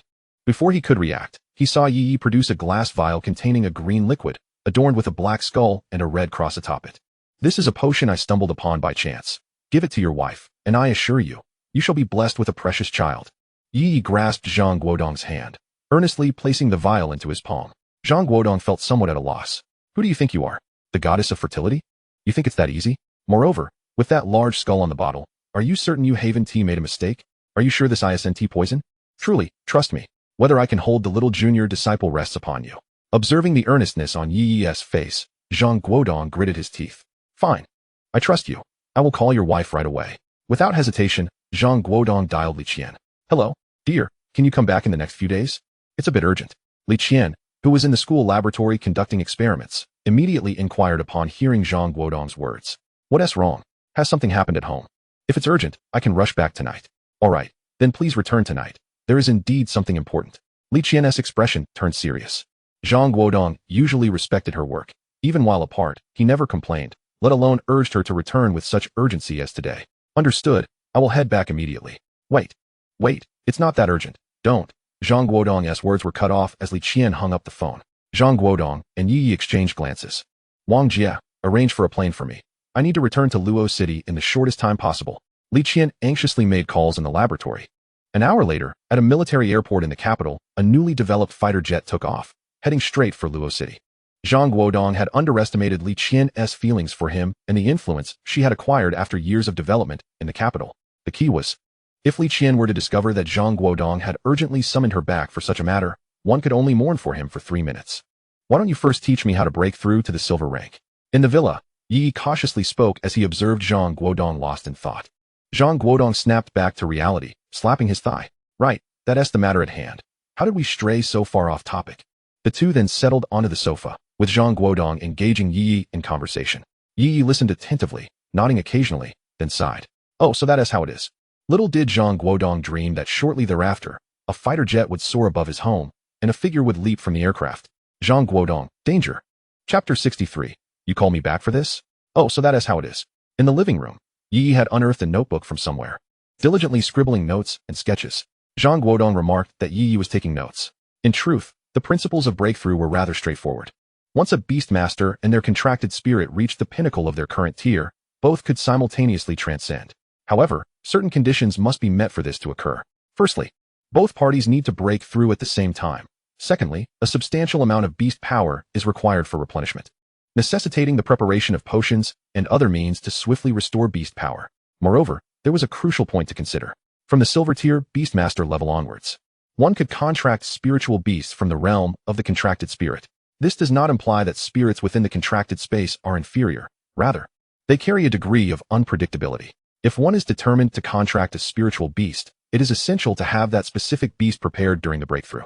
Failing to contract a second spirit within a certain time frame after ascending could result in the risk of demotion for the beastmaster. In such a scenario, one would be forced to connect to the contracted spirit space, leading to a random contract. That is essentially the gist of it. However, I urge you to contract a spiritual beast while still at the silver level, Zhang Guodong said, taking a sip of water, his pace leisurely. A spiritual beast? Why? Yi Yi inquired. You already have Shadow, who excels in both attack and mobility, though her talent is inexplicably rated E. For your second contracted spirit, consider selecting a defensive or supportive spiritual beast. Contracting directly from the contracted spirit space can be too unpredictable. Should you end up with another aggressive spirit, you may find yourself at a disadvantage when battling with multiple beasts.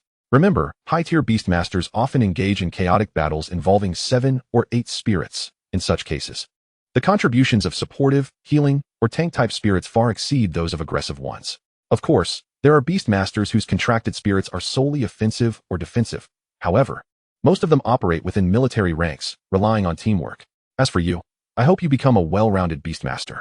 Zhang Guodong expounded extensively, and Yi Yi nodded solemnly. Yet, his situation was distinct from others, for he possessed a system.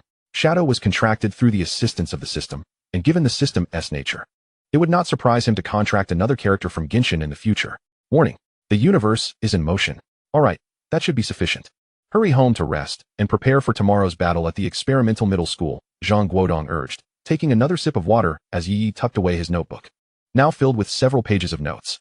Zhang Guodong had not only elucidated the process of advancing as a beastmaster, but had also imparted other invaluable knowledge, such as how to contract spiritual beasts and swiftly elevate the level of newly contracted spirits. Well then, I shall take my leave, wishing you a swift progeny. Yi Yi quipped cheekily before departing. Zhang Guodong looked exasperated. Hurry along. If the potions don't work, you'll see how I deal with you. Deep down, Zhang Guodong felt a surge of excitement. It had been a decade, and he had long dreamed of having a child. This is precisely why Li Qian and Zhang Guodong treat Yi Yi with such kindness, providing him with various resources. Yi Yi possesses a charming personality, exhibiting a hint of childlike playfulness, yet he remains composed in serious matters. The couple regards Yi Yi as their godson. Rest assured, he is undoubtedly exceptional. Yi Yi exchanged playful glances with Zhang Guodong, causing the latter's face to flush slightly. As Yi Yi prepared to leave, Zhang Guodong accompanied him, but upon opening the door, they encountered Li Qian, her hair slightly tousled, holding a key and poised to enter. Ye Ye, Master's wife? Dear? The three exchanged bewildered looks. Ultimately, Ye Ye, who was about to depart, returned to the living room sofa. What is the matter? Why the urgency? Li Qian questioned Zhang Guodong with a puzzled expression. Just moments ago, she had leapt from an altitude of 7 or 8,000 meters. However, as a royal beast master, such a height posed no challenge to her. Her hair was merely slightly disheveled. At this moment, both Ye Ye and Zhang Guodong were astonished by Li Qian's speed. Had it been merely 2 hours since their phone call, Zhang Guodong hesitated, struggling to articulate a coherent response, ultimately glancing at Ye Ye, who sat upright, focused intently on his fingers. Ye Ye, you should speak. Ye Ye wore a puzzled expression. Me? Is that appropriate? Moreover, what does this have to do with me? I'm merely the courier. Perhaps you should explain, Li Qian suggested, narrowing her eyes as she observed the two men's hesitance. She sensed something amiss. Aren't you usually quite eloquent? Why are you both suddenly mute? With determination, Zhang Guodong took a deep breath. Dear, we should. Before he could finish, Ye Ye abruptly stood. I'll head home now. You two carry on. Ignoring Li Qian's attempts to retain him, Ye Ye hastily exited the small villa. Finally, outside, Ye Ye felt a sense of relief. Was this truly a matter he could involve himself in? Silently, he mourned for Zhang Guodong. Inside the villa, Li Qian wore an enigmatic expression, her fists clenched tightly. You call me back in such a fluster because you want to. Chapter 64, Teacher Zhang. Are you alright? Zhang Guodong, feeling the weight of Li Qian's piercing gaze, broke into a cold sweat. No, please, let me explain. He recounted the events that had just transpired in meticulous detail. Are you suggesting that if I consume this potion, I will become pregnant? Li Qian regarded the small vial in her hand with a bewildered expression. Of course not. It's not as simple as just drinking it. There are necessary steps involved. Zhang Guodong asserted with a serious demeanor. We must act quickly. I am leaving early tomorrow. Upon returning home, Ye Ye pondered Zhang Guodong's earlier words. Was it a contract spirit beast or a random contract spirit? Ye Ye felt a headache coming on. He considered that the system was still relatively reliable. Beep. Host. You are quite perceptive. The sudden voice of the system startled Ye Ye. Hey. Could you refrain from speaking so abruptly? It's quite frightening. Beep. The host need not be troubled. What the system produces is undoubtedly of exceptional quality. The host should focus solely on breaking through, leaving the remaining matters to the system. With the assurance provided by the system, Ye Ye felt a sense of relief. The immediate priority was to procure some beast-forging potions and prepare for his ascent to silver rank. As for the second contracted spirit, Ye Ye was quite eager. After all, with things serving as a precedent, the system's second contracted spirit should be equally impressive. Early the next morning, Ye Ye arrived at school with his backpack. Although the principal had stated that he need not attend classes during this period and should concentrate on his breakthrough to silver, today he was required to lead a team to experimental middle school for a friendly match. He could not participate in the 4-on-4 event alone and needed several teammates. Upon entering the classroom, all eyes turned to Ye Ye, filled with an indescribable intensity. They had seen the posts on the forum. A true powerhouse, an absolute force. He had single-handedly taken on over a dozen opponents from the neighboring experimental middle school, and remarkably, he had emerged victorious without sustaining any injuries. An overwhelming triumph. They were also aware of the forum's announcement regarding the friendly match between Luo City First High School and Luo City Experimental Middle School. Ye Ye, take me with you. I know you need teammates. Those arrogant brats dared to block us at our school gate. What are you going for?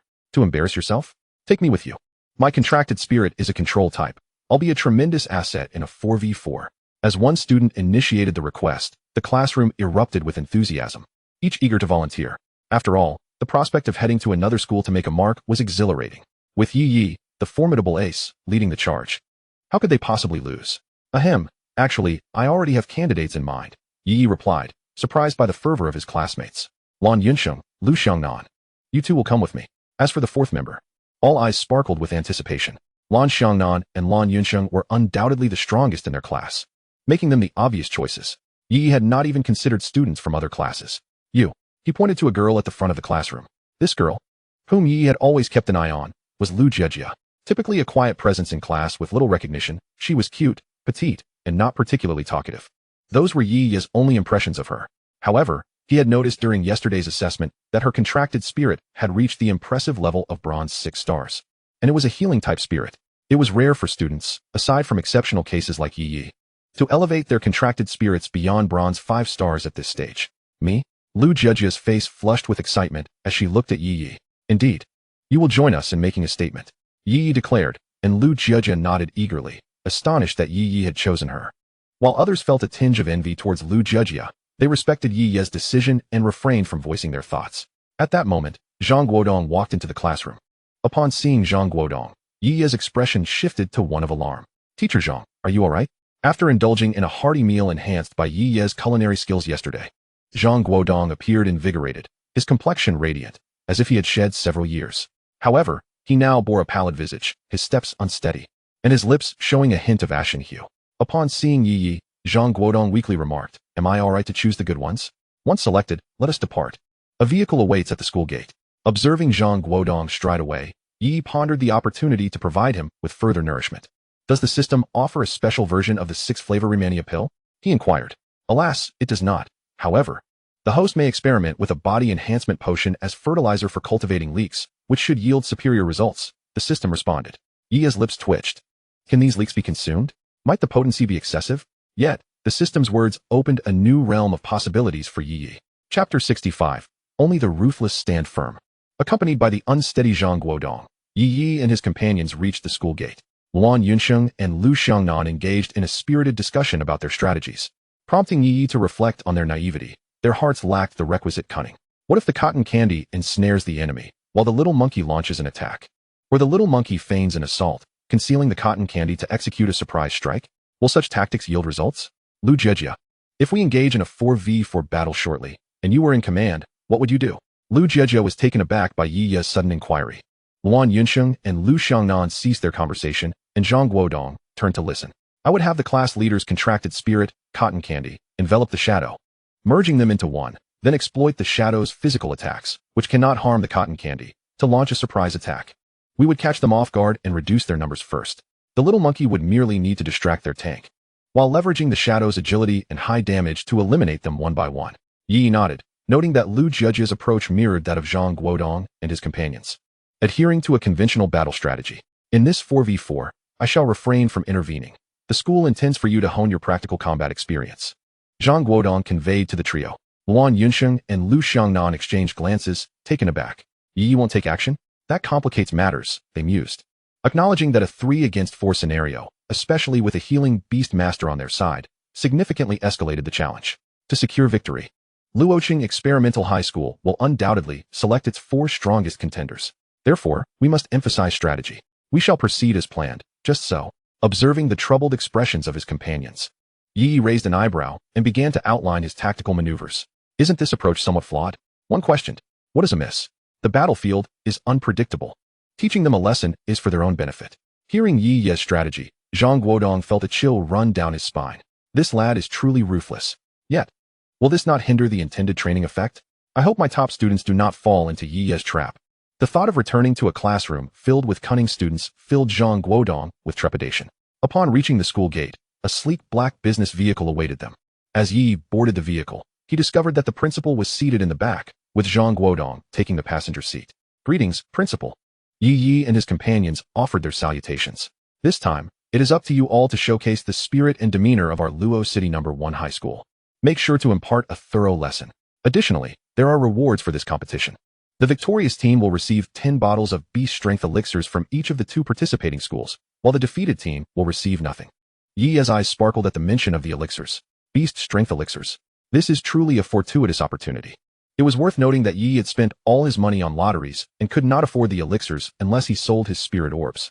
However, he was reluctant to part with his diamond-grade spirit orbs, as each one was precious. Now, if they emerged victorious, each of them would be entitled to 5 bottles of the high-grade elixirs. Lu Jejia was equally exhilarated. Are the benefits really this generous? Unlike Luan Yunsheng and Lu Xiangnan, who hailed from affluent families, Lu Jejia came from a modest background and could hardly afford the expensive elixirs, let alone the high-grade ones. At their current stage, a weekly supply of a basic beast strength elixir was standard, but each elixir cost 10,000, totaling 40,000 a month. Over the 3 months leading up to the college entrance examination, solely for the elixirs, they would need to expend a staggering 120,000. This did not include other expenses. Not everyone could afford to consume the elite beast strength elixirs, priced at 1 million each, as casually as Yi did. Could we refrain from discussing that? It pains me as well, Yi remarked. It was precisely because Yi had acquired the training resources for their class that Lu Jejia's financial burdens had been significantly alleviated. Thus, her excitement was entirely understandable. I am quite perplexed by that stingy old fellow from the experimental high school. Why is he being so generous this time? When I first proposed the rewards, I expected him to haggle, yet he agreed without hesitation. I fear there may be a hidden agenda. Please remain vigilant. Ye Ye nodded in acknowledgement. Luo City No. 1 High School and Luo City Experimental High School were in close proximity, and soon, the business vehicle entered the latter's premises. Unlike Luo City No. 1 High School, Luo City Experimental High School was slightly smaller, with its teaching buildings exuding a sense of nostalgia. The vehicle halted in front of the Beast Pavilion of the Experimental High School, where the principal and the director, accompanied by several teachers, awaited their arrival. At the forefront stood an elderly man with white hair. He was the principal of the Experimental High School. Principal Zhang, you are quite punctual.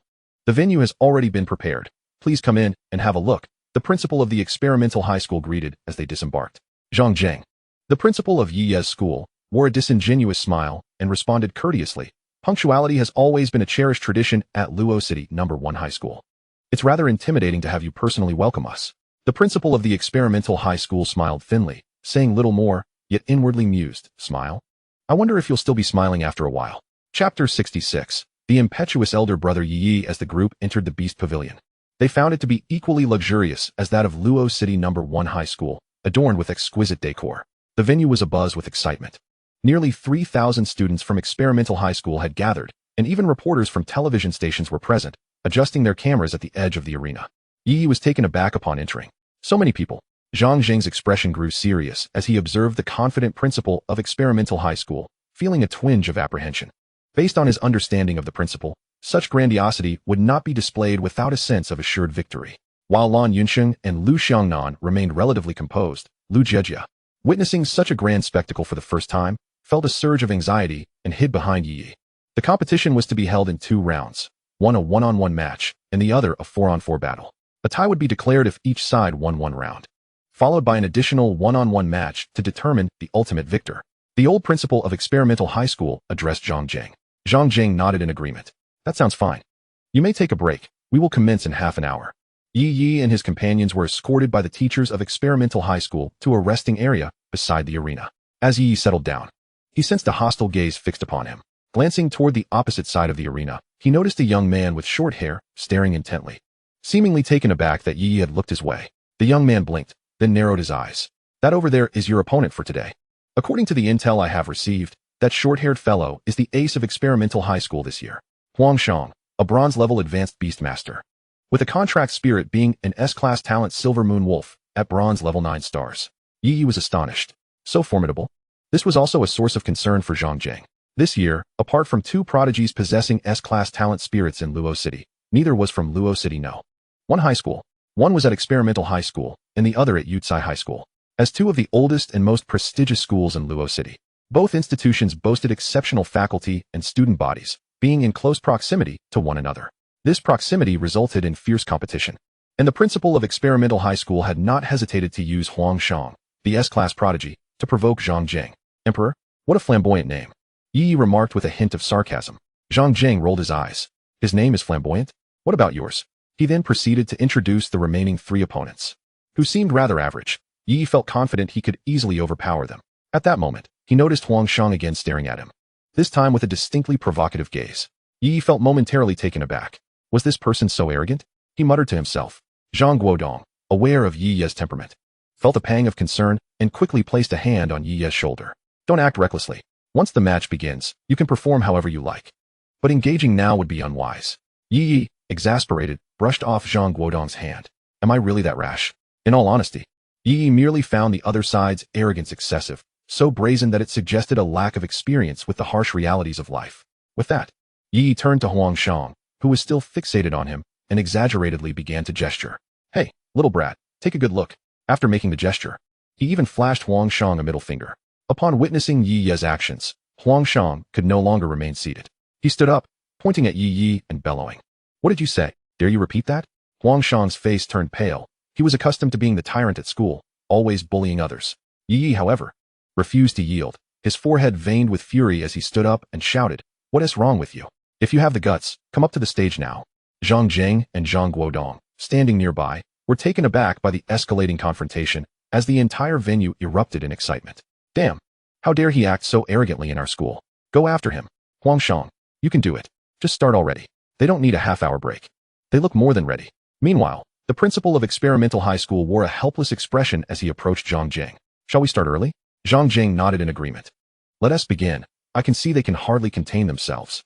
With that, Zhang Jing followed the principal of Luoqing Experimental High School to their designated viewing area. Silence.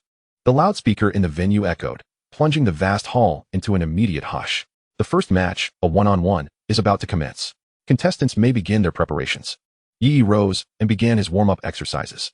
Zhang Guodong, observing Yi Yi, couldn't help but feel a pang of frustration. You're a beastmaster. Why are you warming up yourself?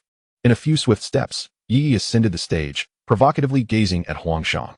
Huangshang summoned his contracted spirit, a magnificent silver moon wolf, gleaming white and measuring over 4 meters in length. Yi Yi, in contrast, summoned Shadow, who appeared clad in a stylish sports outfit from Anta, sporting a high ponytail and radiating spirited confidence as it stared fiercely at the silver moon wolf. The appearance of Shadow sparked a flurry of murmurs among the audience. They had heard that Yi Yi's humanoid spirit was adorable, but they were taken aback by its undeniable charm. A girl in the crowd exclaimed, Huangshang, why don't you concede? How can you bear to fight someone so cute? Yi Yi was momentarily stunned. Was Shadow winning without a fight? Huangshang, however, remained expressionless, unfazed. His aim had never been the contracted spirit. His target was Yi Yi. Chapter 67, The Silver Tier Beastmaster? The match commenced. At the referee's command, the competition unfolded. As per the usual arrangement, Yi Yi lingered in the background while Shadow acted independently. However, as soon as the combat began, Yi Yi sensed something unusual. The silver moon wolf dashed towards Shadow with remarkable speed. Rather than retreating, Shadow advanced, wielding a katana with fierce precision. The blade collided with the wolf's sharp claws, creating a cacophony of metallic clashes. Shadow utilized a sudden dash to create distance, yet to Yi Yi's astonishment, the silver moon wolf, with its incredible speed, managed to keep pace with Shadow's nearly seamless movements. Wow, how formidable. This was the first time witnessing a contracted spirit that could match the silver moon wolf in speed. But what did speed matter if the wolf hadn't unleashed its abilities yet? The silver moon wolf, realizing it couldn't grasp Shadow, opened its maw filled with razor-sharp fangs. In an instant, icy projectiles erupted from its mouth, hurtling towards Shadow with a terrifying force. Huangshang revealed a faint smirk. At that moment, Yi Yi sensed something amiss. He noticed that among the cluster of ice orbs, one was hurtling towards him. Yi Yi dodge. Zhang Guodong immediately shouted. Before Zhang's words had fully escaped his lips, Yi Yi had already reacted, swiftly evading. The massive ice orb crashed into the ground behind him, instantly causing a chill to emanate from the impact site. Yi Yi even observed the ground denting under the force of the robust ice sphere. Narrowing his eyes, he glared at Huangshang with palpable killing intent. Meanwhile, Huangshang innocently spread his hands, mouthing the words, "My apologies, I missed." Yi Yi's expression darkened. Had he not been standing there, but rather someone else, they would likely have been struck by the ice orb. Judging by the orb's power, being hit would undoubtedly result in severe injury or death. Huangshang was indeed intriguing. A sense of caution crept into Yi Yi's mind. The competition continued, with the silver moon wolf and Ing engaged in close combat on the arena. However, the occasional ice orbs were beginning to wearing down. Yi Yi found himself puzzled. How could an S-level talent be so formidable? After all, Ing was currently a bronze level 10, enhanced by potions, yet the silver moon wolf appeared to possess an almost absurd strength. At that moment, Ing, utilizing agility and expert blade techniques, gradually inflicted wounds upon the silver moon wolf, though his own stamina was depleting rapidly from the frequent use of instant step. The protracted battle was beginning to fray Ying's nerves. Suddenly, Ing conjured a basketball-sized Song Lei ball, teleporting in an instant. The silver moon wolf, caught off guard, was struck by the Song Lei. In an instant, an explosion engulfed an area of 30 meters around them. What on earth is this? Gasped the audience, astonished by the destructive power unleashed by Ying's Song Lei. Yet, neither the principal of the experimental school in the stands nor Huangshang showed any change in expression. After the explosion, the once pristine white fur of the silver moon wolf was now charred in several places, covered in wounds, some scorched by electricity, others slashed by Ying's blade, standing precariously at the center of the blast. However, it was merely a state of disarray. With fierce eyes, the silver moon wolf glared at Ing, the relentless pain awakening its primal instincts. In the stands, Zhang Jing and the principal of the experimental school were observing the match. Zhang Jing frowned at the scene unfolding before him, his expression darkening as he turned to Principal Luo Cheng. "Principal Lu, your concealment has been quite profound," he remarked. On the field, Huangshang taunted Yi Yi. "Is this your ultimate move? The effect seems rather lackluster." Yi Yi, taken aback by the invigorated silver moon wolf, thought, "Is this creature so resilient?"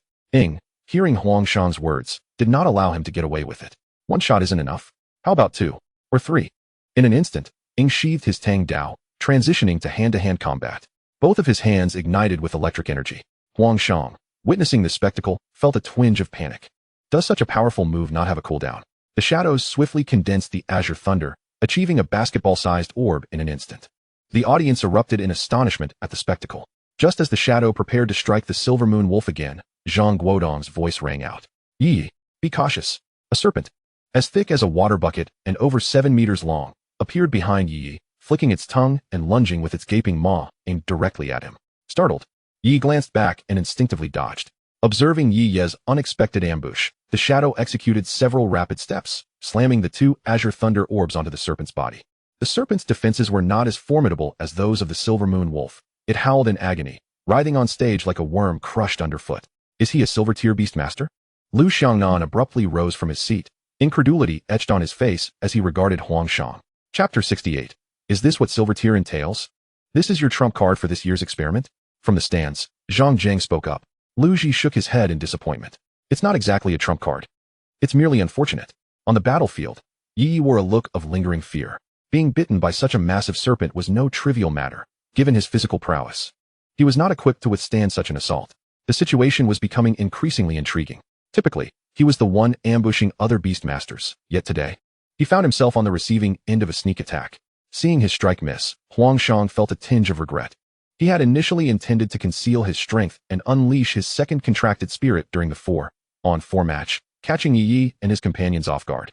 However, the shadow proved excessively formidable, forcing Huang Shang to deploy his second contracted spirit to ambush Yi. To his surprise, Yi reacted swiftly and managed to evade. Silver tier beastmaster? Yi remarked. TCH, I had intended to play with you a little longer, but now I must conclude this swiftly. As the silver moon wolf and the serpent converged, it became a 2-on-1 scenario. Despite the shadow's impressive agility, the preceding exhaustion made victory uncertain. It was remarkable how Huang Shang had managed to break through to silver tier at such a critical juncture and contract a second spirit. Yi recognized the serpent's spirit. It was the phosphorescent serpent, the first spirit he encountered within the Tianyang spirit ruins. However, this specimen was significantly larger than the one Yi had previously met. Facing 2 silver tier contracted spirits, the shadow exhibited no signs of fear. The phosphorescent serpent spewed corrosive venom, while the silver moon wolf unleashed icy projectiles. The shadow nimbly dodged, momentarily finding itself at a disadvantage. At that moment, options appeared before Yi. Option 1. Fight to the last, believing the shadow can prevail. Reward, a small amount of beastmaster power. Option 2. To conserve strength and prevent harm to the shadow, surrender immediately. Reward, title of the fearful. Effect, easier acceptance upon surrender. Option 3. Battles of beastmasters should be concluded by beastmasters. Reap what one sows, ambush the opposing beastmaster. Reward, Azure Thunder skill level 1. Surrender? Surrender was out of the question. Without delving into the fact that Yi can enter a state of spiritual possession. The mere possession of a full-strength experience card places him in an invincible position. However, utilizing it in such a manner seems somewhat extravagant. Yi Ye's eyes flickered as he swiftly devised a combat strategy. Following Yi Ye's directive, Shadow promptly conjured several thunderbolts, albeit in greater quantity than before, each roughly the size of a ping-pong ball. Soon, a dozen or so thunderbolts coalesced in Shadow's hands. This time, instead of directly attacking the opponent's contract spirit, Shadow evenly distributed them across the arena. Instantly, purple electric currents surged over the stage, inflicting minimal damage but significantly obstructing visibility. In that fleeting moment, Shadow vanished from sight. Due to the electric currents, both the phosphorescent serpent and silver moon wolf remained immobilized, oblivious to Shadow's disappearance, as well as Yi Ye's. At this juncture, Yi entered the state of spiritual possession, charging into the center of the arena while the currents still lingered. In this possessed state, Yi Ye's strength and speed became extraordinarily formidable, marking his first experience of such a transformation since his recent reckless consumption of enhancement pills. The overwhelming sensation of power coursing through him left Yi slightly enraptured. The thunderbolts did not persist for long. As the currents dissipated, Huang Shang quickly noticed Yi had already advanced to his front. You. Before Huang Shang could fully react, a brick appeared in Yi Ye's hand. What do you mean by you? Take this. Yi swung his arm vigorously, bringing the brick down upon Huang Shang's head. Naturally, Yi refrained from using the sharp edges of the brick to inflict critical damage and simultaneously relinquished his state of spiritual possession. Yet, even with the physical prowess of a silver beast master, Huang Shang was still felled by a single blow. After all, Yi's physical capabilities far surpassed his. And this brick was no ordinary brick. Is this really what a silver master is capable of?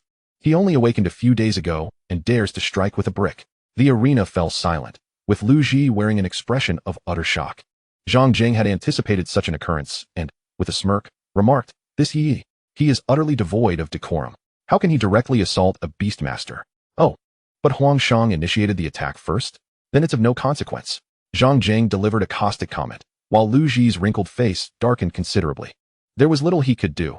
Had Yi struck first, he might have leveraged the situation, but since Huang Shang had made the first move, the circumstances were entirely different. Don't celebrate too soon. There's still a 4v4 match. Lu Ji scoffed. On the field, Huang Shang lay unconscious, with a sizable bump forming on his head. How could he do this? Shameless. TCH, Huang Shang was no saint either. Have you forgotten what transpired during the school examination?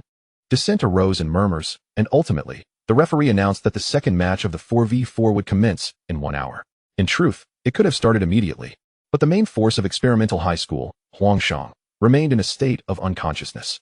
Chapter 69. The swift conclusion of the 4v4 battle. Returning to the resting area, Zhang Guodong wore a teasing expression. Well, I never expected you would also face a sneak attack one day. Yi Ye's face darkened, clearly displeased. Isn't it because the principal advised me to refrain from taking action as much as possible? Instead of launching an immediate attack, I had long harbored a disdain for him.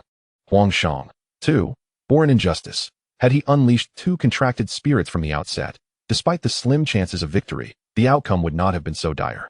How audacious to ambush Yi Ye, the most reckless man in Luo City. Take this. Now, do we stand a chance in a 4v4? Yi Ye and the other three convened to strategize.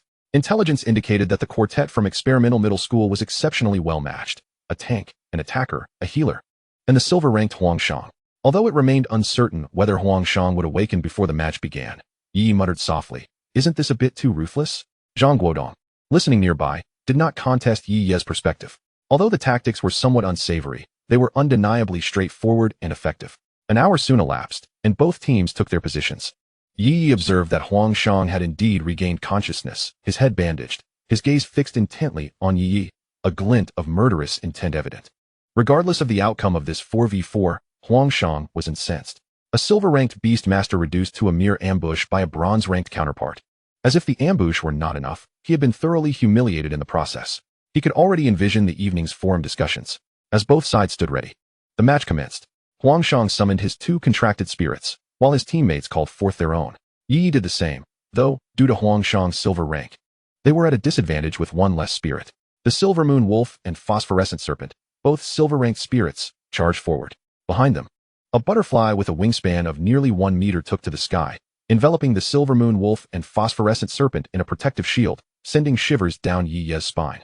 A butterfly of normal size is charming and beautiful, yet this gigantic one, with its grotesque mandibles and alien-like head, was utterly horrifying.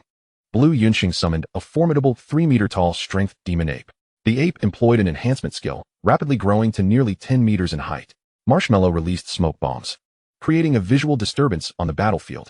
Lu Jiejia summoned her own spirit, a snail, which emitted a radiant blue glow. Instantly, the strength demon ape and its shadow were similarly illuminated, gaining a dual boost in recovery and defense.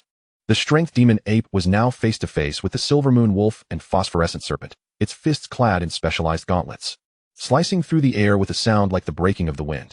A spirit resembling a pangolin stood vigilant in the back line, wary of the shadow that crackled with lightning, brandishing a pale yellow crystal shield, evidently fearful of a sudden attack from the rear. Almost all eyes were fixated on the strength demon ape and the Silver Moon Wolf alongside the Phosphorescent Serpent. At that moment, the strength demon ape, akin to a whirlwind, disregarded its stamina and unleashed a frenzy of skills to thwart the advance of the Silver Moon Wolf and Phosphorescent Serpent. In a moment, they found themselves utterly helpless against the mighty great strength demon ape. Meanwhile, Shadow was not idle. The Zhonglei ball in his hand grew increasingly larger. Having just leveled up, the Zhonglei ball, over time, gradually expanded to an impressive size, surpassing even that of a yoga ball. Indeed, it towered above Shadow himself. This was the plan devised by Yi Ye and his companions. Everyone was buying time for Shadow, while the expansive Zhonglei would decisively conclude the match. Simple and brutal. As the moment approached, Yi exchanged a knowing glance with his teammates. In unison, the three retracted their contracted spirits. Instantly, the great strength demon ape vanished from the arena. The four opponents were momentarily taken aback. In such a situation, recalling a contracted spirit equated to conceding defeat. It was strictly forbidden to summon it again. In a flash, Shadow executed a swift movement, bringing the oversized Song Lei to the center of the arena. With a mighty leap, he slammed the Song Lei into the ground, triggering an explosion. On the stands, Lu Ji's eyelids twitched as he hurriedly grabbed his walkie-talkie. Quick! Activate the arena's protective shield. Hurry! But activating it required no time for hesitation. Move. Just as Shadow made his move, a massive transparent barrier enveloped the arena, and an intensely blinding white light surged from within. The chaotic thunder and violent shockwaves ravaged the interior of the shield, causing the entire venue to tremble. The quality of the experimental high school's defensive barrier was exceptional. The spectators only witnessed the explosions within and felt the vibrations, yet not a sound reached their ears. However, as soon as someone entertained such thoughts, the aftermath revealed a battlefield riddled with craters, devastated by the frenzied bolts of lightning. The protective barrier had not withstood the onslaught, developing cracks that ultimately shattered with a crisp sound. Zhang Jing gazed gravely at the center of the arena. The energy source for that barrier was comprised of 4 golden tier spirit pearls, and he was well aware that his own school possessed a similar set. The fact that Ye Ye could shatter this barrier was astonishing. That blow had reached the might of a golden tier spirit beast. Chapter 70. Ye Ye's second contracted spirit. Ye Ye was momentarily taken aback, not anticipating such formidable power. On the field, 2 silver-tier contracted spirits lay half-conscious on the ground. While the remaining 3 had been automatically retracted into the contract space, contracted spirits, when mortally wounded, were forcibly recalled. Except in cases of instant kills or overwhelming circumstances, it was exceedingly difficult for a contracted spirit to be slain. Of course, the perilous situation of a beast master fighting for their life did not count, as the demise of the beast master would also lead to the death of their contracted spirit. In the stands, the 4 members of Experimental High School stared in horror at the devastation that lay before them. Apologies, but our Luo City No. 1 High School is still superior. Unbeknownst to them, Zhang Jing and Lu Ji had already descended from the stands. Lu Ji's expression was grim. The loss of 10 bottles of high-grade Beastmaster potions, along with 4 golden tier spirit pearls, was not insignificant. The potions could be replaced, as a large school could manage to procure them. But the spirit pearls were a different story. Their stock was limited. Zhang Jing, on the other hand, was in high spirits. Ye Ye's performance exceeded all expectations. Without further provoking Lu Ji, Zhang Jing hurriedly led his team away from the experimental high school. As soon as they departed, the forums of Luoqing No. 1 Middle School and the experimental high school erupted. Some were live blogging the battle, especially the students from Luoqing No. 1, who, unable to attend the scene, were riveted to the broadcast. Well done. In the car, Zhang Jing wore a satisfied expression. After years of rivalry with the experimental high school, although Luoqing No. 1 had often held a slight advantage, never before had they experienced such an overwhelming victory as today. Here are your spoils, 20 bottles of high-grade Beast Mastery potions. Zhang Jing produced 2 boxes, handing them to Ye Ye. Let's divide them. Ye Ye opened the boxes, distributing 5 bottles each. Lan Yunsheng and Lu Xiangnan accepted their share without hesitation. However, Lu Jiejia felt a bit awkward. I want to take any. I didn't contribute much. Throughout the encounter, she had only used 1 skill, feeling shy about claiming her share of the rewards. What are you saying? We are a team, aren't we? A smile graced Ye Ye's face. Today, as circumstances were exceptional, under normal conditions, the role of a healing beast master is immensely significant. Lu Xiangnan stated earnestly. Lan Yunsheng concurred beside him. All right then. Thank you. Lu Jiejia gratefully accepted the potions, carefully placing them in her bag. All right, the results should be out by noon today. Tomorrow is the assessment for the elite class, so prepare well. The car had already stopped at the entrance of Luoqing No. 1 Middle School. Zhang Jing said solemnly to the 4 of them. Understood. Goodbye, Principal. Ye Ye, don't leave just yet. As the 4 were about to return to their classroom, Ye Ye was called back. He looked at Zhang Jing with confusion. Do you feel confident? Having witnessed Ye Ye's performance today, Zhang Jing, who initially had little faith in him, felt a flicker of hope. To be honest, I don't have much confidence. After all, it's a Silver Lord. Ye Ye also felt a bit helpless. The Silver Lord, a formidable entity in the Tianyang spirit realm, dominated the area, with the exception of the Thunderstorm Dragon. Just do your best. Tomorrow morning, you'll go with the school's vehicle, and upon arrival at the Tianyang spirit realm, Suzy Wu will be there to assist you. All right. Speaking of Suzy Wu, Ye Ye realized he hadn't seen her in quite some time, as if she had vanished into thin air. By the way, if you encounter any students from our school tomorrow, lend a helping hand if you can. Understood. Ye Ye bid farewell to the principal and did not return to the classroom to continue lessons, for he had received special consideration from the principal and was not required to attend school. He quickly returned home. At that moment, both his parents were at work. Leaving him alone, he retrieved 5 bottles of high-grade Beast Mastery potions from his storage space. Today, he would break through to silver. Only by achieving this breakthrough would he stand a chance in tomorrow's special recruitment. Moreover, he had already decided to randomly contract a spirit. Sitting on his bed, Yi Ye closed his eyes, recalling the method Zhang Guodong had taught him that day. He held his breath, focused his mind, emptied his thoughts, and sensed the call of the contract spirit space, preparing to open the second contract slot. At this moment, Yi Ye found himself in a peculiar state, as a previously unutilized technique for absorbing beast mastery energy began to operate autonomously, unbeknownst to him. After 3 minutes, he sensed a surge of beast mastery energy within him, shattering the previously insurmountable barrier that even a premium beast mastery potion could not breach. Yi Ye felt an overwhelming emptiness throughout his body, necessitating a substantial replenishment of beast mastery energy. As he opened his eyes, he calmly consumed 2 bottles of beast mastery energy. The immense energy nourished his body. Still insufficient? Yi Ye opened another bottle. Not enough yet. Fortunately, he downed the remaining 2 bottles as well. The colossal energy surged within him, being absorbed and transforming his physique. Concurrently, a voice from the system echoed in his ears. Ding! Congratulations to the host for breaking through a rank. A suitable contract spirit has been located for you. Yi Ye rejoiced. The system was indeed reliable. He sensed that another contract spirit within the contract space had established a connection with him. Eagerly, he summoned it forth. 3 large question marks appeared above Yi Ye's head. Chapter 71, Coral Palace Shin Hai Shun. Yet another chibi version? Yi Ye stared blankly at the small figure before him. Having just summoned his second contracted spirit, he held on to a glimmer of hope. Given that he had already attained silver status, and the system's energy had significantly replenished, surely it would provide him with an adult form, right? At this rate, I might as well be running a kindergarten, Yi Ye quipped. Ding. Due to insufficient system energy, unable to. Yi Ye paid no heed to the system's words, as his heart brimmed with joy while he appraised his second contracted spirit. She was seated on the ground, her pink hair adorned with a butterfly knot at the crown of her head, with 2 long, nearly waist-length strands cascading down her back.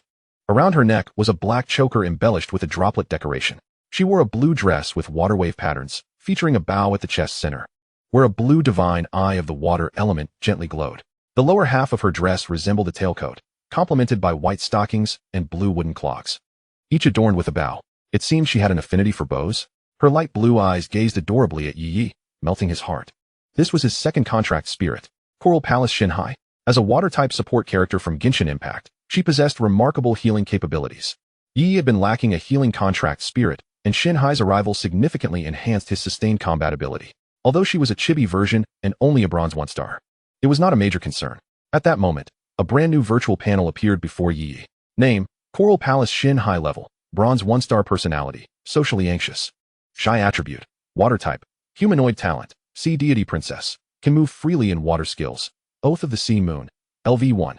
Summons an illusory life of water that can heal allies, rapidly restoring their health and stamina.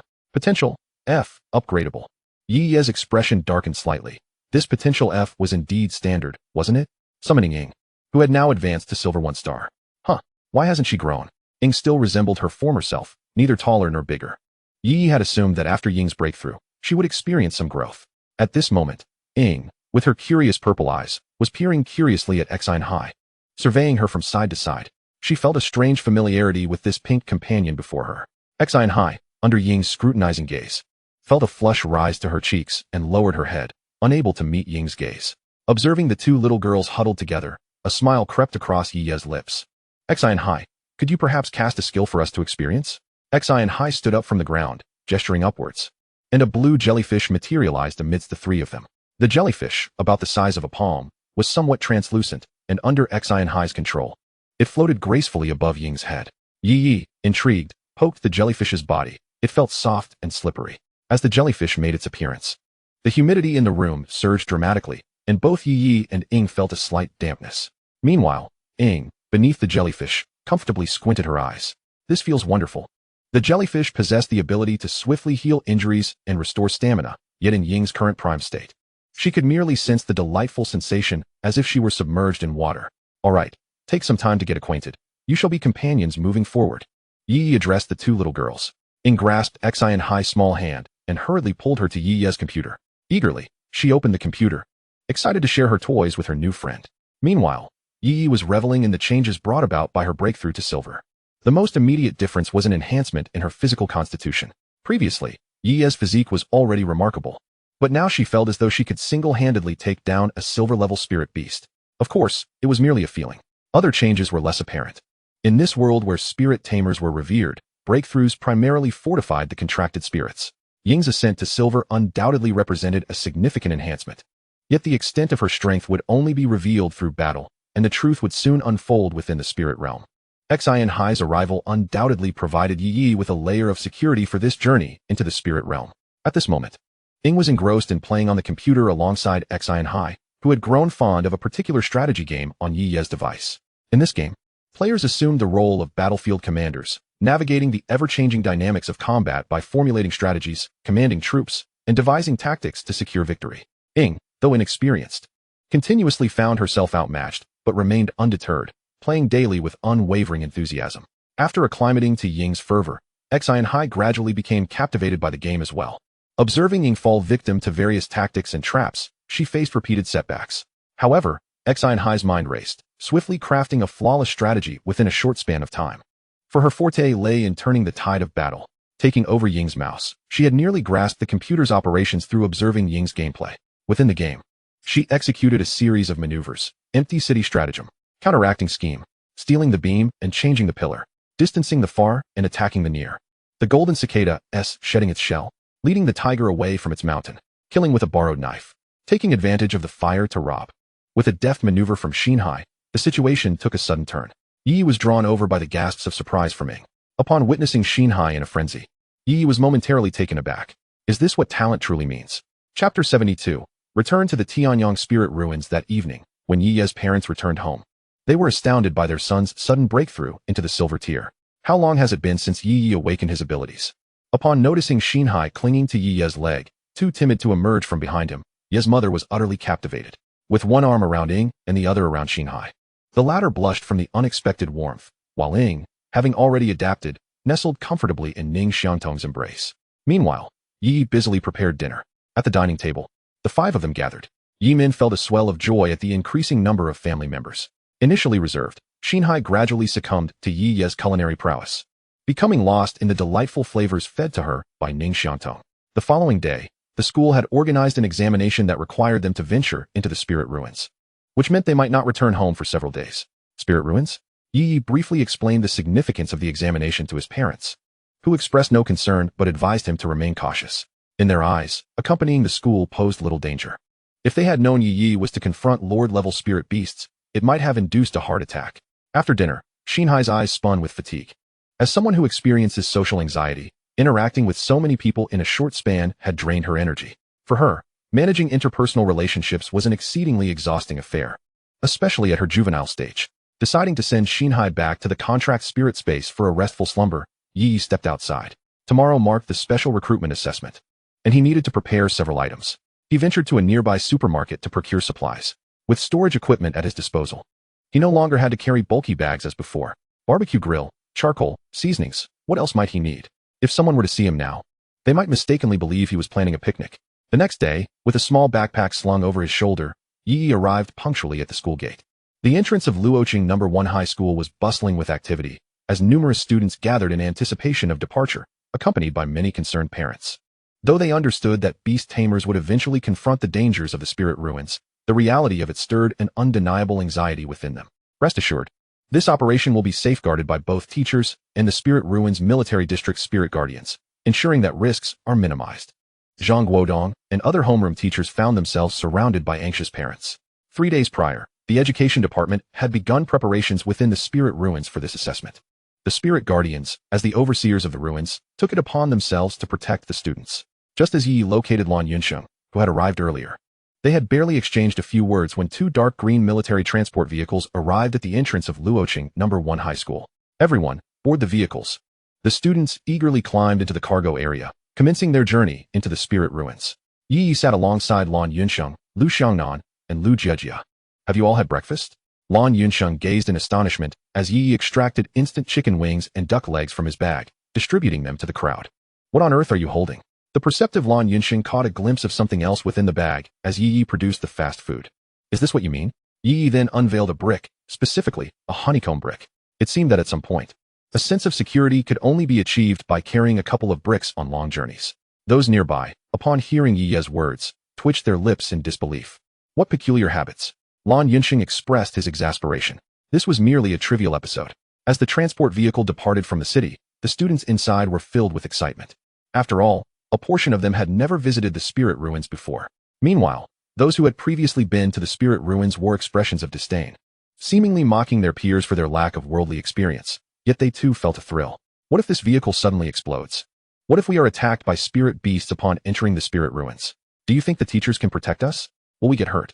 Lu Jejia rambled on to Ye Ye. He found her pessimism somewhat tiresome. Are you a chronic pessimist? Can't you anticipate something good? We are heading to the spirit ruins, not the underworld. Thus, across the city, several transport vehicles set off from various directions, ultimately converging at one location, the entrance of Tianyang Market. The vehicle from Luoqing No. 1 High School had arrived. At this moment, several other transport vehicles were already stationed nearby. Upon disembarking, Yi stretched lazily. Unlike private cars or buses, the transport vehicle was jarring and uncomfortable. Everyone assemble. Luoqing No. 1 High School had 100 slots available for the selection process. 100 students stood neatly at the market entrance. Yi was not among them. He was part of a special recruitment, so he stood in front with Zhang Guodong, Mei Fong, and other accompanying teachers entering the spirit ruins. Observing Yi, who stood with his hands clasped behind his back, exuding a cool demeanor while occasionally nodding at the students, Zhang Guodong's expression darkened. He kicked Yi in the rear. What are you still doing here? Playing the leader? Hurry up and take care of your own business. They want to enter the spirit ruins until noon. Yi rubbed his slightly numb backside, offering an awkward smile before waving goodbye to his classmates and stepping into the market. Mei Fong watched Zhang Guodong kick Yi, her eyelids involuntarily twitching.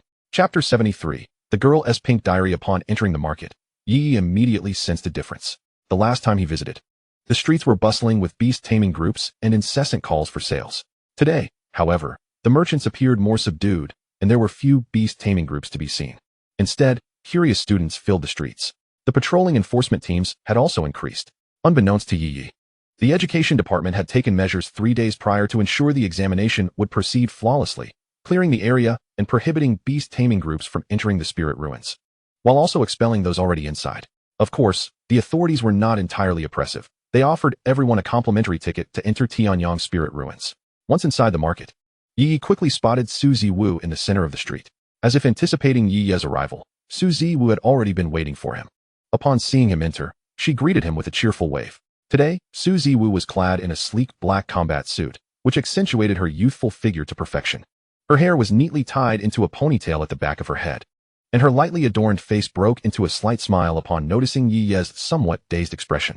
Yi Ye, taken aback by her stunning appearance, recalled their previous encounters, once in the Ling Su where circumstances demanded urgency, and another in the principal's office, where he felt too bashful to focus on her.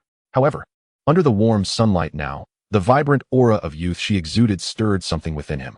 Not only Yi Ye, but also the nearby students pretended to browse the stalls while secretly stealing glances at Su Ziwu. Regrettably, none dared to approach her. Long time no see. Yi Ye greeted her with a smile. Su Ziwu tilted her head, puzzled. Long time. Didn't we see each other just a few days ago? Yi Ye was momentarily at a loss for words, scratching his head. How was he to respond to that? Observing his embarrassment, Su Ziwu's eyes curved into crescents as she chuckled. Come, let me share some important details with you. They walked side by side into the heart of the market. While listening to Su Ziwu, Yi found his mind wandering. Standing at a height of 1.7 meters, complemented by military combat boots that matched perfectly with his nose level, Su Ziwu appeared both fierce and cool in her specially designed combat attire adorned with various tactical gear. A unique fragrance lingered around her, which Yi could distinctly detect from a short distance. Given that she was an exceptional student from the Royal Beast Academy of Huagua and seemed to hail from a well-off family, he couldn't fathom why she had chosen to stay with him for so long in this small town of Luo City. Noticing Yi Ye's distraction, Su Ziwu playfully nudged him with her shoulder. Hey, I'm talking to you. Could you pay attention? Yi quickly apologized, gesturing for her to continue. This time, your special recruitment exam will consist of 2 main tasks. The first is to hunt 10 silver grade spirit beasts. The second is to hunt 1 lord level beast of silver grade or higher. Over the past few days, I gathered some information regarding the lords within the Tianyang Lingshu, which should be of assistance to you. As she spoke, Su Ziwu produced a pink notebook and handed it to Yi. Momentarily taken aback, Yi accepted the notebook. Upon opening it, he found neat lines of elegant handwriting detailing a silver grade lord known as the Qingyun bird. The information encompassed everything from its frequent locations and living habits to whether it possessed a pack and its skills, meticulously recorded in great detail. Flipping through the pages, he discovered dozens filled with various lord information, all seemingly penned by the girl herself. Don't feel too grateful. I merely jotted this down during my free time. Just take it as a reference, she said. Suzuwu gazed at Ye Ye with a haughty expression, seemingly dismissive of the information contained within the diary. However, the truth was far more complex than Suzuwu suggested. After bidding farewell to Ye Ye at school, she had only participated in one operation conducted by the Spirit Bureau of Luoqing Town against the Harmony cult, spending the remainder of her time meticulously compiling the details of this lord's information.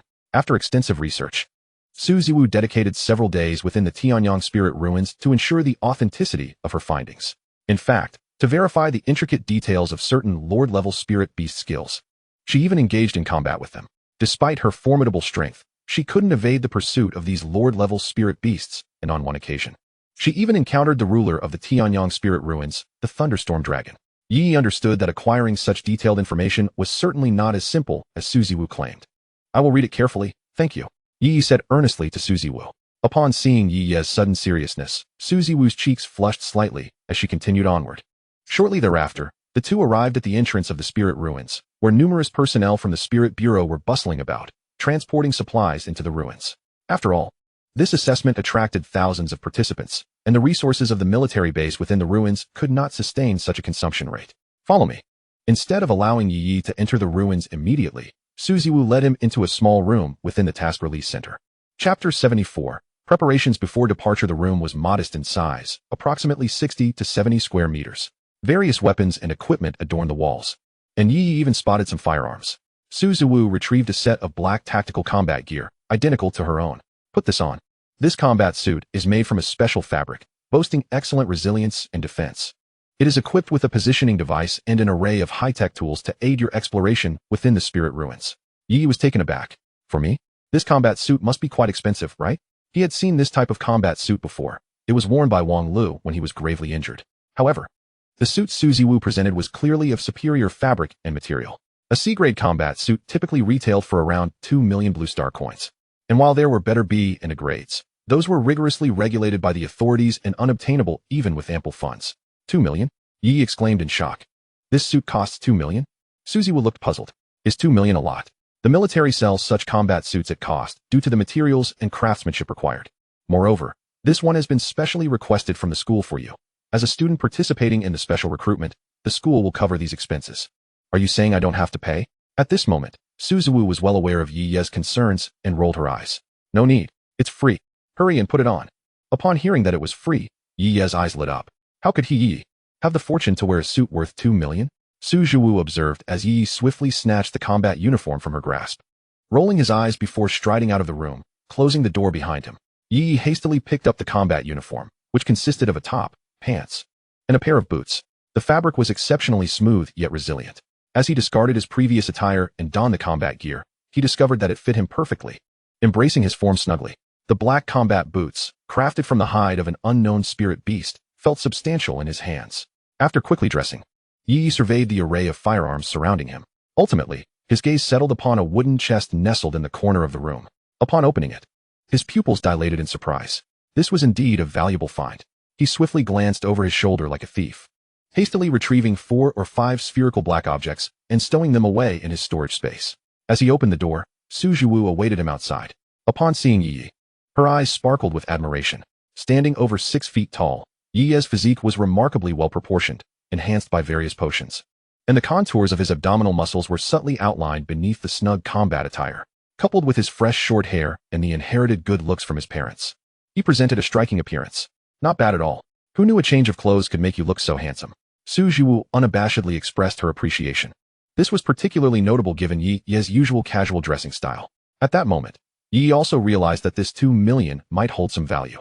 Initially, he had expected the combat uniform to be uncomfortable. However, he found it remarkably comfortable, with a temperature-regulating function that provided a refreshing coolness even in the sweltering summer heat.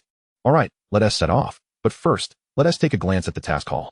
After all, some task rewards are quite enticing, and you might as well complete a few along the way. Sure, Yi nodded. Although he wasn't in dire need of money, who would ever turn down extra wealth? Prior to their departure, Yi had made considerable preparations. Most notably, he had sold a diamond-grade spirit pearl to the Lan family, now having 10 million blue star coins resting comfortably in his Q-letter balance, which gave him a sense of security. Upon arriving at the task hall, they immediately drew the attention of numerous onlookers. Some seasoned veterans recognized that the combat uniforms they wore were the highest grade C-level uniforms available for purchase from the official release. "Give me a few tasks for hunting Lord-level spirit beasts," Yi declared arrogantly as he approached the task window, startling the attendant. Several bystanders turned to look at him in surprise. The attendant, taken aback, questioned, "Are you certain you wish to undertake a task for hunting Lord-level spirit beasts?" Yi's brashness faltered under her incredulous response. Are there any requirements for accepting tasks?" "None. Then I want them all. Accept every one." Yi had initially assumed there would be some sort of deposit required for undertaking tasks, but to his astonishment, there were no restrictions at all. Su Jiwoo facepalmed, exasperated, thinking, this headstrong fool, couldn't he have done a little research beforehand? As the young lady hurriedly submitted the task information for Yi, who was holding his identification, an incongruous voice interrupted the moment. Look at this naive young lad, eager to reincarnate." Yi swiftly turned towards the source of the sound, only to find an old acquaintance. Scarface was seated in the task hall with several underlings. He was quite frustrated himself, having just been released. He had intended to make some profits in the spirit ruins, only to be informed by the authorities that the area was temporarily closed. Thus, he was obliged to linger in Tianyang Market for a few more days, waiting for the assessment to conclude. Unexpectedly, he stumbled upon a reckless youth who was attempting to undertake a Lord-level spirit beast task, and not just one, but several at once. Initially intrigued to discover the identity of this audacious individual, he was taken aback to find it was Yi, with whom he had a previous altercation. And thus he began to mock him. "Oh, I thought it was someone important. Isn't this the birthmark guy?" Yi, accustomed to dealing with such individuals, was unyielding in his retorts. "You?"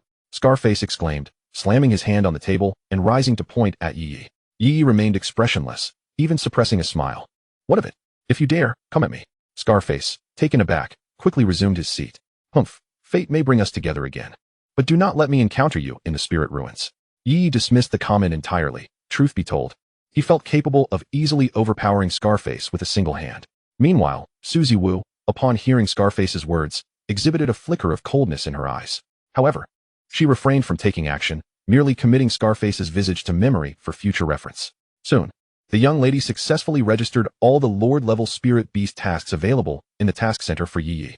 Ultimately, seeing that Yi had practically monopolized all the challenging tasks, she also took the liberty of signing him up for the mission to hunt the king of the Tianyang spirit ruins, the Thunderstorm Dragon. Yi paused momentarily upon noticing this. With the preparations complete, Su Jiwoo was ready to accompany Yi into the spirit ruins to commence his specialized assessment. Unbeknownst to the education department, this selection event for 1,000 participants was stirring up significant commotion. Chapter 75. The Formidable Shadow. Do you have a target? Su Jiwoo inquired as they stood before the entrance of the spirit ruins. Yi recalled the information on Lord-level spirit beasts from the notebook Su Jiwoo had provided him. "Not yet. Let us first accomplish the task of 10 silver-level spirit beasts." Su Jiwoo nodded in agreement. Regardless of the specific Lord-level spirit beast, each one posed a formidable challenge. Moreover, within the vast expanse of the Tianyang spirit ruins, finding a silver-level lord was no guarantee. She herself had spent days searching from the air before encountering a few. Yi, however, had only 3 days to complete his assessment. Stepping through the familiar entrance of the spirit ruins, Yi proceeded without any ticket collection this time. Su Jiwoo followed closely behind, entering the spirit ruins almost simultaneously. A wave of dizziness washed over him, but after a moment of adjustment, he found himself within the military base at the exit of the spirit ruins. The sky was a brilliant blue, and the air was refreshing. Yi took a deep breath. The hunt begins. Observing the busy military personnel, he chose not to disturb them. At present, the other students undergoing assessment have yet to arrive, as they are still in preparation. Departing from the military base, Yi swiftly made his way towards the distant forest. Meanwhile, Su Jiwoo summoned her fire-breathing dragon and ascended into the sky.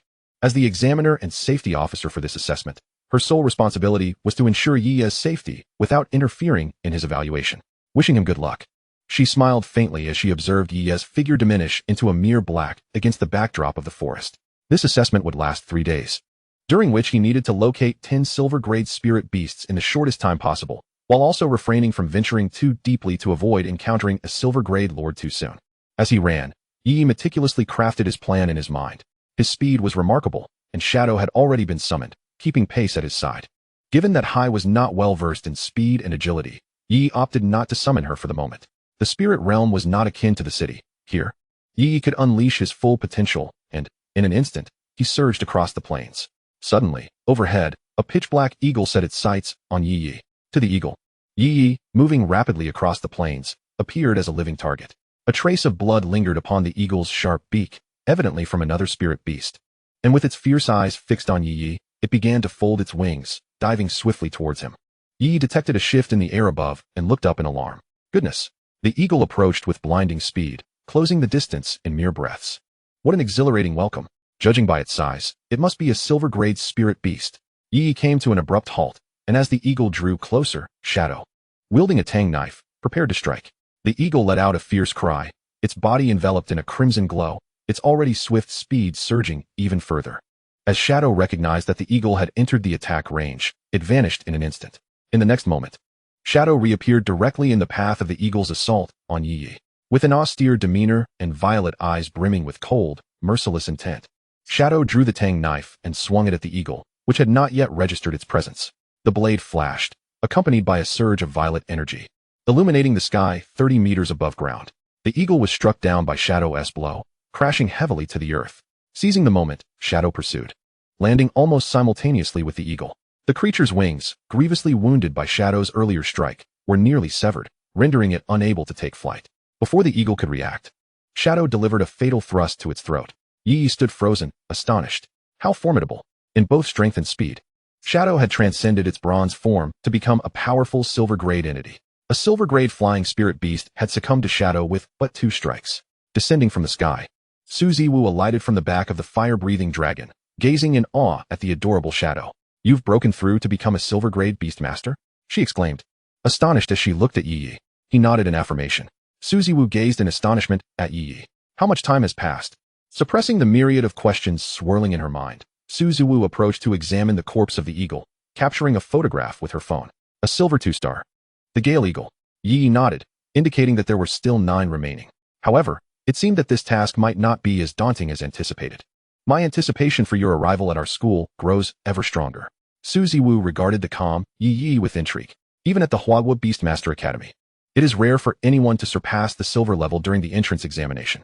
Most candidates are at the advanced or peak bronze level. After all, to break through to silver, both the Beastmaster and the contracted spirit must reach a bottleneck simultaneously, and one is invariably left behind. Reflecting on the special recruitment quota she had requested for Ye Ye, which was a spot in the Academy's Genius class, Suziwu felt a sense of balance. The individuals in the Genius class are extraordinary. Although Suziwu is also part of this elite group, she does not consider herself exceptional. "Sister, do you have too much confidence in me? This is merely one silver-level spirit beast, and there are still the lords to contend with." Upon hearing Ye Ye refer to her as sister, Suziwu's expression darkened, and she ignored him, allowing her fire dragon to lift her skyward once more.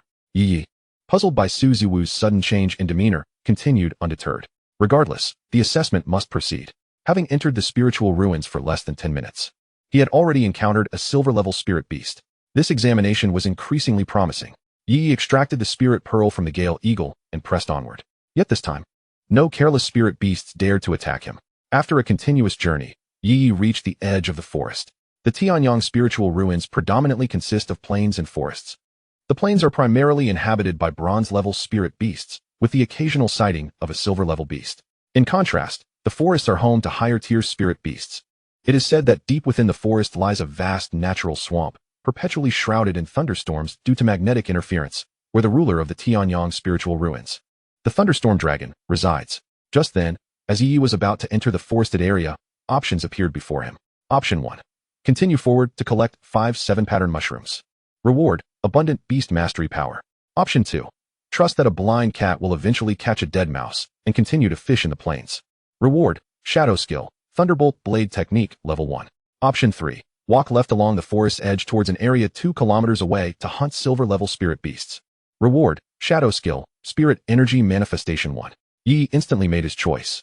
Chapter 76. In broad daylight, what kind of conduct is this? Ye instinctively selected the third option. It would enhance a critical skill while fulfilling the special recruitment task. 2 birds with 1 stone. He walked along the edge of the forest to the left.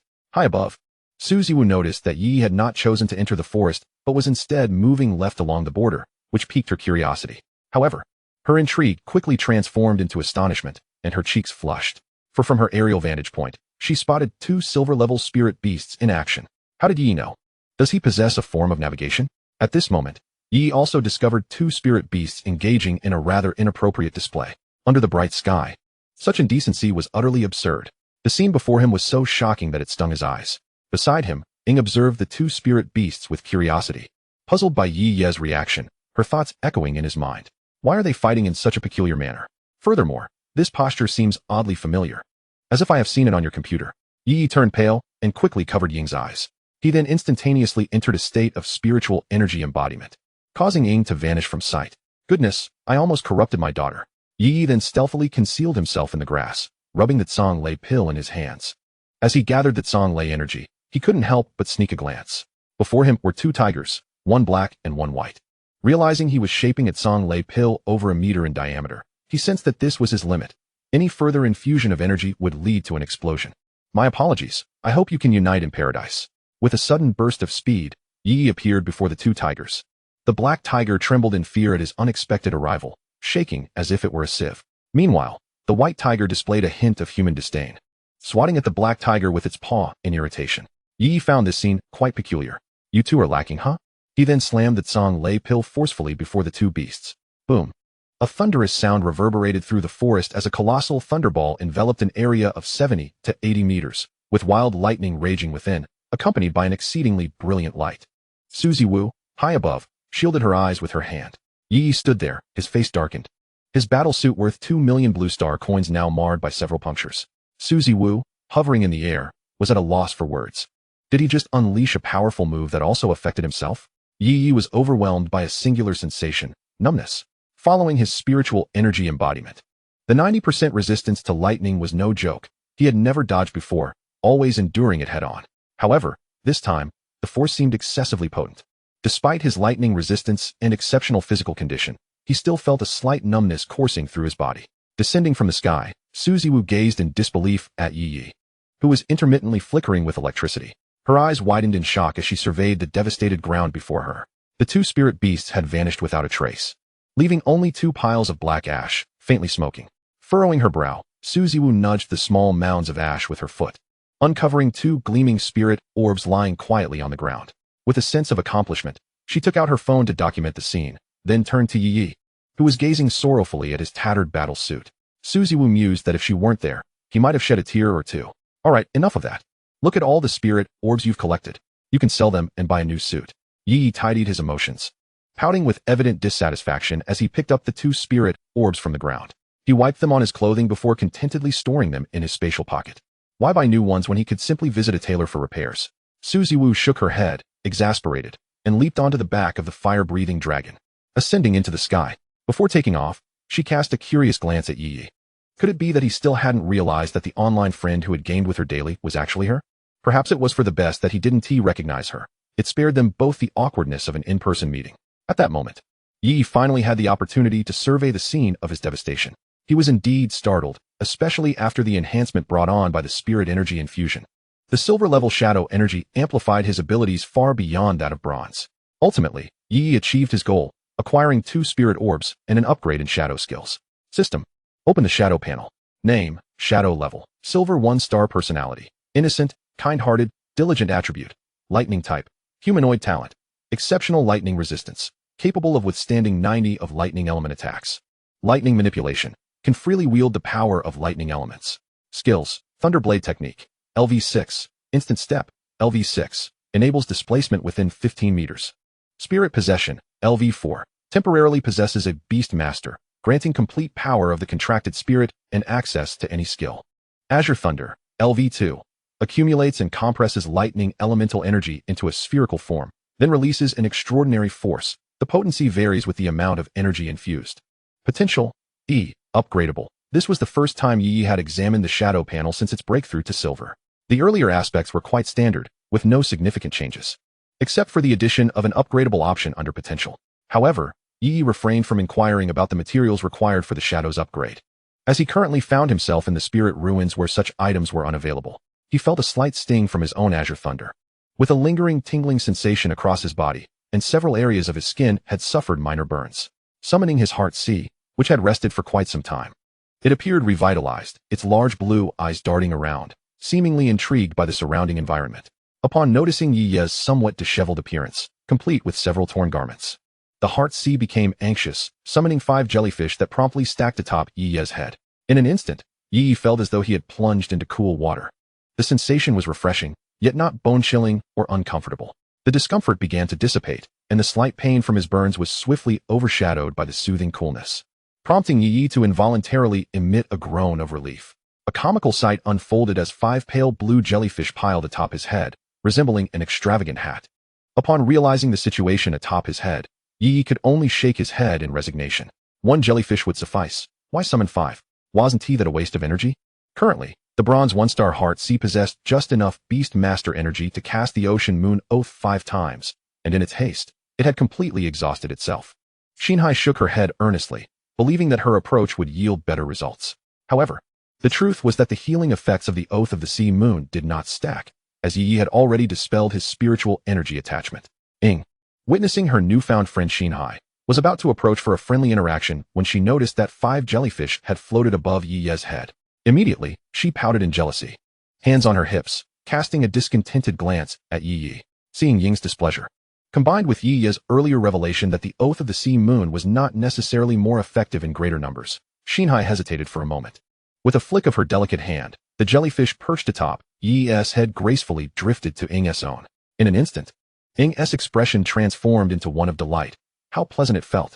Chapter 77, An Unconventional Journey in the Spirit Ruins After a Brief Respite. Yi Yi prepared to continue his journey. The sun was now high in the sky. By this time, his classmates should have gradually entered the Spirit Ruins. Their activities were primarily concentrated around the outskirts of the plains and forests. In contrast, Yi Yi plunged deep into the forest, heading towards the inner regions. After all, it was quite challenging to encounter silver-tier spirit beasts in the periphery. What could have prompted those 2 tigers to venture so far out? Were they perhaps wary of being discovered by other tigers? Shinhai, splash some water on your face. The climate within the Tianyang Spirit Ruins was exceedingly hot, and Yi Yi was already drenched in sweat. Shinhai, resting on Yi Yi's back, lacked the robust constitution of Yi Yi and Ing, but was reluctant to return to the contracted spirit space. Thus, Yi Yi carried her onward. Lately, he had noticed a peculiar trend. His contracted spirits had begun to detest the contract spirit space. Ing was understandable, having already reached silver rank 1, but Shinhai's aversion was perplexing. She needed to remain inside to absorb beast mastery energy and upgrade. Upon hearing Yi Yi's comment, Shinhai waved her small hand. A fish formed of water materialized before Yi Yi, swimming up to his head and bursting into a refreshing spray. The cool droplets alleviated his discomfort from the heat. However, Shinhai remained untouched by the water. The droplets vanished the moment they approached her. Drenched and somewhat embarrassed, Yi Yi remarked, perhaps next time, a little less would suffice. I'm soaked through. Shinhai nodded earnestly in agreement. Just then, Ing suddenly became alert, her Tang Dao appearing in her hand in an instant. Observing Ing's vigilance, Yi Yi swiftly returned Shinhai to the contracted spirit space, a precaution they had previously agreed upon.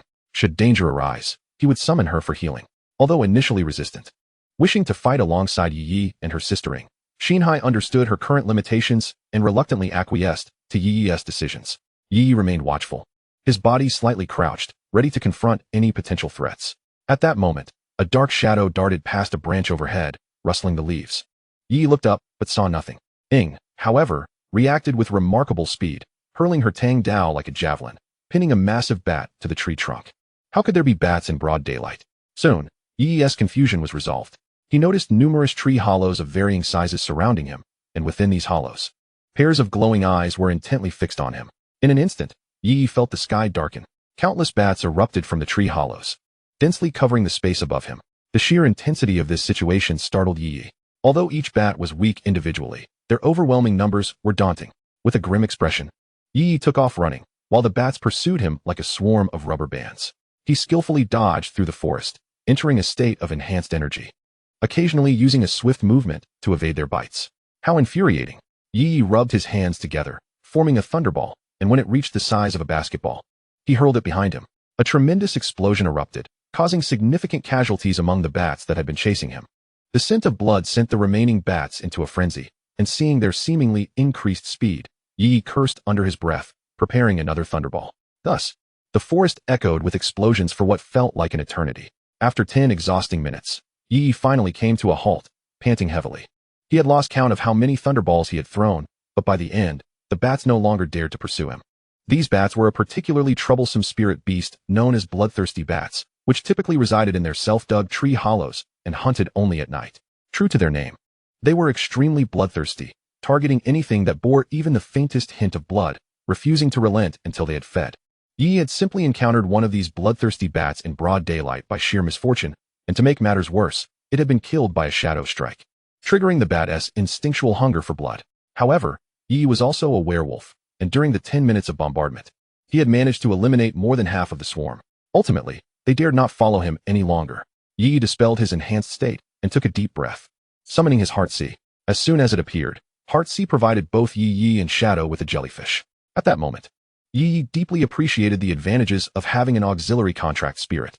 His stamina quickly replenished, and the severely depleted beast mastery energy began to recover at an astonishing rate. Glancing around, Ye Ye dismally realized he had lost his way. The surroundings bore no resemblance to those he had seen before his frantic escape. Towering trees, dry branches, and the occasional wild mushroom were all that remained. Oh well, it didn't matter. After such vigorous activity, Ye Ye felt a pang of hunger. Casting a glance at his nearly depleted Heart Sea, he retrieved a whole chicken from his storage space. The feathers had already been plucked, and having taken it from the kitchen of the Spirit Food Pavilion, it appeared to be an old chicken, likely exceeding 2.5 years of age. Though its exact quality remained uncertain, he intended to prepare a sweet flour-infused chicken, both to satisfy his hunger and to expedite Heart Sea's cultivation speed. Upon seeing Ye Ye take out the ingredients, Shadow's eyes brightened. She knew Ye Ye was about to cook again. With eager anticipation, she watched him. Ye Ye did not disappoint her. He retrieved pots and pans from his storage space.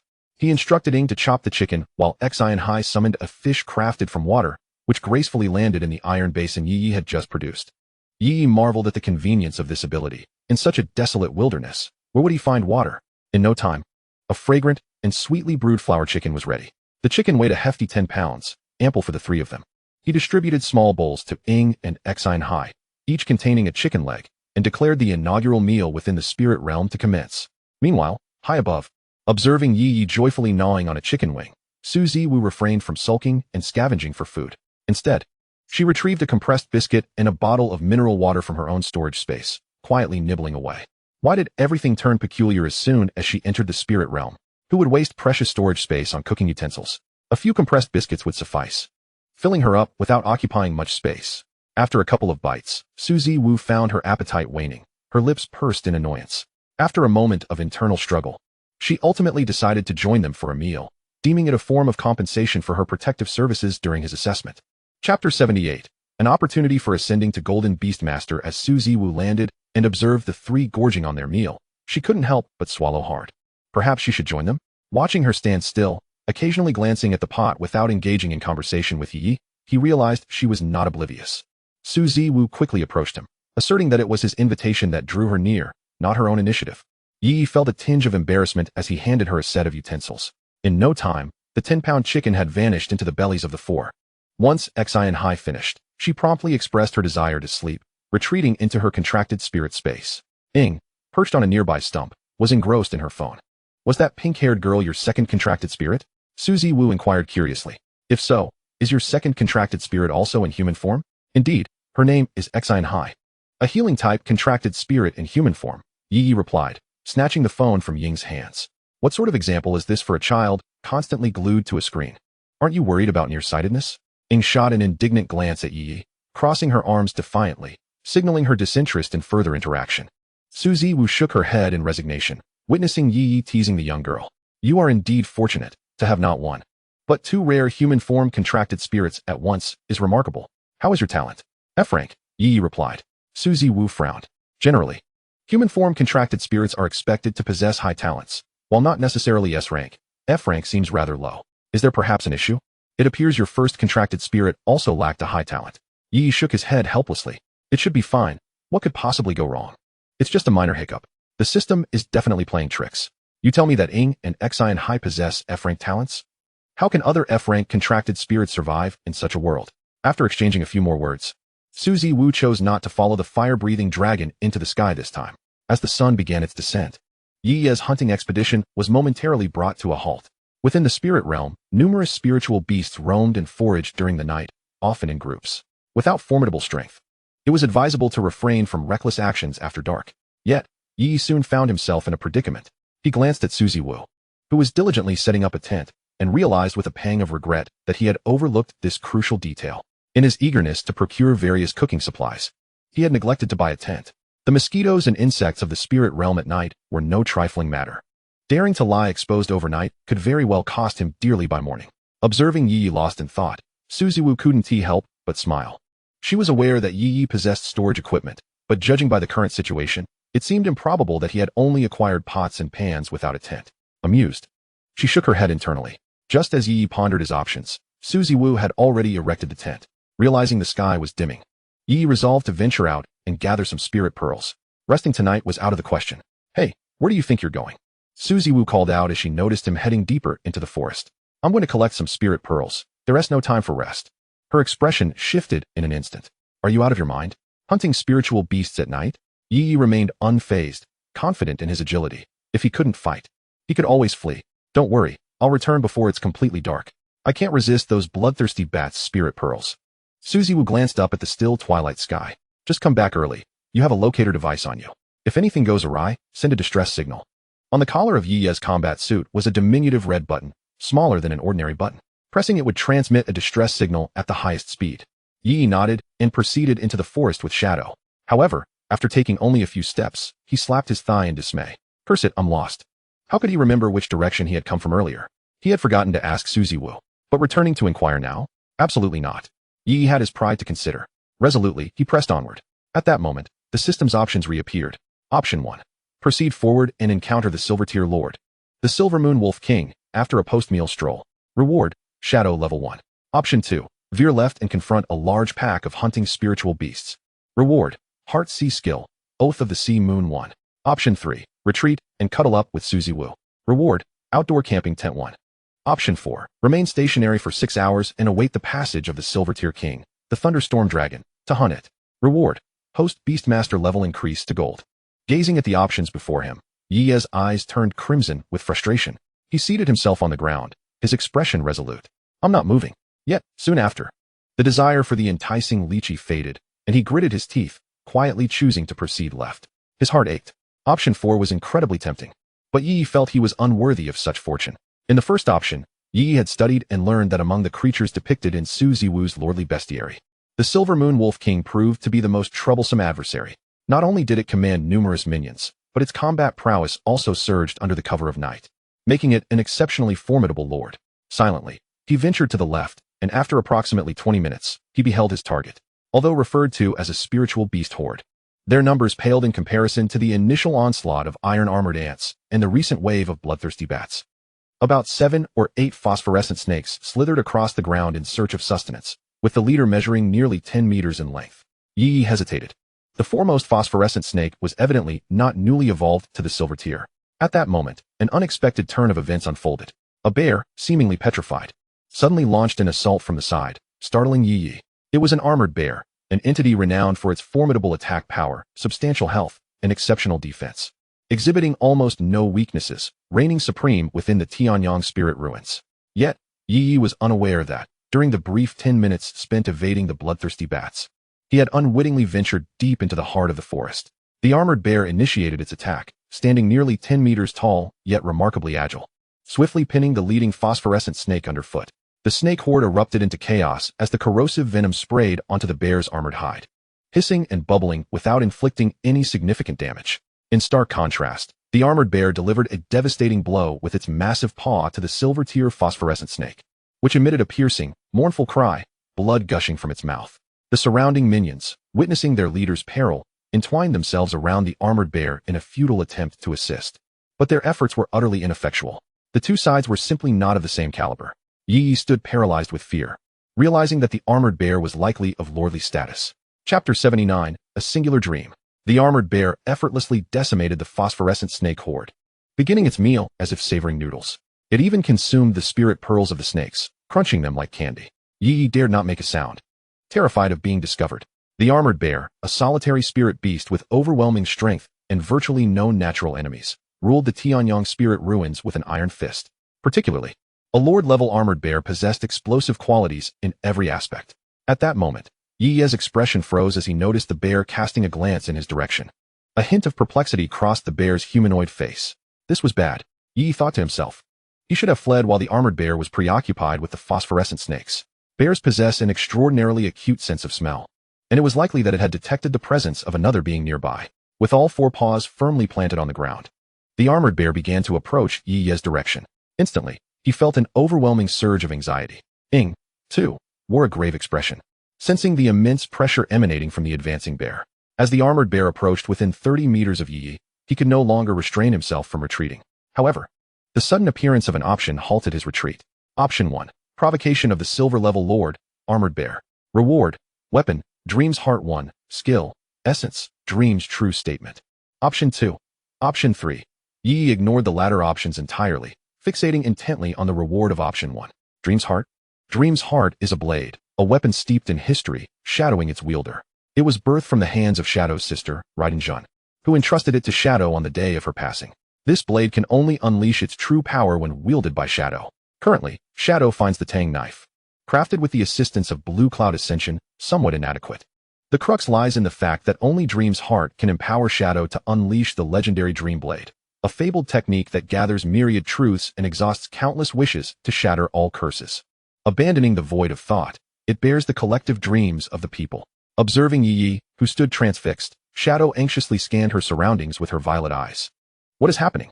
Wasn't he supposed to flee? At that moment, a glint of madness flickered in Ye Ye's eyes. Fortune favors the bold. As the armored bear closed to within 20 meters, it caught the scent of its prey, drawing ever closer. Suddenly, Ye Ye leaped from behind a tree, clutching a vial of potion, the body enhancement elixir. This was the reward he had just drawn, and he downed it in one swift motion. The potent essence surged within him, causing his complexion to flush slightly. Feeling the power coursing through him, Ye Ye cast a defiant gaze at the armored bear. He had stumbled upon this elixir by chance. While it could no longer enhance his physical attributes, it could significantly boost his explosive power in critical moments. The armored bear was momentarily bewildered by Ye Ye's sudden appearance. Did this creature lose its senses and come out on its own? Shadow's mind raced in confusion. She could hardly comprehend why Ye Ye would act so recklessly. Such impulsiveness was not characteristic of him. With a fierce demeanor, Ye Ye pointed menacingly at the armored bear. His finger curled in a taunting gesture. You, come here. Both Shadow and the armored bear found themselves in a state of shock. They could hardly believe that Ye Ye was displaying such audacity. Shadow was on the verge of insanity, usually so cautious. This seemingly timid Ye Ye was acting as if he had taken leave of his senses. Though the armored bear could not comprehend Ye Ye's words, it could distinctly sense the provocation in his posture and tone. Incensed by the audacity of this mere ant daring to challenge it, the armored bear surged forward, its forelegs propelling it swiftly until it reached Ye Ye's position in an instant. Without a moment's hesitation after uttering his challenge, Ye Ye entered a state of psychic manifestation and bolted in the opposite direction. What a jest! Did anyone truly believe Ye Ye would stand his ground? Upon completing his provocation and seizing the rewards, why linger? Is he awaiting his demise? Like a specter, Ye Ye darted through the forest, evading the relentless pursuit of the armored bear. Trees fell one after another as the creature charged, and countless spirit beasts, whether scurrying upon the ground or soaring through the skies, fled in terror upon sensing the bear's presence. Though the armored bear was swift, it paled in comparison to Ye Ye, who effortlessly eluded its grasp with each momentary shift of movement. Just as Ye Ye fled in desperation, a colossal meteor, measuring over 20 meters in diameter, plummeted from the sky, crashing down upon the armored bear. The ensuing explosion ignited a blaze, and a powerful shockwave staggered Ye Ye. Looking up, he saw Suzuwu standing atop the fire dragon, grinning as she gestured with her chin towards him, concerned for Ye Ye's safety amidst the chaos. Suzuwu had come to investigate the commotion, only to find him being relentlessly pursued by the armored bear. As the smoke dissipated, it became evident that the bear's armor bore only minor cracks, indicating that the earlier attack had yielded little effect. Suzuwu's expression turned grave. This was no ordinary armored bear. Observing its massive form and the hue of its armor, her smile vanished. A lord-level beast? She had not anticipated that Ye Ye would encounter such a formidable creature so soon after departing. Was his fortune truly this extraordinary? Please do not tell me this was the target he had chosen for his assessment. After deftly avoiding another attack from the armored bear, Ye Ye exclaimed in terror. Are you jesting? Can't you see I'm being hunted? Quickly lift me up. Suzuwu promptly commanded the fire dragon to descend. As the dragon lowered itself, Ye Ye executed a momentary leap onto a 10-meter-high branch, then propelled himself another 7 or 8 meters into the air, landing gracefully upon the dragon's back. Hurry, he urged. Following his command, the fire dragon flapped its wings and ascended rapidly. The armored bear, witnessing this retreat, let out a furious roar, powerless against the skies. Ye Ye, observing the bear's impotent rage, couldn't he help but smirk in derision. Fixated on the fire dragon, the armored bear, incensed by Ye Ye's mockery, hefted a massive boulder from the ground and hurled it skyward. The fire dragon swiftly dodged, and Su Ziwu delivered a firm pat on Ye Ye's shoulder. Can you refrain from being so reckless? Ye Ye, slightly retracting his head, felt a surge of exhilaration. He sensed a profound connection to his dreams and that fabled blade of aspiration. However, the current circumstances were not conducive for contemplation, forcing him to set aside his thoughts. The armored bear, seeing the fire dragon soar away, could not release its pent-up fury and turned to seek out lesser spirit beasts to vent its wrath. Spirit beast, Ye Ye, I owe you my gratitude, for it is because of you. Chapter 80, The Essence of Dreams, Truly Spoken. Upon returning to the temporary campsite where they had previously rested, Ye Ye dispelled the state of spiritual energy, while Ing remained nearby, still somewhat shaken by the earlier events. The armored bear is astonishingly formidable, exhibiting nearly no weaknesses in terms of strength, speed, or defense, virtually flawless, save for its lack of ranged attack capabilities. So, you encountered the armored bear while hunting, and it discovered you? Upon hearing Ye Ye recount the events, Su Ziwu's expression became somewhat nuanced. This individual possesses extraordinary luck. After wandering in the spirit ruins for several days without a trace of the armored bear, they stumble upon it the moment they step outside. Ye Ye felt a pang of frustration. He had set out in pursuit of the phosphorescent snake. Who could have anticipated encountering a hunting armored bear? However, considering the fortune of this encounter, a flicker of excitement ignited in Ye Ye's eyes. He glanced at Ing, who was crouched nearby, studying something intently, her brow furrowed, and her large purple eyes darting about, brimming with curiosity. Upon the release from her spirit energy state, Ing sensed something had changed within her. Suddenly, a wealth of knowledge regarding sword techniques flooded her mind. She could feel that this sword strike was powerful. Yet, it seemed she lacked some form of medium to unleash it. Just as Ye Ye was about to voice his inquiry, Ing abruptly closed her eyes, arms outstretched. As a potent surge of lightning elemental force coalesced at her chest, the intense violet light rendering Ye Ye momentarily blinded. Then, at the center of the gathered purple light at Ying's chest, a violet hilt slowly emerged, its grip crimson, and the eye-shaped guard radiating a dazzling array of lightning. In an instant, Ing opened her eyes, seized the hilt with her right hand, and drew forth the blade. The sword, approximately 80 centimeters long, shimmered in deep purple, enveloped by potent lightning elemental energy. Ye Ye's expression turned to one of terror as he witnessed Ying's swift slicing motion. This was a familiar action to him. Back in his previous life, he performed this movement dozens of times daily. The problem was that Ing was now facing him, and Su Ziwu. Hurry, get down. With quick reflexes, Ye Ye lunged at Su Ziwu, pinning her down, while she remained oblivious to the unfolding chaos.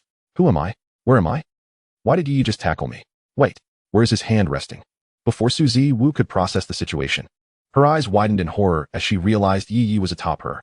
A blade of unparalleled might sliced horizontally above them, and Su Zi before them lay a vast semicircular area, approximately 30 meters wide, where every tree had been meticulously severed, their charred stumps still emitting wisps of white smoke. The ground was a blanket of blackened debris, and massive trees, too large for two people to embrace, lay scattered about. What is this? A technique of the blade? Su Ziwu murmured, unable to contain her astonishment. She was aware of the exceptional prowess of the shadow blade technique, particularly its ability to harness the power of lightning, rendering it immensely formidable. Yet, could such a scene truly be attributed to mere swordsmanship? At that moment, Ye Ye was equally astounded, rendered speechless. While games are one thing, witnessing the manifestation of such a dreamlike strike up close in reality was undeniably overwhelming. Meanwhile, Ing stood rooted to the spot, gazing incredulously at the dream of one heart in her grasp. This blade felt strangely familiar to her, and inexplicably, upon seeing it, a faint sorrow enveloped her heart. After a span of approximately 5 or 6 seconds, the dream of one heart dissipated from Ying's hand, returning to her essence, yet she felt utterly drained. Incapable of delivering a second strike, Ye Ye's heart raced with trepidation. He had nearly been cut down by Ing's blade. Ing, appearing fatigued, suggested they retreat to the contracted spirit space for rest. Before Ye Ye could call her back, Ing gestured apologetically to Su Ziwu for an extended moment. Confused, Su Ziwu turned to Ye Ye. She is expressing her apologies, indicating that she was merely experimenting with her abilities and hadn't anticipated such immense power. It's all right. Just refrain from aiming at people next time, Su Ziwu replied, still somewhat shaken. Although she possessed some defensive artifacts capable of warding off such a strike, anyone witnessing the might of that blow would feel a sense of dread. As Ye Ye recalled Ing to the contracted spirit space, he surveyed the ravaged temporary camp. Fortunately, the angle of Ing's strike had spared the tents from damage. Let us take a break. Let us avoid any more mishaps tonight, Su Ziwu sighed. Feeling more exhausted than she would after a battle with the Silver Lord, Ye Ye nodded in agreement. From his storage space, He procured cooking utensils and a selection of ingredients, intending to prepare a delicious meal for Su Ziwu as a means of recompense, especially since his contracted spirit had nearly harmed her. They both tacitly chose to refrain from mentioning the earlier incident. Wow, that smells delightful. As twilight descended, Ye Ye presented a skewer of golden brown meat from the grill to Su Ziwu. She had been inhaling the aroma for some time, unable to resist any longer. She took the skewer, heedless of the heat, and cautiously bit into a piece of meat. One must admit, barbecue delicacies are nearly irresistible. Even the nearby Xiaohai joyously devoured a skewer of meat. Remarkably, even Ing within the contracted spirit space clamored for barbecue. Ye Ye, resigned, opened a small rift to the contracted spirit space. A tiny hand emerged from the breach, swiftly snatching a skewer before retreating, causing the rift to vanish. Ye Ye found himself at a loss for words, while Su Ziwu gazed at him in astonishment. How did you accomplish that? Is that a form of semi-summoning? Summoning contracted spirits can be classified into two categories. One method is the full summoning, which involves opening a rift in the contract spirit space and summoning the contract spirit in its entirety. The other method is the semi-summoning, which entails leaving the rift open, allowing parts of the contract spirit to traverse through the rift and influence the mortal realm. However, the latter is quite challenging, as it requires the Beast Master to have excellent control over the release and maintenance of the contract spirit space. Otherwise, tragic outcomes are likely. For instance, if you attempt a semi-summoning and the contract spirit merely extends its head, a moment of poor control could result in the rift closing. Congratulations. You have a contract spirit in a precarious situation. Upon hearing Su Ziwu's words, Ye Ye was momentarily taken aback. Wasn't summoning a contract spirit a simple task? Did it truly entail so many intricacies? Is semi-summoning really that difficult? Ye Ye inquired, his brow furrowed in confusion. Su Ziwu, with a serious expression, took a bite of her skewer. It is indeed challenging. At least, I am not yet capable of it. Ye Ye was astonished. Su Ziwu was a prodigy at the Huagua Beastmaster Academy. If she couldn't manage it, then what hope did he have? He felt that it appeared quite simple, open and close at will. Yet, his talent as a Beastmaster seemed to have been bestowed upon him by the system. Could that be related? There were many facets to utilizing the contract spirit space. As Ye Ye and Su Ziwu engaged in light conversation, Xine Hai had already eaten to his fill and was now sprawled on the grass, peacefully asleep. The barbecue continued, with Su Ziwu exclaiming her delight while Ye Ye indulged to the point of belching, occasionally reaching out for the small hands that emerged from the rift, becoming increasingly insatiable. After their feast, Ye Ye leaned back on his elbows, half reclining on the ground. Now a dilemma arose. How to sleep? We only have one tent, so let's take turns keeping watch. You can take the first half of the night, and I'll take the latter half, Su Ziwu suggested to Ye Ye. A peculiar sensation stirred within Ye Ye. Was he to sleep in Su Ziwu's tent? However, even if they had two tents, they would still need to take turns keeping watch. Typically, the contract spirits, being the primary combat force for Beastmasters, are allowed to rest to maintain their optimal condition while the Beastmaster keeps watch.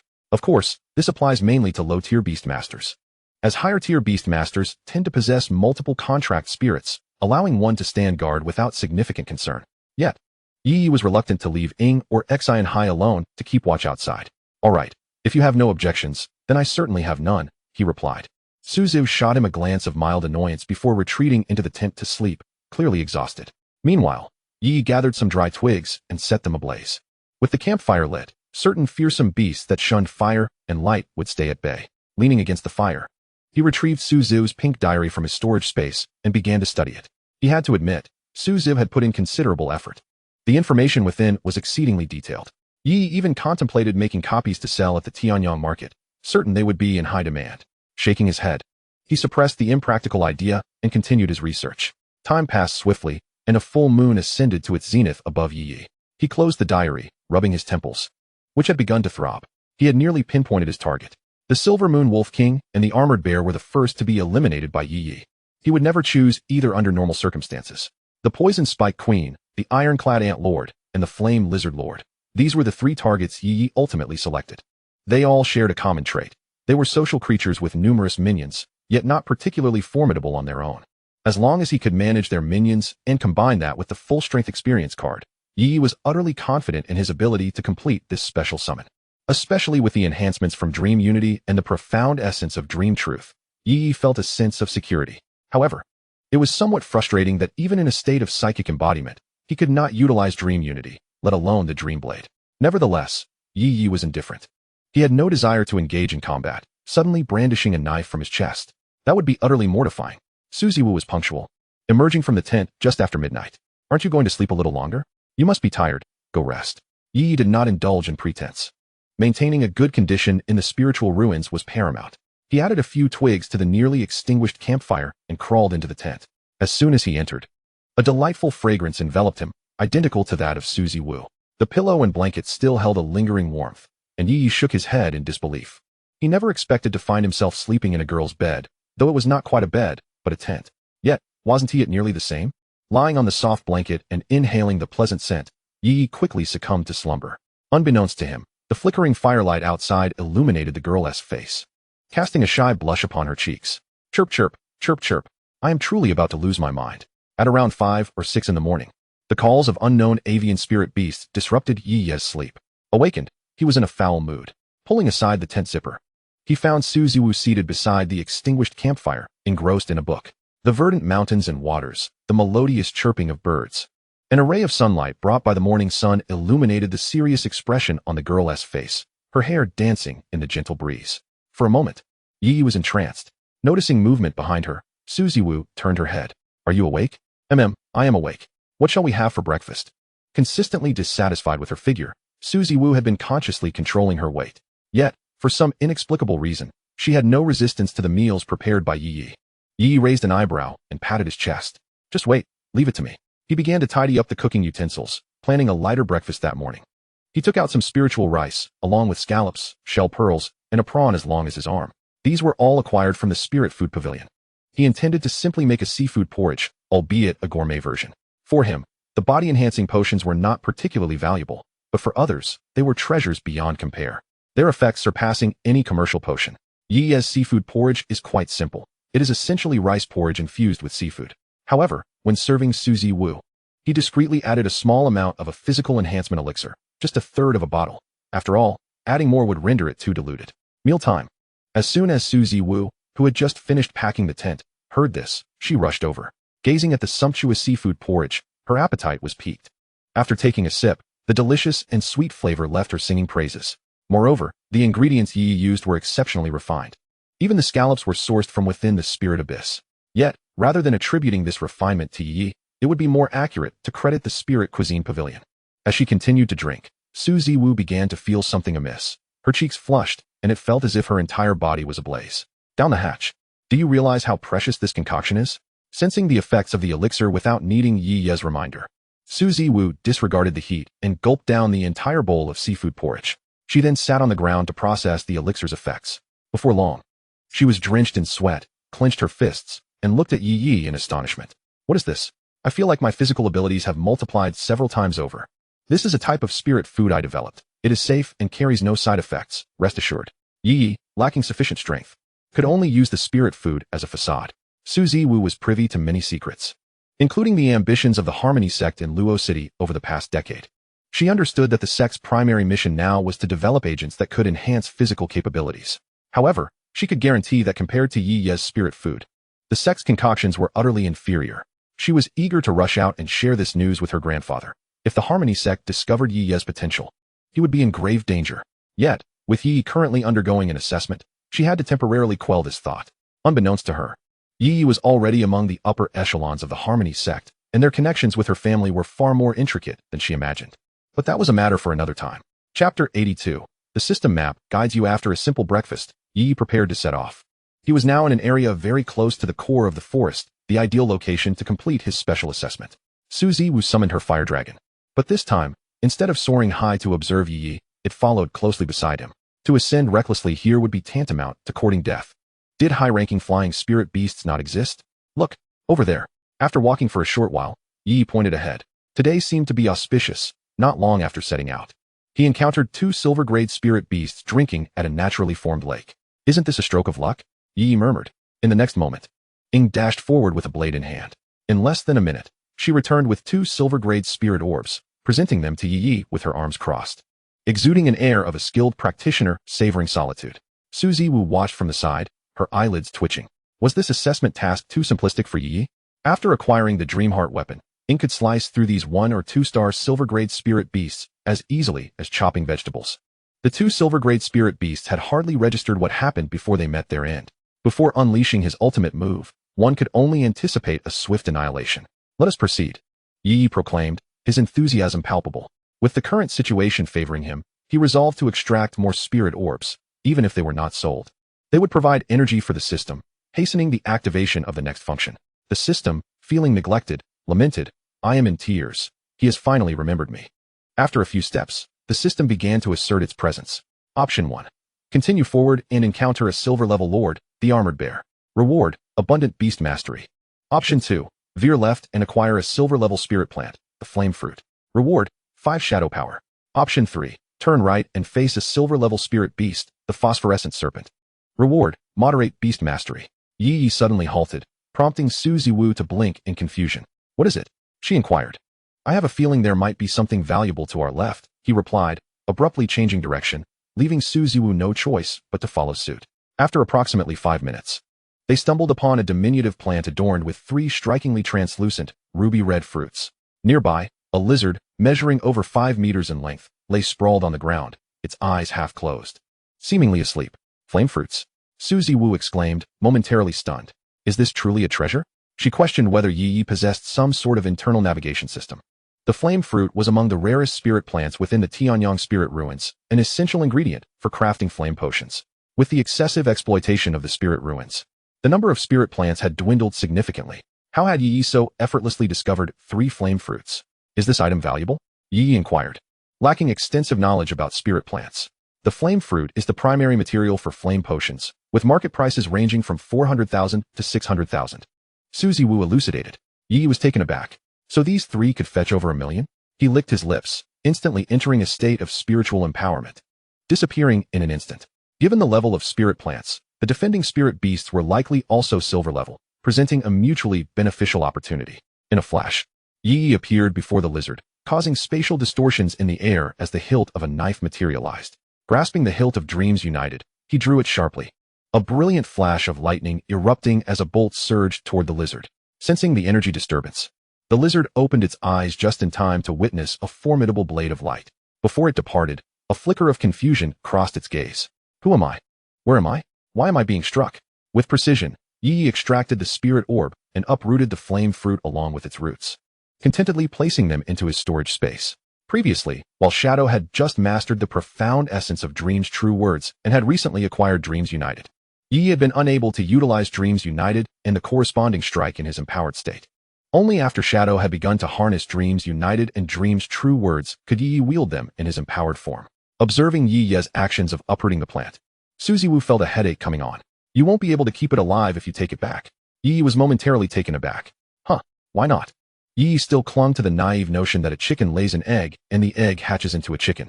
"Do you think you are the only one who has contemplated transplanting spiritual plants into the present world? The cost of that endeavor far exceeds the mere acquisition of the plants." Well, Ye Ye truly remains oblivious, still pondering about returning home to find a flower pot to plant it in. Perhaps one day it might bloom and bear fruit. Observing Ye Ye exit the state of spiritual energy possession, a flicker of envy flashed in Su Ziwu's eyes. Possession skills are exceedingly rare, and she couldn't fathom where Ye Ye had procured the skill book for human form contract spirit possession. Should she acquire one for herself as well? She glanced at the 6-meter-tall fire-breathing dragon beside her, then at the obedient and adorable Shadow next to Ye Ye, and instinctively shook her head. Ye Ye continued to seek his target, but Su Ziwu noticed that he was actually retracing his steps, despite the fact that they had just passed through that area. Ye Ye had his own intentions. Returning to the spot where he had triggered the choice question, he proceeded forward, specifically to the right side of the direction he had taken while answering the question. What a jest! The system had already informed Ye Ye about the presence of a silver-level spirit beast there. Did he still need to search aimlessly? At worst, he would just forfeit the reward. Apologies, but Ye Ye truly possessed navigation skills. After traversing a short distance, a phosphorescent snake camouflaged as a tree stood poised on a branch, lying in wait for passing spirit beasts. Yet, as it lay in ambush, a sudden chill surged through its heart. In the next moment, Shadow appeared above it, accompanied by a massive ball of thunder, delivering a fatal blow. Su Ziwu remained expressionless, even too lethargic to take a photograph. She had a foreboding sense that should Ye Ye pass the assessment and arrive at the Beastmaster Academy of Huagua, would those self-proclaimed geniuses not experience a mental breakdown? Chapter 83, Robbery? Boom. An explosion resonated through the forest, and before long, boom, a handful of audacious students, confident in their abilities, traversed the plains under the protection of military personnel, arriving at the forest's edge. However, upon their arrival, They were met with a series of thunderous roars emanating from deep within the forest. Many students were promptly advised to withdraw, while the accompanying military personnel were equally perplexed. Wasn't it usually quite tranquil? What was happening today? Deep within the forest, Ye Ye skillfully extracted spirit orbs from a giant elephant using a Tang Dao. With a singular focus on his dreams, this Tang Dao had successfully retired, transforming into a tool for menial tasks. Su Ziwu observed Yi Yi's adept movements, her expression growing increasingly numb. In just a few hours, Yi Yi seemed to be operating on a cheat mode. A casual stroll would yield spirit beasts, and a mere dig would uncover spirit plants. The most astonishing feat was when Yi Yi had spent a considerable time excavating a patch of land, ultimately unearthing a ginseng plant nearing the gold level, buried nearly 10 meters deep, the largest reward Yi Yi had secured thus far. Now, having completed the task of acquiring 10 silver-level spirit beasts, Yi Yi showed no signs of halting. He fed all the surplus spirit orbs to the system. In just a few hours, the system's energy surged from 18% to 20%, thanks to Yi Yi's efforts. Wiping the sweat from his brow, he felt a tinge of fatigue after the relentless exertion. Let us return to the camp and rest for a while, Su Ziwu suggested. She was somewhat fatigued. Throughout their journey, she had merely trailed behind Yi Yi in a daze. Yi Yi nodded, preparing to find a location to assess his gains. An hour later, the two returned to their modest campsite where they had spent the night. Sitting upon the ground, Yi Yi began to extract his spoils from the storage space. 3 flame fruits, a ginseng root, 5 7-patterned mushrooms, and a few inconsequential spiritual plants of little value. This haul was quite bountiful for Yi Yi, but the real prize lay within the system's rewards. He had acquired significant beast mastery power 3 times, and his shadow skill, Instant Step, had increased by 2 levels, allowing him to teleport up to 30 meters. His swordsmanship also advanced by 1 level, as did his Thunderstrike ability. Notably, the now 3rd-tier Thunderstrike had gained an additional characteristic. Previously, it could only be unleashed while held, unable to detach from the caster, resulting in detonation. Now, however, it could be released. Yi Yi finally possessed a conceptually significant range skill that could be cast without direct contact. Meanwhile, Su Ziwu, lost in her thoughts about their harvest, felt her cheeks flush with embarrassment as she glanced down at the floor. It was her stomach that had growled. Having digested the seafood porridge she had consumed 7 hours prior, she had deliberately overlooked the compressed biscuits in her storage space. Are you hungry? What do you desire?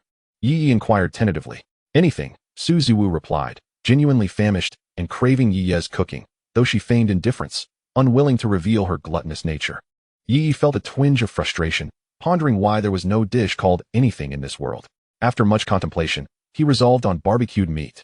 Not only was it convenient, but it also boasted exquisite flavor, and within the spirit ruins, meat was plentiful, ensuring he would not lack for ingredients. He retrieved a segment of snake meat from his storage, taken from a phosphorescent snake of considerable size. Compared to the previous snake he had grilled, this piece was not only larger but also possessed a denser texture. Having relished grilled snake meat before, Yi had set aside a sizable portion, weighing over 10 pounds. Shadow, observing from the side, brightened at the sight, recalling the deliciousness of the phosphorescent snake Yi had grilled during their last visit to the Tianyang spirit ruins.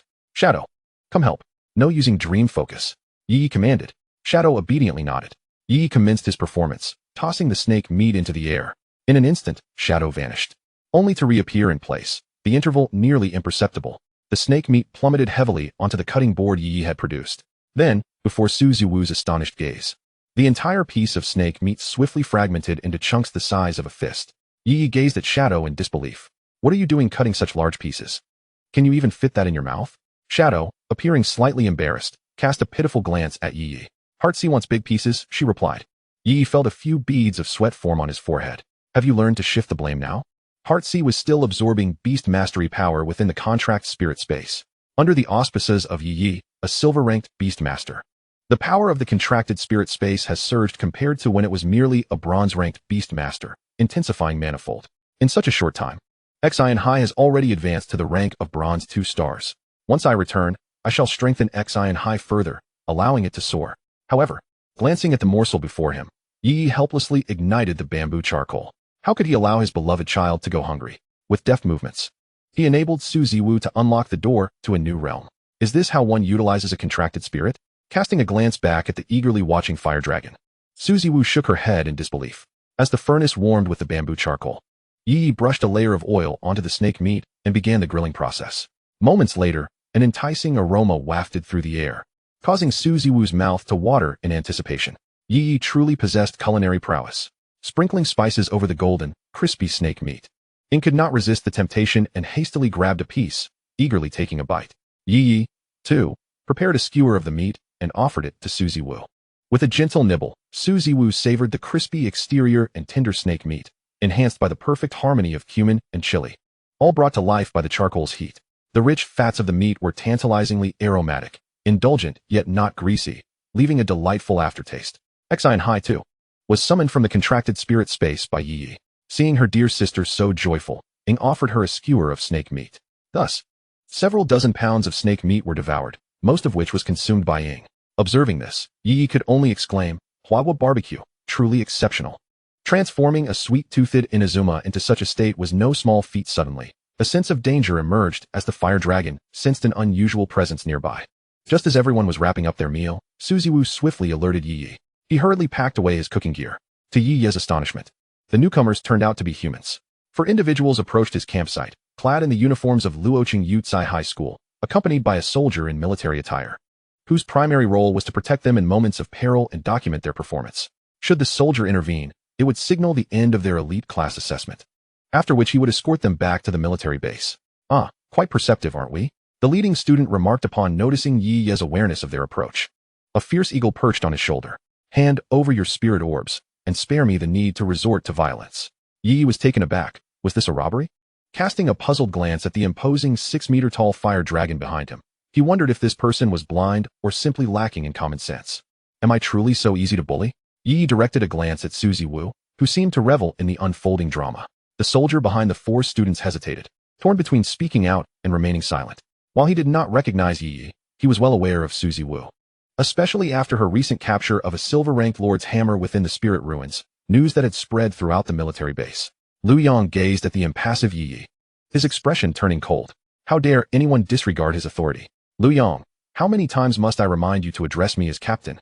The captain glanced at the Charizard behind him, which finally caught Lu Yang's attention, its eyes narrowing menacingly. Name: Lu Yang. Age: 17. Gender: male. Ye Ye squinted, casting a disdainful look.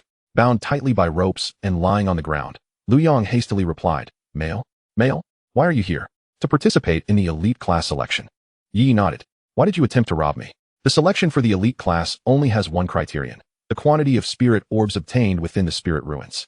"I had ulterior motives," Lu Yang admitted, while his 3 similarly bound accomplices wore expressions of dismay. "This foolish captain. Enough. I won't make this difficult for you. How many spirit orbs do you have? Hand them over, and you may leave." Lu Yang's face twisted in unwillingness as he looked to the indifferent military personnel beside him, who offered not a glance in his direction. "Help us quickly. Otherwise, I will report you when I return." Ye Ye rolled his eyes. He was merely responsible for ensuring their safety, not acting as their muscle. Why should he protect them? Lu Yang, filled with resentment, shot a glare at Ye Ye and the military man. "What? You refuse to comply? I will give them. Now that is more like it, young man. You have potential." Ye Ye nodded in approval. Releasing the ropes binding the 4, Lu Yang retrieved a small cloth bag from his pocket. Ye Ye snatched it, opened it, and found only a few bronze-level spirit orbs, which he regarded with slight disdain. "Is this all? Do you have nothing else?" "Truly, that's all, big brother. Please, let us go." Lu Yang showed no signs of resistance. Moments ago, Ye Ye, without the aid of a contracted spirit, had effortlessly subdued them, even plucking feathers from his contracted spirit, the Azure Hawk. Is this even human? This is clearly a humanoid beast. Ye Ye nodded. "You may leave." Elated, Lu Yang and his 3 companions prepared to depart. Just then, an option appeared before Ye Ye. Option 1. Allow Lu Yang and his group to leave. Reward: a small amount of beast mastery. Option 2. Lu Yang has attempted to deceive you with worthless items. In your anger, you decide to rob him once more. Reward: Heart C level 1. Having taken only a few steps, the 4 halted. The soldier, who had been resting, stood up, surveyed the scene, and quietly sat back down. Ing, with an arrogant demeanor, brandishing a broadsword, blocked their path. Lu Yang turned back, his face pale, looking at Ye Ye. "What are you looking at me for?" Contracted spirits should never escalate to beast masters. Thus, the recently freed 4 were once again bound tightly by Ing. "My contracted spirit inquires if you are concealing anything." Ye Ye advanced, looming over Lu Yang as he posed the question. Lu Yang felt as though he was losing his mind. Is this even human language? Beside him, Suzy Wu could no longer contain herself and burst into laughter. As Lu Yang remained silent, Ye Ye let out a cold laugh. "Not speaking, are we? Do you believe I won't toss you into a pile of spirit beasts right now?" At this, Lu Yang panicked. Given his current predicament, encountering a spirit beast would undoubtedly prompt a response from the military personnel, leading to his immediate elimination. Yes, Liu Yang almost gritted out through clenched teeth. The other three wore expressions of deep frustration. Under Liu Yang's reluctant admission, Ye Ye rummaged through his belongings and unearthed another small pouch, which contained merely a silver-grade spirit pearl. Is this it? Hoarding such meager wealth? Ye Ye remarked, somewhat exasperated. Was a single silver-grade spirit pearl truly worth such secrecy? Meanwhile, Liu Yang felt as though his heart was bleeding. It was through perilous efforts that the four of them had managed to slay a wounded silver-grade spirit beast. Ye Ye was unaware of the assessment criteria for this elite class. The evaluation was based on a point system. A bronze-grade spirit pearl was worth 1 point, while a silver-grade spirit pearl earned 50 points. The assessment required teams of 4, with shared scores among team members, for students who were all bronze-grade beast tamers. Encountering a silver-grade spirit beast, even as a quartet, was an exceedingly daunting task. By sheer fortune, they had come across a wounded silver-grade spirit beast, and through their combined efforts, they had secured this solitary silver-grade spirit pearl. Prior to Ye Ye's intervention, they had already plundered 2 other teams. Otherwise, they would have been left with scant bronze-grade spirit pearls. Not every student possessed the extraordinary prowess of Ye Ye, who could dispatch silver-grade spirit beasts as easily as one would a chicken. Ultimately, Liu Yang and his companions departed Ye Ye's camp, their hearts heavy with indignation. Especially Liu Yang, who was particularly disheartened. As if the ruthless Ye Ye had not only pillaged their spirit pearls, but had also confiscated his newly purchased smartphone. Only 2 days old, the latest Huawei model. Isn't this a bit excessive? Not even leaving the phone, Su Ziwu remarked, observing Ye Ye's satisfied demeanor. At that moment, Xin Hai was nearby, fiddling with the phone while Ying was instructing her on its use. Today's youth seem excessively restless. Perhaps they need some guidance. Fortunately, they encountered me this time. Should they cross paths with other beast-taming groups or criminal factions next time, it would not be so simple. They are reaping blood profits. Blood profits? Su Ziwu rolled her eyes. Even Schrödinger would have to comment, marvelous. With the interlude concluded, Ye Ye was ready to pursue his next target. A silver-grade lord. Ye Ye had 3 targets: the toxic stinger queen, the ironclad ant lord, and the blazing lizard lord. The ironclad ant lord needed no introduction. He was an old acquaintance, having previously slain a bronze-grade ironclad ant lord. Given the high population and variety of ironclad ants, it was highly probable that a silver-grade lord existed among them. The blazing lizard and toxic stinger were relatively weak groups within the spirit realm. For now, Ye Ye set his sights on the blazing lizard, as Su Ziwu's journal contained detailed information about it, even indicating its frequent habitats. What do you think of choosing the blazing lizard as my target? Su Ziwu pondered for a moment. A splendid choice. Let us set forth. Chapter 85. The arms dealer of Mon the Flame Lizard, a fire attribute spirit beast, thrives in groups and is frequently found near a volcanic crater in the northern region of the forest. Ye Ye is currently making his way towards this location. It lies in close proximity to the outer circle, and along the journey, he encounters several students who overestimate their own abilities and venture into the forest to hunt spirit beasts. However, to his disappointment, Ye Ye does not spot any students from Luoqing No. 1 High School. He wonders whom Lan Yunsheng and the others have teamed up with as he continues on his path, muttering to himself. After a brief while, Ye Ye arrives at a fork in the road, presenting him with a choice once again. Option 1. Proceed left to hunt the silver-level Lord Flame Lizard. Reward: a substantial amount of beast mastery. Option 2. Remain stationary to obtain 3 spirit, herb, 7 pattern mushrooms. Reward: shadow skill, Azure Thunder. Option 3. Move right to assist classmates besieged by spirit beasts. Reward: 1 bouncing bomb. Upon seeing the last option, Ye Ye's mouth gapes open uncontrollably. What on earth is a bouncing bomb? System? What is this? Ding. Choosing tasks not only enhances skills and attributes, but may also yield functional items. Ye Ye's eyelids twitch. You dare call this a functional item? Without hesitation, Ye Ye opts to head right. His curiosity piqued about the legendary bouncing bomb. It is known to be a high-risk weapon produced by Kelly, the renowned arms dealer of Mond. Following closely behind, Su Ziwu witnesses Ye Ye's resolute decision to proceed right and silently thinks, here we go again. Indeed, after merely 6 or 7 minutes, the sounds of battle reach their ears. The anguished roars of injured spirit beasts mingle with the frantic cries of students. Upon their arrival, Ye Ye and Su Ziwu discover 4 students clad in Luoqing No. 1 High School uniforms besieged by 3 silver moon wolves. One of the wolves is significantly larger than the others, clearly a silver-level beast. Ye Ye furrows his brow. The situation is dire. All 4 students bear injuries, and one of their contracted spirits lies on the ground, its fate uncertain. Without further ado, using Shadow's instant step, he unleashes a flurry of blades, easily driving back the silver-level silver moon wolf. The wolf, sensing an intruder, regards Ye Ye with caution. The 4 students, upon catching sight of Shadow, are instantly filled with excitement as they look back at Ye Ye. It's Ye Ye. Their tension dissipates. They feel safe.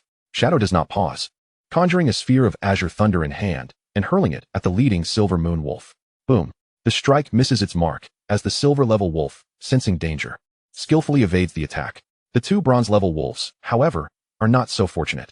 They fail to react in time and are struck by the explosion, collapsing charred to the ground. Meanwhile, the silver-level wolf's evasion inadvertently leads it right into Shadow's trap. In a swift motion, Shadow teleports to where the silver moon wolf dodged, pressing a larger azure thunder sphere directly onto the wolf. The creature, unable to avoid the oncoming strike, is hit squarely by the azure thunder. However, the silver moon wolf did not perish. Instead, it was provoked into a ferocious state. Yet, upon noticing Su Ziwu and the fire dragon trailing behind, a flicker of human-like hesitation and fear flashed in its eyes, prompting it to turn and flee. Witnessing this scene, Yi did not instruct Shadow to pursue, instead muttering a thought. Even spirit beasts possess a better sense of timing than Liu Yang. Yi's arrival had instantly altered the situation. "Where's your instructor?" he inquired while summoning his Heart Sea. Upon seeing the numerous injured individuals, the Heart Sea appeared quite animated, waving its small hand to summon 4 jellyfish to hover above their heads. Su Ziwu also summoned a unicorn to assist in their healing. Under the dual treatment, the wounds of the group rapidly improved. Each team of 4 would typically have a military-grade silver-level beastmaster as their instructor to assist students in times of crisis. Yet, these 4 evidently stood no chance against the silver-level Silver Moon Wolf, and it seemed their instructor had not appeared. We ventured into the forest to seek spirit beasts, but unexpectedly encountered a pack of Silver Moon Wolves. What was more terrifying was the presence of a Lord-level Silver Moon Wolf among them. To aid our escape, the instructor diverted the attention of that Lord-level Silver Moon Wolf. Yi was momentarily taken aback. A Lord-level Silver Moon Wolf. Furrowing his brow, he asked, which direction did he head? "That way," replied Tang Xiao, the temporary captain elected by the 4. Without delay, Yi resolved to investigate.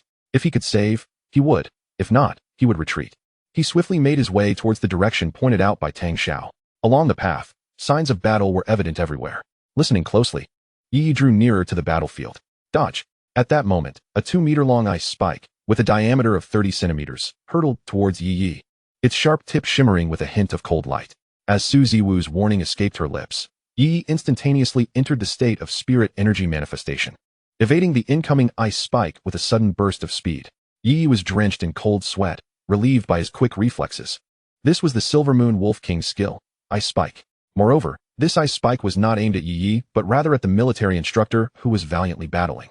Yi gazed at the beleaguered soldier, momentarily stunned. He recognized him. This was the same soldier who had fought until the last moment during the siege of students from City 1. The Lord-level Silver Moon Wolf was a paragon among silver-level beasts.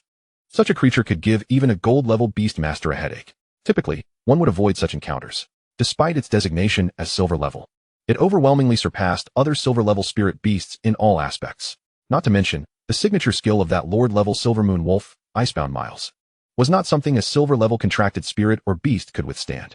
Just then, the Silver Moon Wolf King battered through the contracted spirit of the military man, opening its massive jaws to lunge at him. The Silver Moon Wolf King's teeth were exceptionally sharp, and its size was immense. Its maw, once opened, was significantly larger than the soldier's head. The soldier, caught off guard, displayed a look of sheer terror. Clang. Yi, wielding the Tang Dao, firmly wedged it against the Silver Moon Wolf King's teeth. "What are you dawdling for? Hurry and escape." The military man was momentarily taken aback, but quickly regained his composure and dashed to the side. Observing this, Yi promptly executed a swift movement, causing the Silver Moon Wolf King to stumble due to inertia as Yi suddenly departed. The Silver Moon Wolf King, now irritated, glared fiercely at Yi. Noticing that the military man was merely injured along with his 2 contracted spirits, but otherwise unharmed, Yi breathed a sigh of relief, then turned his serious gaze towards the Silver Moon Wolf King. If matters took a turn for the worse, should he shift his focus to the Silver Moon Wolf King? As the saying goes, the bold thrive while the timid perish. Chapter 86. A 24-karat 8-star 8-diamond Swarovski-encrusted memorial frame. At this moment, the Silver Moon Wolf King glared viciously at the suddenly arrived Yi, while Su Ziwu's expression turned grave, her body tensed, ready to intervene at the slightest indication of trouble. "You must leave quickly, you are no match for it." The military man, with a jellyfish hovering above him, felt a surge of panic upon witnessing the standoff between Yi and the Silver Moon Wolf King. This was a silver-tier lord, the Silver Moon Wolf King. Among the lords of the Tianyang Spirit Ruins, it was one of the most formidable, rivaled only by the Armored Bear. In the next moment, Yi's sudden movement startled the military man. Rather than retreating, Ye Ye charged towards the Silver Moon Wolf King, delivering a vertical strike with his blade from above. Unfortunately, the strike was thwarted by the Wolf King's sharp claws. The ferocity in the Silver Moon Wolf King's eyes was unmistakable. It was unexpected that Ye Ye dared to confront it, even attempting a sneak attack. If you wish to fight, then let us see who shall be the first to crumble. Ye Ye and the Silver Moon Wolf King exchanged blows. But soon Ye Ye found himself in a precarious position, his hand tingling from the recoil of the strikes. In stark contrast, the Silver Moon Wolf King bore no injuries whatsoever, its demeanor almost taunting as it regarded Ye Ye. Ye Ye felt a profound sense of frustration. Was this truly a Silver Tier Lord? In terms of speed and strength, the Silver Moon Wolf King showed no signs of faltering against Ye Ye, who was fully powered by his spirit energy. Though the Wolf King's defensive capabilities were its weak point, Ye Ye, wielding only a Tang Dao, could not breach its defenses. Utilizing his dream focus was too taxing. If he did not defeat the Silver Moon Wolf King swiftly, he would find himself in dire straits. In that moment, Ye Ye found himself in a dilemma. The military man beside him stood in stunned silence, astonished that Ye Ye could hold his ground against the Silver Moon Wolf King, seemingly without suffering significant setbacks. Growing impatient, the Silver Moon Wolf King summoned 4 massive ice spikes that hurtled towards Ye Ye. He swiftly dodged. Acknowledging the miraculous nature of his rapid movement, against such precise attacks, he could evade with ease. Undeterred by his missed strike, the Silver Moon Wolf King quickly conjured dozens more ice spikes, sending a shiver down Ye Ye's spine. At that moment, options appeared before Ye Ye. Option 1. Engage in a fierce battle to the end with the Silver Moon Wolf King. Reward: Unyielding Aura. Effect: upon activation, increases agility by 50, intelligence by 50, and damage by 100. Option 2. Lure the Silver Moon Wolf King deeper into the forest, leveraging the power of other spirit beasts to intimidate it. Reward: Shadow Skill, Essence of Dreams. Option 3. Utilize the power of Suziwa to escape unscathed. Reward: 50 million in startup capital, restoration of Beast Master abilities. Is option 1 serious? Is this not akin to driving a Highland-blooded berserk Nosh? A forced intelligence diminishing aura? Ye Ye prided himself on his cerebral combat, but this was intolerable. He disregarded option 3 entirely, as the pesky system began urging him towards entrepreneurship once more. Take me to safety. I shall divert the Silver Moon Wolf King. Ye Ye swiftly called out to Suziwa. In his hand appeared 3 black, oval-shaped objects. Just as Suziwa prepared to retort, she beheld Ye Ye unveil 3 specialized grenades. Damn, when did this happen? Suziwa felt a tingle of apprehension. What Ye Ye held was no ordinary fragmentation grenade, but rather a newly developed psionic grenade, containing the compressed energy of an entire silver-grade spirit pearl. Where had he procured these? Ye Ye smirked. Guess. Yet, there was no time for speculation, for she saw Ye Ye had already pulled the pin and hurled it towards the Silver Moon Wolf King. Suziwa hastily grabbed the military man and fled. As the fire dragon ascended, 3 grenades detonated beneath the bewildered Silver Moon Wolf King. Just moments before the explosion, the wolf pondered, what is this human doing with 3 stones? Boom! A deafening explosion reverberated, drawing the attention of Tang Xiao several kilometers away, who glanced anxiously in the direction of the sound. Was it that intense? Meanwhile, the Silver Moon Wolf King stood dazed, its once snow-white fur now turned jet black. The power of the 3 psionic grenades was formidable, leveling the area within 100 meters. However, the Silver Moon Wolf King had just utilized a skill that hardened its fur for protection, sustaining minimal damage. The issue lay in the fact that its pristine white coat had always been a source of pride, and now, though the harm was slight, the insult was profound. Flames of fury ignited within the wolf's eyes. Ye Ye realized that this strike had not inflicted any significant harm on the Silver Moon Wolf King and turned to flee. Terrifying. If a Silver-Grade Lord was this formidable, then the king of the Tianyang Spirit Ruins, the Thunderstorm Dragon, must be a force to be reckoned with. Observing Ye Ye's retreat, the Silver Moon Wolf King chased after him in a frenzy, causing chaos in the forest as countless spirit beasts were frightened by its overwhelming presence. No, at this rate, I shall be caught. Unlike the massive armored bear, the Silver Moon Wolf King navigated the forest with agility, compelling Ye Ye to frequently employ instant step to maintain distance. As it sprinted, the wolf howled.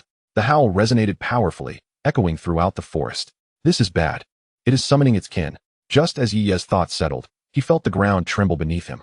If he had a divine perspective, he would see a multitude of snow-white Silver Moon wolves swiftly converging upon his location. Damn, how could it be like this? Summoning reinforcements? At that moment, a life-saving option appeared before Ye Ye. Option 1. Move forward to the right and leap into the water pool to evade the pursuit of the Silver Moon wolves. Reward: a substantial amount of Beast Master energy. Option 2. Advance straight ahead, entering the active zone of the Thunderstorm Dragon in the Heavenly Sun Spirit Ruins. Reward: A pure gold 8-star 8-diamond Swarovski-encrusted memorial frame. Option 3. Move leftward to seek the slumbering armored bear, the source of calamity. Reward, Shadow Level 1. A glimmer of greed flickered in Ye Ye's eyes. A pure gold 8-star 8-diamond Swarovski-encrusted memorial frame. How much could that possibly be worth? With a swift punch, he sent a bronze-level silver moon wolf flying, then decisively sprinted to the left. What a joke. No matter how valuable it is, can it buy back his life? Thus, Ye Ye evaded the relentless pursuit of the silver moon wolves, racing rapidly into the depths of the forest on the left. Approximately 20 minutes later, panting heavily, he continued to utilize his instant step to escape. The jellyfish hovering above him tirelessly replenished his stamina and beast mastery. Fortunately, the jellyfish from the careful sea was there. Otherwise, he would be in dire straits today. In this tug of war, a continuous healing skill that could restore injuries and beast mastery proved immensely valuable. Behind Ye Ye, the Silver Moon Wolf King showed no signs of fatigue, merely breathing slightly more rapidly. After an extended chase, its anger had intensified. Today, it was determined to tear apart this detestable human. Chapter 87. This dreamlike strike, unmatched. Just as Ye Ye began to doubt his direction, he finally spotted the resting armored bear beneath a colossal tree. Beside it stood an enormous beehive, towering as high as a person. Ye Ye paused. He recognized this. The hive of the 1,000 poison bees. Previously, he had purchased a counterfeit, but judging by the size of the hive next to the armored bear, it must be the hive of a silver-level 1,000 poison bee. Without further ado, a plan began to form in his mind. While running, he discarded items from his storage space. Beast meat, a barbecue grill, as well as various pots and pans. Nearly everything was thrown away. After assessing his space, Ye Ye executed several instant steps, swiftly closing in on the armored bear. At that moment, the armored bear, roused by the commotion caused by the silver moon wolves, was rubbing its eyes, still groggy from sleep. It had just experienced a nightmare, dreaming that the annoying human from yesterday had come to disturb it again, ultimately stealing its beloved 1,000 poison bee honey. Upon opening its eyes and seeing the honey still beside it, the armored bear sighed in relief. Thank goodness. It was just a dream. However, just as this thought crossed its mind, Ye Ye appeared before it in an instant. Man and beast locked eyes, each astonished by the other's presence. Ye Ye's expression froze. How had it awakened? The armored bear felt its previously pleasant mood ignite into fury. This detestable human. Without giving the armored bear a moment to react, Ye Ye swung his Tang Dao, cleaving the towering beehive in two, thick honey spilling everywhere. Before swiftly grabbing the hive and stowing it away in his storage space, the armored bear's expression turned to one of shock. Was its nightmare becoming reality? Instantly enraged, the armored bear raised a massive paw to strike at Ye Ye, but he had long since executed several instant steps to evade. The armored bear charged after the direction Ye Ye had vanished. Thus, the two sovereigns of the Tianyang Spirit Ruins, the Silver Moon Wolf King and the armored bear, encountered each other. The armored bear, with an expression full of fury, gazed at the imposing Silver Moon Wolf King with a hint of confusion. However, upon seeing the charred figure of the Silver Moon Wolf King, it could not suppress a bear-like chuckle. Both beasts were the rulers of the Tianyang Spirit Ruins, and typically, they held little regard for one another. Although the Silver Moon Wolf King was slightly inferior in individual strength to the armored bear, its vast population maintained a delicate balance of power between them, rendering neither capable of overpowering the other. As the Silver Moon Wolf King caught sight of its nemesis mocking it, the last vestige of its reason vanished in an instant. With a mighty howl, the Silver Moon Wolf King unleashed a barrage of ice spikes towards the armored bear. Unfazed, the armored bear, encased in its hard, petrified armor, emitted a faint glow, causing the ice spikes to shatter upon contact.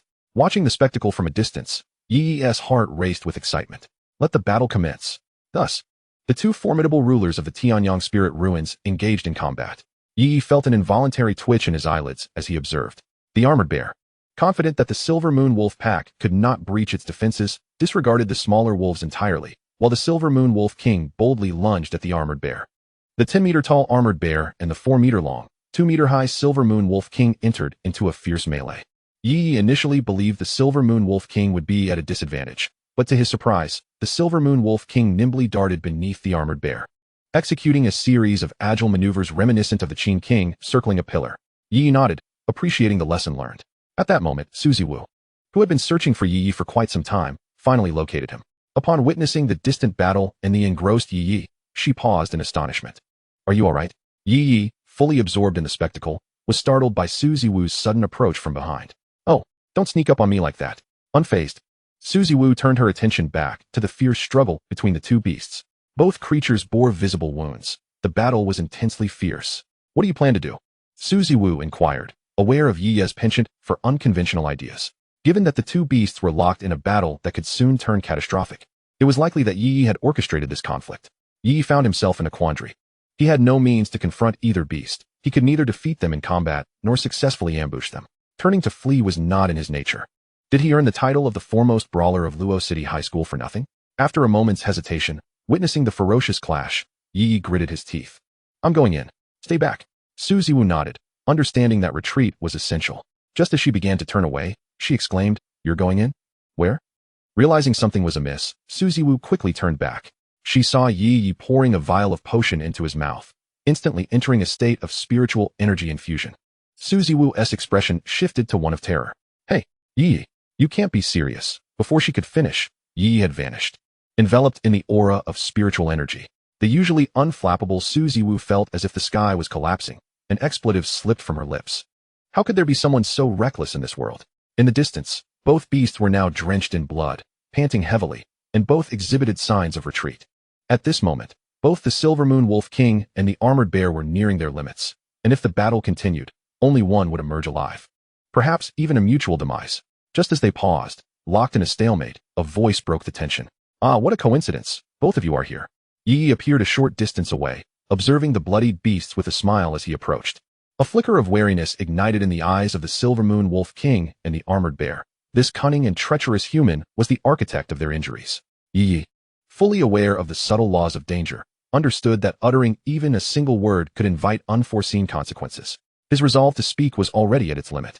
Were it not for the enjoyment of the onlookers, he would have struck with a blade long ago. Without any superfluous movements, Ye Ye instantly activated his full strength experience card within the system. In an instant, radiant lightning surged forth from his being, soaring skyward. Many onlookers lifted their gazes at the extraordinary sight. Ye Ye felt himself brimming with the elemental power of lightning, almost bursting from the intensity.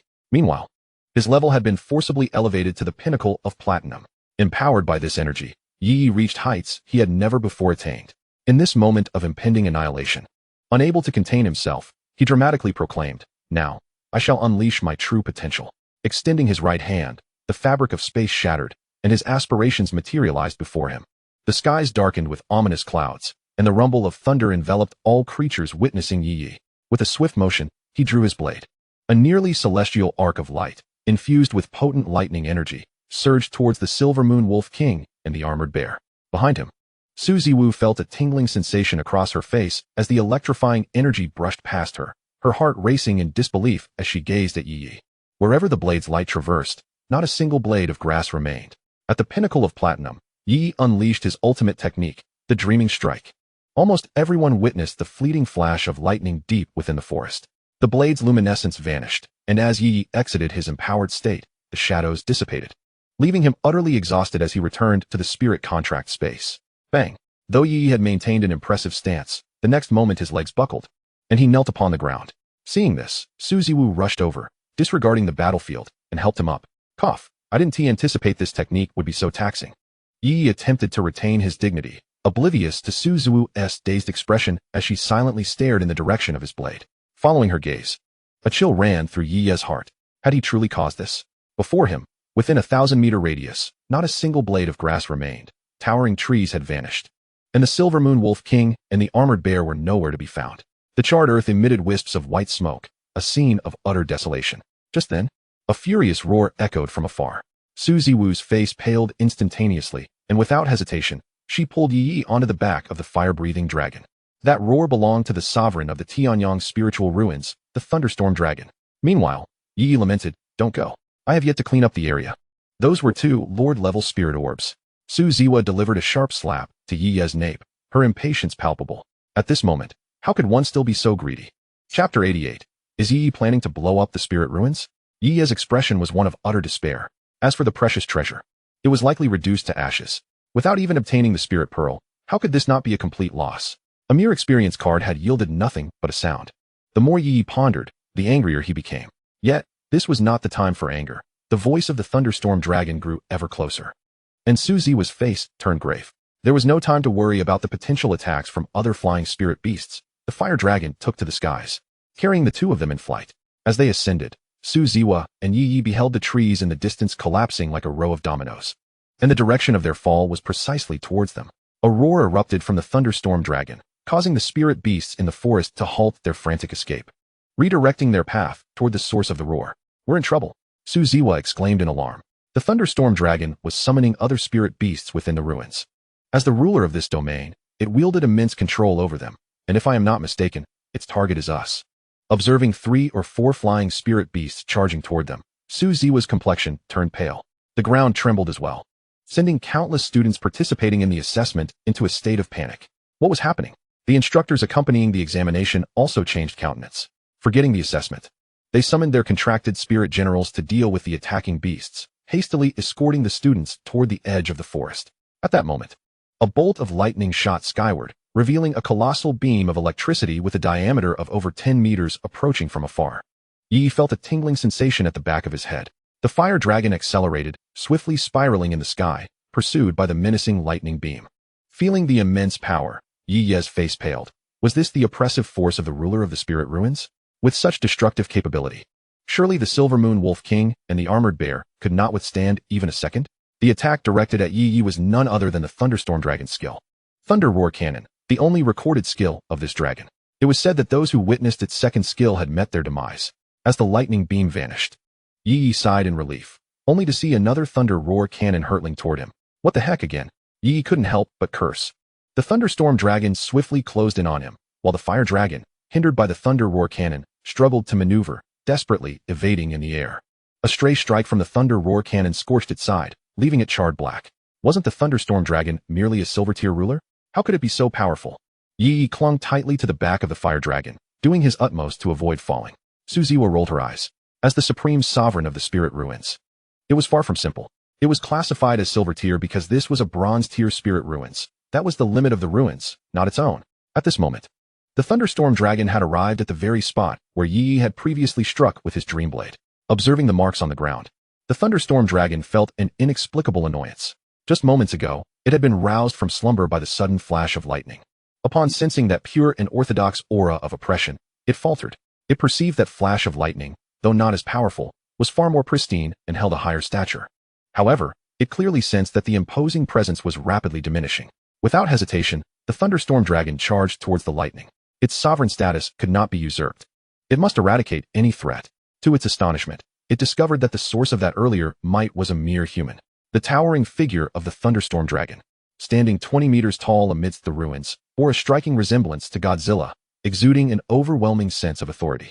Its robust limbs and the blue-purple scales adorning its body were emblematic of its regal standing. With a ferocious roar, the Thunderstorm Dragon unleashed its fury once more, prompting countless spirit beasts to hasten their advance. At that moment, Yi and Suziwu found themselves in dire straits. Waves of spirit beasts surged forth, while the Fire Dragon evaded the myriad of attacks in the air, already battered and bruised. If this continued, disaster was imminent. Do you have any plans left? Suziwu's expression darkened, acutely aware that the Fire Dragon could not endure much longer, especially with the Thunderstorm Dragon drawing ever closer. If it reached them, their chances of survival would vanish. Plans, what plans do I have? Suziwu felt a tinge of despair, even questioning if Yi had any solutions. Despite her higher level compared to Yi, she inexplicably felt a reliance on him, believing that he could conjure miracles. Damn it, stop chasing. I've lost my spirit pearl. If you push me, I'll fight back. Yi glared fiercely at the approaching Thunderstorm Dragon. The creature showed no mercy, unleashing a torrent of violent lightning that erupted skyward. A pillar of lightning shot into the heavens, and in an instant, the sky darkened within a 10-kilometer radius. Ominous clouds gathered, obscuring the blinding sun above, accompanied by a deafening roar of thunder. In the next moment, a bolt of lightning struck the Fire Dragon, rendering it instantly rigid and plummeting downward with Suziwu and Yi. Without hesitation, Suziwu recalled the Fire Dragon into her contract spirit space. And in the next heartbeat, a unicorn appeared, catching the two as they fell. Yi's complexion paled, shaken both from the free fall and the fearsome skill unleashed above. This technique had an astonishingly vast coverage. Suziwu's expression was equally grim. After the Fire Dragon was struck, an overwhelming surge of electricity coursed through its body, leaving her feeling numb all over. At that moment, the sky was thick with clouds and thunder roared ominously, while countless spirit beasts poised for attack surrounded them, plunging Yi and Suziwu into a state of desperation. Option 1. Confront the Thunderstorm Dragon head-on. Turn and fight. Reward. Funeral set. Includes a 24-karat gold 8-star 8-diamond Swarovski-encrusted portrait frame, and a Swarovski-encrusted pure gold luxurious urn. Option 2. Use the bouncing bomb to escape. Reward, Shadow Skill, Essence of Dream Level 1. In that critical moment, the system intervened. Ye Ye had no time to ponder the potential worth of the funeral set. He immediately retrieved the bouncing bomb from the system space. Would this truly work? Ye Ye harbored a lingering sense of unreliability, yet at that moment, no better alternatives presented themselves. When he produced a peculiar object, Suziwu was momentarily taken aback. He resolved to ascend as high as possible. He intended to obliterate this spiritual realm. Chapter 89. My wish is world annihilation. Detonate the spiritual realm? Suziwu could scarcely believe his ears. Hurry. No time for hesitation. Since the system had suggested using the bouncing bomb to escape, it indicated that its power was undoubtedly formidable. Ye Ye could only urge the unicorn to ascend as much as possible. If he perished in the process, who would he turn to for justification? Meanwhile, at the military base near the entrance of the spiritual realm, someone spotted a dark tempest brewing deep within the forest. Damn it, why has it suddenly gone berserk? The students are still in there. Quick, summon Elder Wong. 1st, 3rd, and 4th squadrons, follow me for rescue. At the heart of the storm, Ye Ye and Suziwu soared on the unicorn's back. The thunderstorm dragon was relentless, unleashing lightning strikes and thunder cannons. The unicorn demonstrated remarkable agility, far surpassing the fire-breathing dragon, yet even it bore wounds. Fortunately, Ye Ye estimated they were nearing their target. Explode. Just perish already. Ye Ye activated the bouncing bomb in his hand and took a moment to examine it closely. The bomb's red exterior and the whimsical white spring made it quite endearing. A favorite among the brawny. Instantly, Ye Ye entered a state of spiritual energy embodiment, standing on one leg like a golden rooster, and, with a baseball-like throw, hurled the bouncing bomb towards the thunderstorm dragon with great force. The bomb traced a perfect arc through the air, swiftly heading towards the dragon. Run. Without questioning the reason, Suziwu urged the unicorn to full throttle, darting towards the periphery. The enhanced bouncing bomb was remarkably intelligent, allowing for a detonation timer, which Ye Ye had set for 30 seconds. This meant they had 30 seconds to make their escape. The bouncing bomb landed in the midst of the battlefield, where a black gorilla spotted the descending device and picked it up. Is this the explosive gear of that human? Perfect timing, as the king is emerging. Should I present this to him? After a moment's hesitation, the gorilla decided against keeping it for itself, reasoning that if the king were pleased, it could elevate its own status, potentially becoming the next lord. Thus, the black gorilla cradled the bomb and trudged toward the thunderstorm dragon. Unbeknownst to Ye Ye, it was ultimately a gorilla that claimed the title of MVP. 10, 9, 8. On the swiftly advancing unicorn, Ye Ye muttered to himself, calculating the explosion's timing. Meanwhile, the gorilla had knelt before the thunderstorm dragon, raising the bomb high above its head. 6, 5, 4. The thunderstorm dragon was too preoccupied to acknowledge the gorilla, its gaze fixed on Ye Ye as he fled further away. 3, 2, 1. My wish is world annihilation. Upon uttering those words, Ye Ye couldn't resist glancing back, eager to witness the bomb's true power. However, the moment he turned, regret washed over him. Damn it, my eyes. As Suziwu turned to discern what had transpired with Ye Ye, a piercing pain shot through her eyes. A blinding white light erupted in the distance, resembling the sun plummeting from the sky, rendering it impossible to gaze upon. Following this intense brilliance, an overwhelming roar resonated through the air. The atmosphere became distorted by the searing heat, and the dark clouds above dissipated as an immense energy surged outward from the epicenter, obliterating everything in its path. The spirit beasts howled, only to fall silent the next moment, the anguished cries of the thunderstorm dragon sending chills down one's spine. The ground trembled, prompting all to flee into the depths of the forest. A colossal mushroom cloud ascended into the heavens. At the military base, soldiers and commanders rushed outside, their eyes wide with astonishment at the unfolding spectacle. Was this a nuclear weapon? Ye Ye and Suziwu, clinging to the back of the unicorn, were tossed about by the shockwave, flailing in the air like a disoriented insect. The apocalyptic scene in the distance persisted. With eyes slightly swollen and red, they exchanged a glance. Suziwu shouted, "Don't ask me. I am equally perplexed by this situation." Ye Ye responded with equal fervor, but the proximity to the explosion had rendered their ears ringing, making it impossible to discern each other's words. Suziwu gazed at Ye Ye in horror. This is undoubtedly the work of a terrorist. Did they bring a nuclear warhead with them? Such a commotion can only indicate a nuclear detonation. After some time, having distanced themselves from the explosion's radius, the two, now atop the jellyfish, had regained their composure. Suziwu, her expression a mix of bewilderment and lingering fear, turned to Ye Ye. Where did you acquire a nuclear bomb? Ye Ye's face stiffened at the mention of a nuclear bomb. Reflecting on the explosive force they had just witnessed, he found himself at a loss for words. Suziwu appeared somewhat dazed. It was well known that thermal weapons could not be utilized within the spirit ruins. Throughout history, Humanity had expended vast resources attempting to enable the use of thermal weaponry in such realms, for they were humanity's greatest reliance. Yet to this day, only a select few specially designed firearms could function within the spirit ruins, and even those were insufficient against spirit beasts. The spirit energy grenades that Yi Yi had utilized earlier were the result of recent innovations by the Research Institute, designed to operate within the spirit ruins. Suzy Wu had painstakingly obtained a box of them, only for Yi Yi to pilfer 3. Despite their limitations, it was a significant advancement. However, the notion of a nuclear bomb, a weapon of mass destruction, no, an extermination device, could not possibly be brought into the spirit ruins with Blue Star's current technological capabilities. Are you jesting? It is fundamental knowledge that thermal weapons cannot be deployed within the spirit ruins. Upon hearing this, Suzy Wu's lips twitched. At that moment, the unicorn halted its flight, and as they turned to gaze back at the aftermath of the explosion, they saw that the tempest had subsided. Suzy Wu gestured with her chin, prompting Yi Yi to look, and he was instantly struck with dread. The terrifying explosion had left a vast black void where the once lush forest had stood, while the powerful shockwave had splintered countless trees. Overlooking the vast expanse of the Tianyang Spirit Ruins immense forest, 1/10 of it has been reduced to desolation. As Yi Yi stood in a daze, a resounding dragon roar echoed from a distance. Both Yi Yi and Suzy Wu wore expressions of incredulity. The thunderstorm dragon? Is it truly capable of withstanding this? Yi Yi mused that he had perhaps underestimated the thunderstorm dragon. Under such explosive circumstances, even platinum diamonds would surely yield. Unbeknownst to Yi Yi, the thunderstorm dragon possesses the ability to absorb heat and energy for its own use. This explains why it has long resided in the depths of the spirit ruins marshes, continuously siphoning energy from the storms. However, even the thunderstorm dragon could not endure this explosion. Fortunately, its accumulated reserves and the ability to absorb energy generated by such blasts allowed it to narrowly survive. This incident sufficiently attests to the thunderstorm dragon's formidable strength. It must be noted that, with the aid of the black gorilla, the thunderstorm dragon had brazenly endured a bomb blast at close range. This time, instead of pursuing Yi Yi, the thunderstorm dragon fled deeper into the spirit ruins. It had been frightened. Yi Yi's visage was indelibly etched in the creature's memory. This human is truly terrifying. Chapter 90. Befriending the thunderstorm dragon. At this moment, an eerie silence enveloped the spirit ruins, as all present stared blankly at the sight of the mushroom cloud. Within the military base, a group of individuals stood atop the building. An elderly man with flowing white hair gazed into the depths of the forest, murmuring, "This cohort of students is remarkable." Beside him stood a middle-aged man, equally astonished.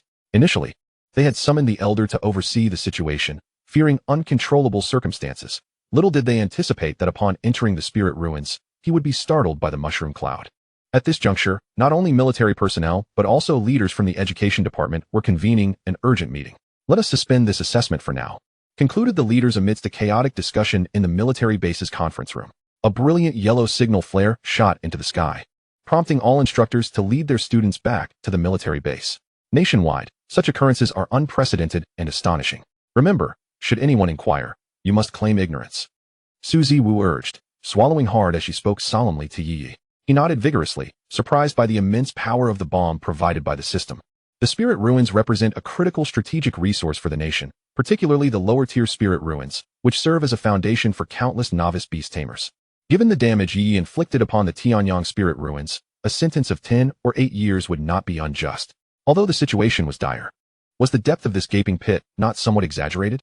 Just then, a considerably smaller lightning beam, measuring only 7 or 8 meters in diameter, surged forth, prompting the unicorn to hastily evade. In the distance, the thunderstorm dragon, increasingly agitated, turned back and unleashed a blast at the unicorn hovering in the sky. It can strike from such a distance? Yi Yi's face turned pale with fear. At that moment, an option appeared before Yi Yi. Option 1. Make a hasty retreat. A wise man does not confront immediate danger, rewards a substantial amount of beast taming power. The skies have cleared, and the rain has ceased. It seems that it feels emboldened once more. Let us charge back and prove to the thunderstorm dragon who the true man is. Reward, shadow all attributes 10. Alternatively, one might attempt to befriend the thunderstorm dragon, approaching it with a calming demeanor. Reward, shadow skill, spirit possession 1. Yi scratched his head. Was there truly a need for deliberation? Unicorn, flee at once. What a jest. Even if Yi Yi were granted a card to experience his full power, he would dare not look back. The unicorn, eager to escape, took flight towards the entrance of the spirit realm, its wings fluttering rapidly upon hearing Yi Yi's command. Humph. Even though the thunderstorm dragon has departed, the echoes of Yi Yi's audacious words reverberate through the forest. Surely, This must count as having completed the assessment? Ye Ye seemed to suddenly recall something, turning to Su Ziwu beside him. Su Ziwu's face twitched slightly. Ye Ye had obliterated the two silver lords without leaving a trace, and even the thunderstorm dragon had been thoroughly vexed by him. Completion was indeed achieved, but the cost incurred was rather steep. Well, it is done. Ye Ye exhaled deeply, patting his chest. That was perilously close. I have finally accomplished it. Are you even aware of the peril? Su Ziwu regarded Ye Ye with skepticism. You, who had the thunderstorm dragon in your sights while still coveting the spirit pearl. Are you aware of the danger? Upon returning to the military base, Ye Ye observed numerous students orderly exiting the spirit realm under the guidance of the education department staff. Is the assessment over? Ye Ye inquired, puzzled. Su Ziwu cast him an exasperated glance. After you stirred up such a ruckus, who would dare proceed with the assessment? As the two arrived at the military base, someone called out to Su Ziwu. Commander Su. The newcomer was a captain from the spirit guard stationed at the military base, having become acquainted with Su Ziwu during her time spent in the spirit realm. Ye Ye gazed at Su Ziwu in astonishment. Commander Su? She holds a military rank? The captain rushed over. Commander Su, were you deep in the forest just now? Indeed, Su Ziwu nodded. Do you know what transpired? Not a clue. Su Ziwu shook her head. How could she divulge that Ye Ye had detonated a bomb no larger than a fist, obliterating the spirit realm? Having received instructions from higher-ups, everyone must promptly evacuate the Tianyang spirit realm. You should leave as well, until the source of the explosion is determined. The Tianyang spirit realm may need to be temporarily closed. Su Ziwu cast a resigned look at Ye Ye. This is all you're doing. Ye Ye, feeling quite innocent, exchanged glances with Su Ziwu as they joined the line of people waiting to exit the spirit realm. By the way, you mentioned that I completed the special recruitment assessment. Do I still need to take the college entrance examination? Can I not directly report to the Royal Beast Academy of Huagua? Theoretically, you need not partake in the entrance examination. I shall report your achievements to the higher authorities. Of course, I will conceal your actions as a terrorist. If all goes smoothly, you may receive your acceptance letter in about a week. Ye Ye nodded. He still intended to participate in the entrance examination, as the principal had promised to reward him. My task is also complete. I shall return to the capital shortly. Regarding the elite class, the academy will assign a professional instructor to meet with them, marking the commencement of the academic term. Ye Ye nodded in acknowledgement. Soon, he and Su Ziwu traversed the ethereal gates and returned to the Tianyang market. Along the way, Ye Ye diligently reflected upon his experiences from entering the spirit ruins to the climactic explosion, meticulously recalling every detail. He was confident that he would perform even better next time. If only the explosive power of the bomb were a tad greater. Perhaps it could have taken down the thunderstorm dragon. Su Ziwu, overhearing Ye Ye's musings, felt a chill run through her. Was it truly wise to have Ye Ye specially recruited into their academy? What if he inadvertently caused a catastrophe one day? Upon returning to the Tianyang market, Ye Ye sensed a palpable change in the atmosphere. Numerous spirit patrol troops were on duty, and he even spotted members of the frontier army. The uniforms of the frontier army closely resembled those of the spirit patrol, save for the insignia on their sleeves, which bore the emblem of the frontier. Whenever new spirit ruins emerged or internal issues arose, the frontier army always led the charge, paving the way for the troops that followed. Observing the tense deployment of the soldiers and the somber atmosphere surrounding them, Ye Ye instinctively shrank his neck. Did his recent escapades stir up more commotion than anticipated? Oh, he had also accepted numerous quests to hunt Lord-level spirit beasts. Suddenly, it dawned on him that he had indeed slain the armored bear and the silver moon wolf king, both notorious entities. However, Su Ziwu doused Ye Ye's enthusiasm with cold reality. Do you have any proof? She inquired, causing Ye Ye to feel disheartened. Moreover, I advise you not to claim any rewards even if you do possess evidence. You did not retrieve the spirit orbs of the armored bear and the silver moon wolf king. In the event of a subsequent investigation, should these spirit orbs be discovered while you have claimed rewards for these quests, it may lead to complications. Ye Ye's expression tightened. He had not considered that aspect. Ye Ye. Suddenly, someone called from behind. In a gathering of students, his classmates were assembled, and Zhang Guodong was taking attendance. The one calling him was none other than Lan Yunxing, who spotted him. Go on, your classmates are calling for you. See you at the start of term. Su Ziwu said, her face alight with a smile. To be honest, she could have easily stayed on as a teaching assistant in the elite class. But her grandfather's concerns regarding the Harmony cult compelled her to return to the capital swiftly. All right, I shall take my leave. See you next month. With that, Ye Ye turned to join Lan Yunxing. A glimmer of mischief sparkled in Su Ziwu's eyes. Next month, indeed. Watching Ye Ye's retreating figure, she retrieved her phone to restore the signal. Are you there? Let us play games together tonight. After locking the screen, she turned away. Su Ziwu found Ye Ye rather endearing in his obliviousness. Unicorns, fire-breathing dragons, and suddenly changing usernames. Ye Ye remained unaware that his online companion, who had enlightened him about spirit taming and kept him company during his gaming sessions, was none other than Su Ziwu herself. Upon returning to the group, Zhang Guodong paused for a moment upon seeing Ye Ye, particularly noting his combat attire. Wow, did you hit the jackpot? At this moment, the gathering of individuals was complete, and a line of troop transport vehicles had come to a halt at the entrance of Tianyang Market. Ye Ye had now reunited with Lan Yunxing and the others. In a conspiratorial whisper, Lan Yunxing called out to Ye Ye. Ye Ye responded, "What's the matter? To be frank, was that explosion just now you're doing?" Lu Xiangnan and Lu Jiejia, intrigued, edged closer. The evaluation was conducted in groups of 4, but since Ye Ye had ventured off on his own, they had not sought to replace him. The trio was merrily hunting on the plains when they were startled by the commotion caused by the thunderstorm dragon. Just as they hesitated on whether to continue their pursuit into the forest, the earth-shattering explosion sent them into a panic, nearly robbing them of their wits. Why me? Do I possess such formidable power? Ye Ye was utterly bewildered. Was Lan Yunxing endowed with a divine perspective? With unwavering certainty, Lan Yunxing observed Ye Ye's reaction, growing increasingly convinced of his hypothesis. Who was Ye Ye? Reckless, greedy, and cunning. To play with nuclear weapons in the spirit ruins was indeed within his capabilities. The three regarded Ye Ye with peculiar expressions. Hey, what are you looking at? I must remind you that falsely accusing someone is a crime. Yet, no matter how Ye Ye attempted to clarify, his words seemed woefully inadequate.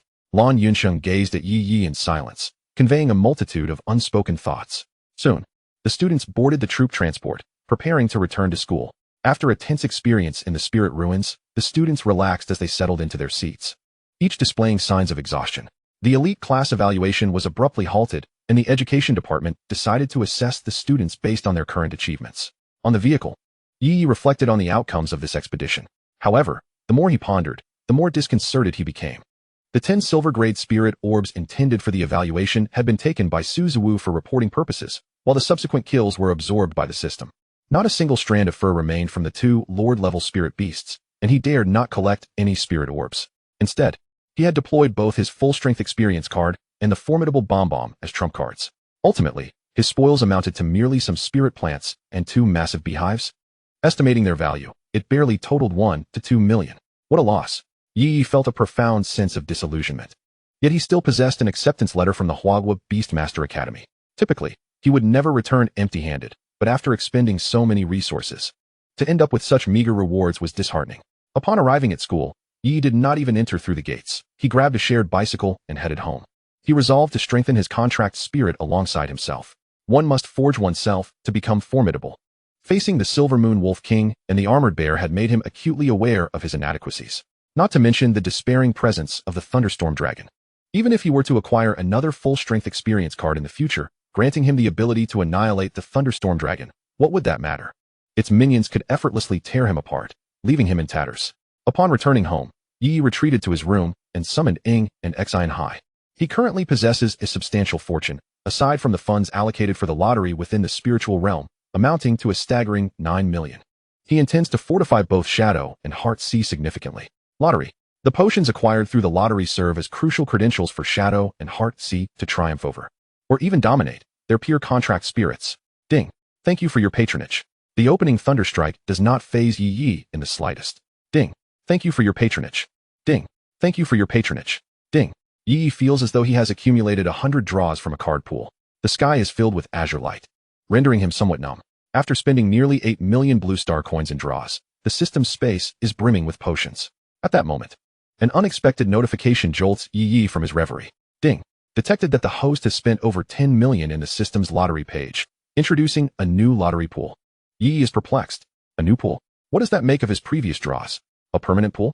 Suddenly, an additional option appears on the system's lottery page, and upon switching, Ye Ye is met with a staggering revelation. 1 million per draw? Is the system trying to rob him? Ding. The higher tier pool offers an enhanced chance of acquiring advanced items. Oh, let me give it a try. Ye Ye's gambler's mentality takes over. Just 1 draw. In the next moment, Ye Ye is left astounded. The 1 million blue star coins draw features an animation effect. He perceives a shooting star streaking across the sky, shimmering with golden light as his perspective follows its trajectory. Ye Ye is taken aback. Did he just hit the jackpot? Ding. Congratulations, host. You have acquired a special item, the Throne of All Beings One Dog system. I'm going all in with you. At this moment, Shadow's panel undergoes a transformation. Name, Shadow level, Silver 2-star Fate seat, 1 Fate personality, innocent, kind-hearted. Serious attribute, lightning type, humanoid talent, exceptional lightning resistance, capable of withstanding 90 of lightning elemental attacks. Mastery of lightning elements. Can freely wield the power of lightning elements. Skills. Thunderblade technique. LV7. Instant step. LV8. Enables displacement within 30 meters. Spirit possession. LV4. Temporarily embodies the Beast Tamer, granting the full power of the contracted spirit to utilize any skill. Cyan Thunder. LV3. Accumulates and compresses lightning elemental force into a sphere, unleashing extraordinary power. The potency varies with the amount of energy infused. Ultimate. Dream's true statement. Gathers countless truths to shatter all curses with a single stroke of a dream, delivering immense damage. For a subsequent period. Dream's heart can continue to be employed in battle. Potential. E. Upgradable. Ye Ye gazes in despair at the newly added data beneath Shadow's level, indicating the fate seat. Has he truly traversed realms? Or is he fated to confront the fate seat? Is this a compulsion to spend money?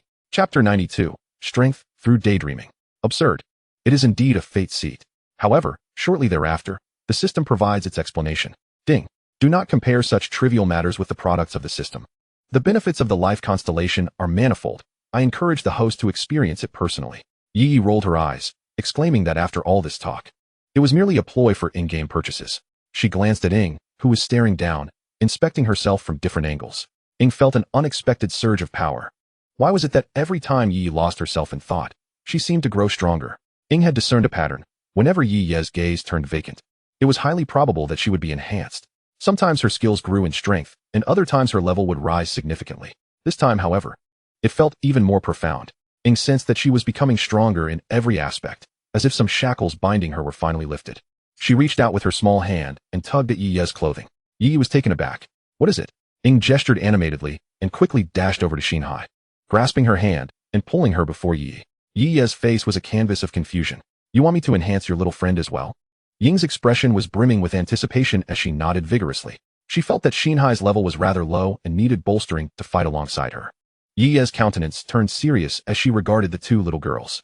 Do you wish to grow stronger? Ing and Shinhai exchanged glances, then resolutely nodded at Ye Ye. Do you aspire to reach the pinnacle of your lives? Do you yearn to strike down the Silver Moon Wolf King and kick the Armored Bear?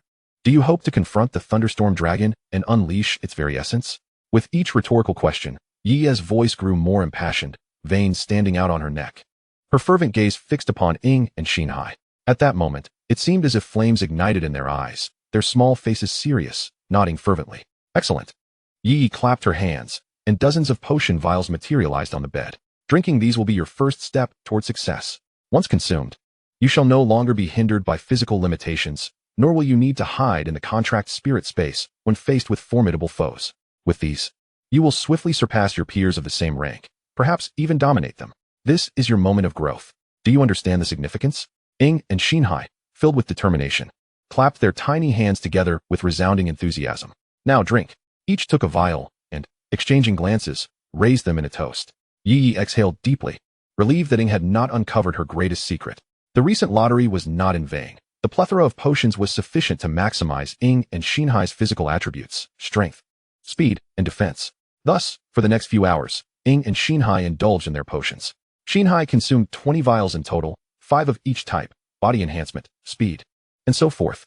Ing also drank 3 body enhancement potions and 5 each of speed, defense, and strength potions, totaling 18 vials. Ye Ye was not idle, either, as she too partook in her own speed, defense, and strength potions, joining Ing and Shinhai in this spirited endeavor. Eventually, the three of them lay on the bed, their eyes vacant as they stared at the ceiling. The sensation of effortlessly becoming stronger is truly magnificent. At this moment, Ye Ye was engrossed in studying the seat of destiny, contemplating the explanations within the system. The most immediate change brought about by the seed of destiny was, undoubtedly, the enhancement of shadow. This is a mere truism. No one would willingly accept a decline in strength for a price. Shadow's physical attributes have evidently improved, even more so than the initial enhancement from the physical augmentation potion. Furthermore, the arrival of the seed of destiny allowed Shadow to manifest a circle of lightning elemental energy behind her whenever she wielded lightning powers, an unmistakable trait of Raiden Shogun. Known as the Eye of Punishment, or more colloquially, the Will Ring. Each attack on an enemy would charge this Will Ring, and when fully charged, the power of the Dream Blade could increase by 50% or even more. However, it seems that unlike in Genshin Impact, where the Eye of Punishment can engage in cooperative attacks, here it merely serves to amplify damage. Ye Ye and his companions were still lounging on the bed, with Xianhai's eyes half closed, a small vortex swirling within them. The potency of the drug was overwhelming, leaving her somewhat dazed. As Ye Ye slowly absorbed Shadow and Xian Hai into the contract spirit space, he found himself utterly unwilling to move from the bed. Don't ask, he simply wished to lie flat. With over a month remaining before the college entrance examination, he had already secured admission to the Royal Beast Academy of Huagua, leaving him free to relax. Suddenly, his phone vibrated. Upon glancing at it, he discovered a message from Qixin. Innocent and pure girl. Are you there? Let us play games tonight. Innocent and pure girl. Where are you? Innocent and pure girl.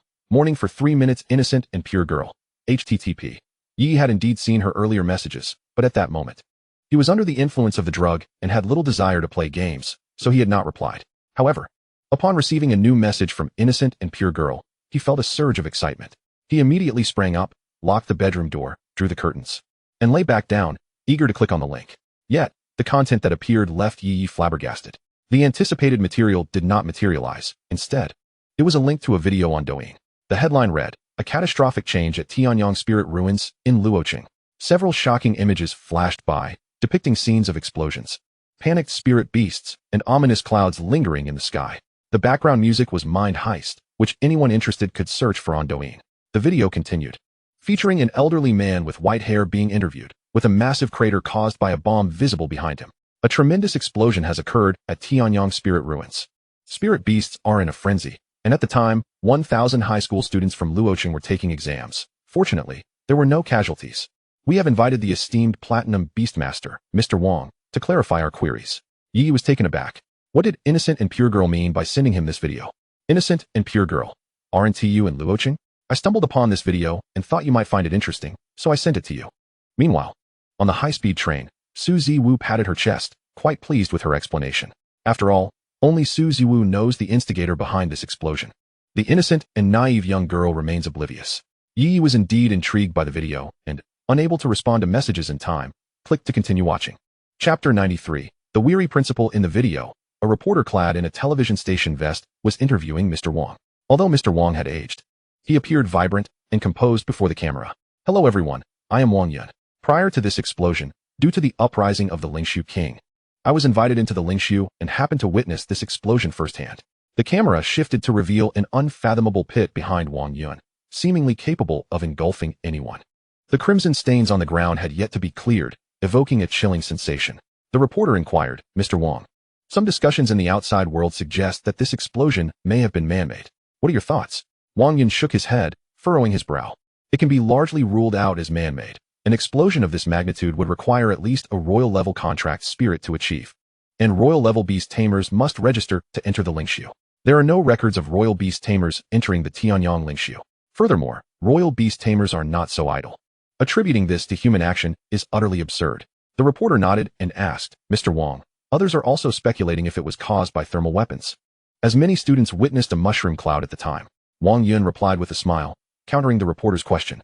The thermal weapons we currently develop for use in the Lingshu are far from capable of such an event. If we were to create large-scale thermal weapons suitable for the Lingshu, would we not be able to pacify all Lingshu by tomorrow? The reporter was momentarily taken aback by this retort, offering a sheepish chuckle. Old Master Wong, I hope that day arrives soon. Wang Yun concluded with a smile. It is highly likely a natural phenomenon. After all, we are dealing with the Lingshu, where the occurrence of strange events is not at all surprising. The Tianyang Lingshu will be temporarily closed until it is confirmed that similar incidents will not recur, at which point it will reopen. As the video came to an end, Ye Ye wore a peculiar expression. He couldn't shake the feeling that this video was somehow attempting to exonerate him. After hastily replying to the innocent young girl with a message of refusal, Ye Ye laid down on his bed, preparing to sleep. He too felt fatigued. Yet as he rested his head on the soft pillow, his thoughts began to drift farther away. He recalled Su Ziwu's small tent. Strangely enough, having grown accustomed to her presence, he felt a sense of unease with her sudden absence. Meanwhile, on the high-speed train, Su Ziwu clenched her small fists slightly upon seeing Ye Ye's message of refusal. The following day, Ye Ye awoke naturally, stretching and yawning. After freshening up, he set off for school. He had received special permission from the principal to skip classes and focus on advancing to the silver level at home. Now that he had successfully ascended to the rank of silver-level beast tamer, he decided to pay a visit to the principal. Upon arriving at the school, Ye Ye headed straight for the principal's office. Knock, knock, knock. Come in. Zhang Zhang's serious demeanor instantly transformed into a smile upon seeing Ye Ye. Ah, Ye Ye. I have heard about your commendable performance in the Lingshu. Very impressive. After bidding farewell to Yi Yi yesterday, Suzuwu was soon contacted by Zhang Jing, who was anxious to know about Yi Yi's situation, especially since Yi Yi was undergoing a special recruitment examination. Zhang Jing feared that an unexpected explosion might disrupt Yi Yi's assessment. However, had Zhang Jing known that the explosion was orchestrated by Yi Yi himself, his concerns would have been quite different. Suzuwu informed Zhang Jing that Yi Yi had successfully passed the special recruitment. Zhang Jing, momentarily incredulous, questioned whether he had misheard. But upon receiving Suzuwu's affirmative response, he was almost overcome with joy. Yi Yi reclined on the sofa, crossing his legs and gesturing animatedly with a finger. Upon witnessing Yi Yi's antics, Zhang Jing's expression stiffened. Was he here to claim his reward? It was well known that Zhang Jing had promised an additional 1 million blue star coins as an incentive for Yi Yi's success in the special recruitment. Alright, enough with the gestures. Your reward is assured. Yi Yi beamed, uncrossing his legs and respectfully sitting upright on the sofa. Zhang Jing couldn't help but feel a twitch at the corners of his mouth. Yi Yi was exceedingly pragmatic. Yi Yi, you must have surpassed the silver tier Beastmaster by now, right? Yi Yi nodded, admitting it was a fortunate breakthrough. Zhang Jing clenched his fists, striving to contain his excitement. By the way, Principal, now that I've surpassed silver, do I still need to attend classes? Zhang Jing was taken aback. Attend classes? Haven't you been accepted into the elite class? Yi Yi was momentarily stunned. The two exchanged bewildered glances. Elite class. Accepted? When did this happen? Why was I not informed? You didn't know? Before leaving, Suzuwu specifically mentioned that you had slain 10 silver tier spirit beasts in the spirit ruins, making you the top candidate for the elite class assessment. Yi Yi felt a wave of confusion wash over him. Wasn't his purpose for going to the spirit ruins to participate in the special recruitment for the National Beastmaster Academy? How did the elite class come into play? No one notified me. Zhang Jing scratched his head and tentatively asked, you don't happen to lack Suzuwu's contact information, do you? Upon reflection, Yi Yi realized he indeed did not have it. That must be because Suzuwu forgot to mention it. Today marks the first day of the elite class, and I was just wondering why you were here, assuming you were coming to claim your reward. Unbeknownst to Yi Yi, Suzuwu had deliberately avoided discussing the exchange of contact information to maintain her innocent facade. So, where's the elite class held? Yi Yi was bewildered. Was he really skipping class on his first day? Upon exiting the principal's office, Yi Yi dashed off. The location of the elite class was quite intriguing. The class was established in the school that had the largest representation of students entering the elite class, thereby promoting the institution while earning the respect of others. Consequently, with the emergence of a prodigious student like Yi Yi and the school's already excellent academic performance, the elite class was ultimately established at Luo City No. 1 High School. Arriving late at the Beastmaster Pavilion, Yi found that Luo City No. 1 High School had arranged the elite class there. Inside the pavilion, the atmosphere was lively, with 100 students seated neatly in the stands, ready for the commencement of the elite class.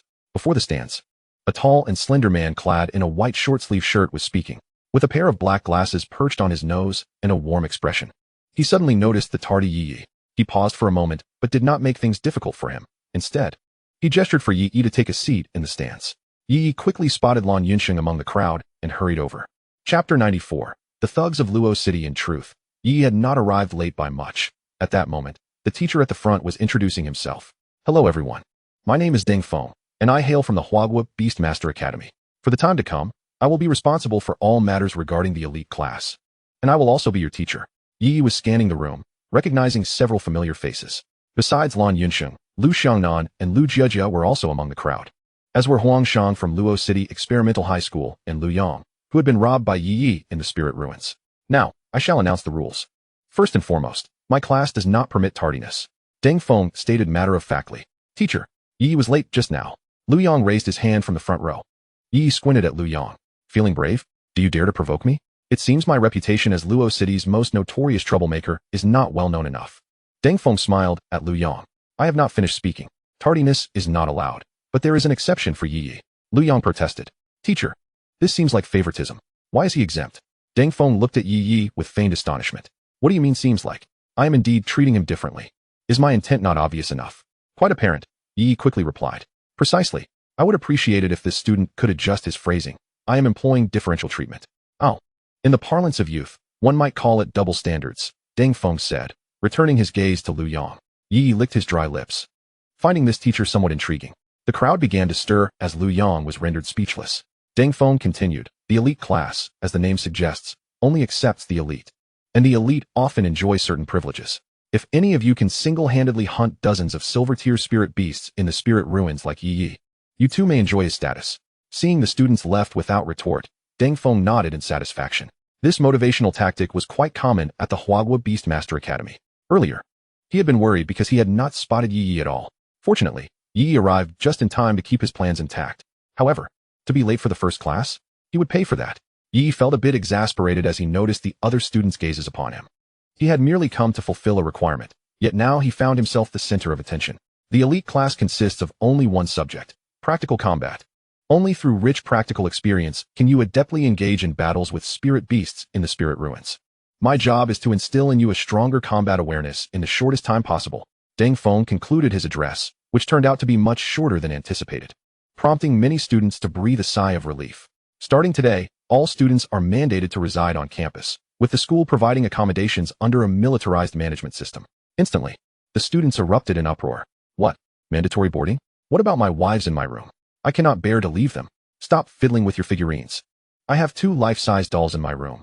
I am at a loss regarding what to do. Boarding? That's splendid. I can finally escape my mother's grasp. Yi Yi was also taken aback. He had never lived on campus throughout his life. Teacher Deng. Yi Yi raised his hand. Teacher Deng glanced at him. May I refrain from boarding? I still need to return home to cook for my mother. A profound silence enveloped the room. Teacher Deng was momentarily stunned. Sensing Deng's lack of response, Yi Yi grew anxious. Soon, Lang Song would be returning from the capital, and he relied on going there to earn money. Boarding would be a disaster.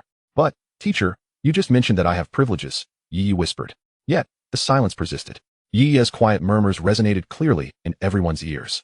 Deng Qian felt beads of sweat forming on his forehead. Having just stated something, he could hardly contradict himself. You may return home once a day to prepare a meal for your mother, that is all. Teacher Deng swiftly concluded the discussion. Yi Yi wore a look of utter incredulity. Is this the extent of my privilege? And what on earth does return home once a day to cook mean? Does Deng Feng have such a wild imagination? At this moment, the other students could hardly contain their laughter. Lu Yang even burst into laughter. Yi Yi silently noted this down in his mind against Lu Yang. Teacher Deng, meanwhile, felt a wave of exasperation wash over him. Prior to this, Su Ziwu had briefed him to pay particular attention to Yi Yi. Knowing of Yi Yi's accomplishments, Deng Feng had assumed he was a diligent, introverted genius, only to discover that he was far from being a pushover. Soon, Deng Feng produced a list detailing the dormitory assignments. The elite class students enjoyed splendid treatment, with 8-person rooms converted into 2-person accommodations.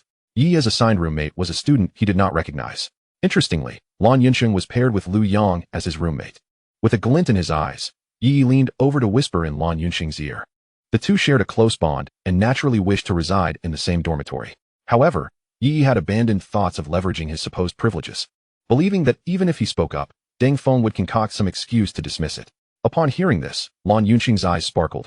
You truly are remarkable, Yi. The #1 ruffian of Luoqing #1 High School, as the reputation suggests.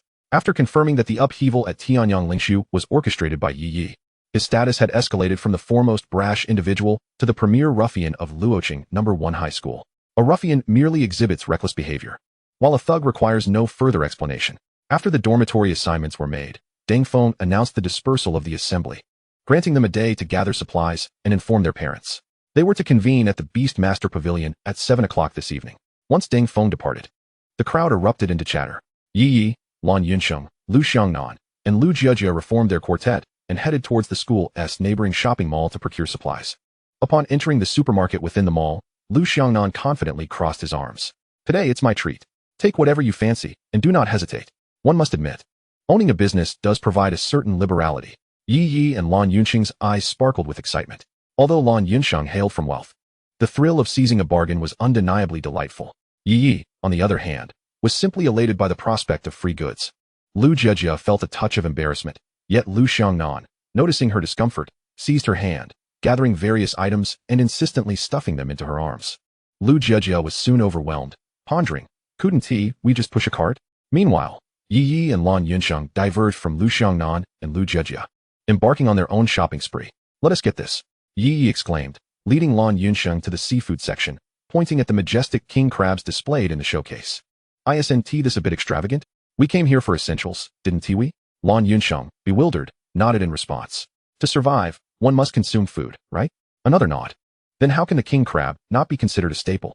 Lan Yunsheng's mind raced, his eyes sparkling with intelligence. Excuse me. I'll take 2 of those geoducks over there. And this squid, make it the premium one. Yi Yi sighed in exasperation at Lan Yunsheng's obliviousness to quality. Excuse me. Could I have 2 of those grouper? This salmon looks fresh. Pack it up. And that tuna over there as well. Thus, Ye Ye and Lan Yunxing fervently filled their cart. As they reveled in their shopping, their cart soon overflowed. When it came time to check out, Lu Xiangnan's expression darkened as he observed the gleeful faces of Ye Ye and Lan Yunxing. Are you serious? He glanced at the cart filled with king crabs, lobsters, and abalone, then back at his own cart containing mere pillows and bedding. His patience was wearing thin. Ye Ye and Lan Yunxing exchanged awkward smiles, internally questioning. Could it be? Is this affluent patron truly irked by a bit of seafood? Ultimately, Lu Xiangnan suppressed his grievances and settled the bill with a swipe of his card. In truth, Ye Ye and Lan Yunxing had also selected some linens, but Ye Ye found them cumbersome and stuffed them all into storage. The 4 friends then found a restaurant to enjoy a meal before parting ways. Upon returning home, Ye Ye left a note for his parents, informing them of his enrollment in the elite class and his need to board, before retreating to his room to indulge in video games. By 7 o'clock in the evening, Ye Ye arrived early at the Beast Taming Academy. Deng Feng surveyed the students burdened with bags and nodded approvingly. Now, everyone, gather your belongings and run 20 laps around the academy. Instantly, an uproar ensued. Are you joking? 20 laps? The Beast Taming Academy occupies a vast area. Each lap is at least 2 kilometers. Moreover, some girls were laden with multiple bags, even wheeling several suitcases. What are you staring at? The physical fitness of a beast master is of utmost importance. Otherwise, one risks becoming a burden to their contracted spirit. Do not hesitate. Take action now. Little did they anticipate that these 20 laps were merely a preliminary display of Deng Feng's authority. Frog jumps, push-ups, pull-ups, various forms of physical training were employed by Deng Feng. By 10 o'clock that evening, aside from Ye Ye, no one could sit comfortably in their seats. Deng Feng gazed in astonishment at Ye Ye, who remained composed and unflustered. Under his scrutinizing gaze, he observed that Ye Ye, whether running or doing push-ups, did not exhibit any signs of laziness, and his form was impeccably precise. The most astonishing aspect was that Ye Ye had not even taken a single breath of exhaustion throughout the ordeal. Such extraordinary physical prowess was simply astounding. Dismissed. Return and rest well. We shall reconvene at 6 o'clock tomorrow morning. The students, weary and fatigued, made their way to the dormitory. At this moment, Lan Yunxing was also utterly exhausted, yet he fared far better than the others. Ye Ye followed Lan Yunxing to his dormitory, a modest 8-person room. Currently, however, there were only 2 beds. The dormitory was equipped with essential appliances, including a water dispenser and a kettle, along with a private bathroom, making the living conditions quite satisfactory. What should we say? Lan Yunxing looked at Ye Ye with anticipation. It is worth noting that they had not been assigned to the same dormitory, and Ye Ye had not requested a room change with Deng Feng, opting instead to employ his own approach. We are civilized individuals. We must reason things out. Before Ye Ye could finish his statement, the door was suddenly thrust open. Lu Yang, frowning, glanced at Ye Ye and Lan Yunxing seated on the edge of the bed. Ye Ye, what are you doing here? Ye Ye had not expected Lu Yang to arrive before he could conclude his thoughts. Without hesitation, Ye Ye delivered a punch. So, you were the one who reported me, huh? Trying to sabotage me, were you? Lu Yang fell to the ground, clutching his eye. As Ye Ye mounted him and unleashed a flurry of blows, Lan Yunxing was left in shock. Was it not agreed that they would discuss matters reasonably? The notorious ruffian of Luo City lived up to his reputation. After a moment, witnessing Lu Yang begin to foam at the mouth, Lan Yunxing hastily pulled Ye Ye away. I am not unreasonable. You reported me, and I merely requested a room change. No objections, right? Lan Yunxing thought to himself. Goodness, so we are reasoning now. Yet the order seems reversed. At this point, Lu Yang dared not voice any dissent. He simply wished to escape the situation as quickly as possible. Thus, disregarding the pain in his legs, Lu Yang sprinted out of the room at breakneck speed. Ye Ye glanced at Lan Yunxing, who wore a perplexed expression, feeling somewhat awkward. It was all an accident. I intended to reason with him, but I didn't expect. Lan Yunxing sighed. I understand. After tidying up the bedding, Ye Ye reclined on the soft bed. Are you hungry? Lan Yunxing, also lying on the bed, swallowed hard. Initially, he wasn't very hungry, but Ye Ye's question, coupled with thoughts of the king crabs and seafood, suddenly made him feel ravenous. Hungry? How about some barbecue? Lan Yunxing sat up abruptly. Barbecue? Ye Ye, unfazed, retrieved a barbecue grill, charcoal, and seasonings from his storage space. Lan Yunxing was momentarily stunned. He could comprehend Ye Ye carrying cooking utensils, but this was a dormitory. After all, was he truly planning to barbecue in the room? Goodness, what if a fire broke out? What is there to worry about? We are beast masters. Surely among 100 students, at least one possesses a water element spirit. Extinguishing a fire is merely a matter of skill. Do you or do you not wish to eat? As Ye Ye spoke, he continued to unpack the ingredients. King crab, geoduck, and Cuban lobster. Lan Yunxing fell silent, quietly opening the window. Just as Ye Ye lit the charcoal, there came a soft knock at the door. Yi narrowed his eyes and retrieved a brick from under his bed. Beside him, Lan Yunsheng was dumbfounded. When had that been placed there? Yi, brandishing the brick with a stern expression, opened the door, thinking, is Lu Yang back for revenge? To his surprise, it was not Lu Yang but Lu Xiangnan and Lu Jiejia, both already in their pajamas. Seeing the brick in Yi Ye's hand, they inquired with confusion. What on earth are you doing with a brick at this hour? Yi chuckled awkwardly, then proceeded to demonstrate a few perfectly executed dumbbell curls with the brick. Just exercising, he replied. Lu Xiangnan tiptoed to peek behind Yi, catching sight of the already set-up barbecue grill, licking her lips. Ultimately, their nocturnal snack crew expanded to 4. Indeed, Lu Xiangnan and Lu Jiejia had come to mooch a meal. Upon witnessing the abundance of seafood Yi had procured from the supermarket, Lu Xiangnan was convinced that Yi would prepare something special. After returning to the dormitory for a shower and a change of clothes, she and Lu Jiejia dashed towards Lan Yunsheng's dormitory.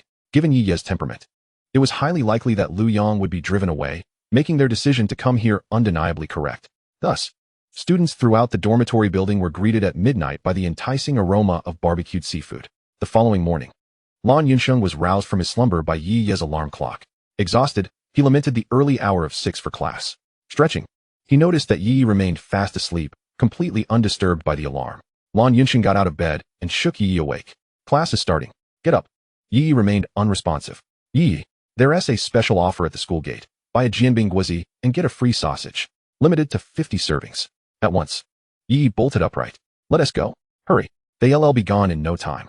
On the campus path of Luo City No. 1 High School, a yawning Lan Yunsheng and a disheartened Yi made their way towards the Beast Master Pavilion. Come on, it's just a jianbing guozi, Lan Yunsheng remarked. Observing Yi Ye's despondent demeanor, you're a silver-level Beast Master now. Don't let such trivial benefits bring you down. Upon arriving at the Beast Master Pavilion, the two discovered that their classmates were already gathered, with Lu Yang's noticeably dark circles under his eyes standing out.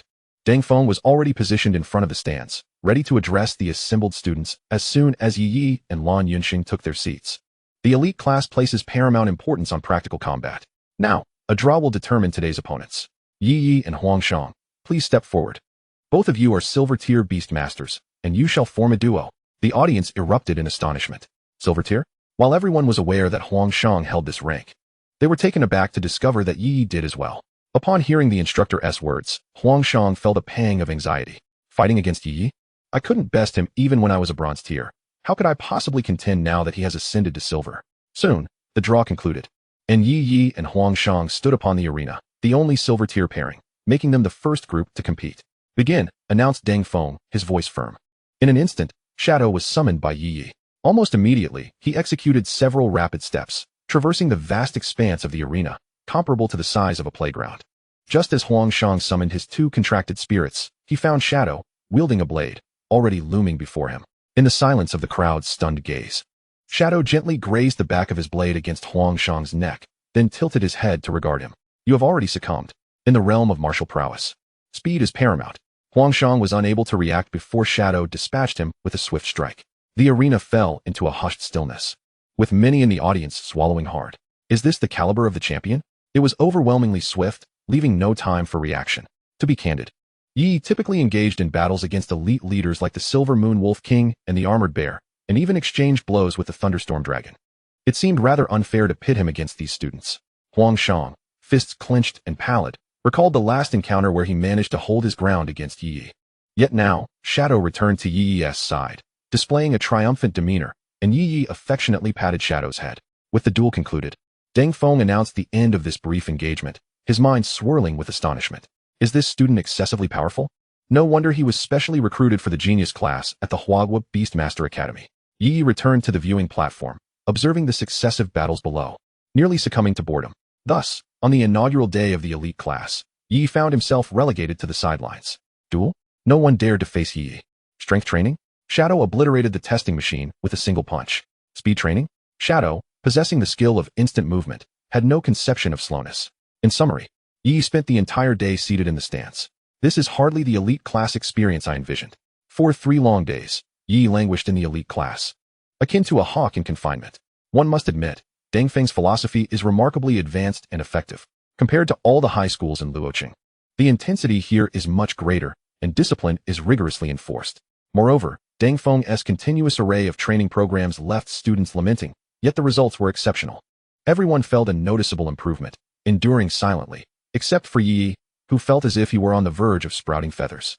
Aside from the initial confrontation with Huang Shang, he was largely uninvolved thereafter. How dreadfully dull. Ye Ye idly toyed with his phone in the stands when an unexpected text jolted him to attention. Esteemed Guardian, greetings. The Vice Leader requests your presence tonight at 7 o'clock at the Lingshi Pavilion. Ye Ye was taken aback. What could the Spirit Union want with him? Indeed. I now hold a prominent position within the Spirit Alliance. Glancing at the clock, it was already past 5 o'clock. Stealing a look at the lecturing Deng Feng, Ye Ye quietly slipped away. Deng Feng, noticing Ye Ye's movement, chose to ignore him. He too was perplexed as to why Su Ziwu insisted on placing him in the elite class. Wouldn't it have been better to directly report to the Global Beastmaster Academy?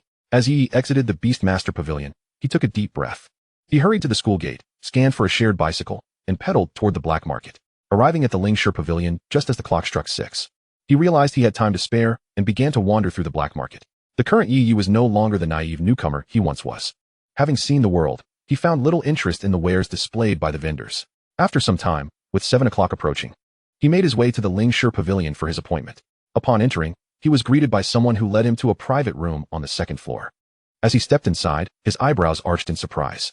The figure in black occupied the main seat, accompanied by a hulking man, towering over 2 meters. The giant's muscular arms bulged, and a thick gold chain adorned his neck beneath his bald head. Clad in a punk leather outfit, he exuded an intimidating aura. You're not to be trifled with. Upon seeing Ye Ye enter, the figure in black rasped, Please, take a seat. The giant paused, incredulous as he regarded Ye Ye's youthful visage, glancing back at the figure in black. He is the 5th guardian of our Spirit Alliance, the Thunder General? Before the figure in black could respond, Ye Ye's demeanor shifted. He was clearly displeased. Who do you think you are? He retorted, donning a brazen mask of arrogance upon leaving the school. What's the matter? Any objections? Who are you? The hulking man slammed his hand on the table. Boy, are you seeking death? Ye Ye, startled by the forceful gesture, shot back. Is that all you can do? He summoned all his strength and slapped the table with a resounding thud. The figure in black recognized the impending chaos and quickly dodged. The massive revolving dining table cracked apart under Ye Ye's strike, sending steaming dishes flying onto the giant. What have I done to deserve this? The table seemed to lament. Momentarily dazed, the hulking man quickly regained his composure and lunged at Ye Ye, seizing his collar. I see you are. In an instant, Ye Ye grasped the giant's wrist, twisting it with such force that the man's expression contorted in agony. Ouch, that hurts. Chapter 97, A New Spirit Ruins? Ye Ye smirked, daring to assert himself before the chaos of Luoqing. All right, Guardian Ye, you've made your point. You've spilled the food, now let go. Releasing his grip, Ye Ye observed the giant, who was now sweating profusely, cradling his wrist. The figure in black regarded the scattered dishes with exasperation. Why must Ye Ye always upend the table? Ah, no, split the table? He called out. Someone, clean up this room. The efficiency of the Lingshi Pavilion was commendable. In no time, the floor was cleared of debris, and a new table was brought in.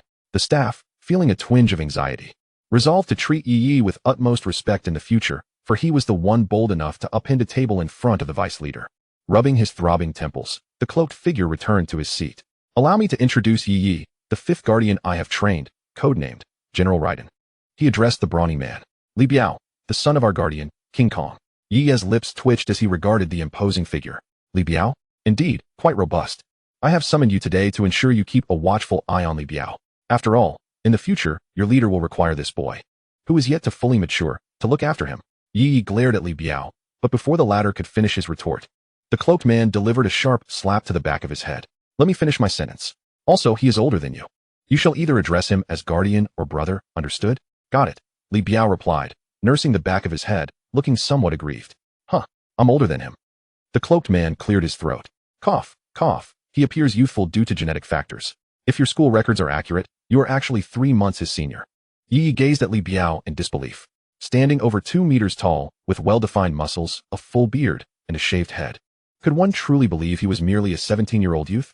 Tomorrow, he will transfer to your school. Please assist in looking after him. With his stature, does he really require my care? As long as he doesn't bully others, that should suffice. The cloaked man paused, adjusting his tone. He is an ordinary person. Ye Ye was taken aback. An ordinary person? While Li Biao may not possess strength greater than mine, I can certainly perceive that his physical condition is exceptional. Not merely the result of training. Indeed, he has not awakened his Beastmaster talent. Through certain connections, he will be transferring to your school and entering the elite class. Ye Ye's heart raced at the thought of placing an ordinary individual in an elite class. Are you certain? He lacks the Beastmaster talent. Who says I lack Beastmaster abilities? Li Biao clapped his hands, and a white parrot emerged from his collar. Yi Yi felt overwhelmed, his mind racing. Wait, you are an ordinary person without Beastmaster talent, correct? Li Biao nodded. And yet, without such talent, you have formed a bond with a spirit beast? Yi Yi refrained from using the term contract since the white parrot was one he recognized from textbooks, a moonlight parrot. An exceedingly rare auxiliary spirit beast found in the seven-colored spirit ruins of Cloud City, named for its pristine white feathers, akin to moonlight. It could bestow various beneficial buffs to beastmasters and contracted spirits. To be precise, there is no formal contract, the cloaked man interjected. This moonlight parrot is an egg that my sect procured with great effort. Li Biao has raised it since childhood. In essence, his bond with it surpasses a mere contract.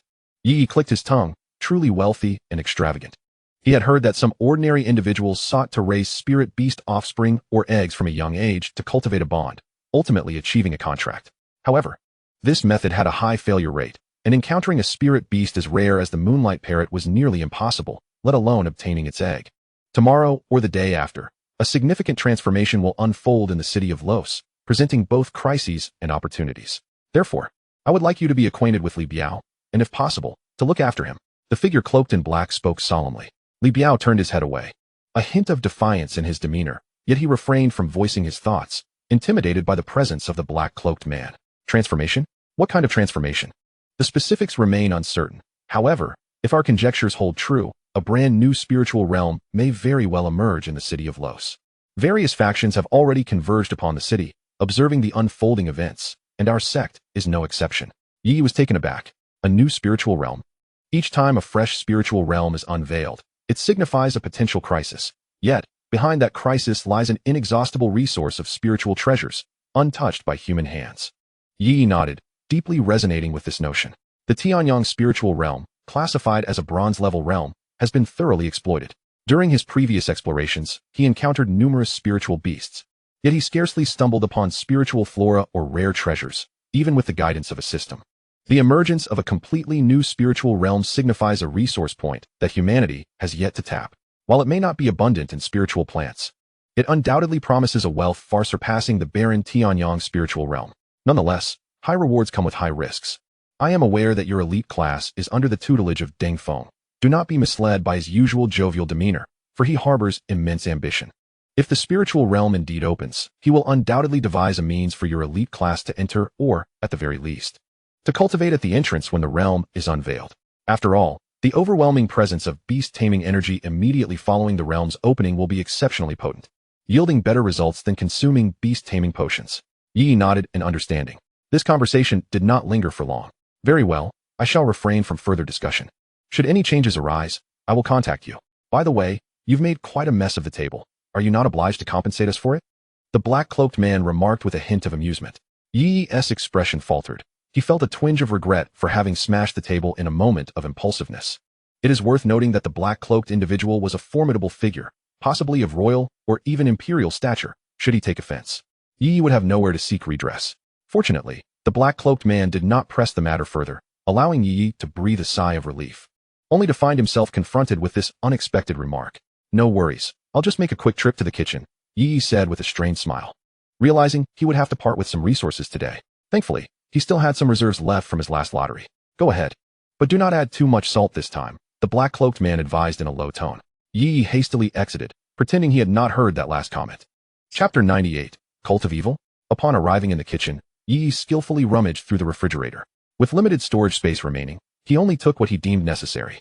Standing at the stove, he found himself at a loss. The black-cloaked man had set a clear expectation, and Yi Yi was clearly too timid to overstep. Ultimately, he dutifully prepared a fragrant pot of Yanchun noodles. Do not inquire as to why he chose noodles. It was simply the easiest and quickest option. Pouring half a bottle of potion into the noodles, Yi Yi stirred them together and made his way back to the private room. Here, eat up. Li Biao widened his eyes, incredulously staring at Yi Yi. You spilled our 8 cool and 8 hot soups, and then attempted to deceive us with this paltry pot of noodles? Yi Yi felt a vain throb on his forehead. If it weren't for the batch of fortifying noodles he had previously provided to the Harmonious Spirit sect, which Li Biao had yet to earn the right to receive, he would never have uttered such words, unaware of the potency of the physical enhancement elixir. If his father were present, he would likely have licked the pot clean. Enough nonsense, eat quickly, the figure in the black robe admonished, noticing Li Biao's disdain. When Li Biao turned around, He found the black-robed man already ladling noodles into a small bowl. Confused, Li Biao regarded the black-robed figure. He remembered that the black-robed man had high standards for food. Yet now he seemed intrigued by this unappetizing pot of noodles. With skepticism, Li Biao filled half a bowl and disdainfully picked up a strand to taste. Instantly, his expression transformed. What the? This is surprisingly delicious? In the next moment, the physical enhancement elixir began to take effect, causing Li Biao's face to flush with astonishment as he gazed at Yi Yi. You despicable fiend. I merely scolded you a few times. How dare you poison me? The black-robed man delivered a sharp rap to the back of Li Biao's head. Enough chatter. Just eat. This is not poison. Li Biao shrank his neck and obediently bowed his head to eat. Yi Yi could not help but marvel at the commendable temperament of this sect leader. A minute later, Li Biao looked at Yi Yi with gleaming eyes. Yi protector, from now on, you shall be my sworn brother. Are there any more noodles? I'll buy them at any price. Due to his unawakened beastmaster talent, Li Biao trained tirelessly every day to strengthen his physique. His father, known as the Diamond, was one of the 4 guardians of the harmonious spirit sect. Witnessing his son's transformation brought mixed feelings to his heart. All he could do was gather various potions to enhance his son's constitution. Through relentless perseverance, Li Biao had transformed into a towering figure over 2 meters tall, adorned with a full beard at merely 17. Today, after consuming Yi Ye's enriched noodles, he was astonished to discover that his physical prowess was escalating at a terrifying pace, especially since the black-robed man had given him the broth, which was the essence of the dish.